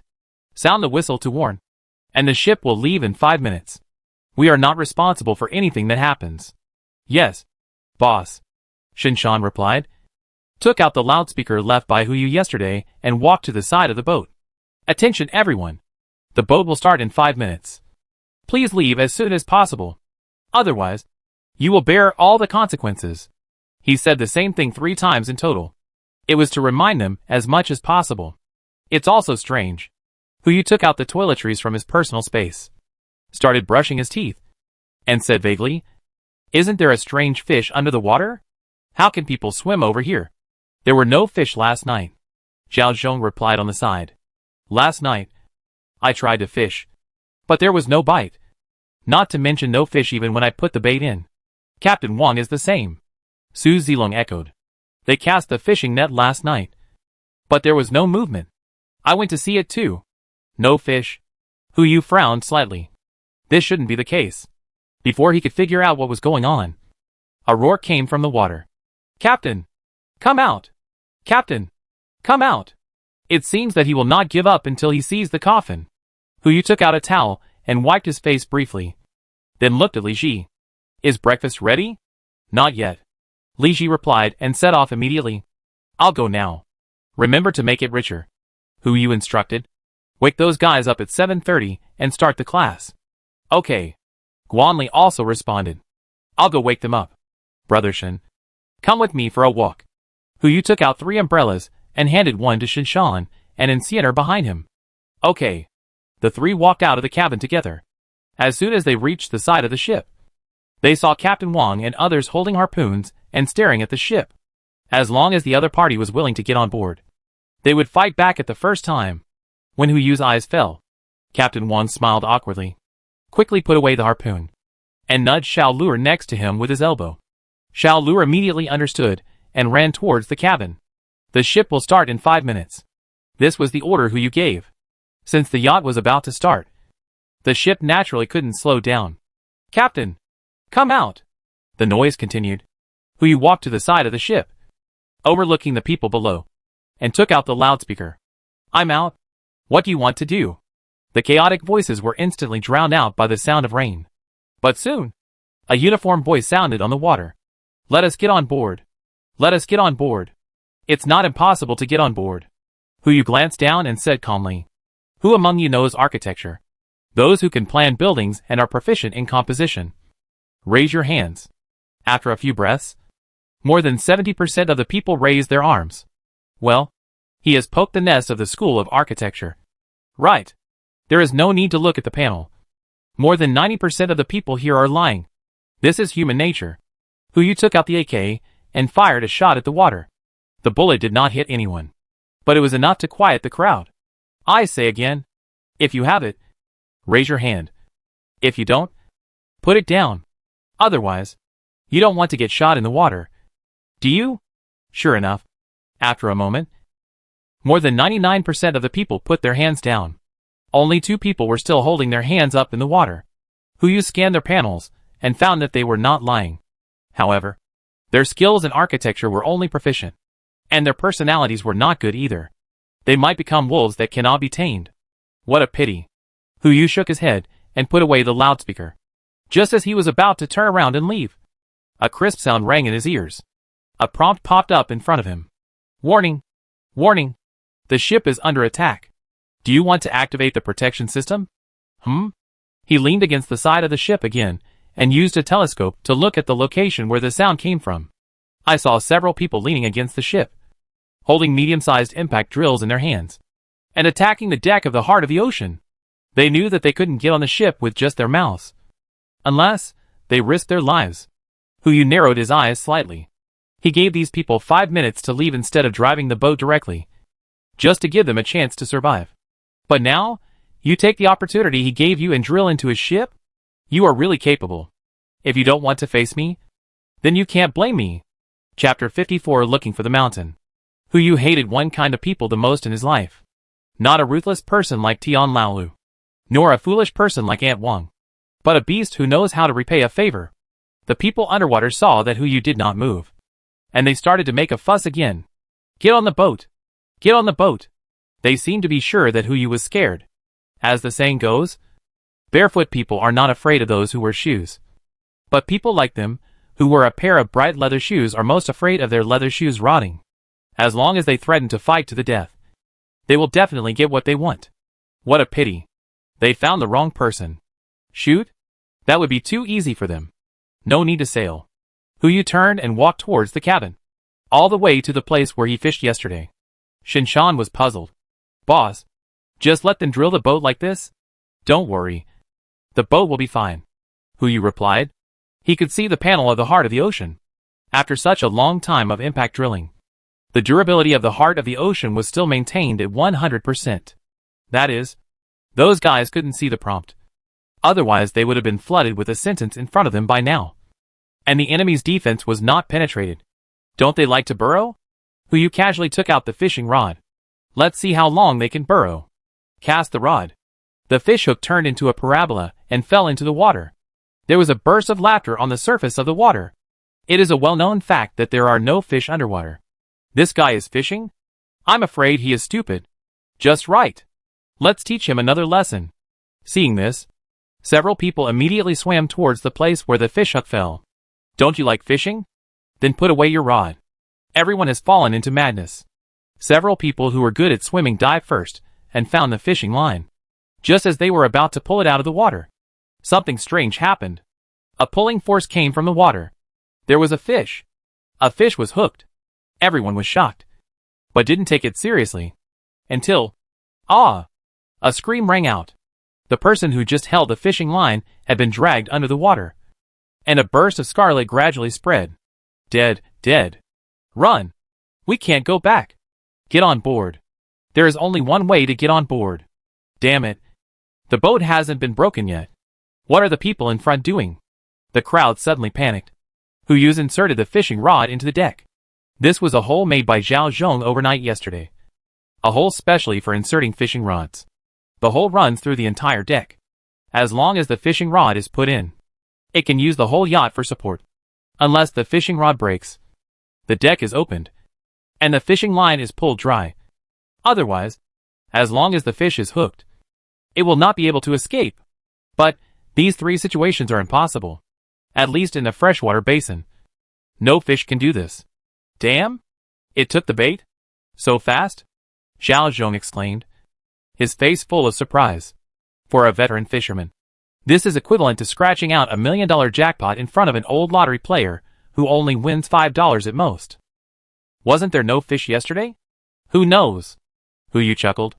Maybe it just swam over? Zhao Zhong didn't say anything. Just looked at Yu with some suspicion.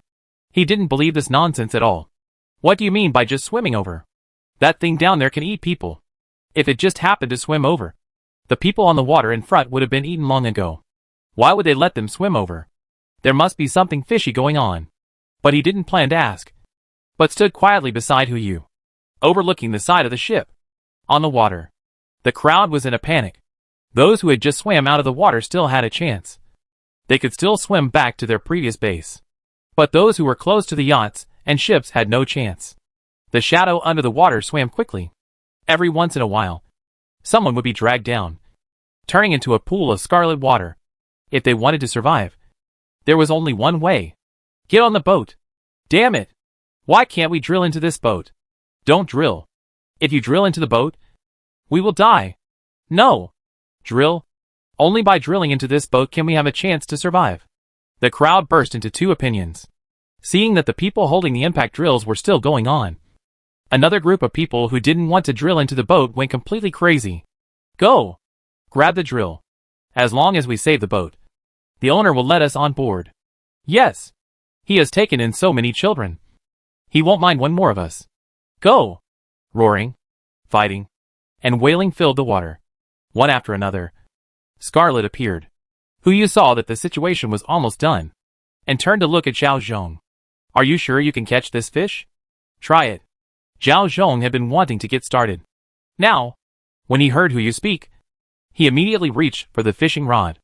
As soon as he got the fishing rod, a huge pulling force came. He had no time to react, and was almost dragged into the water.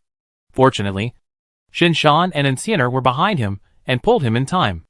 Zhao Zhong took the opportunity to put the fishing rod back into the deck, and was scared. I can't handle it. This thing is more terrifying than the fish yesterday. Then take a walk. Yu looked at Shinshan. 5 minutes have passed? Yes. Notify that ship and prepare to sail. Yes. Shinshan responded, rushed to the deck, and shouted to the front through the loudspeaker. Prepare to sail. The ship's whistle sounded. The yacht started first and continued to move towards Pingching. As for the crowd, those who were obedient and far away were naturally safe. But those who were close to the side of the ship were pushed forward by the current the moment the ship started. Those who were good at swimming could still float on the water. Those who were not good at swimming could only be rolled under the ship. And their life or death was unknown. As for the fish, who you fixed the roller, so it could only swim underwater dragged by the heart of the ocean. It's so annoying early in the morning. He didn't plan to care about the fish. So he stretched his body and lay on the sofa. How long will it take to get to Pingching? About 10 hours. Li Ji replied. If we sail at full speed, we can get there in 8 hours. No need. It's only 2 hours. And it will be bad if the ship loses track by then. Huyu waved his hand and looked at the water. Today is July 23rd. 10 days have passed since the end of the world. The water level has reached 50 meters. At this time in the previous life, the water level would stop rising until the 18th day. During this period, everyone was full of hope. They were looking forward to the water level going down in the future. But on the 19th day, the water level will rise again. Especially from the 20th day. The water level will usher in an unprecedented surge. The original increase of 20 centimeters per hour will expand to 1 meter, 2 meters, or even 5 meters per hour, until the entire blue planet turns completely blue. So, if he wants to stockpile talents, he must do so in the remaining 10 days and collect enough mountains. Otherwise, when the rain stops, they will have to drift on the sea. Huyu looked out the porthole, but could only see a vast ocean. Mountains? I'm afraid it's hard to find. 5 hours later, finally, a mountain came into view. Just as Huyu was about to give the order to approach, his eyes suddenly lit up. That was a catapult. Chapter 55. Go up the mountain. Am I seeing right? Huyu rubbed his eyes and looked at the top of the mountain again. The scene in front of him remained unchanged. On a small hill that was about 100 meters above the water, on the top of the mountain, there were more than a dozen catapults. The smallest one had a swing arm of at least 3 meters and was filled with stones. Whose work is this? Playing tower defense in the end times? Huyu took out a telescope and looked at the top of the mountain. But he couldn't see a single person. There must be people. They are probably hiding in a cave somewhere because of the heavy rain. This is understandable. But what he doesn't understand is, what is this catapult used for? It can't be used to attack their passing ships. Right? Be on guard against others. Although the heart of the ocean should be immune to this level of damage, he doesn't want everything to be thrown onto the ship. What's more, the ship is still behind. What if the ship is broken? Wouldn't it be a waste of a ship? Huyu immediately ordered to change course and stay away from the hill. After making sure that the other party would not find out, an idea came to his mind. Anyone who can make such a tower defense must be proficient in architecture. Maybe he can find the person he wants on that mountain. To put it another way, even if that person is gone, or is not the teammate he wants, he can still collect the mountain. Use it as a foundation for the future. After all, with this amount of rainfall, just 2 mountains are not enough to fill the water area. Brother Shen, Zilong, you two come with me, Huyu said as he walked towards the lower deck. We still need to keep someone on the boat. Zhao Zhong is responsible for watching the fish, and Li Ji is responsible for watching the boat. So 2 people are enough. Huyu left a gun and an RPG for each of them and Xiao Zissou, which is enough. He brought Shinshan, Su Zilong and Enciener with him, so he didn't have to worry about safety issues. After making simple arrangements, the 4 people divided into 2 groups and rowed 2 motorboats towards the hill. Su Zilong and Huyu were in one group, and Shinshan and Enciener were in another group. As soon as he entered the water, Huyu noticed something was wrong. Fish. The fish that had been swimming for 5 hours was silent. Zhao Zhong also noticed this. He began to gradually reel in the rod, and managed to catch the fish out of the water. It seemed to be a mutant sturgeon. It was nearly 5 meters long and weighed at least 100 kilograms. Like the mutant silver carp last time, its scales and fins had mutated. We had to observe closely to know what was going on. This was not the most important thing. The most important thing was that it had been very active before, until it entered this area of water. And then it became quiet. Hu Yu initially thought it had lost its strength and planned to keep fishing for a while before retrieving the rod. But now it was clear that it was not. It had injuries. There was a bite wound about half a meter long on its abdomen, which was not fatal. But it proved one thing. There might be something more terrifying under the water. Be careful, Hu Yu said, not planning to give up the plan. Missing a mountain is not a big deal. But missing a person, that would be the real tragedy. I know, Shinshan replied, and started the motorboat and headed towards the hill, with Su Zilong following closely behind. The sound of the motorboat echoed on the water. One after another, giant bubbles floated to the surface. Speed up. Hu Yu frowned slightly. Something is coming up. The two of them didn't have time to answer, and they twisted the accelerator at the same time. Puff! A cool breeze came from behind. Something came out from under the water. Hu Yu subconsciously turned his head and looked behind him, only to see a black shadow rushing out of the water and smashing straight towards them. It was a water snake. A water snake that was 2 meters wide, and who knows how long it was. The water splashed everyone. Fear instantly spread in his heart. Has this thing mutated too? Hu Yu came to his senses, immediately took out his RPG, loaded it, and aimed it at the water surface. As long as it dares to show its head, it will definitely be hit by a cannon. Unfortunately, it has no intention of showing its head, but follows closely behind the motorboat, ready to attack again from underwater. Hu Yu frowned, and didn't care about being exposed or not, and pulled the trigger. The shell entered the water and successfully hit the opponent. With a muffled sound, many bubbles emerged from the water surface, but no blood spilled. Fortunately, its speed slowed down. At least the shells still worked on it. Hu Yu reloaded the shells and aimed the muzzle at the shadow. Just when he was about to fire another shot, the shadow stopped. It gradually dived underwater and disappeared. Is it giving up? Or has it evolved to the point where it can clearly recognize danger?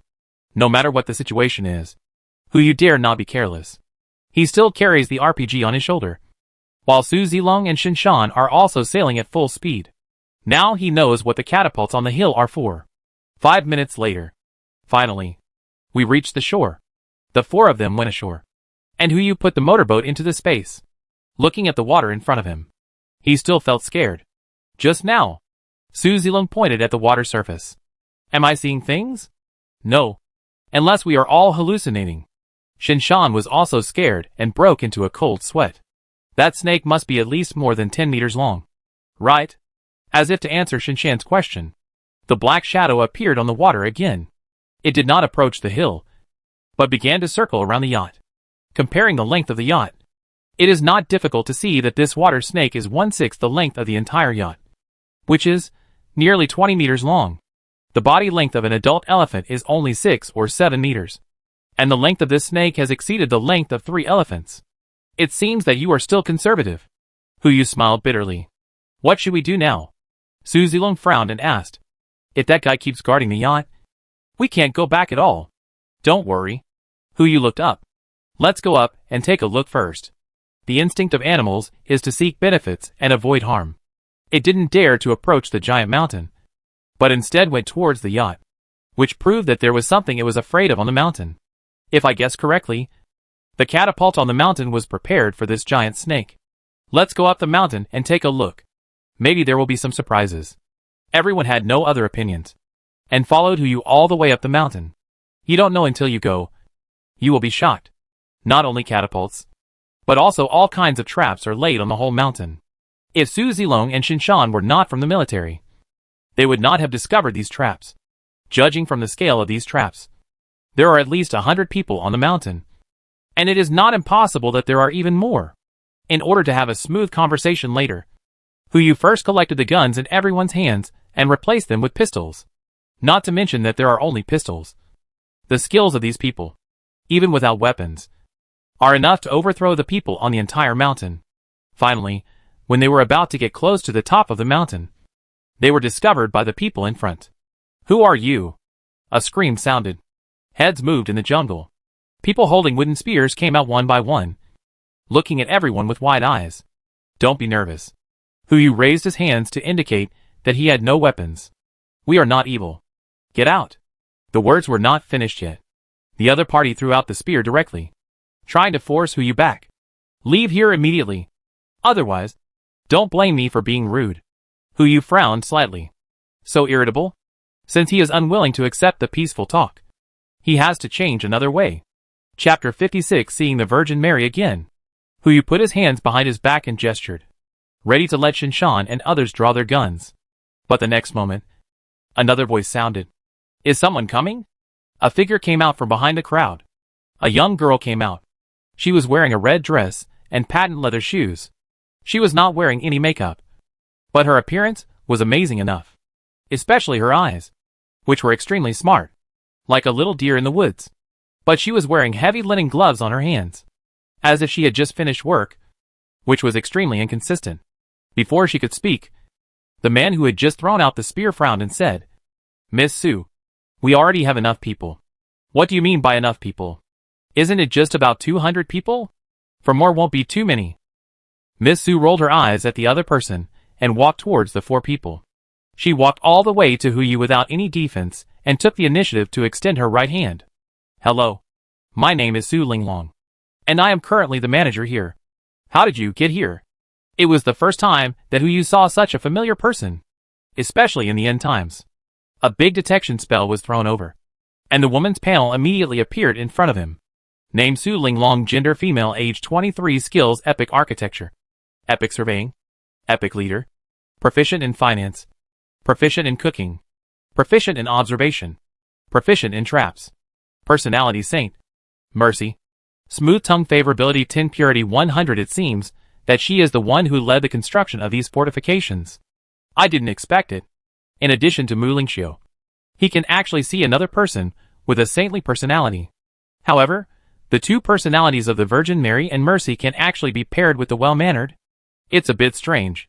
We came here with that yacht. Hu Yu's main feature is that he speaks without hesitation. We have a kayak, and originally wanted to follow that yacht to see if we could get on it. But we didn't expect the other party would not accept us at all. We saw a mountain here, and it seemed that there were signs of people living on the mountain. So we thought of trying our luck here. He didn't throw out his identity directly. Judging from her character and situation, she should be the boss of the whole mountain. If she follows me now, I am afraid that it will only backfire, and she will be ordered to leave. It is better to hide your identity and get to know her better. Then you are really lucky. Su Linglong did not seem to doubt it. She smiled and introduced. If you don't mind, you can join us. I can't guarantee other things, but at least I can guarantee that you will not starve to death. Of course, the premise is that you can make enough contributions. Otherwise there will be no food. That's easy. Hu Yu immediately responded with a smile. How do we do it specifically? Uncle Li will introduce it to you. Su Linglong turned to look at the man who had just scolded them. Uncle Li is responsible for the protection of the territory. He will assign you work later. As long as you work long enough every day, you can get contribution points. Contribution points can be used to exchange for food. As long as you are not too lazy, you can exchange them for enough food for a day. Of course, you can also exchange the things you carry with you for points. We will determine the number of points based on whether they are useful to the organization. Great. They even came up with a currency system. This woman is not simple. Miss Su, Uncle Li said as he walked out. He was in his 40s, and his face was full of frust. It seemed that he had been engaged in some kind of physical labor before. There are too many people on the mountain. We can't add any more. Isn't it better to have more people? Su Linglong asked back, as if she had something else to do. Okay. The snake just now moved again. I'll go up and keep an eye on it. Uncle Li, I'll trouble you with these people. Miss Su. Uncle Li wanted to say something, but Su Linglong had already turned and left. Only he and the group of people behind him, who also held wooden spears, were left. It seems that there is no harmony inside. So, Uncle Li, right? Hu Yu took the initiative to speak. Look, what are we suitable for? Or arrange some work for us? Humph. Uncle Li snorted coldly, turned around and left without saying anything. A group of people followed him to patrol elsewhere. Only a young man came over. Don't mind. Uncle Li is just like that. Come. I'll take you up the mountain. There is a place on the mountain where tasks are posted. I'll take you to get the tasks. Thank you very much. Hu Yu thanked him and asked, What's your name? Brother? Just call me Xiaoyi. Xiaoyi replied, and led everyone up the mountain.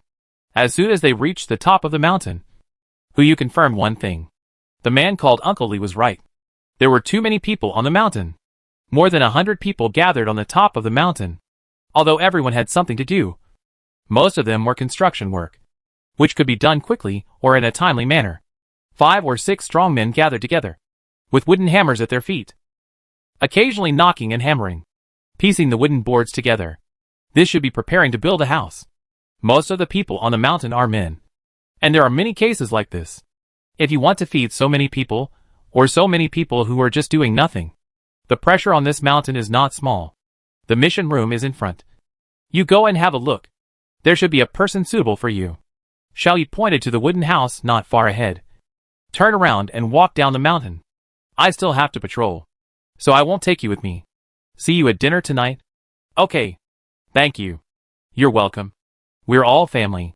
He then ran down the mountain. Yu led a few people to the so-called mission room. There were indeed many missions inside. From construction to planting. From patrolling to animal husbandry.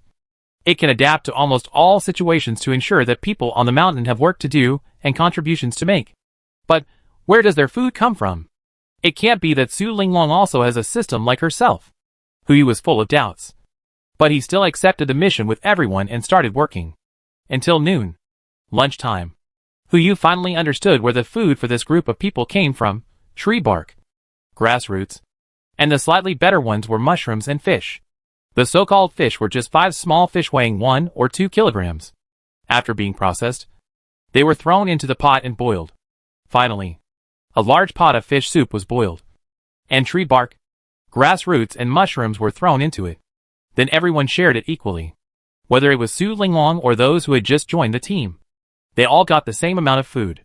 Even so, this is the only meal they have for the day. This is their food for the day. Yu really couldn't stand it. After drinking a few sips, he took a few people to hide quietly to the side and cook. At the very least, eat a few hamburgers to fill your stomach. But just when everyone hid in the woods and prepared to eat, a voice floated from not far away. That stupid woman actually invited people in. We don't have enough food. She is really crazy. Fortunately, Brotherly had foresight and took down some of the fish. Otherwise, how would we patrolling people have the strength to protect them? That's right. Brotherly. The fortifications are almost ready. When do you think we should confront that woman? Today. The voice of Uncle Li just now sounded. Doesn't she like to recruit people? Tonight. Let her entertain us well. Hee. Brotherly is awesome. Chapter 57. Miss Su. Wake up! The few people looked at each other. Su Zilong raised his chin and asked Yu whether to start right away. If he started now, he would be sure to capture all the opponents alive. Then he would throw them in front of Su Linglong so that she could recognize the faces of these people. And maybe he could take her away. Yu shook his head. This is indeed an opportunity. But not the best time. That woman has the same personality as Mu Lingxiu. A saint! If he threw these people in front of her now, maybe she would just say let them go. They already know they are wrong. In order to avoid this embarrassing situation, it is better to wait a little longer. Wait until they really take action. Wait until Su Linglong sees the true face of this group of people herself. Yu made a gesture, indicating that everyone should leave here first. But just when they turned around, the voice of the group of people came again. By the way, Brotherly, forget about the others. Among the new people who came today, there is also a woman. This is talking about Eugin. Although her appearance is not stunning in the eyes of ordinary people, she is already a rare beauty. Especially since she had been following behind Yu without saying anything. Combined with her temperament, she looked like an iceberg beauty. I'll give it to you. Uncle Li made the decision on the spot. Don't let me down when the time comes. If you want to survive in this apocalypse, finding the right team and the right position is the most important thing. Don't worry. Brotherly, we will listen to you. Several people laughed wildly. After the discussion, they walked outside and planned to meet up with others first. Yu and his companions immediately turned to look at Eugin, wanting to know her opinion. But they could not see any emotion on her face. She was still silently chewing the hamburger in her hand. It was as if they were not talking about her just now. No matter what. Eugin can be emotionless. But they can't be. Yu and Shinshan have already regarded Eugin as their own family. Even Su Zilong, who has the worst relationship with her, regards her as a comrade in arms. They can never tolerate such a scum's insult to her. Su Zilong and Shinshan looked at Hu Yu at the same time, asking for his opinion. Just don't kill him when the time comes. Got it. Simple. The two spoke at the same time. Obviously they already had a thorough plan in mind.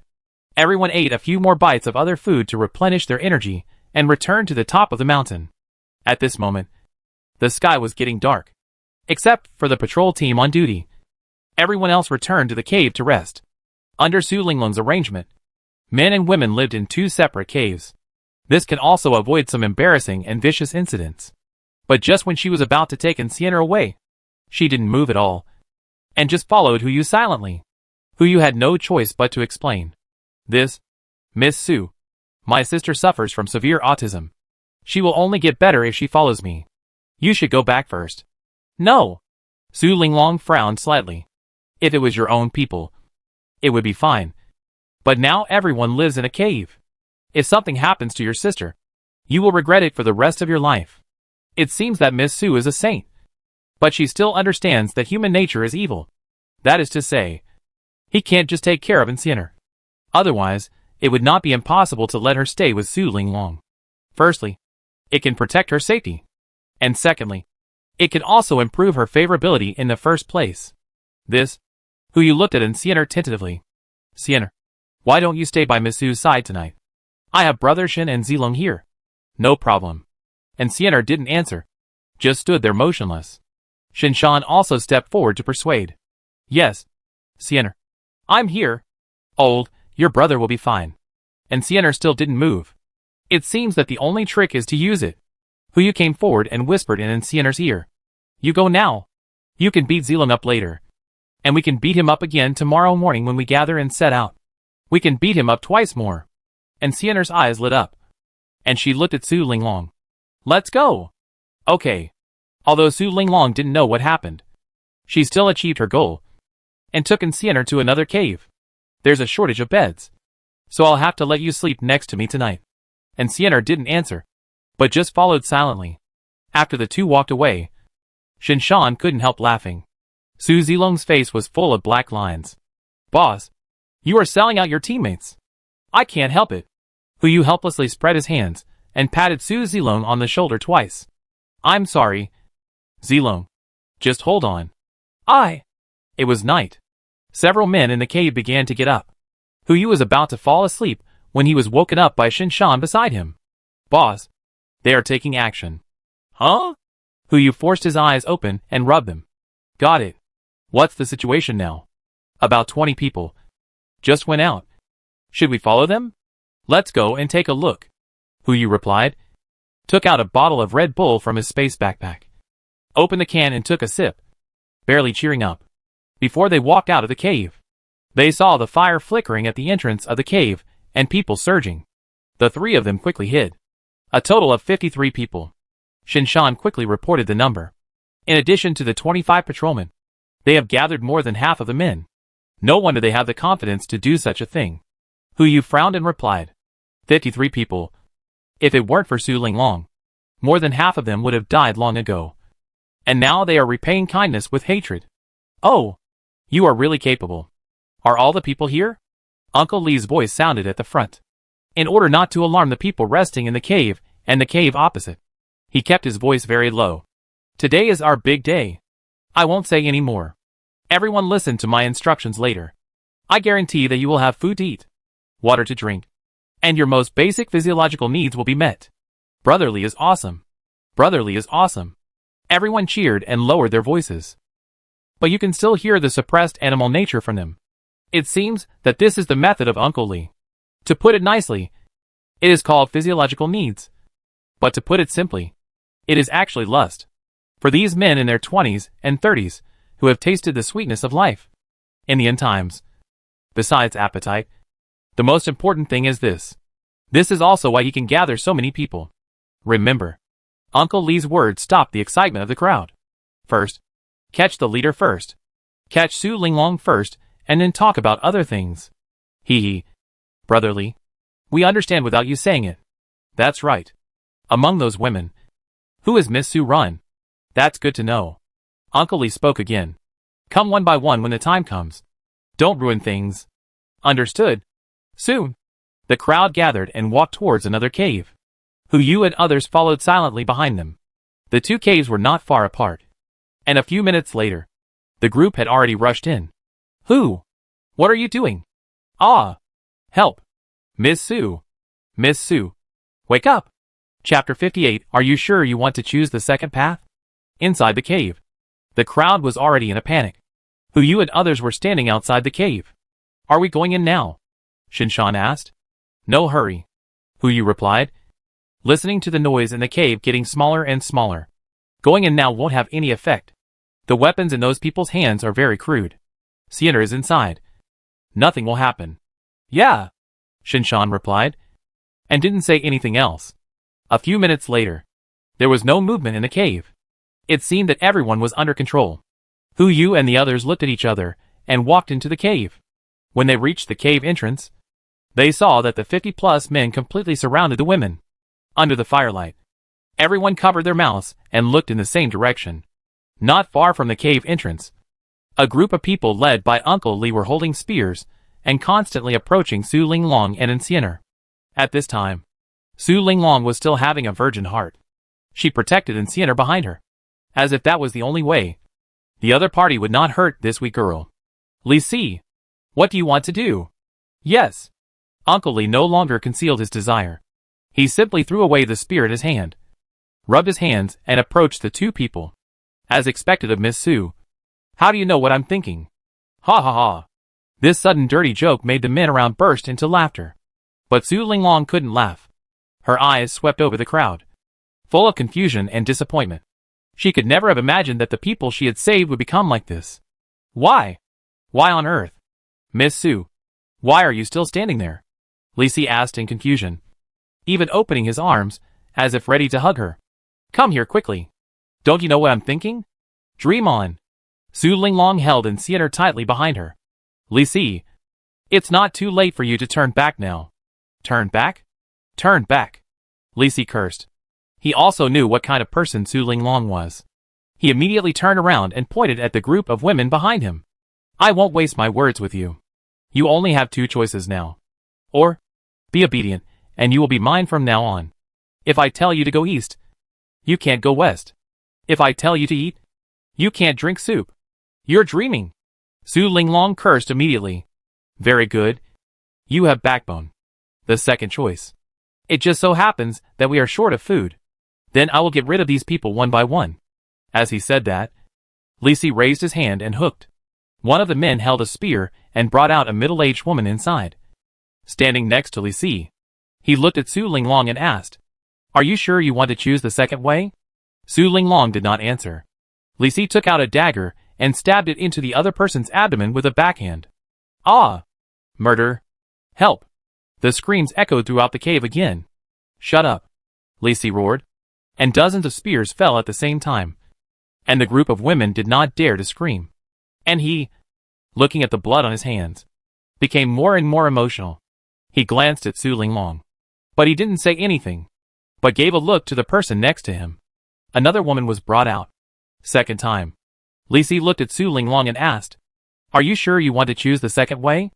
Without waiting for Su Linglong to answer, the woman fell to her knees.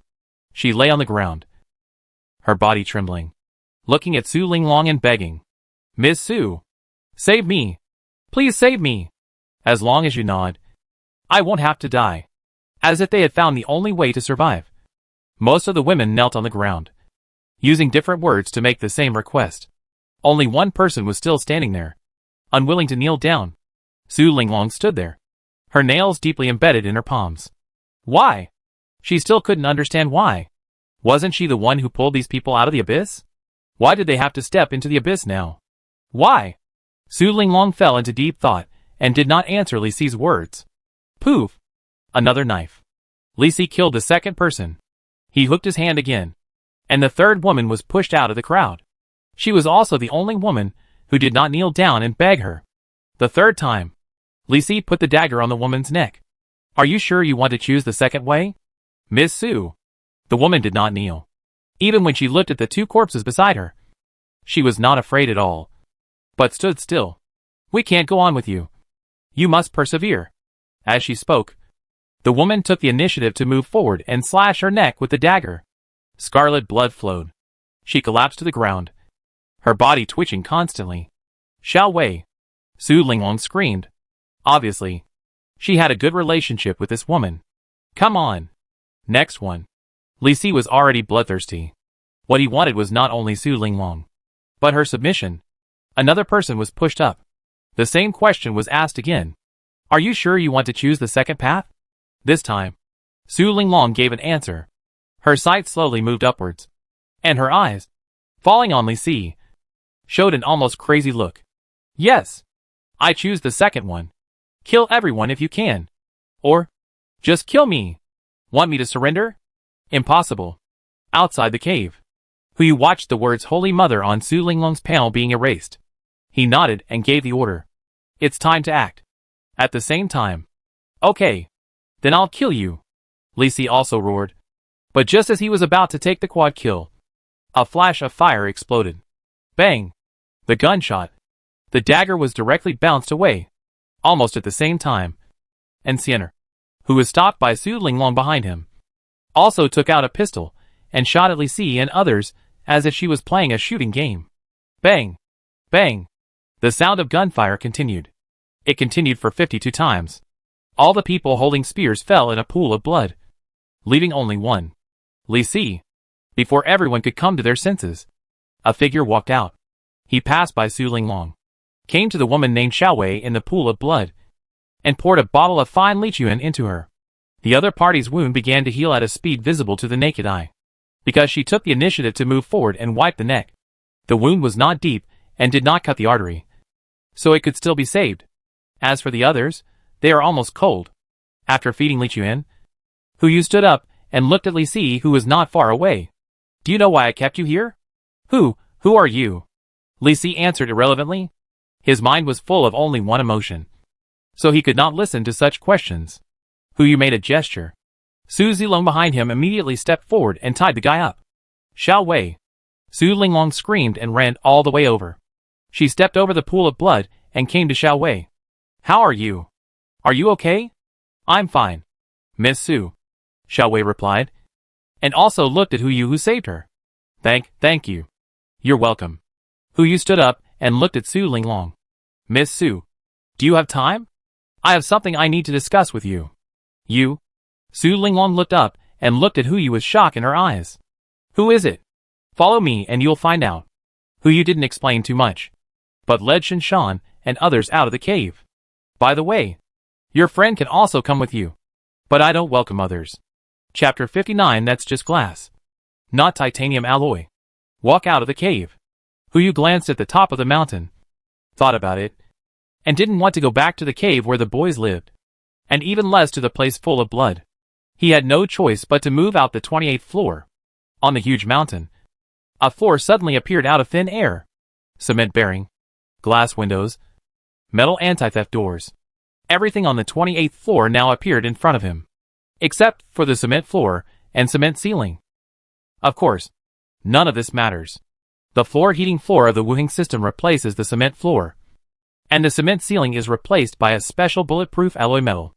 This is why Hu did not move the cement seal when he moved the building.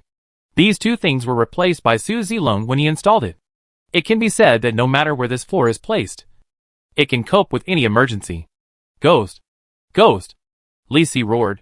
If he had not been controlled by Su Zilong, he would have gone crazy and jumped off the mountain. Let him be quiet. Okay.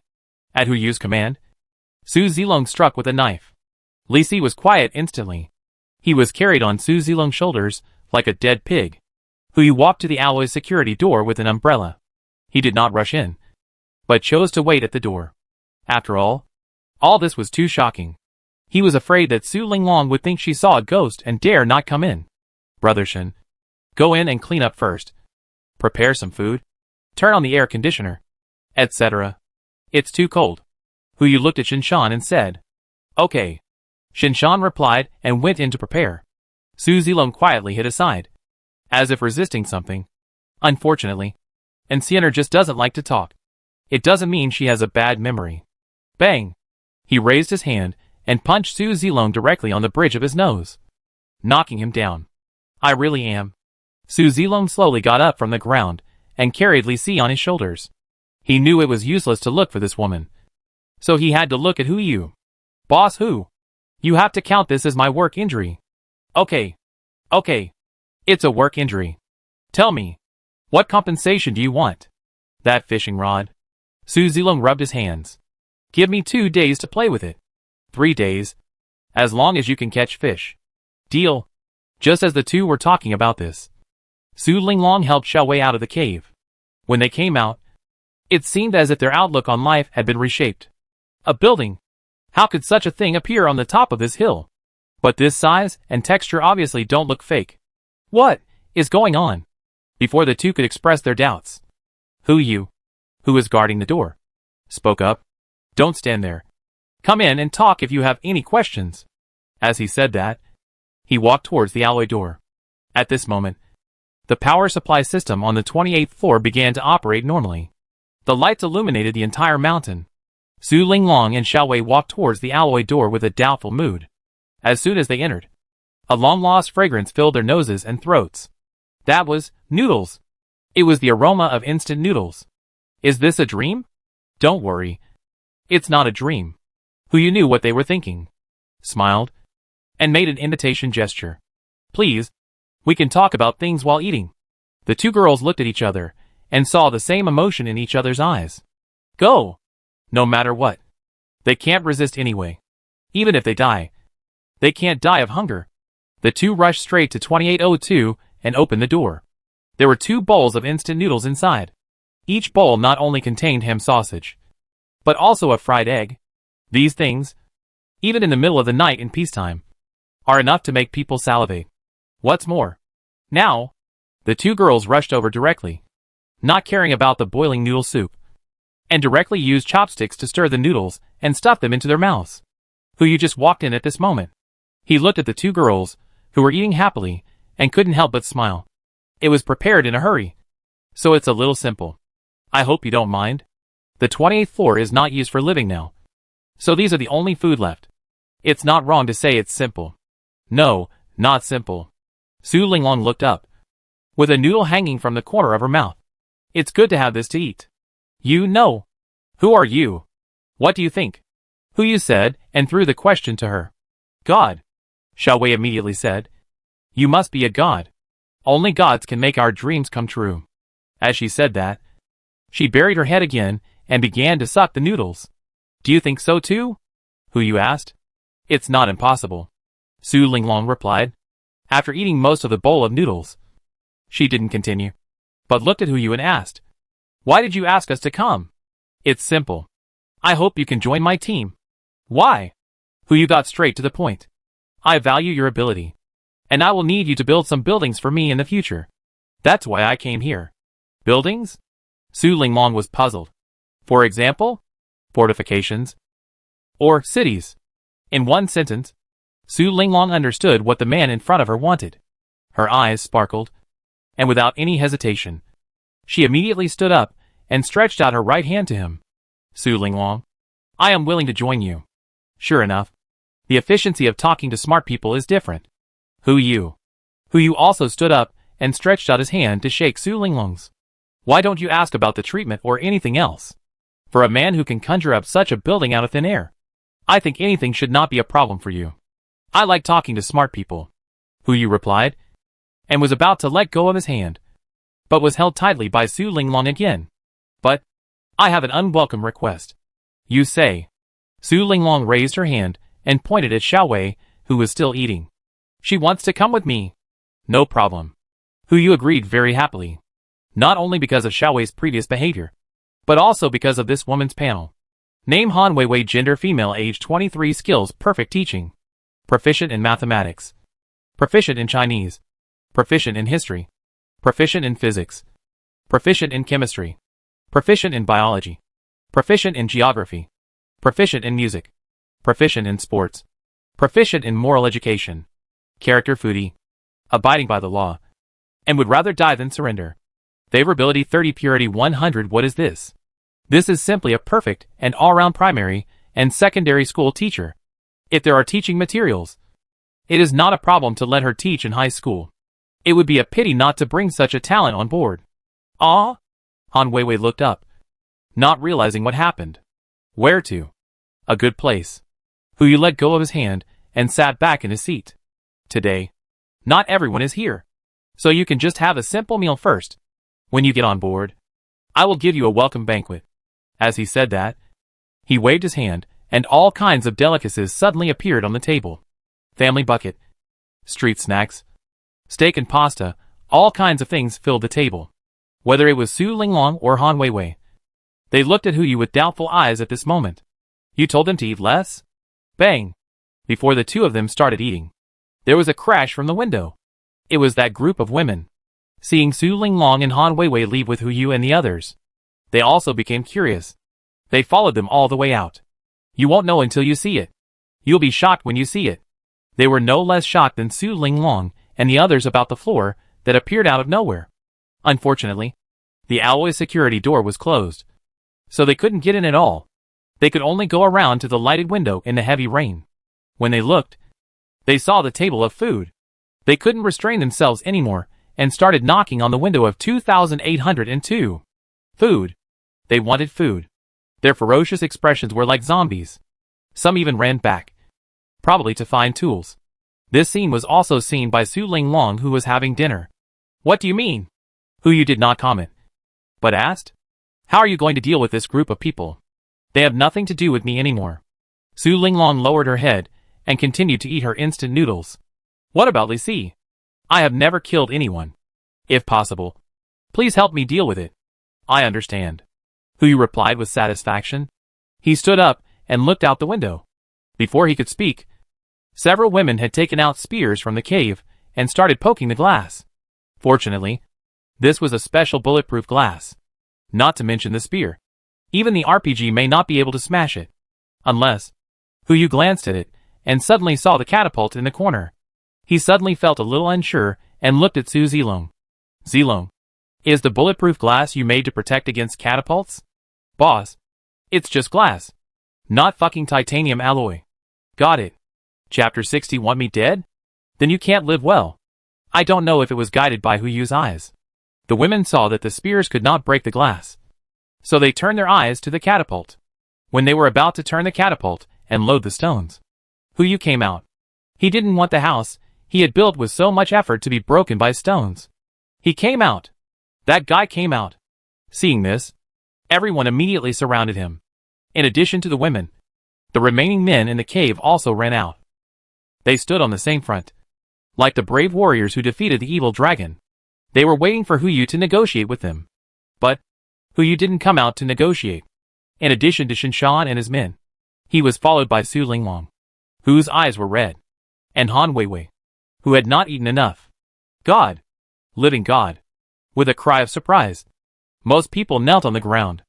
In their eyes, the existence that could move a house out of thin air was undoubtedly no different from a god. As long as such an existence was sincerely worshipped, it would definitely be redeemed. Please! Save us! We need food and shelter too. But some people don't think so. They think Hu Yu came out just because he was scared. Fuck gods. That small group of people are still arrogant. No matter where you got the food from, give it to us again. Yes. We want food. If you don't give it to us, watch out for your house. How dare you? Before Hu Yu even opened his mouth, the other people who knelt down to worship had already started arguing with him. How can you talk to the gods? Kneel down and beg for mercy now. Maybe the gods will spare you. Goddess, please don't be offended. These people are just troublemakers. We will deal with them. That's what they said. But both sides just talked and didn't take action. After all, those who were selected to join the patrol team and were brave are now lying in the cave and have no breath. The rest of them are either weak or mentally disabled. No one dared to lead the resistance. Hu Yu also smiled when he saw this. If it wasn't difficult to go down the mountain at night, he might have gone back to the yacht to sleep. Why would he stay here to watch the show? But it's always good to have a show to watch. Quiet. Hu Yu said 2 words calmly. He took out a box of instant noodles and put it at his feet. Without him saying anything, the group of people who worshipped him as a god had already started cheering. The others also quieted down at the same time, looking at the box of instant noodles in front of them with eyes looking at rare treasures. I have plenty of food, but I need you to exchange it with something. What is it? Yes. You tell me. As long as we have it, we can exchange it with you. Now both teams are in a state of near madness. No matter what god it is, the key is to get instant noodles. Simple. Hu stood up and left, leaving the instant noodles at his feet. Be patient. As long as all of you can wait until tomorrow morning and don't touch anything here, you will get a box of instant noodles each. It would be a pity if any of you broke the rules.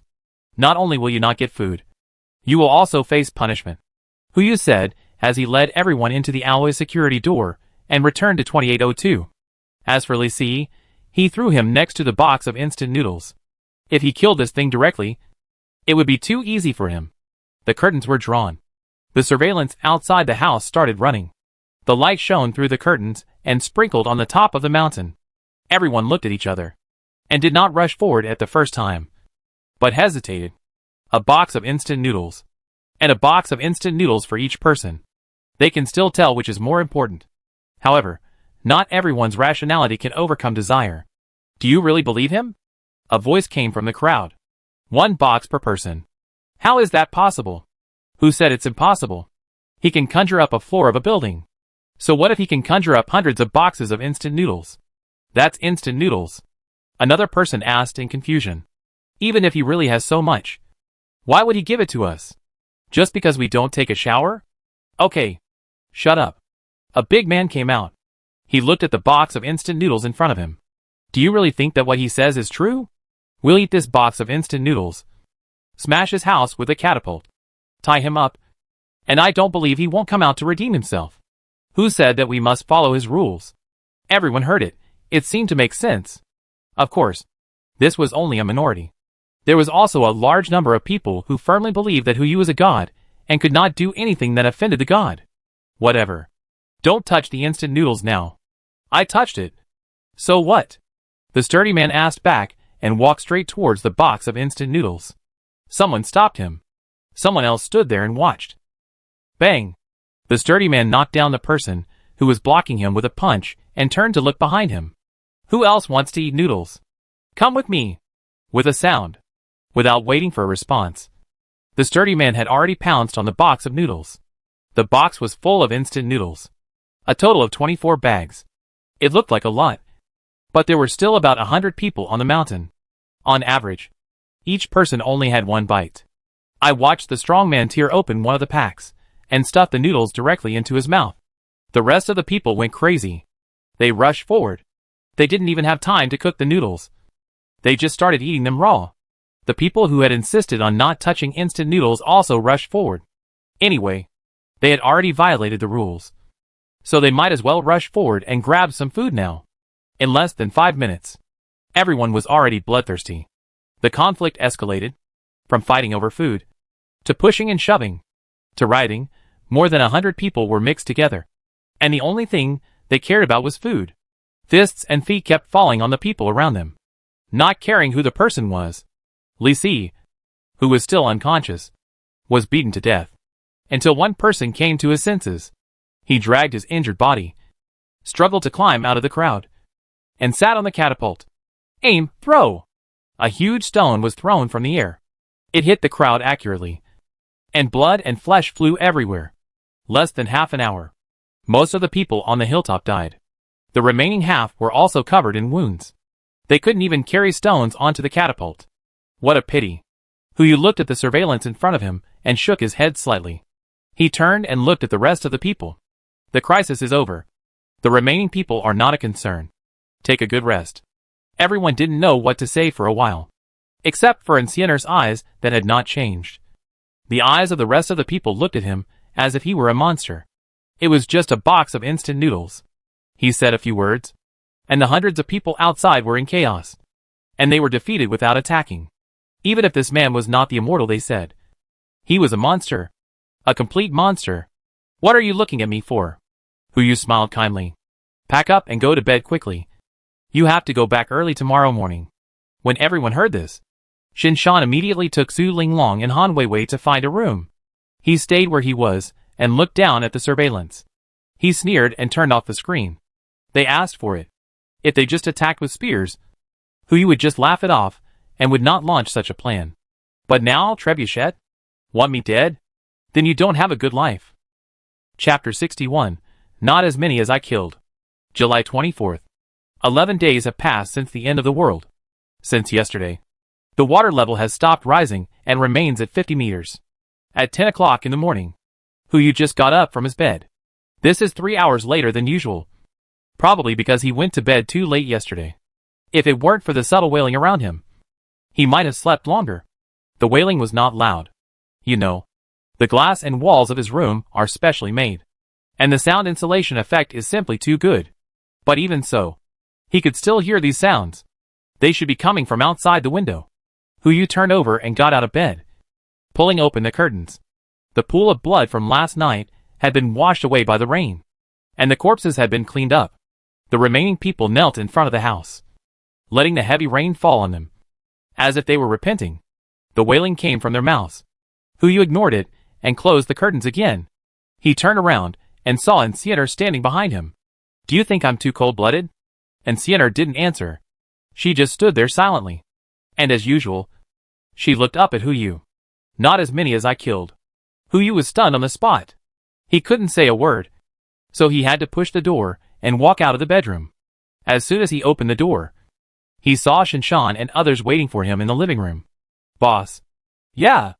Hu looked around and his eyes fell on Su Linglong and Han Weiwei beside him. Are you all ready? I'll take you down the mountain later. Yes. Everything is ready. Su Linglong was fine. She nodded, with a hint of expectation in her tone. On the contrary, something was wrong with Han Weiwei. Han Weiwei. Han Weiwei suddenly woke up and looked up at Hu before she came back to her senses. Boss Hu. What's wrong with you? Nothing, nothing. Han Weiwei's expression was a little strange. Hu didn't ask any more questions, but looked at Shinshan, asking him the reason with his eyes. She must have seen something last night. Shinshan replied helplessly. Boss. You know, when a group of people have been hungry for a long time and haven't eaten meat, they will be very hungry when they see meat again. I understand. Hu frowned slightly, and knew what Shinshan meant. No wonder the corpses outside disappeared. So they were stored, originally under Su Linglong's management. Even if they only had one meal a day, they could at least eat something normal. But now once it loses control, animal desires will take over human nature. Who cares if it's a corpse or not? It's just meat. Those who didn't get instant noodles last night had their appetites aroused. Seeing the meat, they will naturally take action. Han Weiwei must have seen those things. This is not a big deal. It will be fine after a while. Let her realize the evil of human nature and teach the children better. Go out first. Hu said and walked towards the door. It's really annoying to see these people crying. He led everyone to the alloy door. Just as the door was opened, a pulling force came from the door. Someone was guarding the door. Hu did not resist and let the man open the alloy door. Almost the next moment, a long spear stabbed in. Bang! Bang bang bang. Several gunshots exploded at the same time. Shinshan, Su Zilong, and Enciener attacked at the same time. The long spear had only pierced the door less than 20 centimeters, and there were already corpses lying on the ground outside the alloy door. 5 or 6 adult men fell in a pool of blood, no longer breathing. TSK. Why bother? Hu shook his head and smacked his lips. To be honest, I was still shocked just now. I forgot to check the surveillance when I opened the door. I must pay attention next time. This time Shinshan and others saved my life again. I can't explain it in the future. He walked out of the alloy door with a few people and put the 28th floor back into his backpack. At this moment, the group of people kneeling outside the window to pray also looked over. To be precise, their eyes fell on the bodies of the group of people. If I guessed correctly, these two groups of people should be in the same group. One team was responsible for praying at the window to attract the attention of Hu and others, and the other team was ambushing at the door. As long as they were killed, they could occupy the magpie's nest. Even if there was no food, a building with electricity could allow them to survive for a long time in the end of the world. What a pity. They misjudged the fighting power of Hu and others. They fell directly. Hu glanced at them, without any pity in his eyes. Without saying a word, he turned around and walked down the mountain. Su Zilong walked silently in front, responsible for exploring the way and removing traps, while Enciener and Shinshan followed behind to protect. Su Linglong and Han Weiwei followed Huyu, fearing that they would fall behind. After they walked away, Su Linglong asked curiously, "Boss Hu, those people, are you not going to deal with them?" Huyu was stunned. He never thought that he would hear such words from a former saint. Is this still the same Su Linglong from before? Deal with them? Huyu stopped and looked at Su Linglong and asked, "How do you want to deal with it?" "Let them be quiet forever," Su Linglong said, then realized something was wrong and quickly changed her words. I'm just giving you a suggestion. You can refer to it, Boss Hu, or ignore it. Your opinion is important. But there's no need to waste bullets against people like them." "No need to waste bullets?" Su Linglong was puzzled. "Then how can we make them quiet down?" Huyu raised his hand and patted Su Linglong on the shoulder. "Go down the mountain first, and you'll understand later." Su Linglong and Han Weiwei looked at each other and saw confusion in each other's eyes. "We were almost down the mountain. How could we calm them down without bullets? We couldn't just bring out a missile and blow up the mountain." "Right." With doubts, everyone came all the way down the mountain to ensure that everything was safe.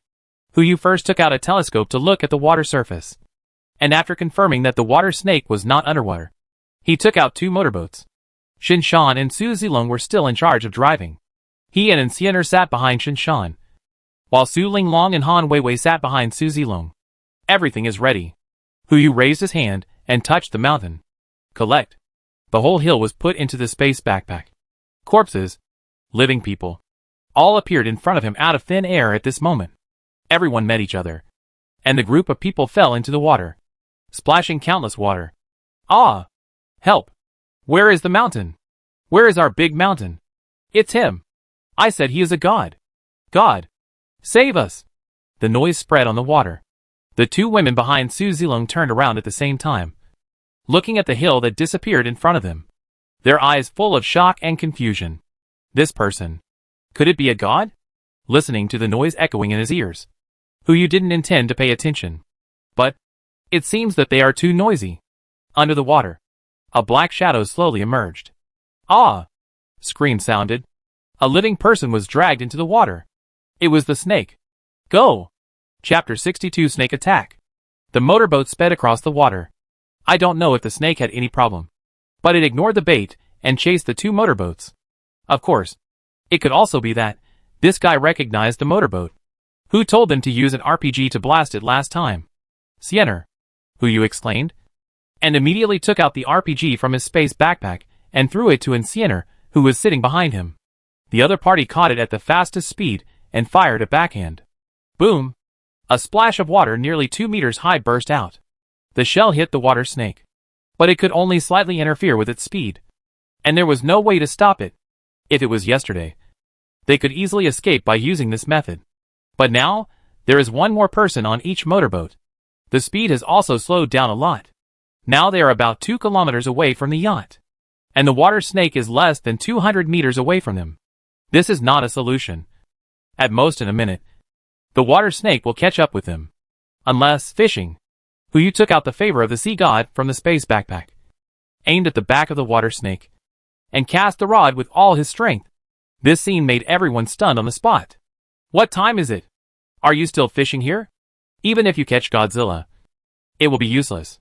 This time, not only Su Linglong and Han Weiwei, but even Shinshan and Su Zilong showed confusion in their eyes. They looked at each other, ready to jump off the boat and fight the water snake to the death. Especially in the distance, those who were still in the dark couldn't help but burst into laughter when they saw this. "Ha ha ha! Look! This is the god you worship? Still fishing at this time? Do you really think you are Jiang Taiyong? It's so funny. Even if you are Jiang Taiyong, you can't catch a snake. What a pity! I didn't expect to die with such a fool." Noise and laughter piled up together. There were also suspicious eyes behind him. But Huyu was very determined. Water snakes are also a kind of aquatic creatures. At present, it is the only creature left in the whole water. As long as the fishing rod is thrown, this thing will definitely be hooked. In the next moment, the water snake that was about to catch up with them turned around and swam in the direction of the fish hook. What's going on? Everyone was stunned. Whether it was the people on the motorboat or the guys in the water, they were all stunned at this moment. What on earth was on the hook that could attract the water snake to such an extent? Instantly, even Shinshan and Su Zilong were stunned. Why are you standing there? Turn the throttle, Bubu shouted. And the two of them reacted and gave up the plan of jumping off the boat to fight the water snake, and continued to ride the motorboat towards the yacht. What's going on?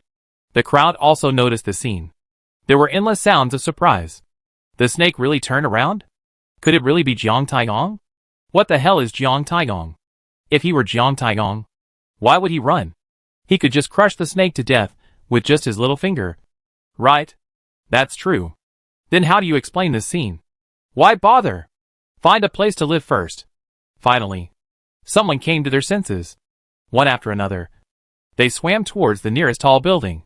Although the distance between the two is far, it is not impossible to swim over there, as long as someone helps them attract the water snake. Yu was not interested in that side. He kept staring at the black shadow under the water, and seeing that it was about to bite the hook, he immediately put the sea god's favor into the space. Fishing for snakes? With the size of this snake, once it bites the hook, it might drag him down. Although it attracts, he dare not let it bite the hook. The source of attraction disappeared. The water snake was stunned for a while, then turned around and rushed towards the motorboat. Really persistent, Yu took out the sea god's favor again, and the fishing rod was back to its best condition. As long as the direction and position were determined, the next cast could be made. He looked at the group of people who had just laughed at him, and threw it over without hesitation. Plop! The fishhook fell into the water and landed right in the crowd. The water snake that had just caught up changed direction again. The people who had originally planned to pick up the fishhook to see what was going on were suddenly in a mess.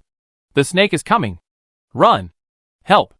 The water snake swam over, seemingly hungry or wanting to vent, and swallowed a person alive on the way.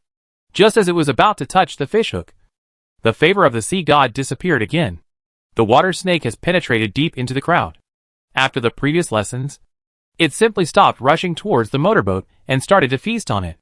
The crisis was resolved. Yu was relieved. At least in the short term, the water snake would not chase them again. Full throttle. In less than 15 minutes, everyone returned to the yacht. Seeing such a large luxury yacht, Su Linglong and Han Weiwei were not shocked at all. After all, compared with his previous magical skills, such a yacht is indeed a bit inferior. Finally I'm back. Yu breathed a sigh of relief and wiped the sweat off his head. Brother Shen, take them to a room to stay. I'll take a rest, and prepare lunch as a welcome banquet. Okay, Shinshan replied, and took Su Linglong and Han Weiwei to the residential area. Yu went all the way to the first deck. Just saw a figure sitting at the dining table and eating like crazy. He was slightly stunned, and really couldn't tell who this person was, until he sat opposite this person. He realized, Fong Suyuan. Mr. Fong. Mr. Fong.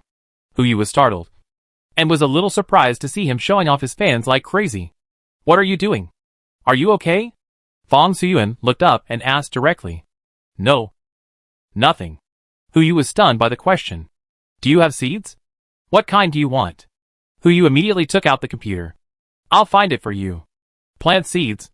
Fong Suyuan rolled his eyes and said, Are there any new plant seeds? This? No. Useless stuff. Fong Suyuan said as he stuffed another piece of meat into his mouth. Turn around and walk towards the greenhouse. Yu was left alone sitting at the dining table in a daze. A little boy came over silently, cleaned up the place where Fong Suyuan had finished eating, bowed to Yu, and then ran back to the kitchen to wash the dishes. Are you back? Xiao Zisu's voice sounded from behind. She stretched herself and walked to sit next to Yu. I heard that you brought back 2 women again. Yes. An architect and a teacher. Yu replied, then looked at the shed on the deck. Mr. Fong is. He's almost insane. Xiao Zisu smiled helplessly. Since he got on board, he has only come out to eat, and the rest of the time he stays in the shed. How can he bear it? Pull him out to rest, Yu said hurriedly. He didn't want the talent he had finally found to die of overwork. It's okay. Xiao Zisu knocked on the table. Give me a hamburger. The kind with double beef. Yu casually put the hamburger on the table. What do you mean? Nothing happened? There is a spring in the greenhouse. He said that after drinking the water. He had endless energy and refused to sleep. Well, the case is solved. Eugin. He put the source of Eugin in the greenhouse. According to its output, both the livestock and plants in it can be fully irradiated. Now, the people who take care of the plants and livestock are also fully irradiated. He didn't want to be the one to be skinned. But now it's old Fong who is rushing to be skinned. So, Xiao Zissa came forward and asked curiously, "What on earth is that water?" Well, bang! Hu just uttered a word. Before he could finish his words, the whole ship began to shake. Ding! Warning! Warning! The ship is under attack. Should I activate the protection system? Here it comes again! It's probably that snake again. Hu frowned and was about to activate the protection system when the deck suddenly went dark. I saw a snake head poking out of the water and hanging above the deck. This guy is going to climb up. Chapter 63 Transaction. Start. Hu did not dare to hesitate and immediately activated the protective measures. A torpedo was fired directly from the bottom of the ship and hit the water snake's belly. Instantly, the snake's head tilted back and fell towards the water. Li Ji. Hu stood up and shouted, "Quick! Notify Lao Wang to send the ship." Received. Li Ji replied and had already taken over the ship's control system. While shouting to the ship in front, "Emergency notice.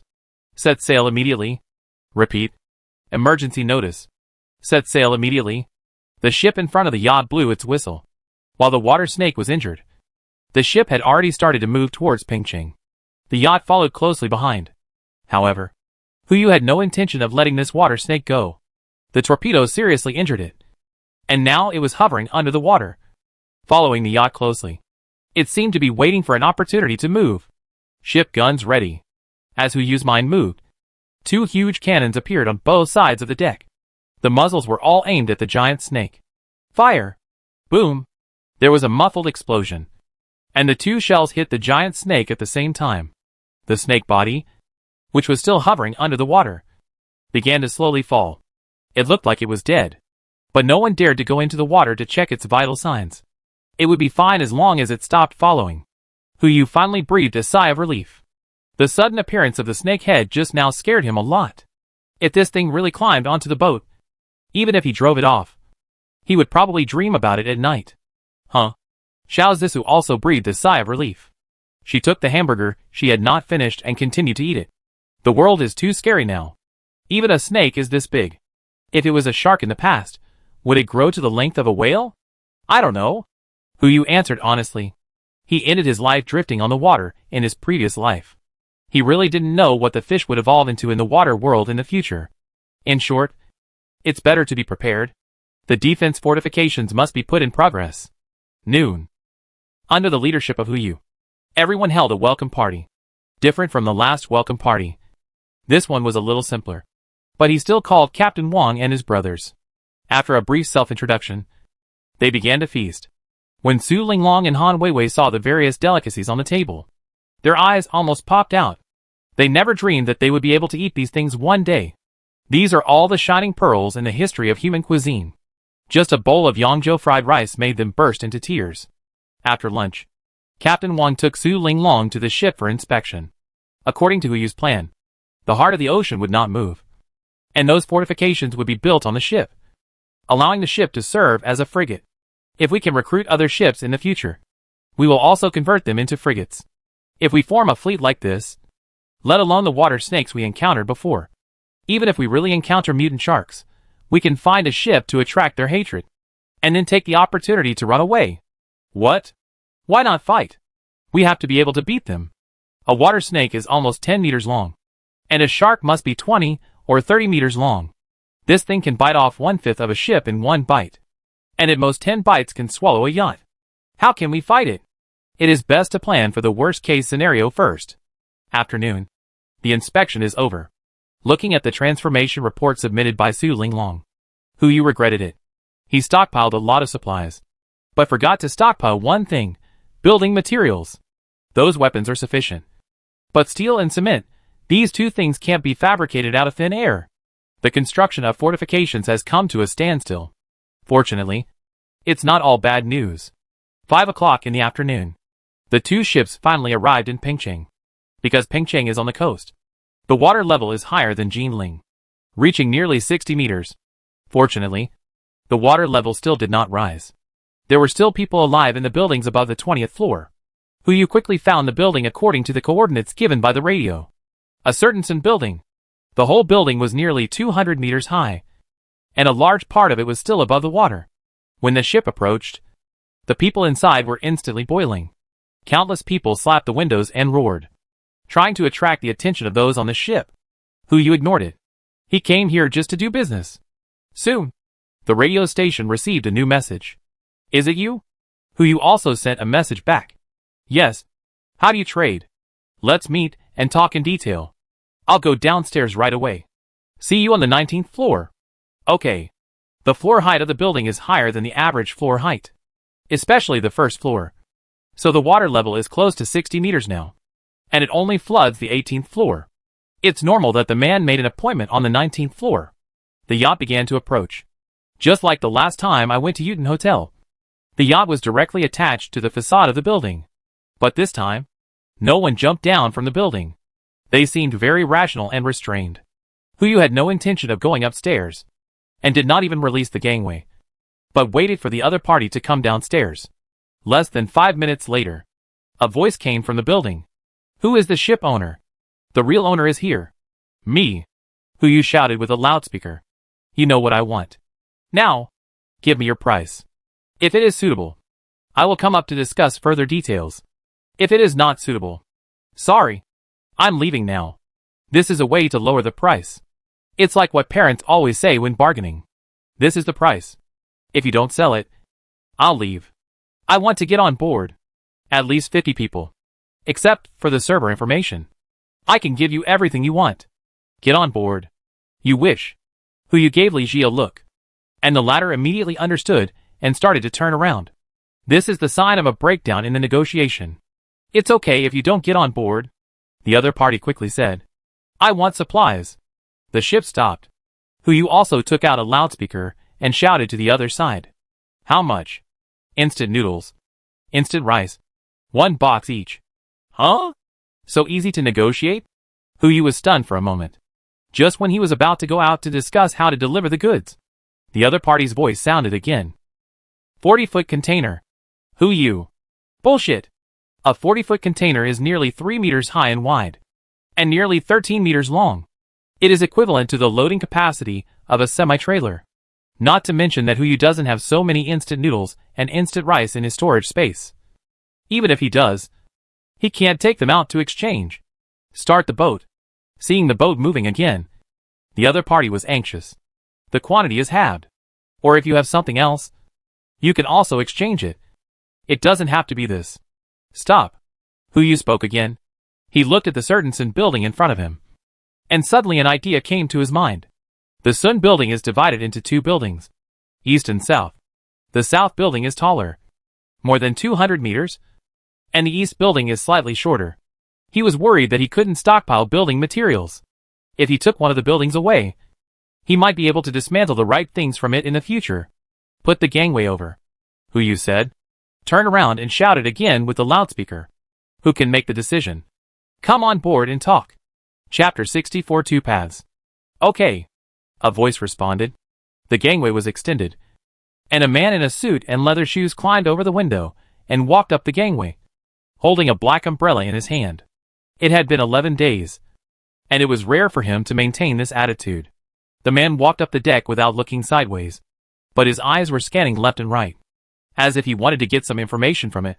When he saw that there was a shed on the deck, his expression was obviously sluggish for a moment, but he quickly returned to normal and walked all the way to the cabin. With just one glance, he could tell that Yu was the boss here. He stepped forward with the most respectful attitude, leaned forward, and stretched out his right hand. Hello. What's your name? Yu. Yu stretched out his right hand and shook hands with him. At the same time, he looked at the other party, and a panel popped up in front of him. Name Tinghua, gender male, age 34, skills perfect programming, perfect management, perfect pi, perfect persuasion, proficient in assistance, proficient in foreign languages, personality cunning, smooth, calculating, shrewd, loyal, favorability 10. Mr. Hu. The man smiled immediately. My last name is Tung. You can just call me Xiaoding. Xiao Tung. Hello. Hello. Don't stand. Sit down.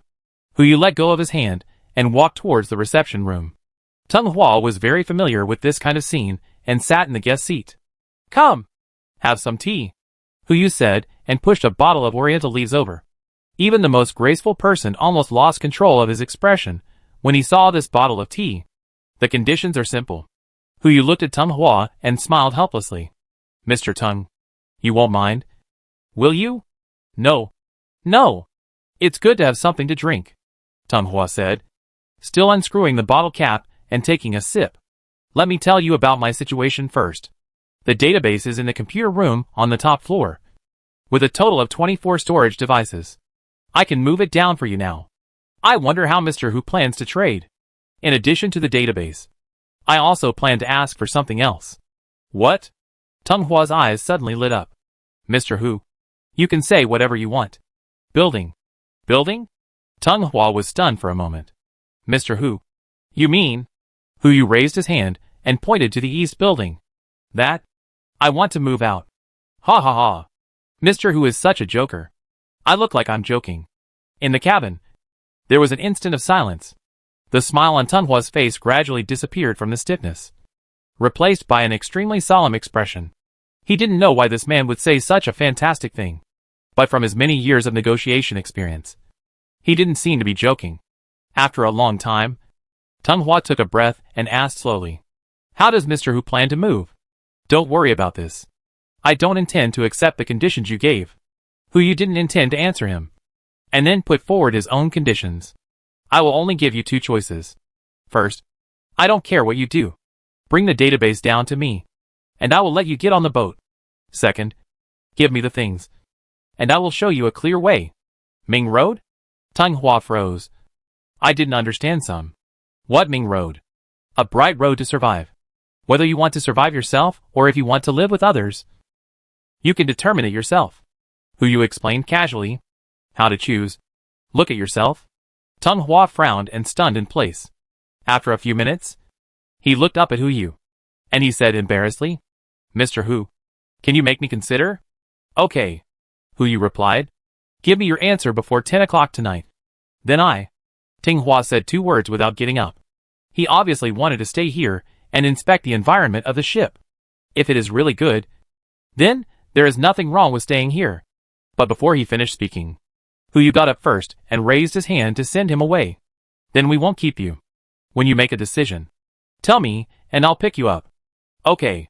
Tung Hua forced a smile and stood up from his seat, holding an umbrella and with his elegance. He walked up the gangway again and returned to the building. In the cabin, Boss Hu, Xiao Zissou sat next to Yu, looking puzzled. Why do you spend so much effort on a database? Is this thing useful? Spiritual food. Yu looked at Tung Hua's back as he left and explained. Now we are a collective, able to fight together for survival. As long as we have enough real food, it doesn't matter whether we have spiritual food or not. What will happen next?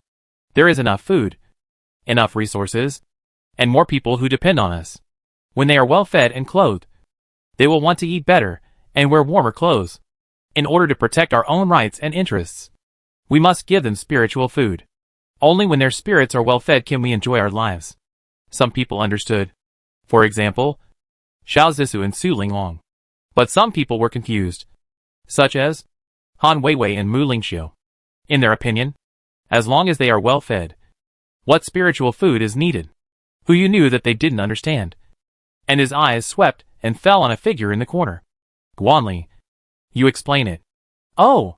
Guanli, dressed as a waiter, was wiping the stains on the table and replied casually. To put it in a complicated way, it is fake gold given by the people in power to the lower class. To put it simply, put a pacifier in the mouth of a crying baby, and he will stop crying. This pacifier is a treasure for babies. But for adults, it is just a means for them to achieve their goals. After saying that, Guanli also wiped the table and looked at Han Weiwei and asked, Teacher Han, is the schedule ready? What will we learn in the first class tomorrow? Ah! Not yet. Wait for me. Han Weiwei screamed and immediately ran back to her room. She has good professional skills, but unfortunately, she is still a trainee teacher and has never been formally employed. If Guanli hadn't reminded her, she would have forgotten about it. Everyone watched Han Weiwei run all the way back to her room to prepare, and just chuckled and said nothing.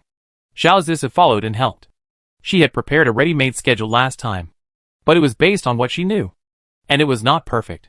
Now that professionals have joined, it will be more appropriate to reorganize it. Boss. Shinshan walked to Hu Yu's side. What do you think he will choose? If I were him, I would not choose either of the two paths, but the third path. Ah?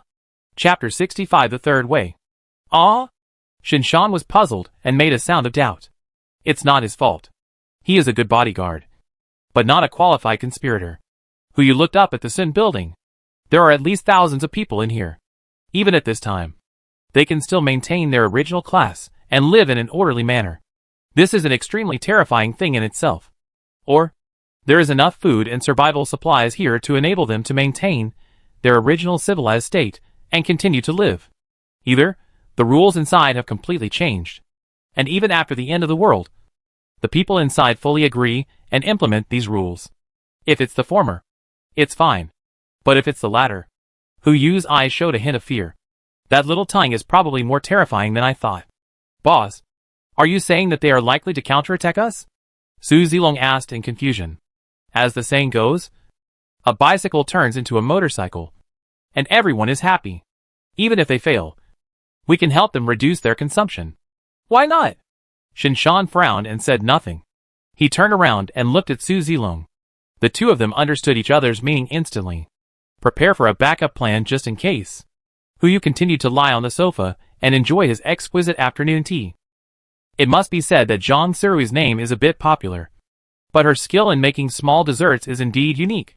In just 2 days, she can make tea snacks of different flavors for everyone on the ship. He picked up the teacup, took a sip of black tea, and continued to enjoy life. Meanwhile, inside a certain news building, Tenghua walked back to the building, and a group of people had already surrounded him. Without saying a word, they looked at each other and asked for information. Further away, a group of office workers watched from a distance, but did not dare to go beyond the line, so they could only stand there and look around. Just as Hu Yu guessed, this place was shrouded in a new rule, facing the puzzled eyes of the crowd. Tenghua shook his head helplessly, and everyone frowned at the same time. Why not do him a favor? A sturdy man in the crowd said. I am gathering the security team now.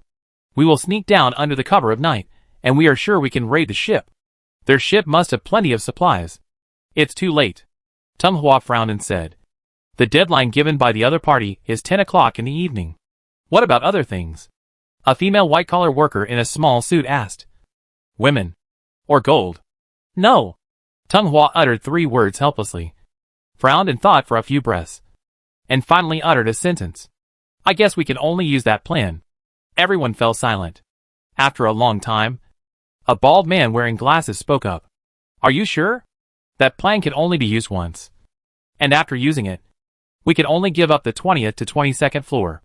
Sure. Tenghua finally said. That ship is worth our risk. Even if there is no supplies on it, it will become our last trump card. After all, the rain has not stopped yet, and no one knows what will happen next. Let's vote now. Tenghua looked at the 6 people in front of him. If more than half of the people agree, then we'll implement the plan. 7 people, including Tenghua. 6 arms were raised instantly. There was 1 arm that was not raised because someone had already prepared.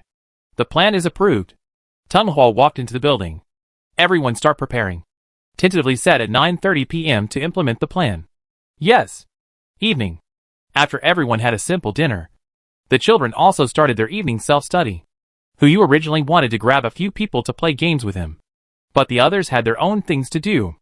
Shinshan was busy arranging defense and counterattack plans, and maintaining weapons. Su Zilong was playing with the sea god's favor by the side of the boat, and Zhao Zhong was watching from the side, fearing that he would not have the chance to participate if he caught a big fish. Li Ji and Zhang Suri have already started preparing breakfast for tomorrow. There are too many children now, and breakfast alone has to be prepared for nearly 30 people, and it is not an easy job to supplement various nutrients. Xiao Zisi and Han Weiwei discussed the class schedule and how to arrange the daily schedule. We can't let Han Weiwei go to class alone. Right? Even capitalists don't exploit people like this. Mu Lingxiu accompanied Bubu and, with the help of Zhao's father and mother, had already started basic rehabilitation exercises. As for Su Linglong, since she heard that Huyu was going to build a city, she started to draw in seclusion, planning to plan out the city blueprint first. Just now, she asked Huyu for 2 bottles of bawang, just in case. Not to mention Mr. Fang, greenhouse guardian. I don't know when he can grow the fairy beans. Looking around, although there are many people on the ship, only he and Enciener have nothing to do. No, to be precise, only he has nothing to do. Enciener can't leave because she is protecting him. Otherwise she would probably go with Shinshan to maintain the weapons. Alas, Huyu didn't play the game in the end. He found a lazy sofa and laid down on the first deck, looking up at the brightly lit building above his head. The time is already 9:25 in the evening. There are still 35 minutes left. If I guess correctly, the other party should be coming down soon. Boom! Suddenly, a collision sounded. Huyu immediately jumped up from the lazy sofa and looked for the direction of the sound. I saw a glass on the 21st floor exploded. Countless glass fragments reflecting the light fell from the sky accompanied by heavy rain.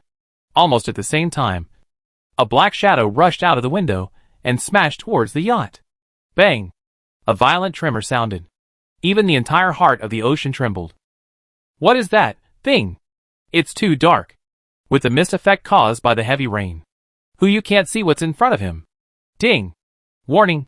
Warning! The ship is under attack. Do you want to activate the protection system? The system prompt sounded. Huyu didn't hesitate at all and confirmed it immediately. But soon another prompt sounded.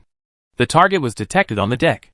Missiles, torpedoes, and anti-ship guns cannot be used. Activate the protection system to reduce damage. Please clear the threat in time. Otherwise it will cause unnecessary losses. The durability of the heart of the ocean is decreasing. 99. 98. What the hell? Is this your protection system? It's too useless. Boom! There were several more sounds of glass breaking.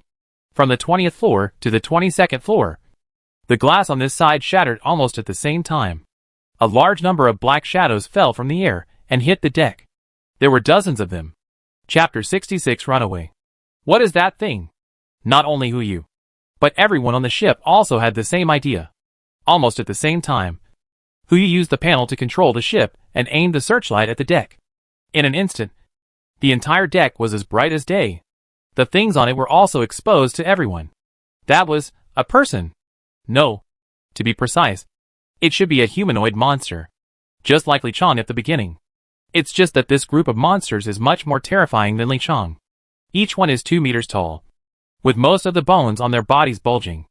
Not only is their body huge, but their eyes are also glowing with a faint green light. When the searchlights came down, all the monsters rushed towards the first deck. Boss, be careful, Shinshan exclaimed.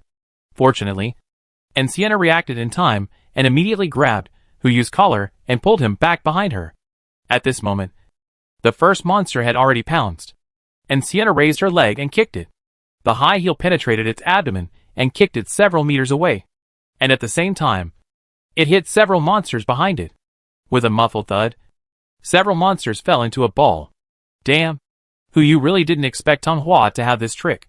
He took out the RPG from his space backpack and fired directly at the monsters. Boom! The flames lit up. The monsters were instantly ablaze with flames. Huyu suddenly had an idea and took out a barrel of fuel from the space. Originally, he wanted to throw it directly over. But after a little trial, he found that it seemed difficult to lift it. He had no choice but to pass it to Enciener. Throw it over. Enciener didn't answer. And threw it. The oil barrel exploded in the monster group. The sky was full of flames and filled the yacht. The monsters struggled and wailed in the flames. They had no time to destroy the ship, let alone rush. However, the rainstorm was still washing. I don't know whether the fire will go out first, or the monsters will be burned to death first. In short, we can't just sit there and wait for death. Su Zilong. Here I come! Su Zilong was already waiting. When the monsters fell, he rushed to Huyu and stood still, ready to be dispatched at any time. Boss, what do you want? Are all the things I asked you to prepare ready? It's ready. Start it. Okay. Su Zilong responded, and immediately sat in front of the computer and started to operate. Hu had already calculated that the other party would choose the third way, so he would naturally be prepared. Do you really think you are the only ones who have a backup plan? 3 seconds later, a group of drones took off from the back of the yacht with AKs and flew directly to the top floor of a certain information building, scanning 360 degrees without blind spots. As long as they found someone, they would shoot directly. Boss! Shinshan also rushed over at this moment. He looked at the fire on the deck and frowned and asked, "How about I go over and finish them off?" No hurry. Hu was not most worried about the heart of the ocean, as long as the monsters did not take the initiative to attack. These flames alone would not be enough to burn through its defenses. What he was worried about was what if the monsters could also mutate through some infectious route and infect other people on the ship. So it was better not to get close if possible. Wait a little longer and see what happens after the fire is out. Okay. What's wrong? At this moment, Xiao Zissou also came up from the second deck. Her back was Han Weiwei and Guan Li's group of children. Don't come over. Hu turned his head and looked behind him, frowning slightly. Just stand farther away. Be careful. He didn't mind the children touching these things first, but he was concerned about their safety. Although Shinshan and the others were there, they might not be able to protect every child. To be safe, just stand farther away and watch. Xiao Zissou also understood this truth. Even though she was scared and trembling when she saw the monsters in the fire, she still protected the children. Han Weiwei did the same. Under the heavy rain, the fire was quickly extinguished. There were dozens of monsters, but now only 3 were left standing. That was because they were behind, and the RPG and fuel did not hurt them. The monsters in front had already become barbecued meat, and they could not move forward outside the fire. Not to mention, there was a faint fragrance. The people on the boat thought so, and the monsters were no exception. They rushed to their own kind, squatted down, and immediately began to feast. Biting, swallowing. Every action revealed a primitive wildness. Boss! Shinshan's voice sounded. He had already put the RPG on his shoulder. I know. Hu frowned and responded. Wait a little longer. Wait. Wait for what? Wait for these guys to eat all the meat on the deck. Shinshan and Su Zilong looked at each other, and saw confusion in each other's eyes. Hu was still staring at the 3 monsters on the deck. He was indeed waiting for them to finish eating the meat. First, it would ensure that there would be no body parts left on the deck, so as to avoid being infected by viruses when cleaning. Second, he wanted to observe this thing again. Each monster was the same size and body shape. It couldn't be that this virus only infected humans who were over 2 meters tall? Hu had a terrifying guess in his mind, but he was not sure, so he could only observe it first. Less than a minute. The drone group has patrolled from the 50th floor to the 48th floor, and the 3 monsters have eaten all the meat on the deck. They stood there, bathed in the heavy rain, and seemed to be savoring the food just now. Roar! A roar echoed. The pupils of the 3 monsters locked onto the people in the cabin at the same time, and the meaning of this look was extremely obvious. I am still hungry. The 3 monsters launched a charge at the same time. There was no need to wait for Hu to give an order. Shinshan and Siener and the other 3 fired their RPGs one after another, accurately hitting the 3 monsters. Boom! The shells exploded. But this time, they were not blown away, but stood still and took a shell. What the hell? Evolved after eating something? How can we play this game? Oh! The panel. When he encountered monsters several times before, he didn't look at the other party's panel because of the screen or the time was too short. Maybe the way to restrain it lies in it. Hu looked at the monster in the front, and the other party's panel information appeared in front of him in just a moment. He didn't know until he saw it. He was stunned. Name, runaway type, human status, injured description, a second stage deformed creature mutated from humans. Scientifically speaking, it can no longer be called a human, but rather a subhuman. What's the note? Is there reproductive isolation between it and humans? Why don't you try it? Second stage. In other words, there may be a third stage. Damn! This guy has eaten so much meat of his own kind. And he might. Roar! Another roar sounded. The one that ate the most among the 3 monsters suddenly crawled down, and the various muscles and bones in its body began to combine in a strange way, making bursts of noise at the same time. Quick! Kill it! Chapter 67. Who is in charge now? At the moment when Hu shouted, the monster called the runaway turned around and pounced on the other two runaways behind him. Started biting. Shinshan and Enciener also raised the RPG at the same time, aimed at it, and pulled the trigger. The explosion sounded one after another. The runaway was originally suppressing the other two, but because of the explosion of the RPG, it was gradually suppressed by the other two runaways. After all, it has not completed the third round of mutation, and is only slightly stronger than the other two runaways. The two runaways counterattacked them, pinning them down and biting them continuously. Hu and others also took this opportunity to fire multiple RPGs, killing the three runaways together. A few minutes later, the deck was finally quiet, but it was getting lively upstairs. More and more people discovered the existence of the drone. They ran from upstairs to downstairs. Panic and screams swept across the entire building. Hu looked up at the building, with a smile on his face. Now, they are the ones who should panic. I just don't know if Tung Hua is still here. Maybe someone else will come to negotiate with him later. A few minutes later, the screams and roars finally reached the 24th floor. Boss Hu! Boss Hu! Misunderstanding. It's all a misunderstanding. TSK. Hu smacked his lips. He was not very happy. After all, the person who just spoke was still Tung Hua. This guy is not dead. Misunderstanding? Bullshit misunderstanding. Hu ignored this guy, and the drone swarm continued to sweep. Boss Hu! We were wrong. The transaction can continue. No matter what you want. Just ask. Transaction? Haha. Is it still a matter of transaction now? Hu still smiled. He smiled at the light on the 24th floor of the Sun building. He knew that even if there was no ready-made telescope, it could be easily made with the resources of the Sun building. The other party could obviously see him. So, he did one thing. He lay back on the lazy sofa, crossed his legs, looked up with an expression like looking at a pet, and said a sentence with his mouth. Kneel down and beg me. The words fell. A figure on the 24th floor did kneel down and began to count out frantically to the people below. Please stop. Please. The count-out was drowned out by the sound of rain and gunfire. Hu turned his head and glanced at Su Zilong, who immediately understood and stopped the drone sweep. The wailing finally stopped gradually. Tung Hua's voice sounded again. Thank you. Boss Hu. Boss Hu is so righteous. Zilong. Hu did not reply, nor did he open the hatch and go out, but turned to look at Su Zilong. You control a drone to go to the greenhouse and tell Mr. Fong not to come out for the time being. There was so much noise outside. He was afraid that if Mr. Fong came out, he would be infected for no reason. Okay.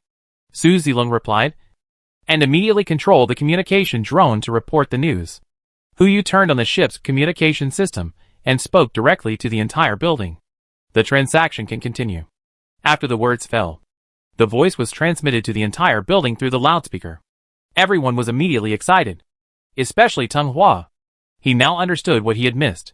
If he could board the ship, he would no longer have to worry about his livelihood, let alone spend so much time to control power. In front of life, power is completely worthless. This sentence instantly stimulated his desire to survive. As long as he could board the ship, he would sell everything in the entire building, including everything he owned or didn't own. And he would not hesitate. But the tail tone was dragged. Obviously, there was another prerequisite for the transaction to continue. You have to clean up this stall. Everyone knew who this he was referring to. In the building of a certain information company, everyone's eyes fell on Tung Hua. He quickly knelt on the ground and kowtowed several times. Thank you, Mr. Hu. Thank you, Mr. Hu. Don't worry. I will take care of it right away. After saying that, Tung Hua stood up and turned to look behind him.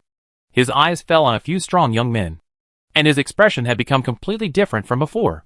You, and you, both of you groups, get on the boat now and throw all those things into the water. 20 merits each. The two groups looked at each other and did not answer. If it were before, they would have been scrambling for these 20 merits. You know, 10 merits can be exchanged for a full meal, and 20 merits are enough for their food for 2 days. But now, they dare not move. Nor do they want to move. They dare not because the target is the mutant. And they are unwilling, because of Tung Hua's previous wrong decision. Such a mistake can be fatal. There is no fool here, and they naturally understand what may happen later. Are my words useless? Obviously. A female voice sounded. This was the female white-collar worker who participated in the vote. She was also the only female among those who participated in the decision-making. As a leader, you are obviously unqualified. Lin Su. What do you mean? Tung Hua frowned and raised his hand to point at the others. We voted together. You also participated in the decision-making. It was not my decision alone. But this was your proposal. Lin Su's voice sounded again. And he raised his right hand. Now, I propose to change a host. Put Tung Hua into the decision-making group. And select another person from the leadership. Above the leadership. Raise your hands if you agree. Instantly, 32 people around raised their hands at the same time. The only one who didn't raise his hand was Tung Hua. Unanimous approval. Lin Su announced the result and raised his hand to push down his glasses on the bridge of his nose. Tung Hua, according to the rules, you have been kicked out of the decision-making group and the leadership. Now it's up to you to appease that person's anger. You are good. Very good. Tung Hua's expression gradually became ferocious. But he had thought of this situation before. Isn't it just forcing the emperor to abdicate? Then it depends on whether you have the courage to bear the consequences of forcing the emperor to abdicate. He took out a tube of green reagent from his pocket. Before he could speak, the moment the reagent was exposed to everyone took a step back. Tung Hua, what are you doing? What? Tung Hua asked back. If I'm not in the decision-making group, then the decision-making group and the leadership have no meaning to exist. Come on. Let's see who dares to kick me out of the decision-making group. Speak up. Bang. Before Tung Hua could finish his words, a bullet shot out from the window and pierced through his forehead. You say. After Tung Hua fell, a drone mounted on an AK appeared in front of everyone. There was also a small screen on it, and the man inside was sitting on a lazy sofa, looking up at everyone. The voice sounded in the rain. Now, who can make the decision? Chapter 68 A Promise. Lin Su stepped forward very naturally. Her position in the decision-making group was only one level lower than Tung Hua's. Now that she was in power, no one would disobey her. Hu looked through the screen and saw that no one objected. He nodded slightly, which was also considered as approval. He said calmly, Database. Don't worry. I will find someone to send it to your ship immediately. Deck. We will find someone to clean it up immediately. Hu smiled and nodded.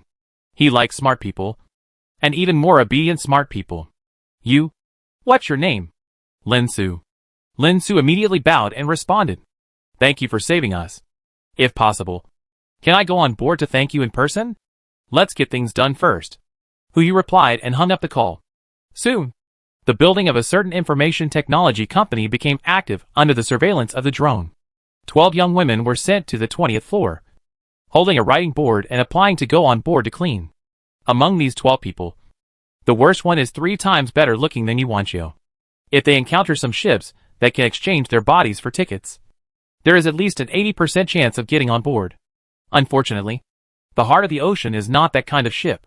Hu lowered the gangway and used a drone to supervise them to clean the deck, and immediately issued an order to expel them, let alone the skills of these women and whether they are qualified to get on board. After they came into contact with the bodies of those runaways, Hu would not let them stay on the ship. After they cleaned up and threw the bodies into the water, Hu ordered them to leave. When the body parts sank into the water, a dark shadow swam below and ate the bodies. Unfortunately, it was too dark. No one could see the underwater scene. Ding! A crisp sound rang out. Several prompts suddenly flashed before Hu's eyes. I don't know why, but all of a sudden, the favorability of all adult women on the boat increased by 510 points. The one with the least increase was naturally Xiao Zisu, who had the highest favorability, and the one with the highest increase was Su Linglong. It seemed that her Madonna syndrome was completely cured, and now she was evolving towards the direction of Black Lotus. At the same time, a full 24 storage devices were transported from the 50th floor to the 20th floor by hundreds of people. During this period, hundreds of people were responsible for relaying and transporting them downstairs at the fastest speed. But even so, it took nearly an hour to transport these storage devices to the 20th floor. There was no way. These things couldn't get wet, and there was no way to move them directly to the deck. Hu knew this, but he didn't rush to take the things away. but opened the hatch and signaled Lin Su to come over. In less than a minute, Lin Su immediately walked over from the gangway wearing a pair of patent leather high heels and an OL suit. Yu subconsciously raised his eyes to look at her panel. Whether it was skills or personality, they were all standard. And it seemed that she was a person from a certain company before. The only thing worth mentioning was her personality. Thick-skinned and black-hearted. People like this are willing to give up all their dignity and stature and do their best to show off. Once she catches the opportunity, she will be extremely black-skinned and will not stop until she is dead.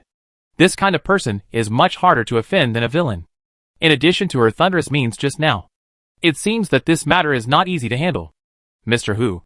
Lin Su walked into the cabin, and the first thing she did was to bow and apologize. I am sorry for causing you trouble. It was our fault before. To express our apologies, we can provide you with anything you need, except the database. Free of charge. We can accept any conditions. Interesting. Yu was still lying on his lazy sofa, asking, do you know the conditions I negotiated with Tung Hua at that time? Please advise me. In addition to the database, I also want another building of a certain information technology company. For this, I gave him 2 options, but he chose the third one. Lin Su lowered her head and did not speak. Even if she heard something shocking, she did not ask. In this regard, he is much more obedient than Tung Hua. Do you want to know what the 2 paths are? I'm all ears. The first path. I can take him away with me. That's his sorrow. The second path. I can tell him how to live with a group of people behind you in the end times. He deserves to die, Lin Su said angrily. No matter which of these 2 paths, things would not have gotten to this point. If she was there at the time, she would never have taken the risk to try to seize the ship. It's a pity. It was Tung Hua who was in power at that time, not her. I won't give you either of these 2 paths. Yu's voice sounded again. A trace of regret flashed across Lin Su's eyes, but she still lowered her head at the first time. Of course, whether it's the database or the certain information building you want, they are all our apology to you. And you don't need to trade with us. But there is another deal. I wonder if Miss Lin is interested. You say. Lin Su immediately raised his head, with a trace of expectation in his eyes. A promise. Yu looked at Lin Su. If we can meet in the future, I hope we can be friends. Lin Su was stunned, and then quickly replied, of course. Regardless of whether there is such a deal, we are friends. This is the only way. The database is still in the building. To ensure that it is not exposed to the rain, Yu has to go there by himself. In order to ensure that everything is safe, he cannot kill Lin Su. Therefore, the only way to get the database is to trade with him and show some goodwill. Even if it means paying some insignificant things. It doesn't matter. But he would never bring such a hidden danger on board. So, making a deal with her is naturally the most cost-effective choice. Okay. Yu said as he got up from the lazy sofa. You clear out the people on the 20th floor. And I'll take people with you. You'll know what the deal is later. The 20th floor has been cleared, Lin Su said as she walked out of the cabin door, holding an umbrella in her hand, waiting quietly at the door. Mr. Hu, if you don't mind, I'll hold an umbrella for you. This was a test for him. There are many kinds of friends. Some are verbal friends, and some are real friends. If he wants to be the latter, Yu must also show some other values. Okay, Yu responded, turned his head to look at Shinshan behind him, and then walked towards Lin Su. She held the umbrella. Most of the umbrella was above Yu's head. She only covered a small part, letting the rain soak her shoulders. Shinshan and Encien hurriedly followed behind. The 4 of them walked all the way to the interior of a certain information building. In front of them were 24 storage devices. Nothing else. Indeed, there was no one. Lin Su put away his umbrella and stood aside, still not intending to ask. If it were Tung Hua, he would have come up to him and asked if he needed help, and then inquired about how he was going to move the things away. Yu didn't say anything either. He also wanted to see how long Lin Su could endure. So he stepped forward and raised his hand to one of the storage devices. Chapter 69 Zilong. Come and fish. Collect. The memory device fell into the space backpack. Instantly, Lin Su's pupils widened. It's not like she hasn't seen magic before. But she also knew that no matter how exquisite the magic is, it is a trick done under the influence of mechanisms and visual errors. But now, That's a memory device that is nearly 2 meters high. Mechanism? Impossible. Visual error? Impossible. Is it my own hallucination? Was I hypnotized or drugged? Lin Su was puzzled, and could only watch the 24 memory devices disappear one by one in front of her eyes. No matter how she looked, she couldn't figure out the reason for the disappearance. But at this time, she would never ask why the memory disappeared. When the last memory disappeared, Lin Su stood there without making any movement. Yu turned to look at her with a smile on his face. Don't you want to know how they disappeared? Will you tell me? No. So I won't ask. Lin Su smiled and responded. You are smarter than Tang Hua. Thank you, Mr. Hu, for your compliment. Yu walked towards the gangway without mentioning the deal. It was not until he stepped onto the gangway that he turned to look at Lin Su, who was still standing there. It is the 11th day now. On the 18th day, the water level will continue to rise at a speed you will never believe. It will continue until the 49th day, when the rainstorm stops. Blue Star will become a true blue star. This is the path he pointed to. Lin Su is a smart person. When she heard this, her pupils, which had just returned to normal, widened again. She had originally prepared for the rainstorm to submerge the entire building. But she didn't expect the rainstorm would actually reach this level. That was the worst result she could think of. But now it seems that there is only worse. Thank you. Lin Su immediately bowed her head. Mr. Hu, thank you for your advice. It's very important to me. This is a deal. You don't have to thank me. After all, we are friends. Yu smiled and replied. Yes. Friends. Lin Su took the initiative to extend her hands. Goodbye, Mr. Hu. Yu extended his hand and shook her hand. Goodbye. Then he walked up the gangway and returned to the deck. The heart of the ocean started. Under the watchful eyes of Lin Su and other people in the Sun building, he drove all the way to another building. Raise your hand. And the whole building disappears instantly. In its place, there are thousands of people struggling to survive on the water. Look! What is that? The building is gone. A miracle. It's a miracle. Everyone inside the building exclaimed. Even some atheists began to think about their past thoughts. Lin Su was no exception. She stood at the window on the 20th floor and could clearly see everything happening in front of her. A feeling of surviving a disaster surged in her heart. Fortunately, she did not choose the same path as Tang Hua, but admitted defeat with a very humble attitude. Otherwise, just because he can take away one building doesn't mean he can't take away the second one. Maybe she is among the people struggling in the water now. Huh? Lin Su exhaled a foul breath. And without thinking too much, she immediately recalled what Yu said before. Some things should be prepared. She immediately took out the intercom, convened the decision-making group to a meeting. Yes. Those people below. Save those who can swim over. And forget about those who can't swim over. Understood. Lin Su turned her head to look behind her for the last time. Just as she was about to go upstairs, she saw a long, narrow black shadow swimming towards the crowd. What was that? Before she could come to her senses, dozens of people were dragged into the water. In the dim light, she could only see a snake head. Emergency warning? Emergency warning? Lin Su immediately picked up the intercom. Everyone, move to the 25th. No, 35th floor or above. Quick! Everyone in the building immediately began to move. But the giant snake didn't seem to be interested in them.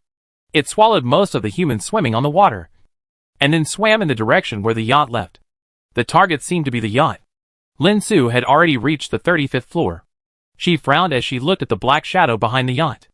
After thinking for a while, she took out the radio equipment and sent a message. At the same time, on the yacht, Su Zilong, who was busy sorting out data, was stunned when he heard the voice coming from the radio station. He immediately picked up the headphones. Soon he sorted out a message. He put down his work without hesitation, went straight to the first floor cabin, and found Yu. Oh no! Boss Hu, take a look at this. Huh? Yu frowned slightly, and stopped showing off his midnight snack. The message was very simple. Only 8 words. There is a snake following you. Snake. It won't be the same one. Brother Ji. Searchlight. Quick. Yu put down his midnight snack and ran straight to the stern. Shinshan and Su Zilong followed behind him. While Li Ji ran straight to the cabin and pointed the searchlight at the stern. Strong lights hit the water surface.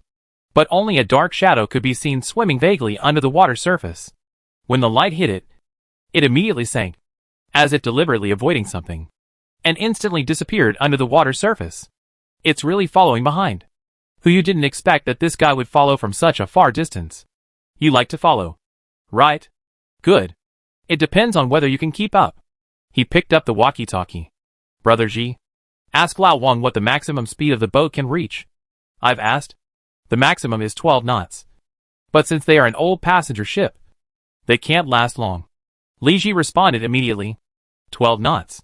The current speed is only 10 knots. If it is increased by 20%, the snake will most likely catch up. Why not? Just pull it to full speed. Let them get on the yacht. You immediately walked towards the deck. Yes. You walked all the way to the bottom of the yacht. As soon as he reached the deck, he saw Lao Wang and his 7 companions coming towards him. He nodded, as a greeting, and then immediately put the passenger ship into the space backpack. Everything is done. You returned to the cabin and said to Li Ji, speed up. Go. 10 knots? It didn't even use half of the performance of the heart of the ocean. Now there is no need to worry about the ship. Just go to 20 knots. See if you can keep up. Yes. But, boss, where are we going? Eugin. You said the 2 words without hesitation.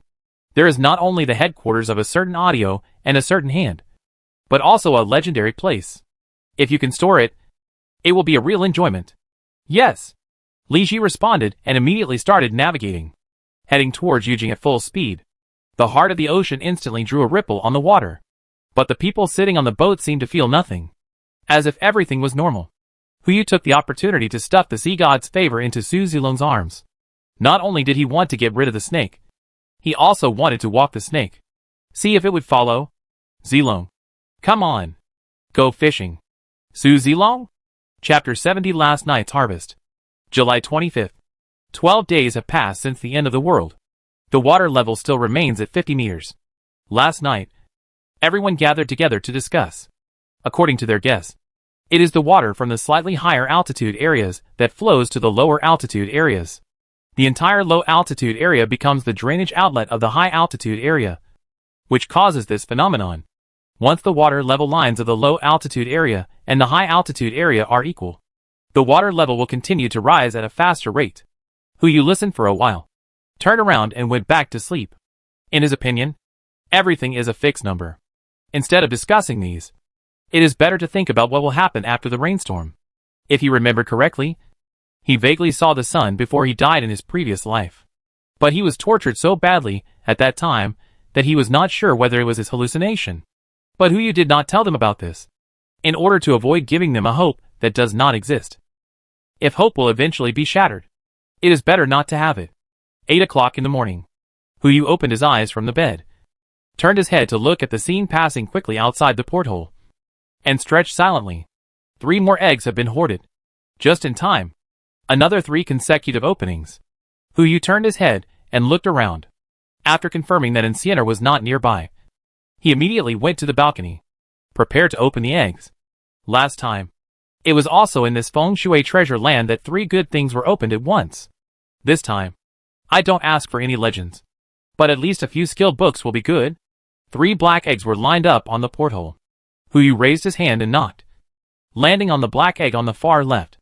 With a flash of white light, he obviously noticed something was wrong, and guessed that it might not be a good thing. But when he looked down at the porthole, Yu was stunned. Empty. Except for the disappearing eggshell. There was nothing on the porthole. What is this? This black egg is empty. Ding. As if to answer his question, the prompt sound rang in his ear. Congratulations to the host for obtaining fresh air 1. Name fresh air type item effect oxygen is needed for survival. Note the air seems to have gone bad? No. Someone is farting secretly. You? Fresh air. You dare to put this thing into the black egg.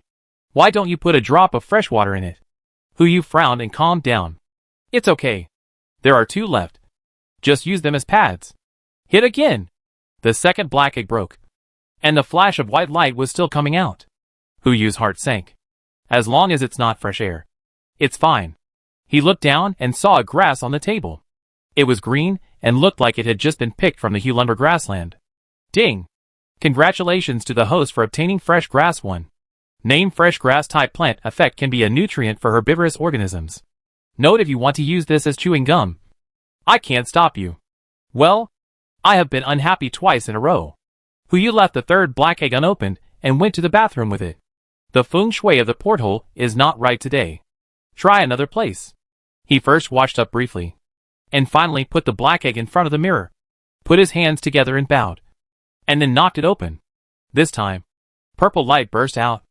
You looked down and saw a skill book floating in front of him. Finally, it was shipped. Ding! Congratulations to the host for obtaining the Universal Perfect Skill Book 1 named Universal Perfect Skill Book Type Skill Book Effect after use. You can randomly upgrade one of your own skills to the perfect level. Remarks look. The player who is walking towards us now has the perfect level shitting skill. This thing. It depends too much on the face. It seems that after changing the place, it is lucky, but not completely lucky. Just as described in the notes. If you get an embarrassing skill randomly, it would be the same as not having it. You might even have to worry about being discovered. But, since you are here, you can't not learn it. Right? Take a gamble. You silently recited in his mind. The skill book turned into a purple light and merged into the body. And a prompt sounded immediately. Ding! Congratulations to the host for obtaining the skill Perfect Fishing. Note, your physical fitness and physical fitness will automatically improve to the level of mastering the skill. Not bad. At least I didn't get any perfect shit randomly. You washed his face with cold water and just walked out of the bedroom. He heard the children's morning reading not far away. That location was a classroom that had just been divided. It seemed that the curriculum was gradually getting on track. This energetic feeling was really good. He walked all the way to the cabin and saw Zhao Zhong squatting at the fishing spot. Huh? Where's Zilong? Boss who? Zhao Zhong looked up and greeted him, and smiled helplessly. Zilong was too tired yesterday. I'm here to take over. He really fished all night. You was stunned. He asked Su Zilong to fish just as a joke. He just wanted to go fishing for a while. It wasn't all night. He stopped fishing around 4 o'clock. But I guess he doesn't want to touch this fishing rod in his life. Huh? You was stunned. What do you mean? You'll know when you go to the warehouse. Zhao Zhong said and took a look at the fishing rod. Do we still fish now? Don't fish for now. You put away the sea god's favor and walked straight to the warehouse. Su Zilong was so upset. There must be a big surprise in the warehouse. He subconsciously glanced at the panel of the heart of the ocean and was stunned. Experience slot. Still 10 points short. In other words, there are only 10 fish left before the heart of the ocean can be upgraded to legendary quality. Su Zilong. What did you do last night? You came all the way to the warehouse and found that it was Lao Wang and Xiao Luer who were guarding the door. Good morning. Boss who? Lao Wang greeted him immediately. You got up so early? Early to bed and early to rise is good for your health. You replied politely. What are you doing? Guarding the warehouse. Old Wang responded quickly. Mr. Shen said that the things in the warehouse are very important. It would be bad if a child ran into it. My brothers and I just had nothing to do. So we came here to guard the night. Thank you for your hard work. You raised his hand and patted Old Wang on the shoulder. Let's have breakfast together later. Hey! Old Wang smiled innocently. They were tired of eating fish on the ship. They didn't expect to actually board the ship. It would be great if they could improve their food occasionally. Little Lu also bowed quickly. Thank you. Boss who? It's a small matter. You did a good job. You still have a chance to get on board. You drew a pie and walked towards the warehouse. He opened the door and was stunned by the scene in front of him. Now he knew why he was so unlucky in opening eggs today. It turned out that all his luck was spent on the fishing rod. Chapter 71. I'll show you a magic trick. Books. Skill books. More than a dozen skill books were piled on the table. Although the quality could not be seen, Yu was sure that they were skill books. Unexpectedly, he could catch these things even if he didn't catch the fish himself. He immediately stepped forward and walked into the warehouse with Zhao Zhong, and closed the door, locking Lao Wang and Xiao Luer out of the warehouse. For safety reasons, Lao Wang and Xiao Luer's favorability is only about 20 now, so they must not know about the skill books. After making sure that the warehouse door was closed, Yu immediately turned around and looked at Zhao Zhong. These are all caught by Zilong? Yes. Zhao Zhong nodded in response. with a slightly strange expression. Boss, do you know these books? This is not difficult to judge from Hu Yu's reaction. Only if he knows these books. He will be so surprised. Of course, wait. You don't know what this is? Hu Yu was stunned. The name of the skill book is written on the cover. As long as you take a look, you will probably know what this is. Look at what you said. We don't recognize the symbols on it. We just know it's a book. Don't recognize it.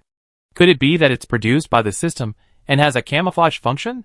Then can they not use the skill books produced by the system? Hu Yu picked up a skill book and glanced at it. Ordinary singing. He looked at Zhao Zhong and asked, Brother Zhong, can you sing? This? Zhao Zhong smiled bitterly and shook his head. I have been tone deaf since I was a child. I can only roar a few times when singing war songs. If I sing other songs, they will say I am crying like a ghost. It's done. It's your turn. Hu Yu casually slapped the skill book on Zhao Zhong. A flash of white light passed by. It was exactly the same as when he used the skill book. It should be done. To be on the safe side, Hu Yu took a look at Zhao Zhong's panel. And there was indeed an ordinary singing behind the skill column. Hu Yu looked at him with a little excitement. Brother Zhong, try singing. Boss Hu, this is not good. Right? My singing is really bad. Try it. Hu Yu tempted. Don't you want to know what this book is about? Sing a few times, and I'll tell you. Okay. Zhao Zhong responded helplessly. And then said? He said that in the wind and rain. This little pain is nothing. Just one sentence. Hu Yu and Zhao Zhong widened their eyes at the same time. It's not nice to hear. But it's definitely not the howling of ghosts and wolves. It seems that the skill book can be used on them. Who? Boss Hu? What's going on? Zhao Zhong knew that Hu Yu had great magical powers. But he couldn't imagine that he could actually change the structure of the human body. Let him. A tone-deaf person. Sing beautifully. Hu Yu's eyes lit up, and he took out another skill book. Mastering debate? Another skill that Zhao Zhong doesn't have. He handed the skill book to the other party. Try this one again. Okay. Zhao Zhong didn't doubt it, and immediately slapped the skill book on himself. The position and strength were exactly the same as what Hu Yu had just used. But the skill book was still in his hand. Hu Yu nodded slightly. It seems that this skill book can only take effect if you use it on others. This is good. It can avoid some unnecessary trouble. He immediately turned around and began to search in the skill book pile, trying to find out if there were any surprises. There were a total of 16 skill books. 14 of them are common skills, which are some common basic skills in life, such as organizing and storing, cleaning and cleaning. The remaining 2 books, one is proficient in debate, and the other is proficient in painting. For now, they are of no use. These skills are wasted if they are not used. If they are used, they are useless for most people. They can only be used on those little children to maximize the effect of the skills. Only one skill book made Hu Yu's eyes light up instantly. Ordinary running. The skill book can change physical fitness and physical quality. If this skill book is given to Bubu, Hu Yu immediately put all the skill books into the space, leaving only one ordinary book in his hand, and immediately walked towards the door. Quick! Go find Bubu. Zhao Zhong was stunned at first. Then he seemed to remember something and immediately rushed to the warehouse to open the door. Bubu is in the classroom. I will go find Brother Shan and the others. Okay, Hu Yu replied, and did not forget to instruct. Gather in the reception room on the first floor. Don't tell him what will happen. He also knew that at this time, if Shinshan was not present, he might regret it for the rest of his life. But Hu Yu had no idea whether he could make Bubu stand up, so it was better not to tell him. Understood. Zhao Zhong replied and immediately rushed to the second floor cabin. Hu Yu paused and glanced at Lao Wang. Lao Wang, you continue to guard here. Don't let others get close. Understood. Lao Wang didn't show any abnormality. It seems that he didn't eavesdrop just now, and didn't know about the skill book. There is no way. It is better to be cautious about this kind of thing. Hu Yu followed the sound of morning reading and walked towards the classroom. When he opened the door, he saw Bubu sitting in the first row, following Han Weiwei to read the poem on the blackboard. It seemed that this was still a Chinese class. Boss Hu? Han Weiwei was stunned. What do you want? Looking for Bubu, Hu Yu said as he walked into the classroom and pushed Bubu's wheelchair outside. You guys continue. Don't worry about us. By the way, where is Zisu? Teacher Xiao is taking a break in this class. She should be at the tea bar. Okay. Excuse me. Hu Yu replied, and pushed Bubu out of the classroom. Brother Hu Yu. Bubu looked up at Hu Yu, smiling sweetly, like an egg tart. What do you want to talk to me about? Bubu will know in a moment. Hu Yu smiled and kept it a secret, pushing Bubu towards the tea room. If this kind of thing fails, it is still necessary to have professionals present. He didn't want to trouble the powerful people like Xiao's father and mother, and was also worried that the sudden change would shock the two elders. So he had to go to Xiao Zissou. As soon as he arrived at the tea room, Hu Yu saw Xiao Zissou preparing for class. She seemed a little nervous. Hey, Teacher Xiao is preparing for class? Huh? Xiao Zissou turned to look at Hu Yu. Why? Bubu? People are in class. What are you doing? Something, Hu Yu said casually. Come with me later. Where to? What for? You'll know when you get here, Hu Yu said, and walked towards the first floor cabin. Xiao Zissou was confused, but had to follow. The three of them came to the reception hall. Shen Shan, Li Ji, and Enciana were already waiting there. And even Su Zilong was forcibly pulled up and collapsed on the sofa with dark circles under his eyes. He looked at Hu Yu pushing Bubu over and immediately complained. Boss Hu, what are you doing so early in the morning? I don't want to fish anymore. Instead of fishing, I'll show you a magic trick, Hu Yu said, and immediately pressed the skill book of ordinary running on Bubu's shoulder. Chapter 72 Running. A flash of white light passed by. The skill book disappeared on Bubu's shoulder. Everyone was confused, and no one knew what happened. Zhao Zhong's eyes were filled with hope, but he couldn't say anything, so he could only look at the scene in front of him anxiously. Bubu tilted his head in the wheelchair, a little puzzled. Brother Hu Yu, what kind of magic is this? Why can't I understand it? That's it, Su Zilong rarely agreed, and was about to get up immediately. Boss Hu, it's okay. I can go back to sleep. You don't know how hard those fish are to catch. I must be crazy. Shoo! Hu Yu raised his hand to his lips, asking everyone to be quiet. The magic is not over yet. Everyone looked at each other. Su Zilong, who was about to get up, had to lie back on the sofa. Let's see what tricks he's going to play. Bubu. Hu Yu squatted beside the wheelchair and reached out to help Bubu. Bubu, try to see if you can get up. After the words fell, everyone's eyes suddenly bulged like lanterns. They naturally hoped that Bubu could return to normal, but they didn't expect it to happen so quickly. You know, the result given by Zhao's father will take at least 2 or 3 years. Hu Yu. Xiao Zissou frowned immediately. What are you doing? Bubu is still in the recovery stage. How could he? She hadn't finished her words yet. Bubu had already stood up from the wheelchair with both hands on the armrests. Even she herself couldn't believe it, let alone the people watching beside her. Bubu? Shin Shan exclaimed, and immediately went forward to hug Bubu. Others immediately surrounded him when they saw this. Xiao Zissou immediately came to her senses, stepped forward, and raised her hand to stop everyone. Don't move. Don't move. With the doctor's identity, everyone was stunned and could only stand there and watch.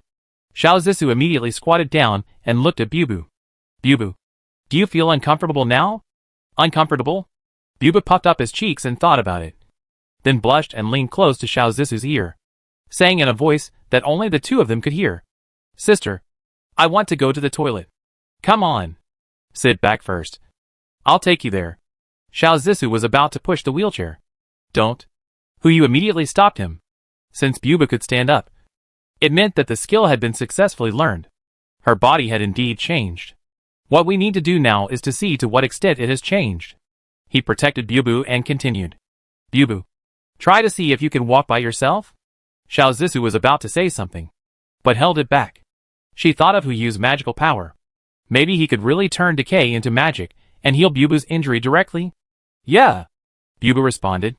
It's not that she had never walked before, but she was half paralyzed because of the gunshot wound. Recalling the long-lost feeling, Bubu took a tentative step forward. Her body, as if awakened some memory, ran straight to the toilet. There was not even a pause. Everyone was stunned at the same time. What about walking? You can just run. Bubu, slow down. Xiao Zissou was the first to come to her senses and hurriedly followed. And everyone followed closely behind. But it was only 10 meters away from the bathroom. When everyone chased after him, Bubu had already run into the bathroom. The sound of the door closing echoed. Bubu? Are you okay? Shinshan asked with concern. Everyone was also worried. Especially Yu. He was afraid that Bubu would not be able to control himself and cause some bad consequences. Fortunately, Bubu's voice rang in the bathroom. Dad, brother Yu, sisters Isu, and all the uncles and aunts. Bubu is fine. That's right. Can you guys move a little further away? Yes. I'm getting shy. Let's go to the reception room first, Yu said. And he didn't forget to shout towards the toilet. Bubu, don't run away later. Come slowly. Bullshit. Don't walk away, Xiao Zissou said, and ran back to push the wheelchair over. Bubu, I put the wheelchair at the door. You should sit here later. Don't hurt your muscles. Got it. After hearing Bubu's voice, everyone walked back to the reception room again. None of them spoke, but everyone's eyes were on Yu. Silence was better than words at this moment. Although no one asked, it seemed that the questions were all around him. Come one by one. Yu sat helplessly on the sofa. Ask whatever you want to know. Me. Shinshan was the first to speak, and asked hurriedly. Boss, what's going on? Why did Bubu run away so quickly? Will it cause any damage to her body? For the first question, you have to thank Su Zilong. Ah? Su Zilong was stunned for a moment, raised his hand, and pointed at the tip of his nose. Me? Yes, that's you. Yu took out the pile of skilled books from the space. These are what he gained last night. Although you can't understand the words in these books, they can bring us physical changes and master some skills that we didn't know before. Skill books? Xiao Zissou explained immediately. Do you have this thing too? She rushed forward and looked at Yu curiously. Is there anything suitable for me? Let me try it. Yes. Yu smiled helplessly and actually found 2 skilled books.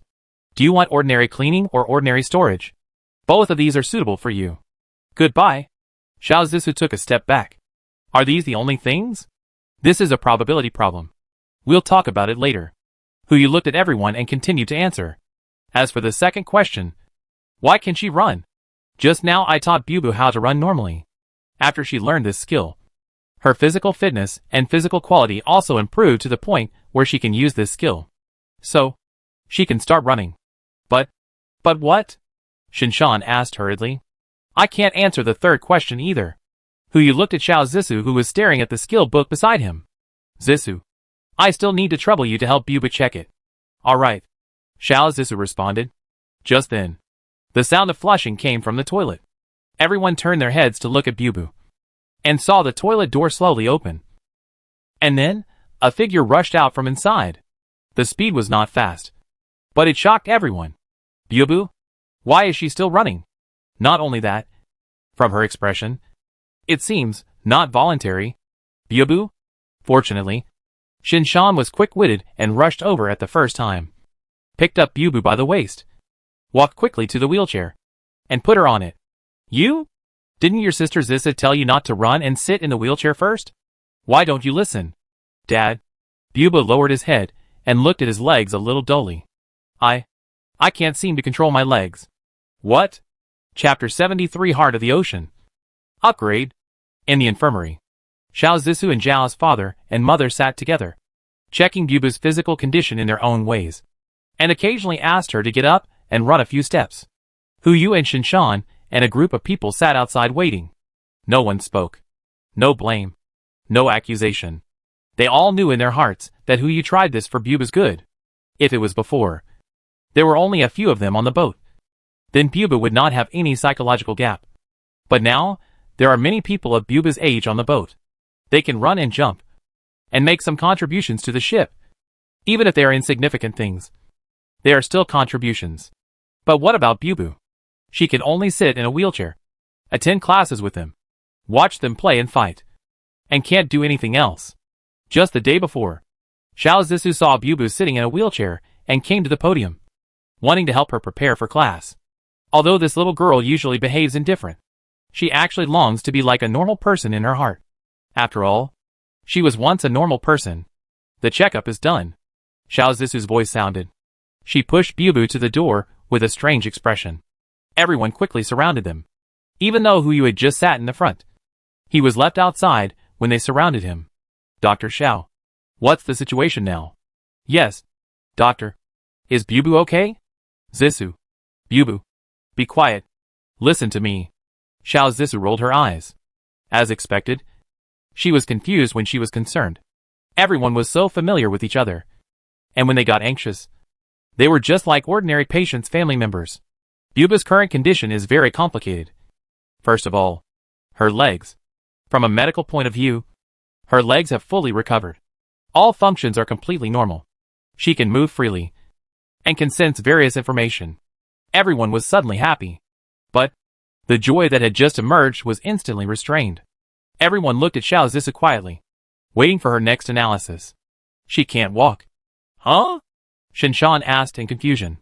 Hasn't everything recovered? Why can't she walk? From a medical point of view, it should be that a certain nerve has not recovered. But if it is from another point of view, Xiao Zissou's eyes fell on Huyu outside the crowd. You have to ask Boss Hu about this. In an instant, everyone's eyes focused on Huyu. He also remembered something. Maybe it's because of the skill book. Huyu said helplessly. The skill is ordinary running, not ordinary fast walking, let alone ordinary walking. If Bubu can only run and not walk, then the reason is obvious. Is there a skill book for walking?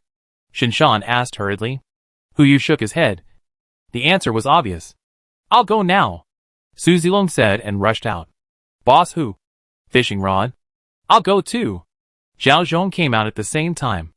Huyu took out the sea god's favor and gave it to the two of them, and turned to look at Xiao Zissou. Zissou. In this situation, Bubu still can't stand up? Of course, it's no problem to stand up. But Xiao Zissou looked around for a while. She could only run now. The cabin is not too big. There are so many children. I am afraid something might happen. It's okay, Sister Zissou. Bubu raised his head and smiled. I'm used to sitting here. It's okay even if I can't stand up. This girl is always so sensible that it makes people feel distressed. Isn't it just that the boat is small? It's simple. With 10 more fish, the experience slot of the heart of the ocean will be full. When the time comes, one upgrade will be enough. Bubu. Be good. Huyu squatted down and rubbed Bubu's head. Don't worry. Since I can let you stand up, I will give you enough space to move around. Yeah. Bubu nodded obediently and looked up at Huyu and smiled. I believe in brother Huyu. This is not a bad thing. Xiao Zissou also rubbed Bubu's head. Now that your body has recovered, you don't need to take those medicines anymore. Slowly adapt to the rehabilitation exercises, and you will be back to normal soon. I'll tell Xiao Mu to be more careful later. Just don't let Bubu run into the water. Oh right. Huyu said as he quickly found a skill book. Here is a normal breaststroke. Learn it first. Just in case. After dealing with Bubu's affairs, the most likely place is the fishing window. Shinshan and Li Ji, who were not interested in fishing, came to the front of the fishing rod and took turns fishing. I wish I could grow on that fishing rod. That is to say, only the favor of the sea god can catch skill books. Otherwise the whole cabin should be full of fishing rods. Huyu has been standing behind the window, like an old man, waiting there to identify whether the skill books are useful. But an hour has passed, and no skill books have been caught. However, the 10th fish is finally hooked. Ding! It is detected that the heart of the ocean has reached the evolution level. Do you want to start evolving now? Note, during the evolution, the ship needs to stop sailing for 72 hours. Please be prepared. 72 hours. 3 days. Huyu frowned slightly. Who would have thought that it would take time for this thing to evolve? Fortunately, in addition to the heart of the ocean, there is also a ship that can be used. Although the various facilities on it are not as good as the heart of the ocean, this is also a helpless solution. Not to mention that Bubu needs a larger space for activities. Just looking at the current situation under the water, no one knows to what extent those fish will evolve. Water snakes can't overturn the heart of the ocean. So what about sea snakes? What about sea pythons? God knows how long the global flooding will last. The sooner it evolves in these 72 hours, the better. After thinking for a while, Huyu immediately made a decision. Convener. Meeting. Lunchtime. Huyu finalized the plan to change the ship for 3 days. Within 3 days, everyone will live on the ship. Although everyone had doubts, no one raised them. After all, this person has not missed it so far. Except for Mr. Fong.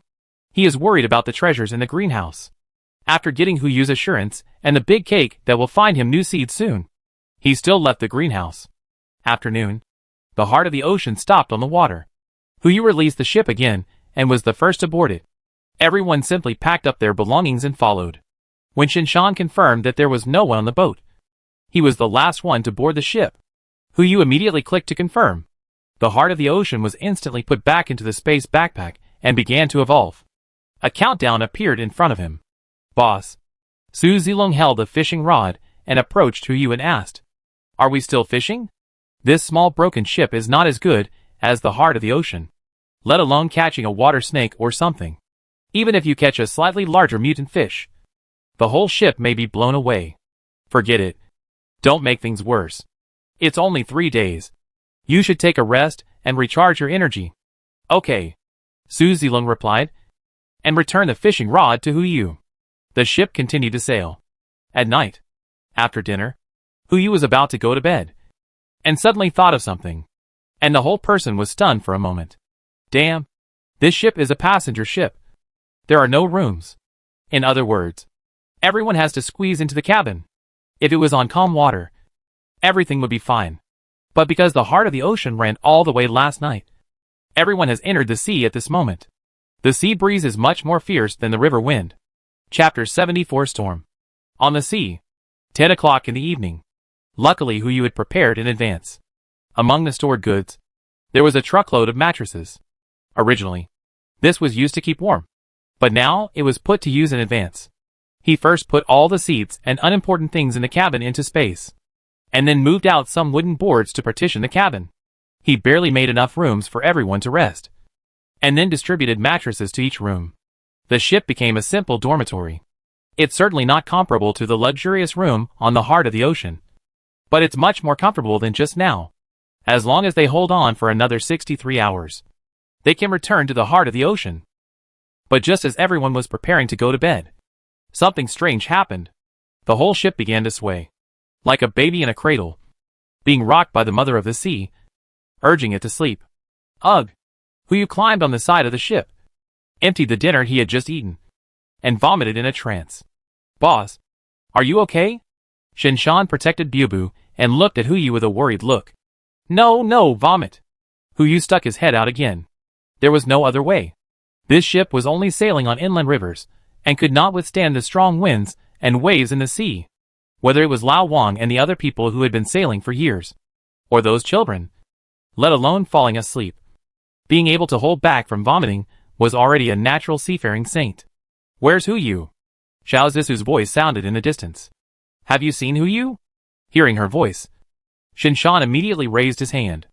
"Dr. Xiao." "Here. Coming." Xiao Zisu stood on tiptoe and looked at the crowd, then immediately ran over from a distance. She looked fine. Even on a swaying ship, she could still walk briskly. Hu Yu leaned against the window and looked up at Xiao Zisu. "Zisu, you're looking for me. What's the matter?" "I'm here to save your life." Xiao Zisu casually stabbed a needle into Hu Yu's body. He was about to scream, but he realized that it didn't hurt at all. Instead, his head was much clearer, and he didn't feel like vomiting anymore. "How is it? Still want to vomit?" Hu Yu shook his head and was helped to stand up by Shinshan. "It's okay. Dr. Xiao is a miracle doctor. Don't praise me." Xiao Zisu frowned and asked, "Do we still need to stay on the ship in this situation? Or should we go back to the heart of the ocean first?" "Yes." Shinshan frowned and said, "We can hold on. But the children, I can't help it." Hu Yu explained helplessly. "The heart of the ocean has evolved, and it will take another 63 hours before it can resume sailing. They didn't ask the reason for changing the boat before, so they didn't know the details." "What? Evolution?" Shinshan was stunned. His expression was very confused. "Can it evolve? Amazing. You should have said it earlier." Xiao Zisu could understand. She turned around and walked towards the crowd. "Hey, what are you doing? Go get a needle. If you keep vomiting like this, you will all be dehydrated," Xiao Zisu said, and she didn't forget to shout at the top of her voice. "Dad, Mom, stop vomiting first. We can't change the boat yet." At this moment, Hu Yu felt the correctness of his decision. Sure enough, there must be a doctor on board. In less than 10 minutes, all 48 children recovered. Although they were still shaky and could not stand steadily. At least they stopped vomiting. But this is not a solution. No one knows when the storm will stop. Unless Huyu suddenly had an idea and immediately looked at Shinshan. Brother Shan? Who has the sea chart? Li Ji. He is watching in the cab. What's wrong? It's okay. You watch Bubu. I'll go to the cab. Huyu said as he walked towards the other end of the cabin. Okay. Shinshan was not worried about his safety. After all, since boarding the ship, and Sienna has returned to being inseparable. Huyu just walked over when he ran into Xiao Zissou walking towards him. Hey, where are you going? To confirm something. Xiao Zissou paused after hearing this, but still followed him to see what he wanted to confirm. The three of them came all the way to the cabin. Li Ji was steering the ship. Lao Wang next to him was observing the sea chart. And Xiao Luer was holding a telescope to observe the weather. Brother Ji, where is the sea chart? Huyu asked. Here. Lao Wang responded with a wry smile. Boss Hu. How about changing the boat first? No need to change the boat. Huyu didn't intend to reveal his trump card to Lao Wang. He walked to the sea chart and asked in the dim light. Where are we now? Not far from the coast of Pingcheng. Lao Wang pointed casually and landed on a corner of the sea chart. What's wrong with this position? How deep is the water? This. Boom. A gust of wind blew. And the ship began to tilt at a large angle. Huyu fell to the left and fell directly into Xiao Zissou's arms. Xiao Zissou couldn't bear the weight, and fell to the left again. Fortunately, and Sienna followed behind. She came to the wall first and stood still, catching Huyu and Xiao Zissou with her hands. Bang! A collision sounded. Old One hit the side of the cab and wailed. Ouch! Not only him. The whole cabin was filled with similar wails. If this continues, the whole ship will capsize. Stop wailing. How deep is the water? According to the markings on the nautical chart, it's about 25 meters. 25 meters. Including the depth of precipitation. That's 75 meters, barely enough. Brother Ji. Stop the boat. Quick! Huyu roared, and glanced at Sienna behind him. Sienna, take me to the deck. You're crazy! Xiao Zissou exclaimed. Go to the deck now. Waiting to jump into the sea to feed the fish? And Sienna didn't move either. In her opinion, this behavior would put him in danger. After a hesitation, the cabin tilted again. This time, it tilted to the right. The tilt was more than 30 degrees. Everyone rolled over like marbles on a flat plate. Even Sienna was no exception. Bang! Another muffled sound. I don't know how many people fell to the ground. Hurry! It's too late. Huyu shouted again. Brother Ji. Got it. Stop now. Li Shi also roared. This time Sienna finally moved. She picked up Huyu with one hand and ran straight out of the cabin. The cabin was in a mess. Most people fell to the ground. Especially the children. Many of them fell together. And it was estimated that they were seriously injured. And Sienna rushed to the deck in the rain. Outside. Go a little further outside. To the side of the ship. Huyu pointed to one side of the deck. And Sienna did not respond. But still took 2 steps at a time and carried him to the right side of the ship. The wind came again. This time it was offset to the left. The side of the ship has not yet arrived. She slipped. Her pupils widened instantly. And her body fell to the side of the ship. Chapter 75. Wait. How many mountains did you just say? We are not in the cab now. If you slip, you will probably fall into the water. Fortunately, Huyu was quick-witted. He grabbed the fence with his left hand. And at the same time, he put his right hand around Sienna's waist and barely caught her. At this moment, he understood the importance of perfect fishing. The strong arm strength allowed him to hold Sienna and himself at the same time. Otherwise, with this tilt angle, both of them would have to go to the sea to take a bath. This time the tilt angle is greater than last time. But fortunately, it has not yet reached the capsizing angle of the ship. And they still have a chance. Huyu held the railing tightly, waiting for the ship to shift to the right. Soon the ship returned to the right. As he released the railing, he released a mountain. Zijing Mountain. Originally, it was intended to be used as a foundation. But now it was put to use in advance. The entire Zijing Mountain sank into the water in an instant. The mountain, which was more than 360 meters high, fell into the water. And more than half of the mountain was still floating on the water. This was his solution. The ship couldn't sail in a rainstorm, but the mountain could always be propped up. Although there was no equipment to shelter from the wind and rain on the mountain. As long as the 28th floor was placed on the mountain, at least it wouldn't be like on the ship, swaying in the wind and rain. Bang! Due to the appearance of Zhejiang Mountain, the ship was stranded halfway up the mountain, finally out of the water. Take me out. Huyu looked at Enciener and said. She turned over, hugged Huyu and jumped off the ship, landing in a building complex. There happened to be a building there. Huyu didn't have time to take a closer look, and directly put the entire ship into the space backpack. Everyone on the ship came to him in an instant. Quick! Find a place to hide from the rain. Everyone was stunned at first.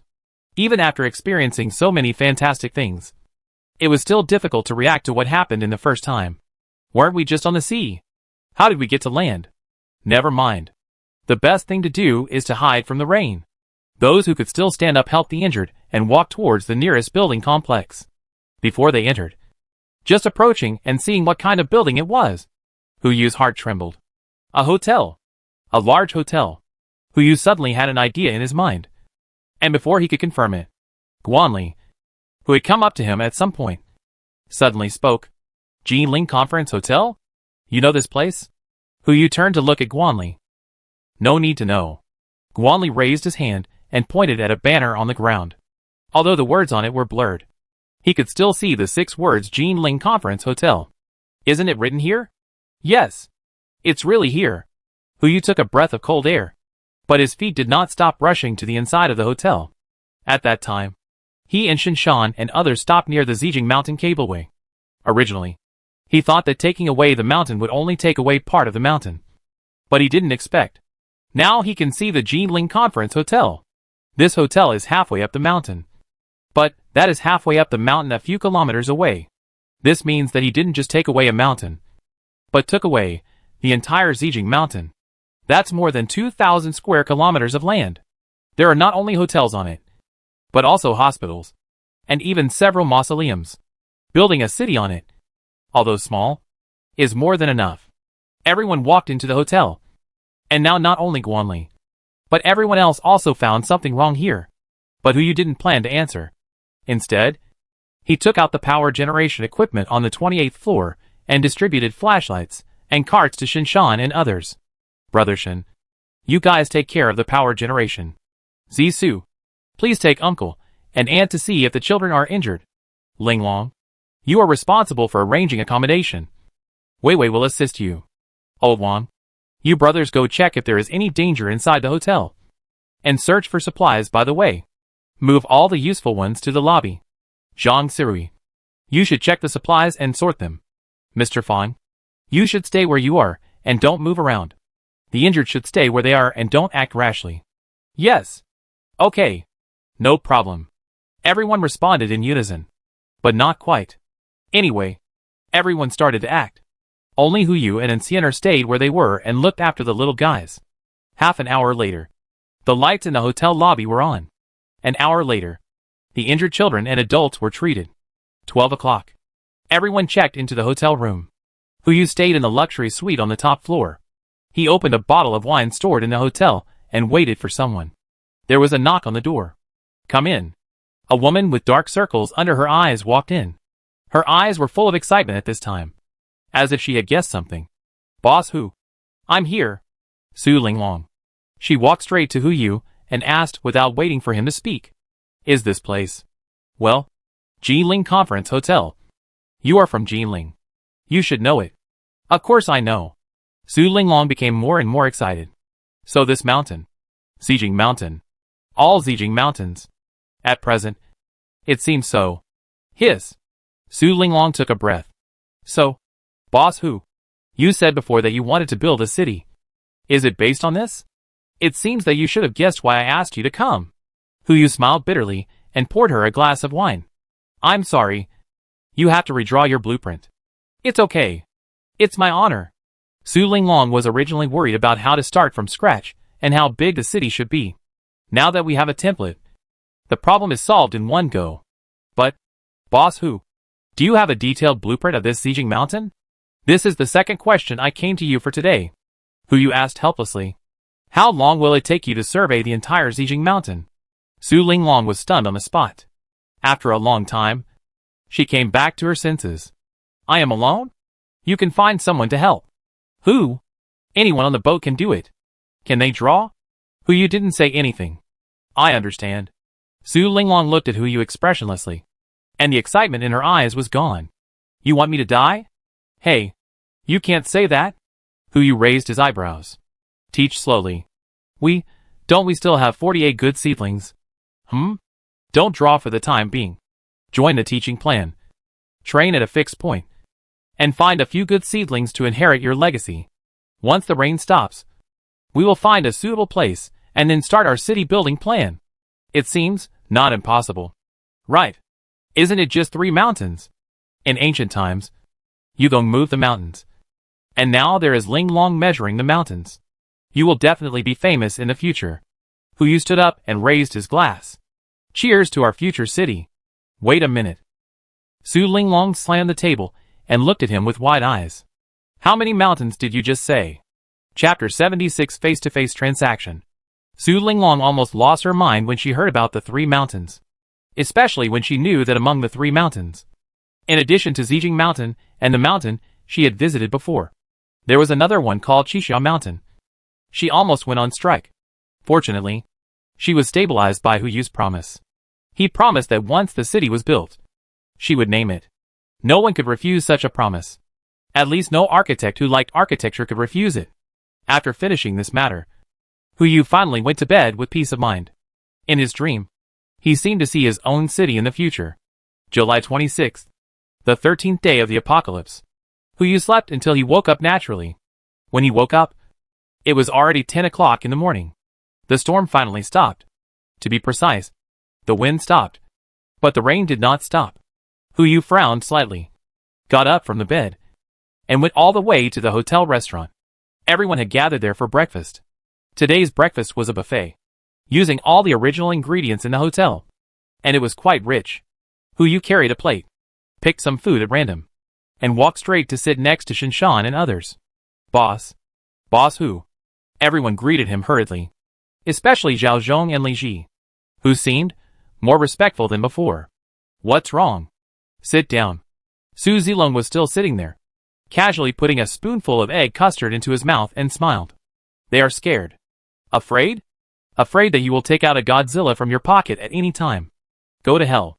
Li Ji slapped Su Zilong in the face, and immediately looked at Huyu and asked, Boss who? I heard, this is a whole Zijing Mountain? Yeah. Huyu replied casually. Is there really a Godzilla? Zhao Zhong asked immediately. Poof. Huyu sprayed out the coke he had just drunk. He picked up a tissue and wiped it off. What Godzilla? Don't listen to this guy's nonsense. Even if there is, it's a transformer. Not that weird thing. Zhao Zhong and Li Ji looked at each other, without saying anything, and nodded to each other, as if they were really sure that there were transformers in Huyu's space. Huyu was too lazy to explain. He bit off a piece of sandwich and looked at Li Ji. By the way, Brother Ji, how long does it take to get to Eugin now? We are just out of Pingcheng. If we sail at the speed of the heart of the ocean, it will take at least 4 days. If we set sail now, sailing by ship for 2 days, and then switch to sailing at the heart of the ocean, it will take 5 days. 5 days. Huyu frowned slightly. According to this time calculation, if they rested on the mountain for 2 days, and then used the heart of the ocean to travel, it would take 7 days if the speed remained unchanged. At that time, it was the 20th day of the end of the world. There are still 5 days. That is, the 18th day of the end of the world. And the water level will continue to rise. By the 20th day, the water level will even rise to nearly 70 meters. It is possible that it will be even higher. By then, Eugin City will probably have been almost flooded. Even if they find the headquarters of a certain audio and video app, the database is probably destroyed. After all, after the rain stopped, not everyone can bear to see the water level rise again, unless they set off in advance. If they set off now, they will take a ship first and then transfer to the heart of the ocean, which will only take 5 days. It will be the 18th day when they arrive. At that time, the water level has not continued to rise, and they still have a chance to find those databases. Let's go now. Huyu looked at everyone. not wanting to discuss. After breakfast, everyone gather on the ship, and we'll continue sailing along the coastline. Everyone looked at each other, without raising any objections. They all heard what happened after Huyu, and understood why he did it, so they had no questions. As for the others, they were not among those who expressed their opinions. 10:30. Huyu walked outside the hotel and released the ship. After checking the panel, he confirmed that there was no problem with the ship itself and it would not delay the voyage. So he was relieved. Everyone boarded the boat one by one. Huyu was the last one to board. And then he took away the entire Zijing Mountain. Originally it was just a simple matter. After taking away Zijing Mountain, they could continue sailing. But the next moment, a boat suddenly appeared not far away. There were people. No. To be precise, there was a boat approaching Zijing Mountain. When Huyu took away Zijing Mountain, they appeared 100 meters ahead with the boat and people. It is estimated that during the storm last night, they discovered the existence of Zijing Mountain and chose to dock, but did not choose to go up the mountain. Otherwise, the person should be in front of him now, instead of staying on the ship. The other party is a small yacht. It is called a small yacht, but it is also the result of comparison with the heart of the ocean. In terms of size, this ship is much larger than the ship that everyone is riding. The length is at least about 50 meters, and the width is nearly 30 meters. When Huyu saw this ship, he was stunned. This ship looks familiar. Wait, could it be that ship? Brother Ji, ask the other party about their origins. Don't expose our information. I know. Li Ji replied and immediately rushed to the bridge. Brother Shen, I'll leave this to you. I'll go up and take a look first. Huyu instructed Shinshan and hurriedly followed Li Ji up. When they arrived at the bridge, before they could send a message, the communication radio came with a voice. This is the Saint Rubia. Please reply if you receive it. Please reply if you receive it. Repeat. Saint Rubia? If I remember correctly, the ship was called this name before it was renamed. It really is her. Huyu's thoughts drifted back to his previous life. In his last life, he almost became a two-legged sheep. If it weren't for her, he would have been eaten and would not even live to see the rain stop. What a coincidence. In his last life, he was on the holy light of salvation and was robbed by Lao Wang and others on this ship. He had no choice but to take a lifeboat to escape. In this life, he is sitting on this ship, looking at the holy light of salvation. Fate is sometimes so strange. Boss, what should we do? Li Ji turned around and asked. Just reply normally. Huyu collected his thoughts and replied calmly. Okay. Li Ji responded calmly and immediately picked up the intercom and said, Yangtze River cruise received. What do you want? Did you see the mountain just now? So that's what they were asking. Yes. Such a big mountain suddenly disappeared. And anyone would find it strange.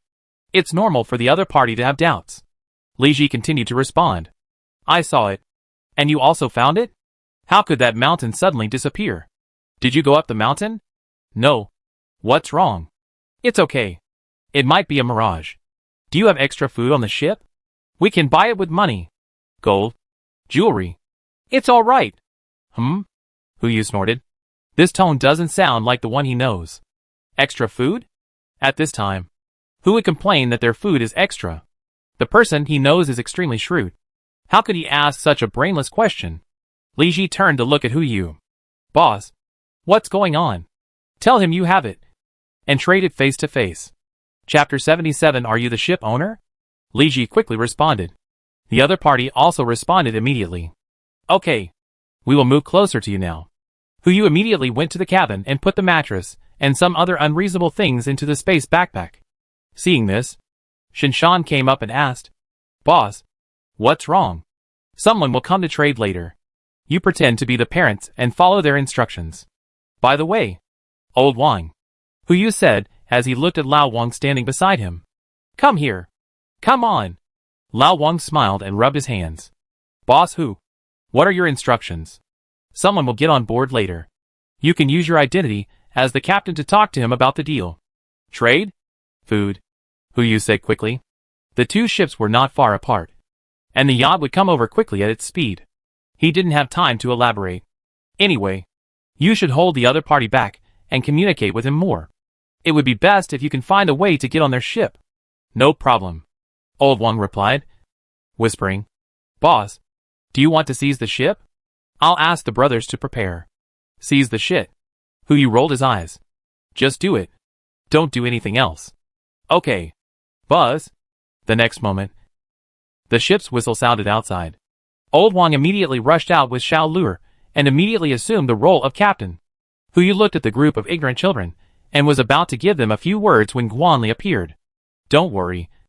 They won't talk nonsense. I've trained them before. Oh! I almost forgot there was this monster. Hu gave him a thumbs up, then glanced at Shinshan. The two walked towards the deck at the same time, hiding behind the wall between the cabin and the deck, exploring the situation outside.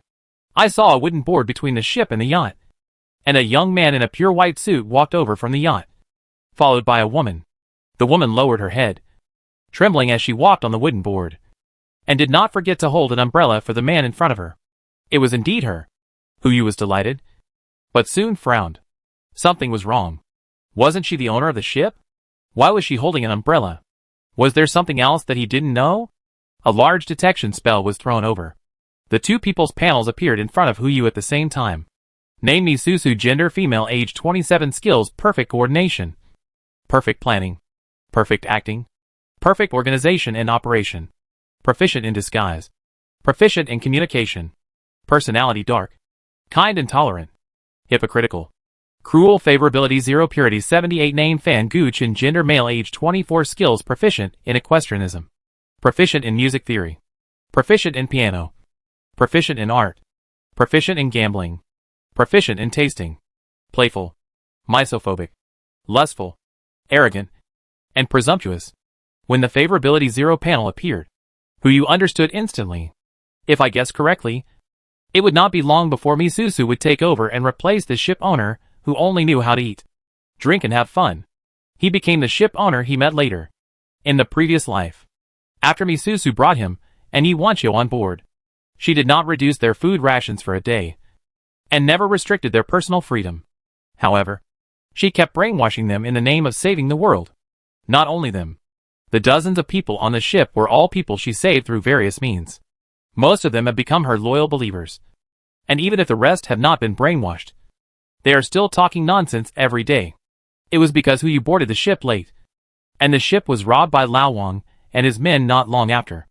Otherwise, according to this trend, even if he was reborn, the first thing he would do is to find Misusu. This time, by chance, they actually met here. Hello. Hello. On the deck, Lao Wang immediately greeted him, hunched over and greeted him. What's your name? You are the boat owner? Fan Guchin ignored Lao Wang, who came over to greet him, and asked with his head raised. You have food here, right? How do you sell it? Fish. We have fish here. Lao Wang pointed to the bucket behind him. Boss, how much do you need? Fish? Fan Guchin frowned, his expression full of disgust. Obviously not wanting to eat this kind of food. He subconsciously wanted to turn around and leave. But Misusu's voice slowly rang out. Master Fan, we don't have much stock left. Okay. Okay. Fish is fish, Fan Guchin said, turning around and looking at Lao Wang. How much is it? 1 bucket of fish, 10 gold bars, or jewelry of equivalent value. Lao Wang rubbed his hands and laughed, like a profiteer. Boss, how many buckets do you want? I'll have someone deliver them to your ship right away. 10? Huh? Are you crazy or am I crazy? Fan Guchin sneered and said, even your broken ship is not worth 10 gold bars. Are you kidding me? Then boss, how much is appropriate? Old Wang suppressed his anger and asked in a nice voice. If Hu hadn't asked him to communicate as much as possible, he would have slapped his size 43 shoes on the other person's size 35 face. 1. Fan Guchin raised a finger, and then thought of all the barrels on the deck. All the fish. Give me. Impossible. Old Wang refused immediately. Snap. A crisp sound rang out. Not only Old Wang on the deck, but also Hu and others in the cabin were stunned. A slap. Directly slapped on the face of Lao Wang. Who gave you the face to refute me? Fan Guchin tilted his head and looked at Lao Wang. Now, there is no gold bar left. Move all the fish up. Hey. Fuck. Xiao Lure said as he rolled up his sleeves and rushed up to teach the other party a lesson. But in the next moment, bang! Gunshots rang out. Xiao Luer was shot in the leg and fell to the ground. In the heavy rain, the hot muzzle of the gun was smoking white smoke and was against Lao Wang's head. Now, except for food, all the resources on your ship. Move them to my ship. Fan Guchen's voice sounded faintly. I don't want to say it again. What bad luck. This old Wang is really unlucky. He has robbed twice since he came out of the mountains. Not to mention the first time he met Huyu. The second time he met a gun-wielding evil star. This is not just ordinary bad luck. It's not suitable to be a robber in this life. Huyu also knew that the person in charge of communication just now would ask such a stupid question. Regardless of whether there is food on the ship or whether there will be trade. Their goal is to board the ship and then rob. Food, resources, everything are their goals. After all, there are guns. No wonder there were so many resources on the ship when he was rescued. I'm afraid that all the ships along the coast have been robbed. Huyu turned his head and looked at Shinshan and gave him a look. The other party immediately understood and silently took out a pistol and began to aim. On the deck, Old Wang had to raise his hands and smiled helplessly. Okay, boss. I listen to you. You put down the gun first, and I will move the fish for you. Hee hee. That's better. Fan Guchen said and pointed the gun at Xiao Luer. Hurry up. Otherwise you little brother will. Bang. Another gunshot. Chapter 78. Execute the mission. Remember it first. The bullet hit the gun in the opponent's hand, knocking it away, but did not hurt the opponent at all. Fan Guchen's pupils trembled, and he subconsciously went to pick up the pistol that fell to the side. But Mi Susu beside him took a step forward, raised her foot and kicked, and the pistol fell into the water. Ah! Mi Susu exclaimed, pretending to be surprised. Mr. Fan. I didn't mean it. You bitch. Fan Guchen slapped Mi Susu in the face with his backhand. Her face began to swell up at a speed visible to the naked eye. Shinshan frowned and was ready to come out to solve the problem. But Huyu stopped him immediately and shook his head slowly. If it was someone else, it wouldn't matter if he saved her. But that was Mi Susu. A woman like this, if you slap her, she will only find a way to return it tenfold. Or even 100-fold. At a certain time. Help her get revenge. There's really no need for that. Let Lao Wang continue to improvise. TSK. TSK. TSK. Who really thought he didn't have a gun? After the gunshot, Lao Wang turned around and looked behind him. The expected person didn't show up. So he had to bite the bullet and continue acting. Master Fan. Right? You can't even hold the gun steadily. And you still want to talk business with me? How about letting us brothers chat with you? As soon as he finished speaking, his other 5 brothers immediately crawled out from various parts of the cabin, each holding a handy tool in their hands, or a wrench, or a kitchen knife. There were even people holding fire axes. Young Master Fan had never seen such a scene before, and he immediately wanted to return to his yacht and run away. But the gunshot wound on Xiao Luer's body couldn't be in vain. Right? Old Wang and his men rushed forward and controlled Fan Guchen and Mi Susu beside him. Don't. I admit defeat. I admit it. Seeing the fire axe getting closer and closer to his neck, young Master Fan also began to worry. Don't you want money? Gold? Jewelry? I can give you everything. As long as you let me go. Everything can be discussed. Old Wang paused and turned to look at the cabin behind him. If he follows his thinking, he must want money, boats, and women. But he is not the one who makes the decision now. Huyu poked his head out and pointed at the boat behind him. According to the original plan, he needed to go on board to confirm one thing. Confirm whether there was the person he was looking for on the boat. The reason why he and Ye Wanqiu were able to find a kayak and survive in the previous life was all because of one person. He didn't know the other person's name. He only knew that she was a fanatic who was responsible for delivering information to Mi Susu, and was responsible for teaching them, the newcomers, and distributing food every day. Unlike Mi Susu's attempt to brainwash, she really engraved those beautified ideas in her mind at that time. So much so that when the yacht was about to be captured, she gave up her hope of survival and left the kayak to Huyu and Ye Wanqiu. Stupid? Very stupid. But it is undeniable that she did save Huyu's life. At the same time, he was the only person who you met in the end of the world who was truly kind to him. If she was on the boat, it would not be impossible to bring her down. Fish. Lao Wang also understood what Huyu meant. We are honest businessmen. You give us money, and we give you fish. But you hurt my brother's leg. So you have to keep your leg too. Bang! Lao Wang raised his hand and hit the other person's left knee with a hammer. Ah! The scream echoed on the sea. The blood seeped out of the trouser legs, gradually dyeing the whole trousers red. Unless they have a Chinese medicine expert like Zhao's father and mother on their ship. Otherwise, the leg will definitely not be saved. Come on, brothers. Bring the fish to the boat for the boss. Old Wang shouted. Hu then walked out of the cabin. Shinshan and Xianer, Su Zilong followed him, while Zhao Zhong and Li Ji stayed on the boat. He walked to the fish barrel, opened it, and frowned slightly. Turning to look at Shinshan next to him, he found that he had the same expression. Well, what about being an honest businessman? If you were honest, there would be no profiteers in the world. The whole row of fish barrels is full of water. There is not a single fish. Hu paused and pressed the lid in his hand. Captain, is it this barrel? I'm afraid I can't move it alone. You are so stupid. Let's move it together. Old Wang was still immersed in the play and responded immediately. That's what he wanted. The four of them looked at each other, lifted the fish barrels at the same time, stepped over the wooden planks, and came to the yacht. Captain, we're here. Hu looked at Old Wang on the ship. How do we take this money?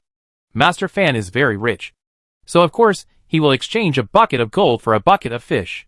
Old Wang asked with a smile, playing with a hammer in his hand. Master Fan, don't you think so? Yes. Yes. Fan Guchen nodded repeatedly. As long as it's something on the ship, we will give it to you no matter how much you want. That's about right. Old Wang nodded with satisfaction and looked at Hu again. Just search the boat. Take down whatever you want. Okay. That's what he wanted. Hu glanced at the three people behind him. Fine people. Find the rest of the people on the boat. Okay. Shinshan responded and immediately arranged. I'll follow the boss. Xianer, you start from the east side. Zilong, you start from the west side. 3 minutes. Meet in the cabin. Yes. And Xianer and Su Zilong responded at the same time. Immediately entered the task state and searched on both sides of the yacht. Hu took Shinshan all the way to the yacht cabin and waited quietly. 3 minutes later, Su Zilong and Xianer arrived at the cabin almost at the same time. No. No one. They spoke at the same time and looked at each other. And Xianer stretched out her hand and made a 1 to him. What does this mean? I'm going to execute the mission. I'll record it first. Shinshan replied helplessly, with only a bitter smile on his face. Boss, it seems that there is no one on this boat. Yeah. I see. Hu frowned slightly. Although this yacht is not as good as the heart of the ocean, it is also a medium-sized yacht, and it is no problem to accommodate 20 or 30 people. But there is no one on this boat. Could it be that the people he met before were recruited by Misusu? This can also explain why they are so loyal to Misusu. If Misusu and the other two are eliminated now, won't his savior never get on this ship again? And the trajectory of his fate will also change? It's really troublesome. Forget it. It's troublesome. Anyway, I don't have to pay anything. Hu put the bucket of water into the space, stepped on the wooden board, and returned to the ship. His eyes fell directly on Misusu. Your name is Misusu. Right? Chapter 79 Fleet. Who are you? Misusu was stunned. She searched her brain for memories about Hu, but could not find any clues. Fan Guchen, who was beside her, was so angry that he didn't know where to vent. When he heard Hu approaching her, he immediately roared at Misusu. You bitch. It turns out you are the one who betrays your own people. He wanted to slap her again. But before he could do it this time, his whole body softened and he fell to the ground. His legs were no longer strong enough to support him to do such an action. Hu glanced at him, not wanting to say anything to such a clown. Hu said his name, and looked at Master Fan at his feet. Hey, what are you going to do with him? Don't pretend. Hu said what she was thinking. You kicked his gun down on purpose just now, didn't you? You should have figured out how to turn things around and take charge. You were just waiting for an opportunity. Now that the opportunity has come, what do you want to do? Kill him and throw him into the water, Misusu said calmly. When she answered, her tone, which was originally a little white flower, instantly turned into a cold one. It was like a blooming black lotus. You? Before Hu Yu could speak, Van Guchen raised his hand and shouted angrily. Okay. Me Su. Don't forget who was the one who... Too noisy. Hu Yu frowned and interrupted the other party. He looked at Lao Wang. You should have heard how Miss Me wanted to deal with it. I understand. Old Wang replied, turning to look at Xiao Luer. Xiao Luer. Come. Send Master Fan off. Hu Yu is a very protective person. Since Old Wang and Xiao Luer have already boarded the ship and eaten his food, they are already his people. Even if they cannot gain his trust now, they are definitely not people that others can bully at will. Therefore, no matter what Misusu's answer is today, Van Guchen will have only one end. Death. Don't. Van Guchen immediately panicked. He stretched out his hand and tried to pull Hu Yu's sleeve, as if he wanted to say something. But he had no chance. Come on. Xiao Luer crawled over from the side of the ship and stabbed Van Guchen's chest with a dagger, looking at the blood fountain gushing out. He was not afraid at all. But there was excitement in his eyes. Joining hands with Lao Wang, they worked together to send Van Guchen underwater. Hu Yu looked at Xiao Luer's back with his eyes slightly lowered. This guy is so cruel. Ordinary people would need several days to recover from killing people. Even if they saw the corpse. He actually crawled over and killed people directly, with such a strange look in his eyes. But from the panel, he is just an ordinary crew member. Could it be that the end of the world has really come and people's hearts have changed? Let's deal with the current things first. Done. Hu Yu looked at Misusu. Miss Me, what are the arrangements for the future? Everything is up to you. Misusu said and lowered her head again. Her tone was obedient and gentle, like a harmless kitten. If Hu Yu couldn't see her panel, he would be confused by her appearance. Whether it's the ship or me. Misusu looked up, her eyes full of cuteness. It's all yours. Miss Me, I think you may have misunderstood. Hu Yu smiled and shook his head. The ship is still yours, and you don't belong to me. I just helped you do what you can do a while earlier. Misusu snorted, obviously not understanding what Hu Yu meant. No boat? No people? Just help me solve a problem for no reason. Are there such strange people? In exchange, I want you to agree to one of my requests. Sure enough, there is no such thing as a free lunch. Misusu claimed to have made mental preparations and immediately asked, Please tell me. Jinling. Hu Yu said calmly. I will go to Jinling later, and I hope to see you there. No later than August 4th. Can you do it? Yes. Misusu pondered for a few breaths, then gave an answer. Can I ask why? No. Hu Yu smiled and refused. Then he looked at Shinshan. Brother Shin. The gun. Shinshan was stunned at first.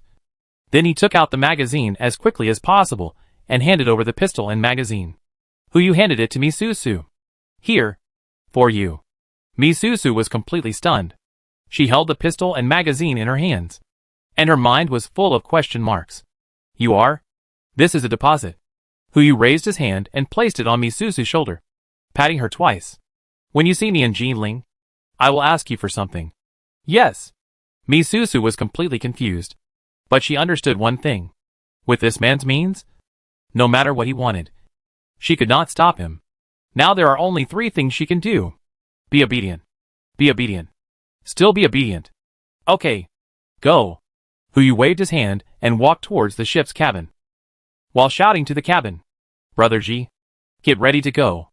Okay. Li Ji's voice sounded in the cab. Misusu was stunned for a while, and returned to her yacht as quickly as possible. She didn't rush to start the boat, but watched the ship go away. She looked down at the pistol and quickly put it away.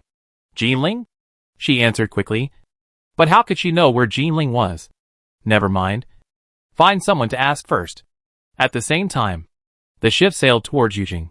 After confirming with Shinshan that the mission was over, and Siener threw Su Zilong over her shoulder, which was considered to be their account just now. Father Xiao treated Xiao Luer's wound. The bullet did not injure any important parts. After removing the bullet and bandaging it, as long as he slowly recovers, it will not affect his daily life. The children started classes according to the normal schedule. The sound of reading aloud echoed in the cabin. Hu Yu and others sat in the driving room, fishing or playing games. No one asked him about his behavior just now. This is a manifestation of absolute trust. However, Hu Yu felt a little bored. He put down the switch and looked at Xiao Zissou, who was preparing for class. He said nothing but coughed twice. Ahem. Xiao Zissou ignored him. Hu Yu came forward again and ticked her lesson plan with his finger. Snap. Xiao Zissou pressed him down and looked up at him. What? Nothing. Hu Yu thought of the golden needle warning and immediately let go. Don't you want to know why I let her go and gave her the gun? No. Xiao Zissou replied and continued to prepare for class. Don't bother me, or I'll stab you. Well, I can't afford to offend him. Hu Yu turned his head and looked at Shinshan again. Before he could speak, Shinshan replied first. Boss, I won't question your decision at all. One more. Su Zilong answered on the side. Hu Yu had no choice but to look at Li Ji. Hey, boss, don't look at me. Li Ji smiled bitterly. I don't know what's going on outside. I'm still driving the boat here. There were only a few people in the cabin. Zhao Zhong was fishing outside. And Enciener was a quiet person again. Everyone asked. But no one was curious. Well, at worst, I can just keep it to myself. I don't believe they won't ask when I see Misusu next time in Jinling. Hu Yu picked up the handheld game console again to play games. It was 10 o'clock in the evening. After dinner, everyone discussed the list of people on duty at night and prepared to rest. In the distance, a strong light suddenly came. Calling the boss. Calling the boss. Hu Yu was about to go to bed. But Li Ji's voice suddenly came from the intercom on his waist. He pressed the button in response. I'm here. What's up? Ship, fleet. There's a whole fleet outside. Chapter 80 The Kingdom on the Sea. Fleet. Hu Yu's pupils trembled. Full of surprise. Being called a fleet by Li Ji means that the other party has at least 3 ships. Or even more. Now it is at the seaside. In this case, there are still groups of ships. So there is only one possibility. Cargo ship. Container ship. This is the coast. And there must be many ships outside the port ready to leave or enter the port. On each ship, there are goods worth billions. If you can get it. What fleet? Hu Yu asked immediately. I don't know. They haven't entered the radar detection area yet. According to my guess, they are very likely container ships. With at least 10 of them. As expected, Hu Yu was delighted. It seems that today will be a sleepless night. He walked out of the room, pressed the intercom at the same time, and shouted in the channel, Brother Shan. Zilong. Brother Zhong. Meeting in the conference room. Okay. Boss. Everyone responded in unison and walked towards the cab at the same time. Xiao Zissou was originally planning to go to bed. But when she heard Hu Yu talking about the meeting, she jumped up. Her room was next to Hu Yu. When she opened the door, she looked him in the face. She blinked her big eyes, but didn't say a word. Hu Yu knew what she meant without asking. Didn't he just want to attend the meeting? He wanted to call Xiao Zissou. But he was afraid that she would fall asleep. So he didn't think of calling her. He didn't expect this guy to be able to squat at the door. Let's go. Don't stand there. Okay. Xiao Zissou responded and immediately followed Hu Yu and walked towards the driver's cabin. As for the others, whether it was Su Linglong or Lao Wang, he didn't plan to call them. Their favorability was not even over 50. They were not completely his own people. They naturally didn't need to participate in this kind of thing. Everyone gathered in the cabin. And through the window, they could clearly see the lights in the distance. Hu Yu took out a telescope and took a look, frowning slightly. It was a container ship for sure. You could see the cargo piled up on it. But it looked a little strange. From the telescope's perspective, only about 3 container ships can be seen connected end to end. Some lights can be seen behind these 3 container ships. There are obviously more ships behind them. It's a container ship. But I can't be sure of the exact number of them, nor how many people are on them. Generally, the number of seafarers on a container ship is about 20. Su Zilong said on the side. They are equipped with some anti-piracy measures. Except for a few cargo ships that hire armed personnel. Most cargo ships do not have guns. So are we going to rob a ship? Xiao Zissou rubbed her hands excitedly. Take me with you. Take your head. Who said we were going to rob a ship? Hu Yu rolled his eyes, wanting to knock on this guy's head to see what was inside. Not robbing? Li Ji was also a little hesitant. Boss Hu. Those are all resources. Shinshan and Zhao Zhong didn't say anything, but just looked at Hu Yu with doubtful eyes. Let's go and take a look first. Hu Yu looked at the lights outside the window. It's probably not easy there. So be careful. This is the coast. The most abundant thing on the coast is ships. It's the end of the world now. At night, Some ships are eager to stop sailing, fearing that they will be targeted by some guys with bad intentions. But other ships are different. Just like Fan Guchen who met this morning.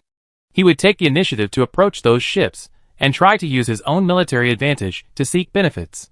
But like the container fleet outside, which turned on the headlights at night to attract other ships. This is the first time he has seen it. Either the people on those boats are all fools. They don't know the harm of doing so. Or the danger above is far beyond everyone's imagination.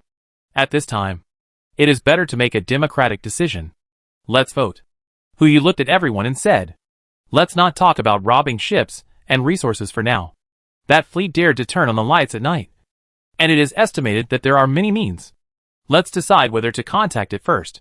Those who agreed to contact raised their hands.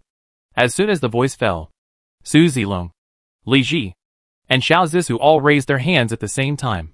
Shen Shan hesitated for a moment, but still raised his right hand. 4 votes. There were only 7 in total, so Hu Yu didn't need to ask for the second choice. Okay, let's get in touch. Hu Yu glanced at the countdown. There are still 38 hours before the heart of the ocean is unsealed. So you all remember this. I'll call Lao Wang and the others in for a meeting later.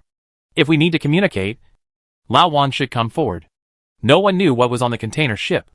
If by some chance there really is an armed person with a sniper in hand, wouldn't it be like sending a head to the other side's gun if I come forward to negotiate? It's better to be careful. Shen Shan and others all agreed. Hu Yu then called Lao Wang and others in, and briefly communicated the identity information that they would need to play later. And Li Ji continued to steer the ship towards the group of container ships. A dead horse will die if you run too fast. This saying is even more vividly reflected at sea. The light seemed not far away, but it took 4 hours just to sail to a position where the radar could detect it. Fortunately, Hu Yu was well prepared and did not waste time in the cab. He went back to the cabin to sleep first, and called Li Ji after he entered the radar detection range. July 27th, 2 o'clock in the morning. Hu Yu was sleeping soundly, and felt someone poking his face. At first, he thought it was a mosquito, and subconsciously raised his hand to wave it away. But he still had that feeling. He was really annoyed, and couldn't stand it. He opened his eyes and found it was Eugin. At this moment, she squatted in front of Hu Yu, raised her hand, and poked his cheeks again and again, as if she was poking a doll. Eugin, what are you doing? News.